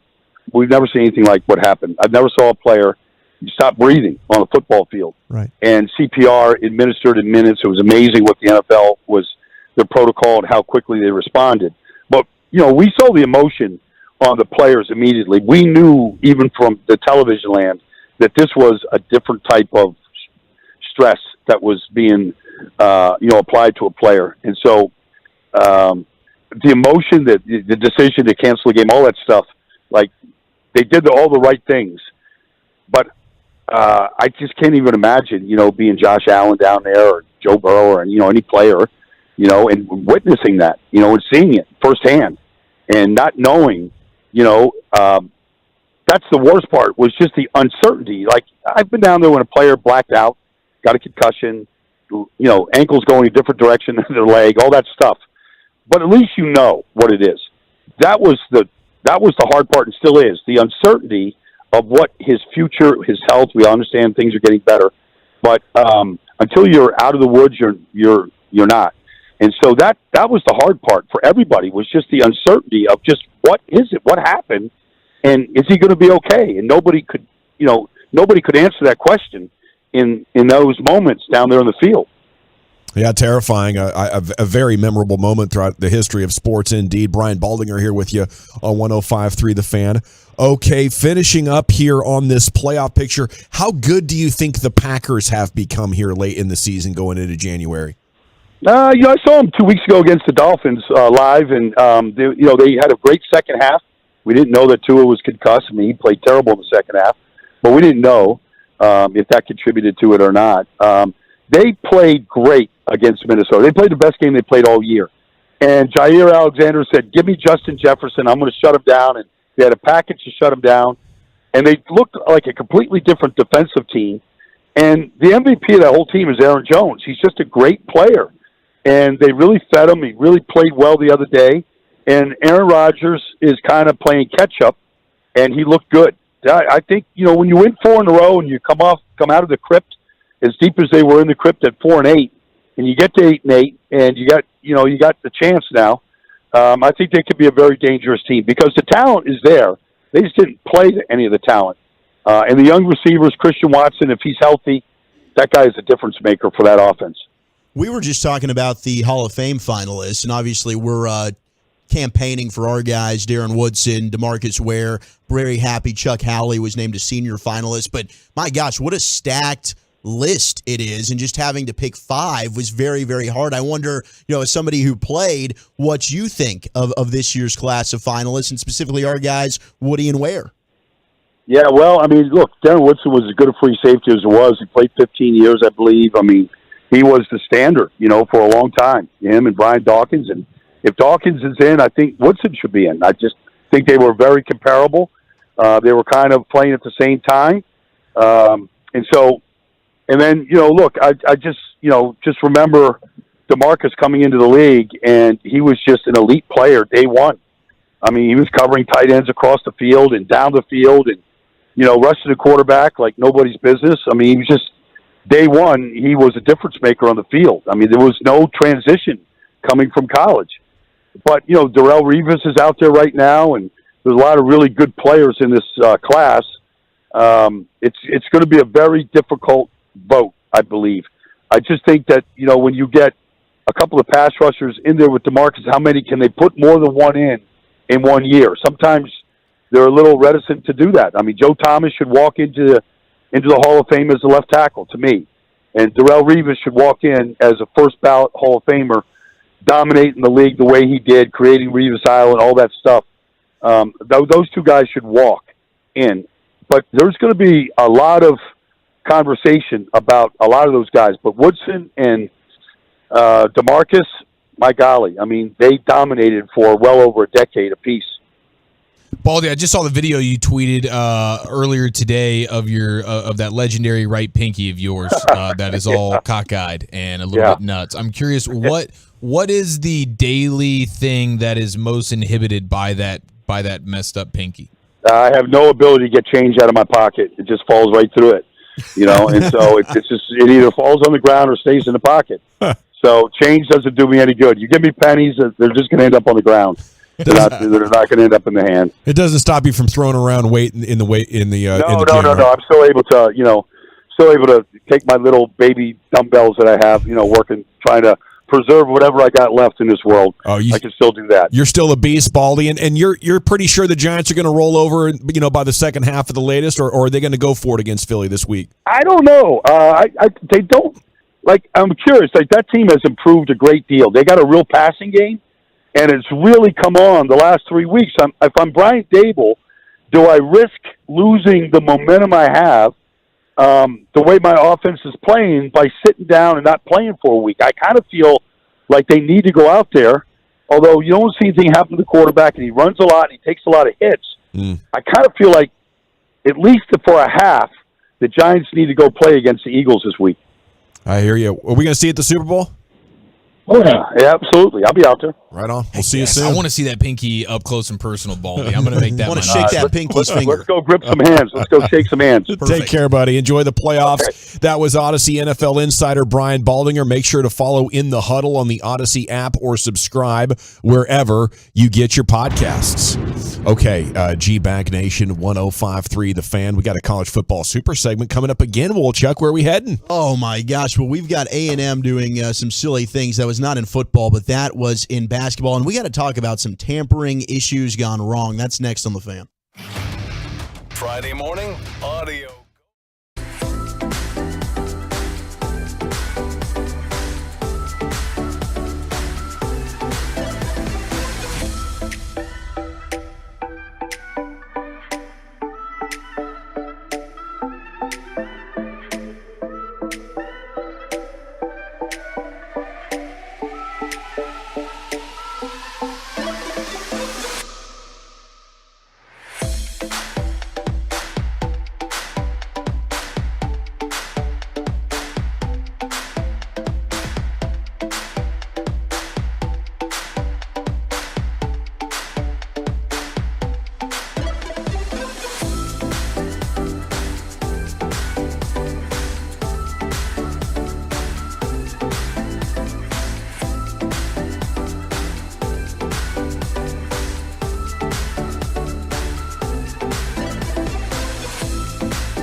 a little college football super segment. A lot of people fired up about college football.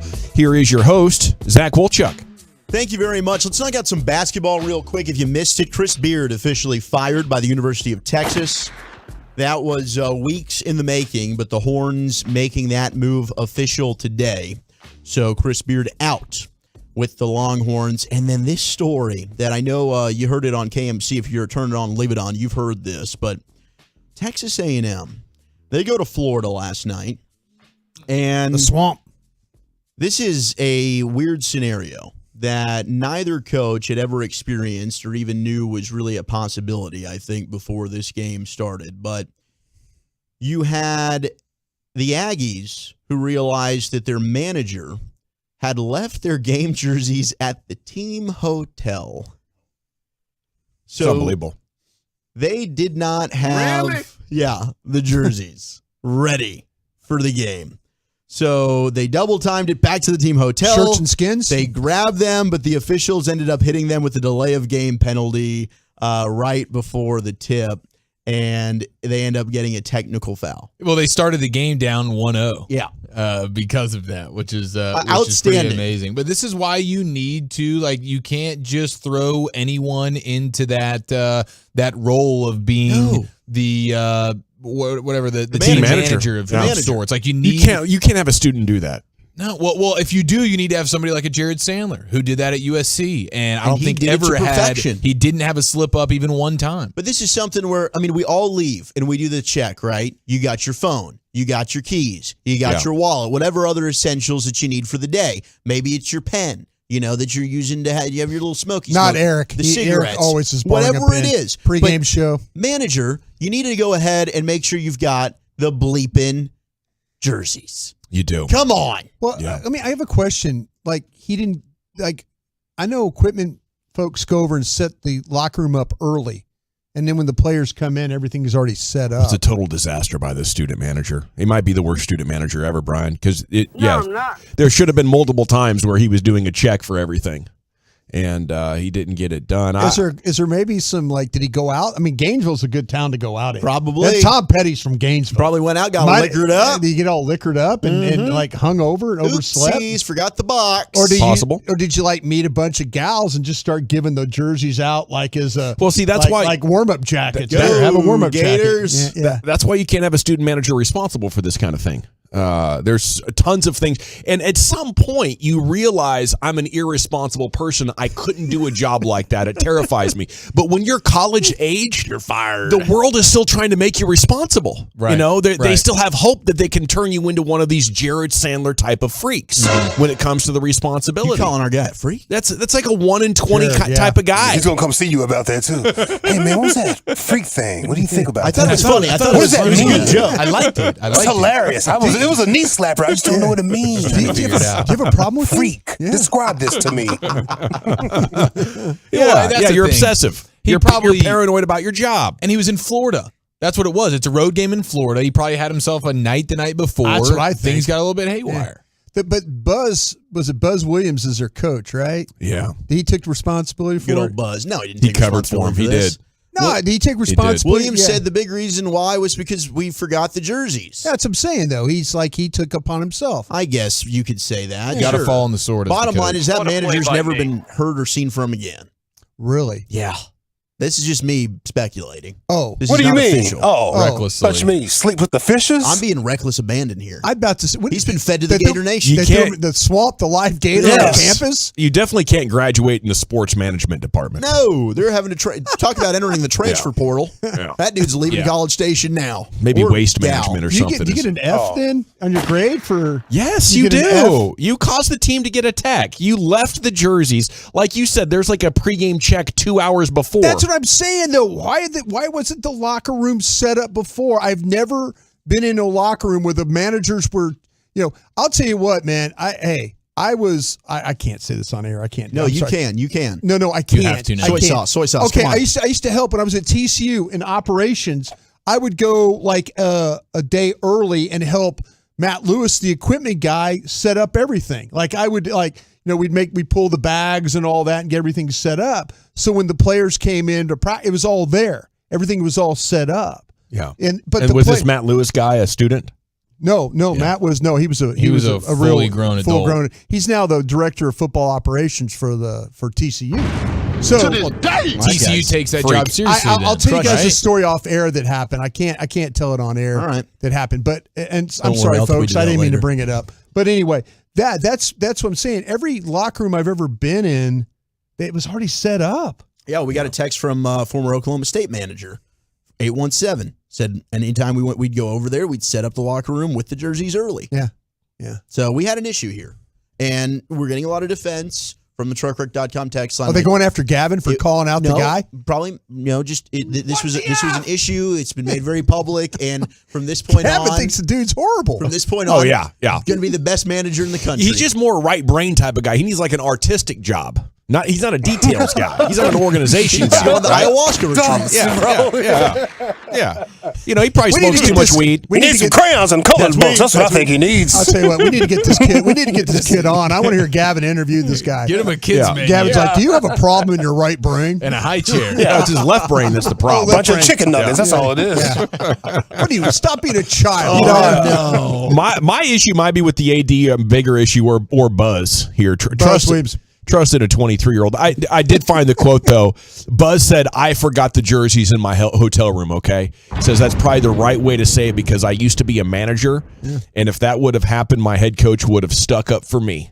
You don't want the jerseys to get wrinkled, so they hang them up in my room, and I just forgot to put them on the bus. Yeah. That's good leadership right there. It is good leadership. Which is, would you ever trust a guy with your not true, but with your it's good team, leadership. with your program, His your name's organization, Buzz. and his name's Buzz? Yeah, he's a good Buzz coach. Aldrin, the guy that landed on the moon. I think Buzz Collins. Yeah, I trust him to go get some beer for us. That's what I'm saying, bro. Hey, Buzz, we need a cold pack. There was a Buzz that was involved in walking on the moon, I think. If he knows a good alcohol, I believe him.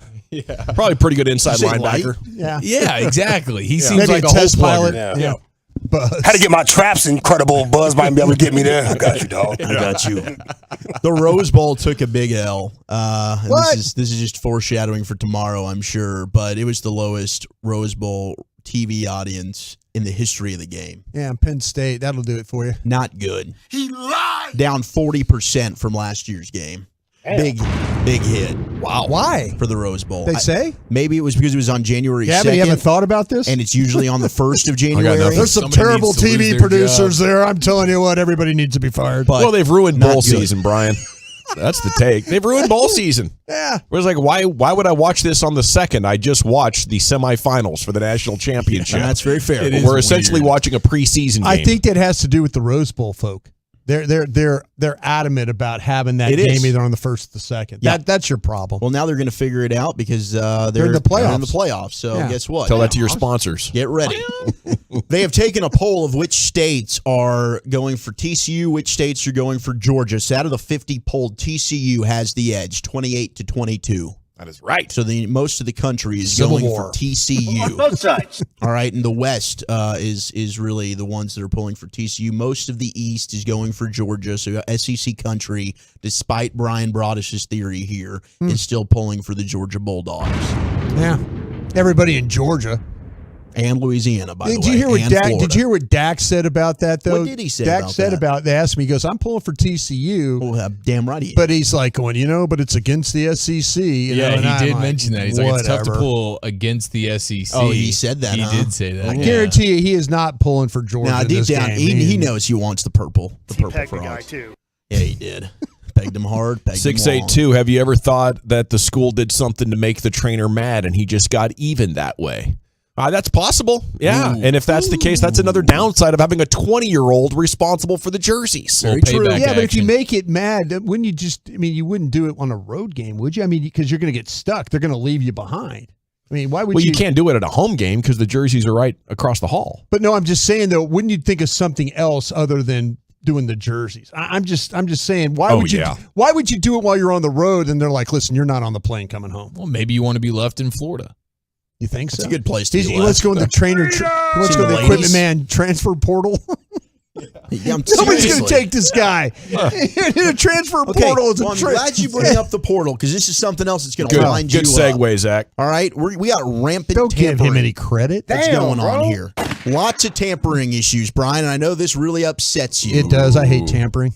Jeff Trailer was the first one the UTSA head coach. He's got a good team down there. But Jeff Traylor went out there and said that we've got an issue with this silent teams coming after all of our players that are not in the portal. So you've got teams that are now trying to poach players that are currently on rosters to try and sway them away, that are saying, hey, I'm not entering the portal now. Like the Drake May situation we talked about in North Carolina. Yeah. Drake May was offered a $5 million NIL Played deal against his dad in North Carolina. to leave UNC. Yeah. One did not enter the portal, said, nope, I'm going to stay here with the Tar Heels. But Traylor said, quote, you know what the narrative is going to be? The coaches are going to leave. Why can't the players leave? That's not what I'm saying. I'm saying you shouldn't be messing with someone's kids not in the portal. So what the coaches are looking for now is they have a fear of what's to come, and they're looking for more legislative here and more guidelines from the NCAA. And there's got to be some kind of repercussions from teams that get caught tampering and trying to stop this, because this is where we got to draw the line here. I'm okay with the portal. I think this is totally fine because they're right. Coaches are going to leave for the money. Why can't the players leave for the money? But if a player's not necessarily entering the portal, LSU shouldn't be able to go to a player on Texas's roster and try and lure them away by dangling a carrot in front of them. Why'd you use my school? Just because I'm looking at you. Okay. I'm with you. I mean, if you're recruiting kids, like what teams were doing to Mississippi State after Mike Leach passed away, like they're going after those kids. They're trying to get those kids after they had their coach pass away. Yeah. It's dirty, man. Hey, football, trust me, used to be some honor. No more honor. Used to be honor in stealing from those kids. No. When was the honor? Honor amongst thieves. The honor of paying the kids. Robin Hood No, when you need the him? honor of paying the kids. I'm looking for my little John. No, there was honor. There was honor paying the kids. I like it. Yeah, there were honor paying the kids. Yeah. I mean, You looked him in the eye when you gave him that $10,000? Yes. Here you go, kid. Yeah. This is for you, man. but you knew the kid was going to stay because he You wanted earned more. Well, he couldn't leave. No, I guess the thing is this is the downside of not having an official employment agreement. If you would have that, like you got the NIL, which is a workaround to paying them. If you want to have the kids be like under contract, sign them to a real contract and compensate them for the value they're giving the university. Maybe right? that's the answer. Yeah, You're I right. think so. And maybe that's the direction we're going to, because the NIL money is starting to get crazy. I mean, Yeah. it's millions of dollars. I think you just got to put it more on the books and have it be the university paying the kids instead of this fancy workaround. And now we have a contract. And I can decide if I want to do 2 years or 4 years or 5 years or whatever when I show up. Maybe I want to go year to year. And that way everybody knows. And then we can have legit tampering rules. You can't talk to these kids or your ass is Dunsky until the, contract year is over. Yeah, I don't think that stops them. You think we're just blamed? No, we still have, but we got guys under contract to talk all the time to people about jobs and stuff like that. Yeah. I mean, no, there's no honor. It'll slow it down a little bit maybe, but you're right. Well, there's You're no right. honor anymore. No. It used to be the good old days. Oh, no, hey, I'm still under contract, but don't talk to me about you got something open over there? What do you got going, Ooh, let me just sneak this in real quick. UNT news, because I'm a North Texas Mean Green, so is Eric. But we're looking for a new naming rights sponsor for the stadium. Apogee bailed? What happened to Apogee? Kicking Apogee out of here. Apogee's reneging on the, or whatever, reneging. Ouch. Reneging on the 20-year naming rights agreement that they had. Alrighty, So buddy. we've got a new naming rights partner. What's that crypto company? I think they're looking for a spot. I don't know, but I know Ryan's big on it. What's our crypto company that was at the Miami Arena? FTX. Yeah, they're looking Oh, for a is that spot. the one that Yeah, we could- lost all the guy that got fired that you were telling us about? Lost some cashola. Maybe Tom Brady could get in on that. I don't know. I think he was. I think he lost big money on it too. Well, I The don't know. things that I'm made gonna go you crawl under this, What's desk this we over got, here. Chia? Follow the things that made you think people were rich when you were a kid. Yes. Okay. What are those? Text them in 877-881-1053. It's going to be a blast right here on the fan. It has the entire sports world locked in. Jerry Jones Show. Tolo, Jerry Jones, Hamsan, Sean, and RJ, Tuesday mornings at 8:30.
The Fan. Even though shortages in demand are driving up prices, Classic Chevrolet will never charge over MSRP. Not now, not ever. This is Texas. This is Classic. Find new roads. Thank you very much, Lucius. It is the G-Bag Nation here on 105.3 The Fan. Coming up at 4 o'clock, Shireen Williams is going to join you, talk Hall of Fame and Cowboys' chances of adding to it. It's coming up at 4 o'clock with Shireen. Here is Eric Chiafalo with some content. Here he is, Chief. Yes, sir. I do want to acknowledge just this studio. There's a lot going on in the studio right now. I mean, between Broadus telling contraband stories, we had Dawson doing some level of half-assed air squats. I don't know if you guys caught that a few moments ago. That was pretty special. And then at one point during the break, Walchuk exclaimed, "Holy bleep! I didn't realize my fly's been down all show." That was an action-packed break. It was action-packed, bro. Didn't want to let those beef curtain fall out of his pants, bro. Hey, so the things that that you saw So embarrassed. as a kid that you thought that made you think that people were rich. What are these things? Because this went viral on TikTok, and the response have been pretty great, and the fan text has already lit up in a nice way as well. The things that you would see and be like, okay, this that person has to be. They probably got some bag, they got a pool in their backyard. Yes, my buddy Jack Grigsby, who later moved to Silicon Valley with his rich dad in the 80s. They were already rich. Well, yeah, I think they became rich. Okay. But at the time in the 80s when I lived next to him, they were just slightly more well off. And he had all of the Transformers. He had this playroom upstairs, had all of the Transformers, all of the G.I. Joes, Ewok Village. I mean, like all the vehicles and everything. Jeez. And then all the Star Wars characters. And a pool in the backyard. It was above ground. So they weren't that rich. But, they were probably... Old Jack's dad was probably making a couple $100,000 in like 1987, so they had it going on. Yeah. Ooh, that's big time. Yeah, Jack and the Grigsbys were doing it big. Jack and the Grigsbys. For me, it was always the 2-story house. I always thought, like, okay, you're probably pretty wealthy. Mm-hmm. And then the cars. Like, if you were getting dropped off in a fancy car, I just assumed, okay, mom and dad are doing pretty well. Okay. Yeah. Like a Pontiac Fiero, Toyota MR2, something like that. That's what it was like for us, though. I mean, you pull up in something that resembles a sports car. Yeah. Oh, yeah, sports car, 100%. Yeah. Absolutely. Now, I mean, a lot of these regular cars look pretty sweet these days, but back then it was pretty rare. I went to a house one time and for a dinner, and they served shrimp cocktail, and they were already peeled. So you didn't have to peel any of the shrimp at all. Oh, pre-peeled. They were already shrimps. This is like in the 80s, and I'm thinking, wow. I'm like, I don't have to peel these things. Just like dip them in the sauce. Party rock, baby. Yeah, and I think dip and eat. I'm thinking like these people are pretty well off. If you're eating shrimp that are already completely peeled. Your family was the rich family, though, right? They were coming to your house and be like, "Wow, Broadus, you're rich." We were upper middle class. I'm not going to lie about that. Yeah, you were like the Grigsbys. Yeah, I will say there's nothing. There's nothing more disappointing than being at a restaurant Yeah. and you get like some level of shrimp fettuccine or whatever, and the tails are still on there. Yeah. I don't understand it. I don't get that. Yeah, we. I don't know, Gavin. I mean, like I say, we're upper middle class. We played water volleyball at the pool. Dad put in floodlights so we could play at night. See, yeah. So, yeah. Dad's opening up a $1,000 budget to help you see better at night. Oh yeah. Well, we had the keg. We had the keg and the dad of the barbecue chicken. At what age? 15, 16.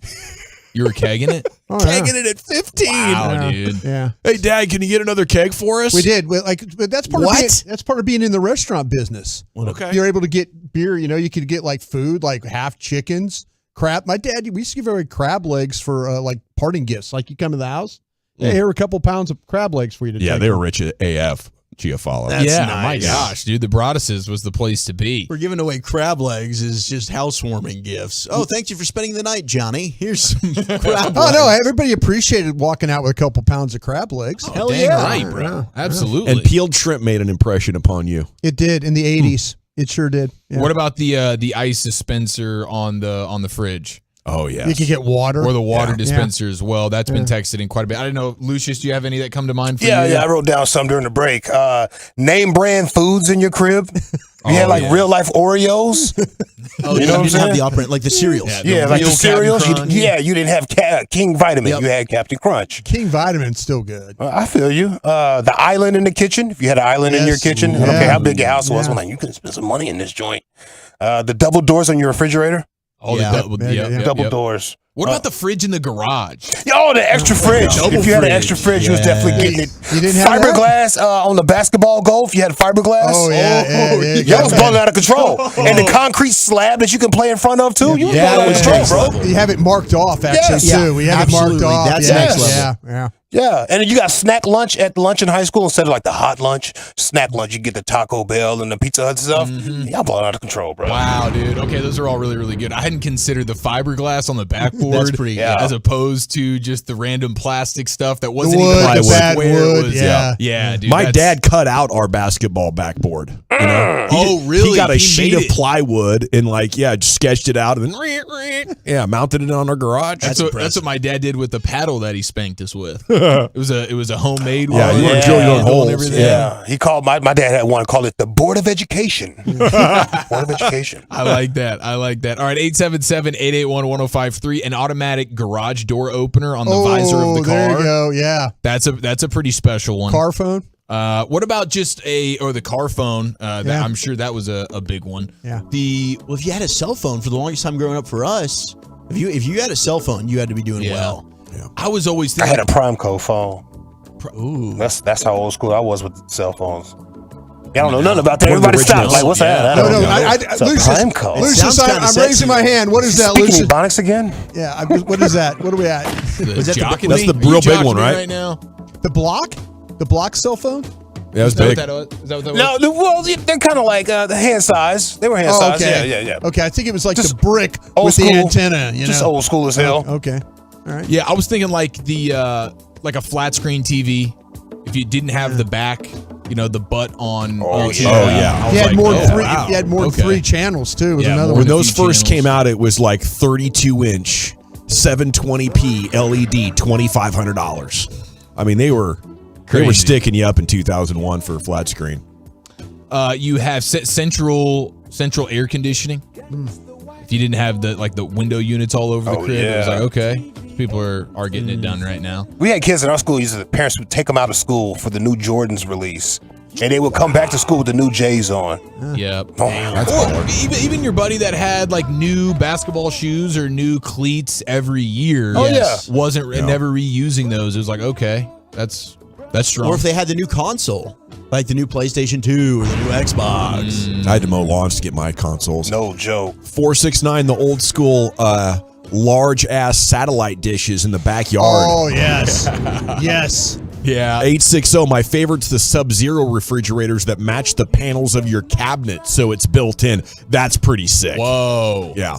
You get like the floor to ceiling, like all the cabinetry and the shelves, and one of them's the fridge. That does look awesome. Like it kind of hides. You don't even know exactly where it's like a secret door, and it's like, oh my gosh, this is where your fridge is. That's pretty incredible. And I always thought, honestly, like one of the ones that came to my mind was just like if your buddy had a hot mom, like they were probably rich. when I go through it in mine, I'm like, yeah, anybody of mine that had Any a hot particular mom, anything about the hot mom that kind of made you think that? no, it was just generally speaking, hot mom, rich family. Like dad's bringing home some bacon here. That was just the case for me. So and you're if you saying, guys yeah, can defy that, if you guys have somebody that you could say outlier, hot mom, but not really bringing it home from a bacon standpoint, then so be it. But from my experience, if my buddy's mom was hot, they had paper. Straight up. I'm racking my memory, and I can't think of any of them. Right? Any of them that weren't rich. I mean, I got one. They were middle class. Middle class, but still doing decent. Yeah. You pocket watching. Look at you over there, Zach. Man, they were middle class. They weren't too hot. How about kids that got their car like as soon as they got their license? It happened at the same time, damn new near. car. Yeah, new car, new license, that new life. Ticked me off. Oh, go bleep yourself, Brian. Yeah. That was you brought us. I waited a year, and then my brother gave me his Datsun 510 station wagon before he left for college. It's worth about $400. Hey, my pops had a whole lot of money when we were coming up. We didn't have a whole lot of money when we were coming up. Shaquille O'Neal Pops with his had it, kids. bro. Or what? Or the I like this the families who did vacations but needed an airplane to get to their destination. wasn't like just packing up the van. man. Let's go somewhere. We're driving We're not road tripping. We're getting in the airplane for this bad boy. It's unbelievable. Thank you, Eric. Yes, sir. There it is. The things that made you think people were rich when we were little. Okay, Shireen Williams is a Hall of Fame expert, and she champions the cause for Cowboys, and she'll tell us about our 3 finalists and their odds of getting it done, what needs to happen. That's coming up next year. It's the G-Bag Nation of the Fan. Be a part of the show.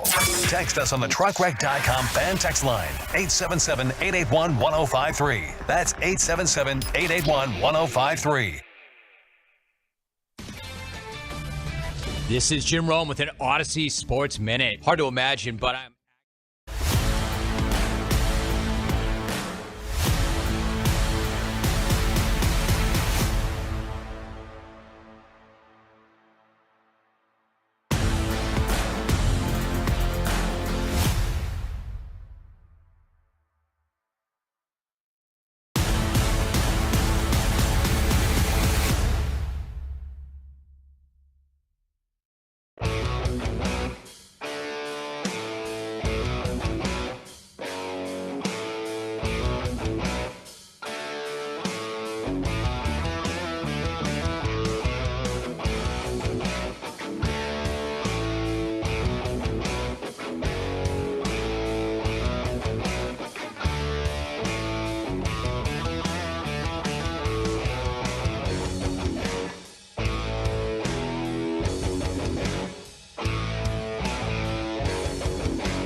420. Tank Lawrence show is coming up in about 15, 20 minutes. But here he is, the Woolly Bully himself, Wolchuk. Thank you very much, General. We will get into the top 10 most rewatchable movies here in just a moment. What is your most rewatchable movie on National Screenwriters Day? Do want to hit you with a couple of rando NFL nuggets for you. Of course, the big news, we got good news on Damar Hamlin. A lot of Bills players talking about it. I know T. Higgins has commented on it and just saying, hey, it feels good knowing that Hamlin's okay and doing better. If you just now might be getting off work or tuning in, Damar Hamlin did wake up last night and he was squeezing the hands of doctors. He actually asked, hey, did we win the game? What was the score of the game? And the doctor said, hey, you won the game of life, which was a pretty awesome moment there. He also has, obviously, feeling in his hands, but feeling in his feet as well. So we just continue to await more positive news regarding Damar Hamlin. Also, got positive news on former Allen Eagle and Arizona Cardinals quarterback Kyler Murray, as yesterday he underwent successful surgery on his ACL and meniscus. So hopefully Kyler is able to bounce back and recover and return to play next year. We'll see who his head coach is. I don't know if it'll still be Cliff Kingsbury, but I'm sure Kyler will still be a staple with the Arizona Cardinals organization. Yeah, big offseason coming up for them. A lot going on there, too. That's a team. I mean, I've kind of felt like that if they're going to make a switch, it's going to be at general manager. It's going to be at head coach. Keep an eye on Sean Payton for that one. Yeah. He wants to go to the West Coast, it seems. Yeah, Sean, and I'm saying this. I haven't talked to Sean in a month, but I know how Sean operates. Sean is one of those guys. He likes the aspects of player personnel. That's what Bill Parcells did. We always know about Bill and how he has love for personnel. As a head coach, a lot of these guys, Sean's got skins on the wall that he can go into an organization and say, listen, if you want me to coach, this is what you have to do. I have to have personnel control. I have to get to pick my guys. They got a general manager up in Arizona that is dealing with some personal issues. Cut the check for the head coach, move on from those two guys, give Sean what he needs. He's going to bring his guys in, and then the Arizona Cardinals will be immediately very competitive if that's the case. Be a big move.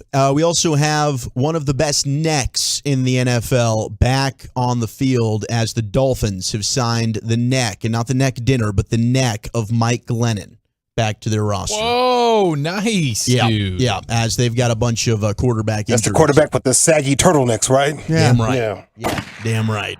So Mike Glennon, maybe he ends up greatest neck in the NFL since Merton Hanks. Yes. Yeah, that's when I remember. Got 3,000. Man, there's been a lot of legendary sports necks. So like Takeo Spikes, that neck. Just straight girth very neck, thick. Not like so much in tonnage. length, but more girthy. Yeah, it's like it starts under his ears. Yeah, right. right. Yeah. It's just more traps shoulder than to ear. anything. Shoulder to ear. There was a muscle in there. Yeah. Davis had Mills a triangle head. Mills was competing with Glennon, and when Glennon left, Mills was kind of the longest neck in the league. But now I think Glennon's taking it back. Glenn, he did retake. He did retake that crown, and kudos to him. I would say Paul Puzzlesny, another guy, big time linebacker neck, PED neck, if you will.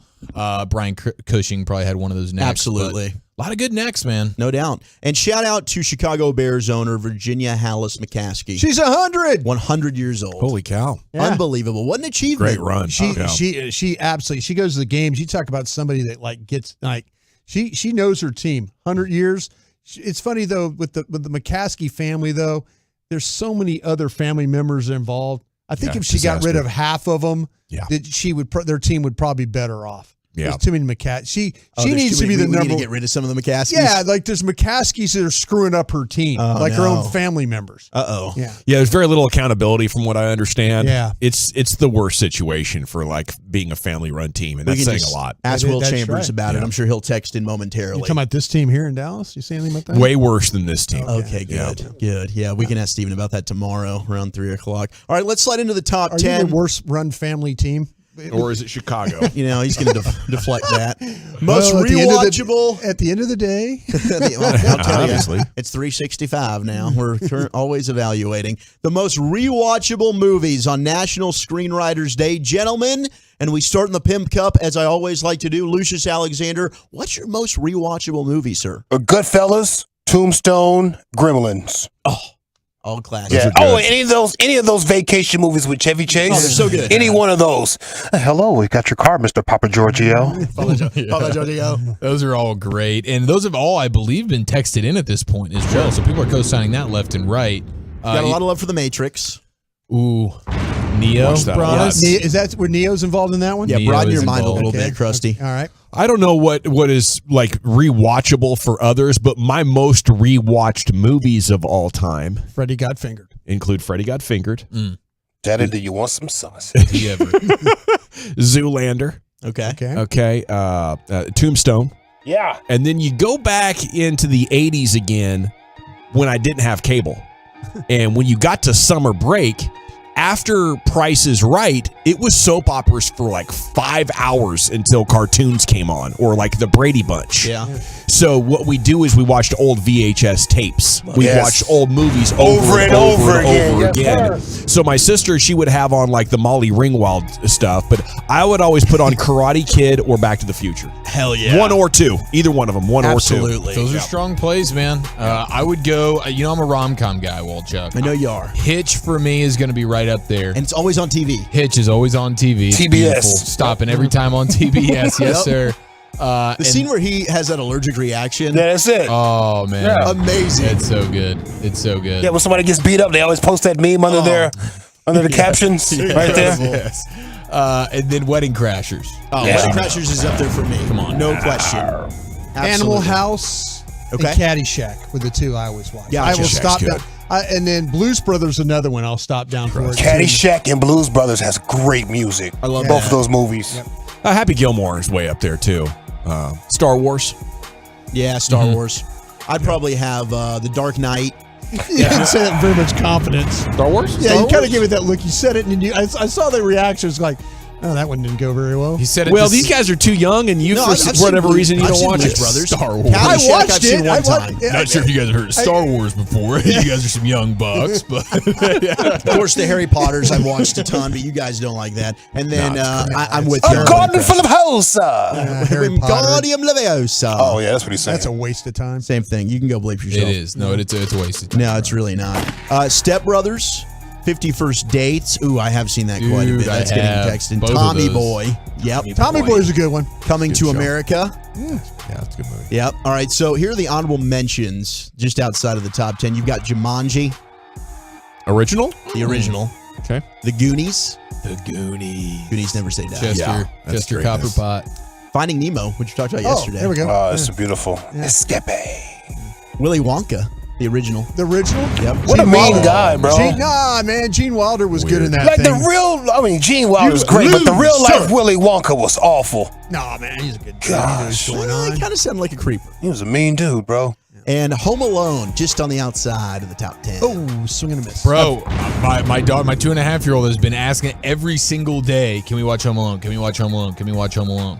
And I have to fast forward at least the first 10, 15 minutes when they're just like throwing insults at Kevin for like the entire duration of until they go on vacation. So it's interesting. So I'm the only one that doesn't have children yet. You all have kids. So I do think a lot of these. Allegedly. Yeah, well, that's true. I might have some running around out there that I don't know about. Keep your pants zipped Two in up. the You might have a possible, like chance. spades. I'm usually pretty safe. That's why I don't have any That's why yet. you're trolling around with your pants down here. But we do have a couple of kids' movies in the top 10, and I wondered if they're in the top 10 because you do have, the kids that are like, please put this back on, and they just want to rewatch it over and over and over again. Like number 10 is Monsters, Inc. Mike Wazowski. Mike Wazowski. Never seen it. It's not bad. haven't? No, it's not bad. Oh, You've never seen it? Oh man, I wish that was you, bro. It's a good movie, actually. Yeah, Abby is not a movie person. I was looking forward to checking a lot of these off, but she likes shorter videos still. Okay. Yeah, so we didn't get into much movie watching. Number 9, we got Beetlejuice. Oh, epic. I've watched Beetlejuice a lot. Beetlejuice. That was one that my sister would put on in the 80s and Really? early 90s, and Jumping I was the down line, with boys. that. Yeah. Beetlejuice is good. Number 8. Goes with the most. This is pretty rewatchable. The Lion King. Yeah, I've seen that a lot. Seen it a lot. Man, talk about a tearjerker. All right. Friday, put Friday on there. I've seen a Friday on the list a few times. I do like I watch Friday Friday's a good. lot. The Big Lebowski just got texted in. It's pretty good. Forrest Gump. Yeah, Forrest Gump's a good one. Yeah. Number 7 is Men in Black. Man, not for me. You didn't Not like for it? me. Not that I didn't like it. It's just, it's not, I can't remember the last time I saw it. Okay. Number 6, we got Back to the Future. Yes. Yes. Number 5 is Shrek, the first one. Oh, for sure, bro. Really didn't hit for you?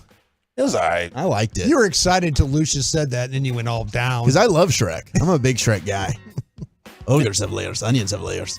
Number 4, Indiana Jones and the Raiders of the Lost Ark. Yeah, I've seen that a whole lot. Yeah, that's the first one, right? I was a Temple of Doom guy. Yeah, were you? I really Is that where they was. ate like the monkey brains and Let's stuff? disagree. Yeah, that's the one. The Uishiba, snakes. Uishiba, Uishiba. Terrifying. Yeah. I was like I 8 do years like old when both that of came them. out. I was the rare sequel that might have been better than the original. That Temple of Doom. That was a good show. Yes. Super Bad, Boondock Saints. Yes. Both getting texted in. Great movies. How about Police Academy? I used to watch the Police Academies Only back seen in the it day. one- and I haven't seen the sequel. Yama, yama, yama, yama, Is the sequel worth yama. watching? What, the sequel to Police Academy? Yeah, It was there's like 7 of It was them. like 8, yeah. Well, no, I only saw the first one.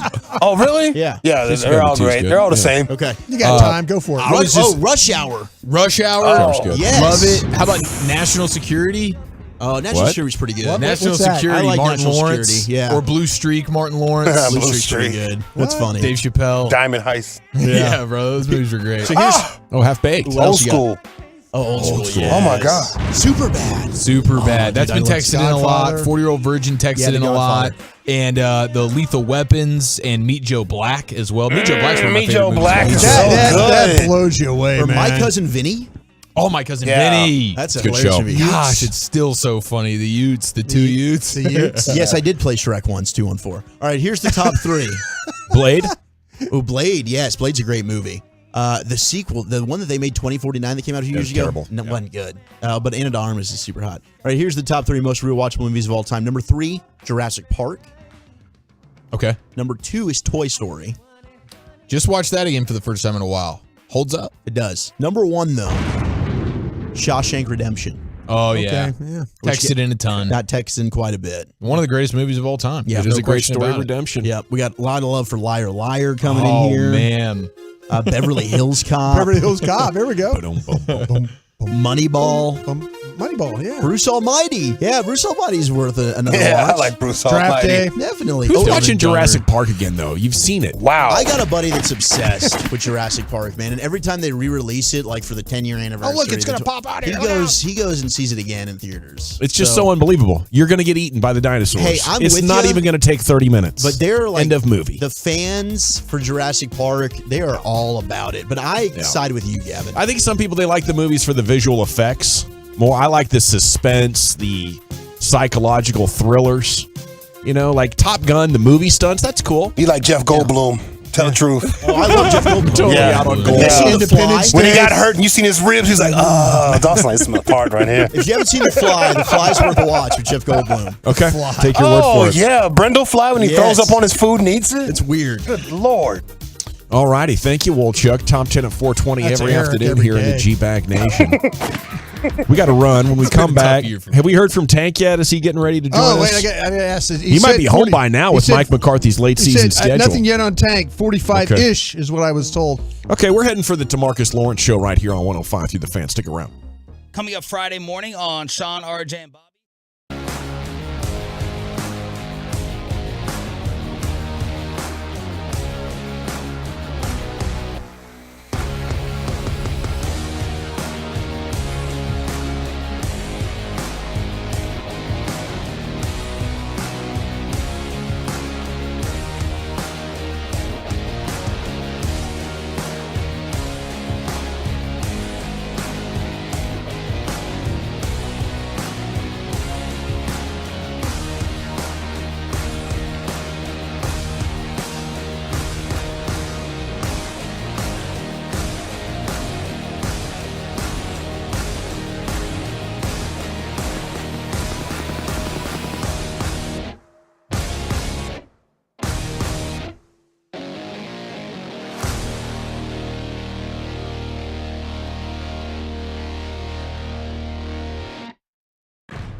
Yeah, Classic Chevrolet in Grapevine knows you like buying to be easy.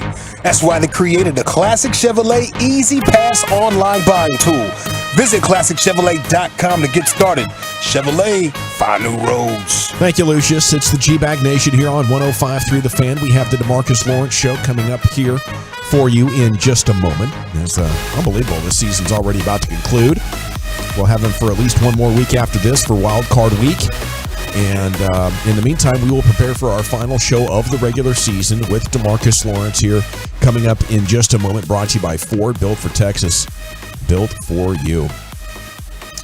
CeeDee Lamb was doing some media today. We got a fresh batch of CeeDee Lamb quotes talking about his chemistry with Dak Prescott. He was on with Bruce Murray and Rich Gannon on Sirius XM NFL radio. Gannon. Yes, Rich Gannon. Great quarterback, a journeyman quarterback, but ended up being a Super Bowl champion. Okay, they talked about here the mindset of the game, yada, yada, yada. But can you talk about the chemistry between you and Dak Prescott right now? CeeDee Lamb, we're growing as a unit, as a quarterback and receiver duo, and I love every bit of it. The process was amazing. And all the work that we put in the offseason leading up to this point, it's been a grind, and we've done it behind closed doors. So no one really understands the type of time and the type of effort and the conversations that we've had, once again, coming up to this point, which is to let it all show in our play. Do you think Dak Prescott has his number one wide receiver for like the rest of his prime? I mean, the next 7-8 years, CeeDee Lamb could be playing at a high level. Yeah, I think that's certainly that's the plan unless things go haywire in the negotiations. We discussed it the other day. It's like, okay, maybe the way you do this thing is when you get a guy that you feel like is a bona fide beast, you pay him the money, and then you just recycle through wide receiver 2, 3, and 4 because there are so many good wide receivers these days. You don't want to I think it's the middle class wide receiver that's going to get cut out a little bit more. If you're a super stud, and I think CeeDee Lamb has come into his own in that super stud conversation, it feels like he would be a guy you would want to reinvest in and keep here for as long as he's in his prime. Yeah, I could definitely see that. I mean, still so young. I think the chemistry that you have, and then you're marrying two workaholics together, and I think that's what that quote spoke to me. For CeeDee Lamb and Dak, like, what's the challenge? How's the game evolving? What do we need to do? Like, the entire offseason and all the downtime, I think is going to be focused on task, and when you have that, I think it could be special. Yeah, absolutely. When you see these quarterbacks that have that wide receiver for a really long time, like the one that comes to mind, obviously you have like Montana, Jerry Rice, or you have like Peyton Manning, Marvin Harrison, and then or Aaron Rodgers, Aikman and Irvin. You have Rodgers and Adams for many years, and they get on the chemistry where it just becomes so insane to where they know exactly, he knows where the ball's going to be and he knows where his guy's going to be. Starting to get that. All right. Yes, indeed. And maybe we'll talk a little bit more about that coming up a little bit later on in the show, but it is time now for the Premier Player Show, brought to you by Ford, built for Texas, built for you, as DeMarcus Lawrence joins us now here on The Fan. And a good afternoon, sir. How you doing? What up, man? How we doing? Oh, we're doing great. Did you have a nice New Year's over there at the Lawrence household? Oh, yeah, it was beautiful, man. Brought it in with the kids this year. Me and my wife just chilled, so it was a great time. Yeah, me too. Did you make any sort of a New Year's resolution you can tell us about? No. I mean, I want to make sure I come into the new year writing more. That's one passion of mine. I like to write, so I wanted to write more this year. Okay, what are we writing? Everything. Okay. Can we? Yeah. Okay, so what kind of topics? Just life things, football, family, things that I want to, make sure I have for a safe keep just in case, so you kind of keep in a journal? Things, oh, yeah, for sure. Different things that, I want to make sure I leave back for my kids, different things that I want to do personally, things that I feel like, as you grow as a man, you got to continue to write your goals and, make sure you're fulfilling what you're trying to fulfill in life. I love that. So we can expect the Book of Tank coming to bookstores near you after retirement.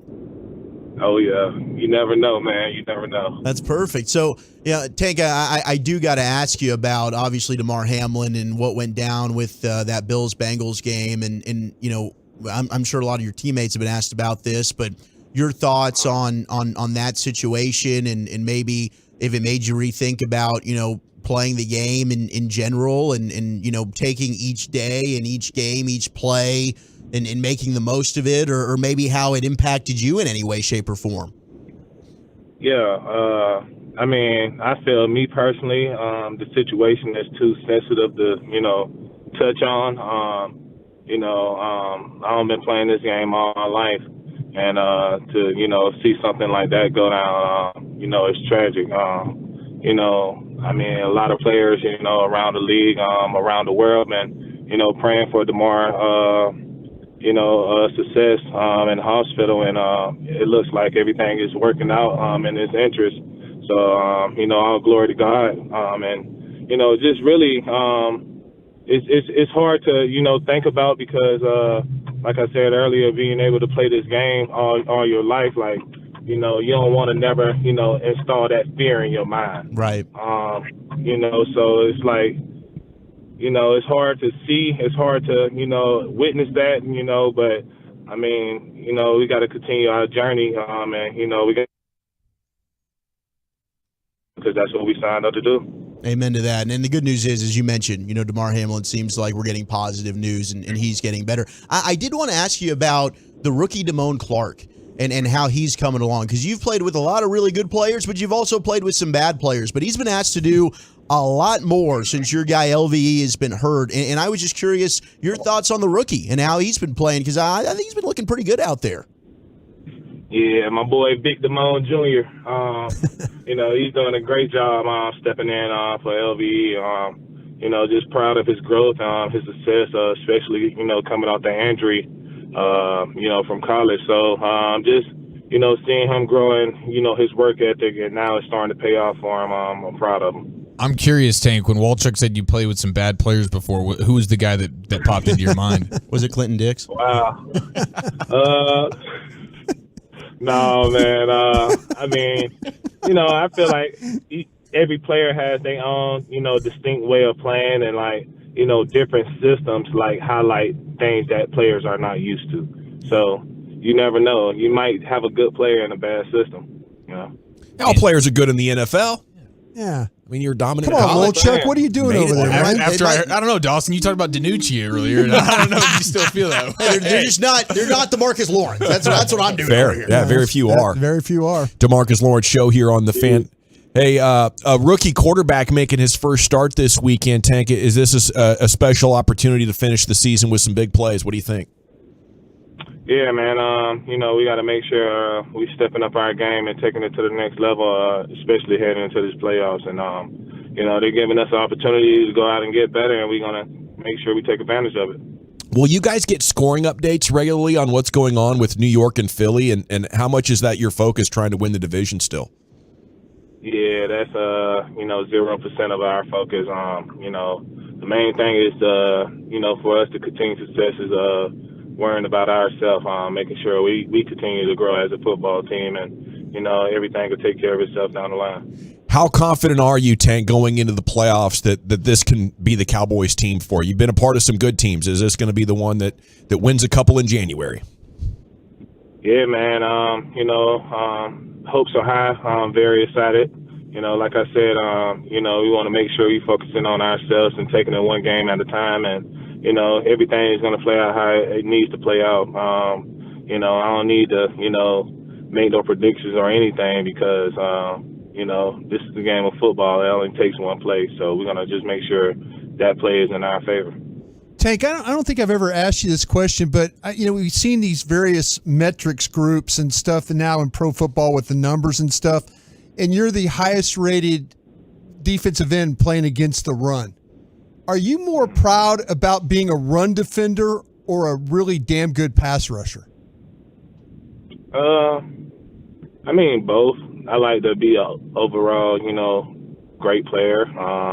You know, like I said, we put so much time into this game of football. Like, you know, you don't want to, you know, never come up short. So, I want to really, be great overall as a pass rusher and a, run stopper, because it's two levels of the game, and that's the two levels. So, I'd rather be good in both.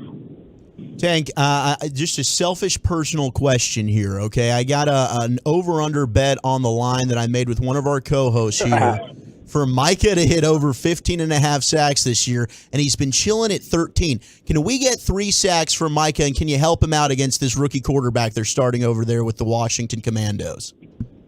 You say he need 3? We need 3. We need 3 this week, and you can get 3 as well. I don't care. Let's get 9 for the whole You defense. got to tell him why you got this bet on. Or else I got to shave my beard, and I'm going to look like a prepubescent little baby. Wow. Oh, wow. All right, man. We can see what we can do for you. For sure. I love you. Appreciate all the love, Tank. Thanks on a great season. We're going to get you next week, too, right before the wild card game? Oh, most definitely. Yes, definitely. sir. Right on. Well, give him like I hell. said, we continue to do what we do, I love it. Give him hell over there. We'll be pulling for you. All right, appreciate it, fellas. There he Have a goes. good one. You got it. DeMarcus Lawrence Show here on 105.3 The Fan. Cowboys news of the evening, the real reason for the picks. I'll give you some more of these CeeDee Lamb quotes that we were just discussing and more. It's next in the nation. You can wait 24 hours. You can wait 24 hours.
and studios secured by DFWsecurity.com. You're rolling with the G-Bag Nation on 105.3 The Fan.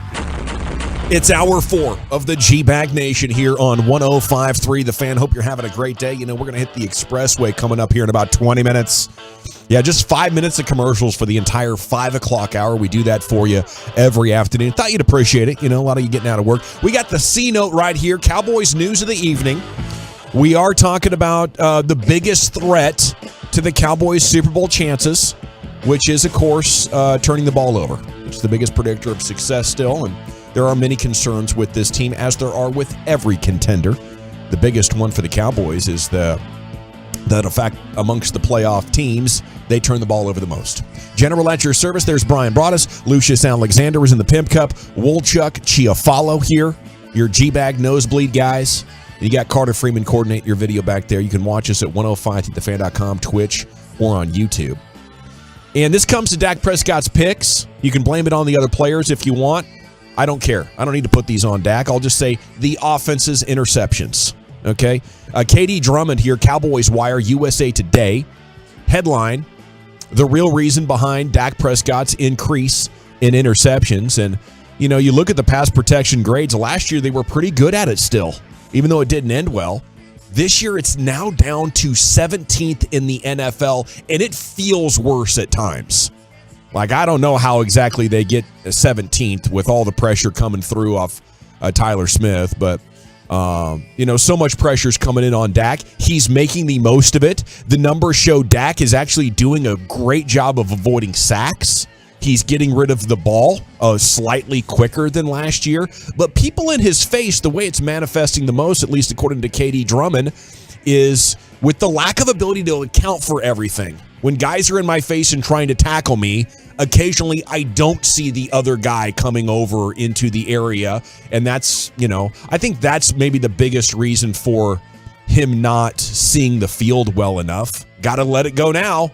Oh, if I would have had a quarter second more, as I have in previous seasons, I decided to pull that thing down. So I think it's a really good point. I think the point holds, like, why has Dak suddenly become an interception machine, really? I mean, he's throwing it at a higher rate than some horrible quarterbacks that are out there. We've talked about the increased aggressiveness, sure, but I do think Katie's got a good point here that it's the offensive line. So my question is, can you get back into the top 10 in pass protection without having to invest in the offensive line very significantly? And I think the answer to that would be no. And I want defensive linemen and corners more than I want offensive linemen. I think this is the challenge of the veteran franchise quarterback in his prime. This is what you do. You take average to slightly below average offensive lines. You avoid sacks. You get rid of the ball quicker because they're still scoring. I mean, that's the biggest thing. Like, these numbers are happening. People are in Dak's face, and he's doing exactly what I think a lot of Dak haters thought he couldn't do for the first 5 years of his career. And that is taking an average or at times bad set of surroundings on offense and be top 3 in the league in scoring. This is outstanding. So a lot of different ways to look at this. One is, you know, to be complimentary of Dak. The other, I think, is team building. And that question, can you get into the top 10 in pass protection again, Brian, without making a real significant investment in this offensive line? I think you're pretty much set with your offensive line if you look at how it might go forward into 2023, next football season, would be Tyler Smith at left tackle, McGovern at left guard, Biotis is your center, Martin is your right guard, and Steele is your right tackle.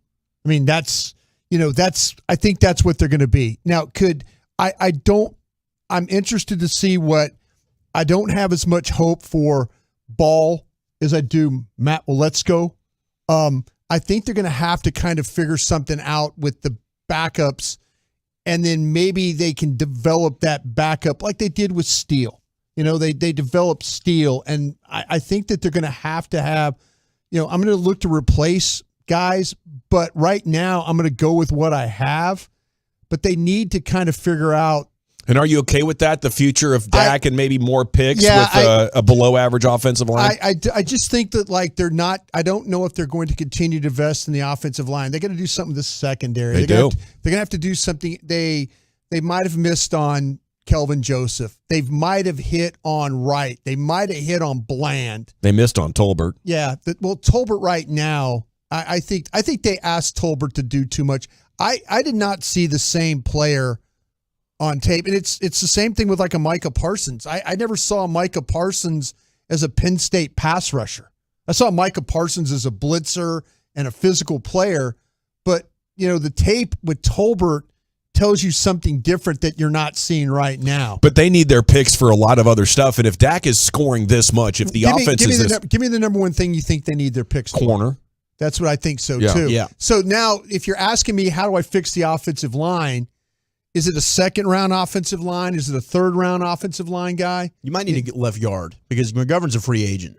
So unless they re-sign that's him, what I'm saying. I mean, Farniok, yeah, I don't know. That's it could be. I mean, they could re-sign the guy. They could re-sign him. Because it could but be. Getting good pass protection will be a multi-year project. They've had really good pass protection in the past, and it's got them only division. But you'd win. expect Tyler Smith to improve and get better. Right. Well, no, that's what I'm saying. I think you're not going to get anything new to this offensive line. I think you're going to resign.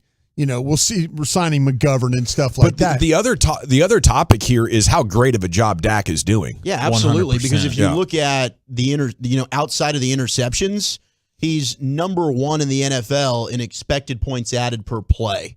And so if you want to factor in the other top three quarterbacks in the league who have the highest interceptions and just put this into context, it's Dak, it's Kirk Cousins, and Derek Carr. Okay, so let's just look at where Kirk Cousins and Derek Carr are. If we just want to compare, all right, the other quarterbacks are turning the football over at a high rate and where their EPA is, expected points added per play. Kirk Cousins is 16th in the league.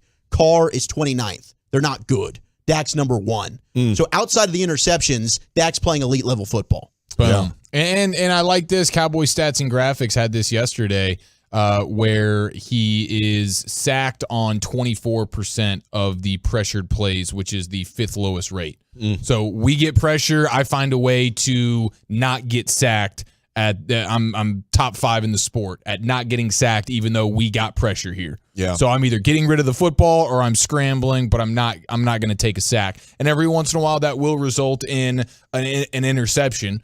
But fortunately for them, outside of those interceptions, and I still think when you go back and look, not all these interceptions, maybe even most of these aren't necessarily on Dak. Those are a little bit fluky, and those you would just chalk up to happenstance. And I don't think these are going to continue to happen. Yeah. And so I'm really not concerned about the interceptions. Obviously, if you have 2 happenstance plays go down that result in turnovers in a playoff game and 1 bad Dak read or bad throw, and now there's 3 turnovers, you're going to be in a world of trouble in the playoffs, and you're not going to escape like you were able to probably like versus the Titans. Yeah. But in general, like when it comes to just Dak and the interceptions that are 100% on him, I'm really not concerned about it. Yeah, no, I think that's well said. It is the C-Note here, Cowboys News of the Evening. Okay, a satellite radio interview, CeeDee Lamb with Rich Gannon. A couple of interesting quotes here. We'll continue. When did everything click for you with the chemistry and the understanding that you are the guy outside? It has been an incredible journey this year for CD, hasn't it? Some major disappointments in the first month of the season. His status as a number 1 wide receiver in question. His status as a long-term Cowboy was in question. And then he hit the 100-yard game around midseason. And now he's riding 3 in a row, which is great. So they're asking him questions about take us inside the process and how all this came together. He said, well, I didn't have my quarterback the first 5 games. Granted, we had a whole training camp and all that, but you can't prepare for the real thing unless you go through it. So I feel like the first 5 games was impactful, understanding that I've been being as consistent as possible. I'm beyond grateful. Quite honestly, I feel the best that I've ever felt. So he kind of got in a tough spot there talking about Cooper Rush, who did a nice job winning, but he wanted to give the credit to Dak. And then he was asked, can you talk about the job that Mike McCarthy has done this season? Done a better job than given credit for, preparing us week in and week out, no matter what injury or anything that the guys have been through. No one really knows that, obviously, because that's more in-house. He's battling through a lot of adversity, keeping us motivated when times get hard and preparing us for game situations. I feel like for us to overcome a lot of adversity and for our word of the season to be resilient, you saw a lot of that come into fruition this season. He does a great job.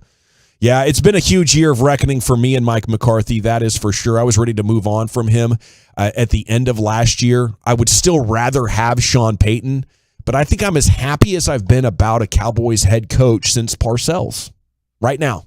That's fair. I haven't been this happy. That's fair to say. Yeah, absolutely. For sure. I mean, he's building a foundation and building something here. And it's not to say, hey, Cowboy fans, let's be satisfied with regular season success. You shouldn't be. I'm frustrated as hell, just like you are, in terms of this team hasn't been able to make a conference championship game. Realistically, since I've been alive, since the majority, a lot of people listening have been alive, right? It's not okay. It's not right. But this team also is accomplishing things that they haven't done in that same time frame. And a lot of it is kudos to Mike McCarthy. Back-to-back playoffs for the first time in 15 years. Back-to-back 12-win seasons for the first time since that dynasty run in the 90s. This team hadn't done that, right? Yeah. So at least that's the start of something successful. That's Absolutely. building a foundation of something that could lead to now you're back in a conference championship What would game. change your mind to not have him here anymore? If there was one thing something that happens this year. Oh, it would be one and done and you get the doors blown off you in a wild card round? I kind of feel Ugly game. I feel like if you lose the game because of the coaches and the game management. Agreed. That's where I would draw the Which line. he's right still there. very, very capable of. Well, that's what I'm saying, though. I think Mike McCarthy has done a hell of a job. I really do. I mean, you talk about him, Doug Peterson, guys. I mean, they're guys that deserve coaching. Mike McCarthy surely play 5 games without your starting quarterback and to go 4-1 and to kind of carry this thing. But I think there's going to be one of those things where fan base, if you get into this playoffs and Tom Brady, and all of a sudden he leaves Tom Brady time, or doesn't use or doesn't make Tom burn timeouts, or doesn't manage the game the right way, there is going to be a very, very much people are going to say, I don't give a damn. You cannot continue to have opportunities to win playoff games and then be mismanaged. I agree. It would be very frustrating, especially if it happens again. But for me, like what he does in the departments of managing the mood and the stresses and the adversity and setting priorities and what you emphasize, I'll help him. I'll find a new OC. I'll find a game management coach. But I want his Monday through Saturday game. Like how he manages a football season and keeps the guys in the right spot, limiting injuries in back-to-back years. I think that's why we're having success here. And the things that I was critical of him for, the game management, the questionable play calling decisions, the work ethic, all those things still apply. Yeah. But he makes up for it and builds you a really nice, football team despite all those things. So if it ends badly and they're like passing the ball way too much, I'll be like, well, it's just time to move on from Kellen Moore. I think Mike McCarthy is definitely the head coach to lead this thing, into the future. And it would take more than just one game or a couple of games to make me change my mind on that. And to be fair, the next guy that comes in and replaces him, if you fire him, is probably going to struggle with game management issues as well. Yeah. At every turn, you're seeing pretty much every coach all the time runs into these snafus. And then the ones that cost you games or playoff games or primetime games where all of football is watching, those stand out the most. But McCarthy and name that coach probably struggles with these same in-game management things as well. It's tough. I think all teams need a department, need at least 2 or 3 guys up there who are tracking everything and are ready in between every play to chime in. 30 guys already on these staffs. You can't game management with 30 guys. It's crazy. Yeah, that's what find some of them, or that's what I'm saying. I mean, figure it out. You got 30 guys. Figure it out. Like I say, I do not want to get into this game and all of a sudden, it comes down to a decision, like in the Jacksonville game or something like that. You're not going to win. Likely not going to win the NFC East because of game management decisions that was made in Green Bay and were made in Jacksonville. No, you're right. And about you that. can say that about every coach in the league. Philadelphia, there was a play too. Yeah, but that's what I'm saying. You can't just give these games away. And sure, you're right. Andy Reid, these guys all have problems. But that's the difference between great coaches and just okay coaches. Absolutely. Okay, great points. My final question for you, Brian, here in this Cowboys news of the evening. It's Thursday. By NFL standards, are we now later in the week? Yes. Okay, because Brian Daboll on Monday said when it comes to laying out the plan for how much we're going for it. He would know Friday. Okay, we'll know Friday, so we're going to know tomorrow. Yeah. We're going to get some. He's probably not going to play his guys. He's probably not. As the week started, I was like, whatever. It's week 18. We know who they're going to play, but just the chance that they go for it and Jalen Hurts can't play well, or they got to go with Minshew and they only score 12 points. I do think it's more possible, and maybe we should be getting a little bit more excited about the opportunity to steal the division here. The fact that they're playing the game and Jalen Hurts has to go out there somewhat hurt. Yeah, you don't know. I mean, you know what? The Eagles could win. They could win the battle, but lose the war. Mm-hmm. And if they can lose the war if they go out there and get Jalen Hurts hit. Yeah, that will lose the war. Yeah, sure. Go win the battle. Go win the division. Do all that. But you expose your quarterback, and then he gets hurt. Now your season's dead. It's been a huge day of news and good news for Mr. Hamlin. We'll catch you up on everything that's developed in the world of sports throughout the broadcast afternoon. Bobby Belt's going to join you here coming up in about 15 minutes. LA Live on the other side of that is coming up next here in the G-Bag Nation.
Welcome back. It is the G-Bag Nation. Time to hit the expressway. 35 minutes of uninterrupted sports content. Tomorrow, of course, we're going to be at the Rally House in Hewlin Mall in Fort Worth. And if you come by, you're going to see something special. I have done an insane haircut. Back in the day, I shaved the G-Bag logo into the back of my head and went to a paper football tournament. It was amazing. I think I remember seeing that. Yeah, it was great. This is gonna outdo that by a significant amount. Yeah. This will be the Brian Broaddus hairdo. Okay, full shaved head with dyed hair on the sides to give me the full effect, and that'll be Hewlin Mall tomorrow. If you can't make it out, that's unfortunate, but we will post some pictures on social media for you to check out. A lot of interesting stuff as we jump into the expressway here. Bobby Belt's coming up in about 5-6 minutes or so. The first thing happened right before we went on the air this afternoon, about 4 hours ago. A number of NFL reporters tweeting things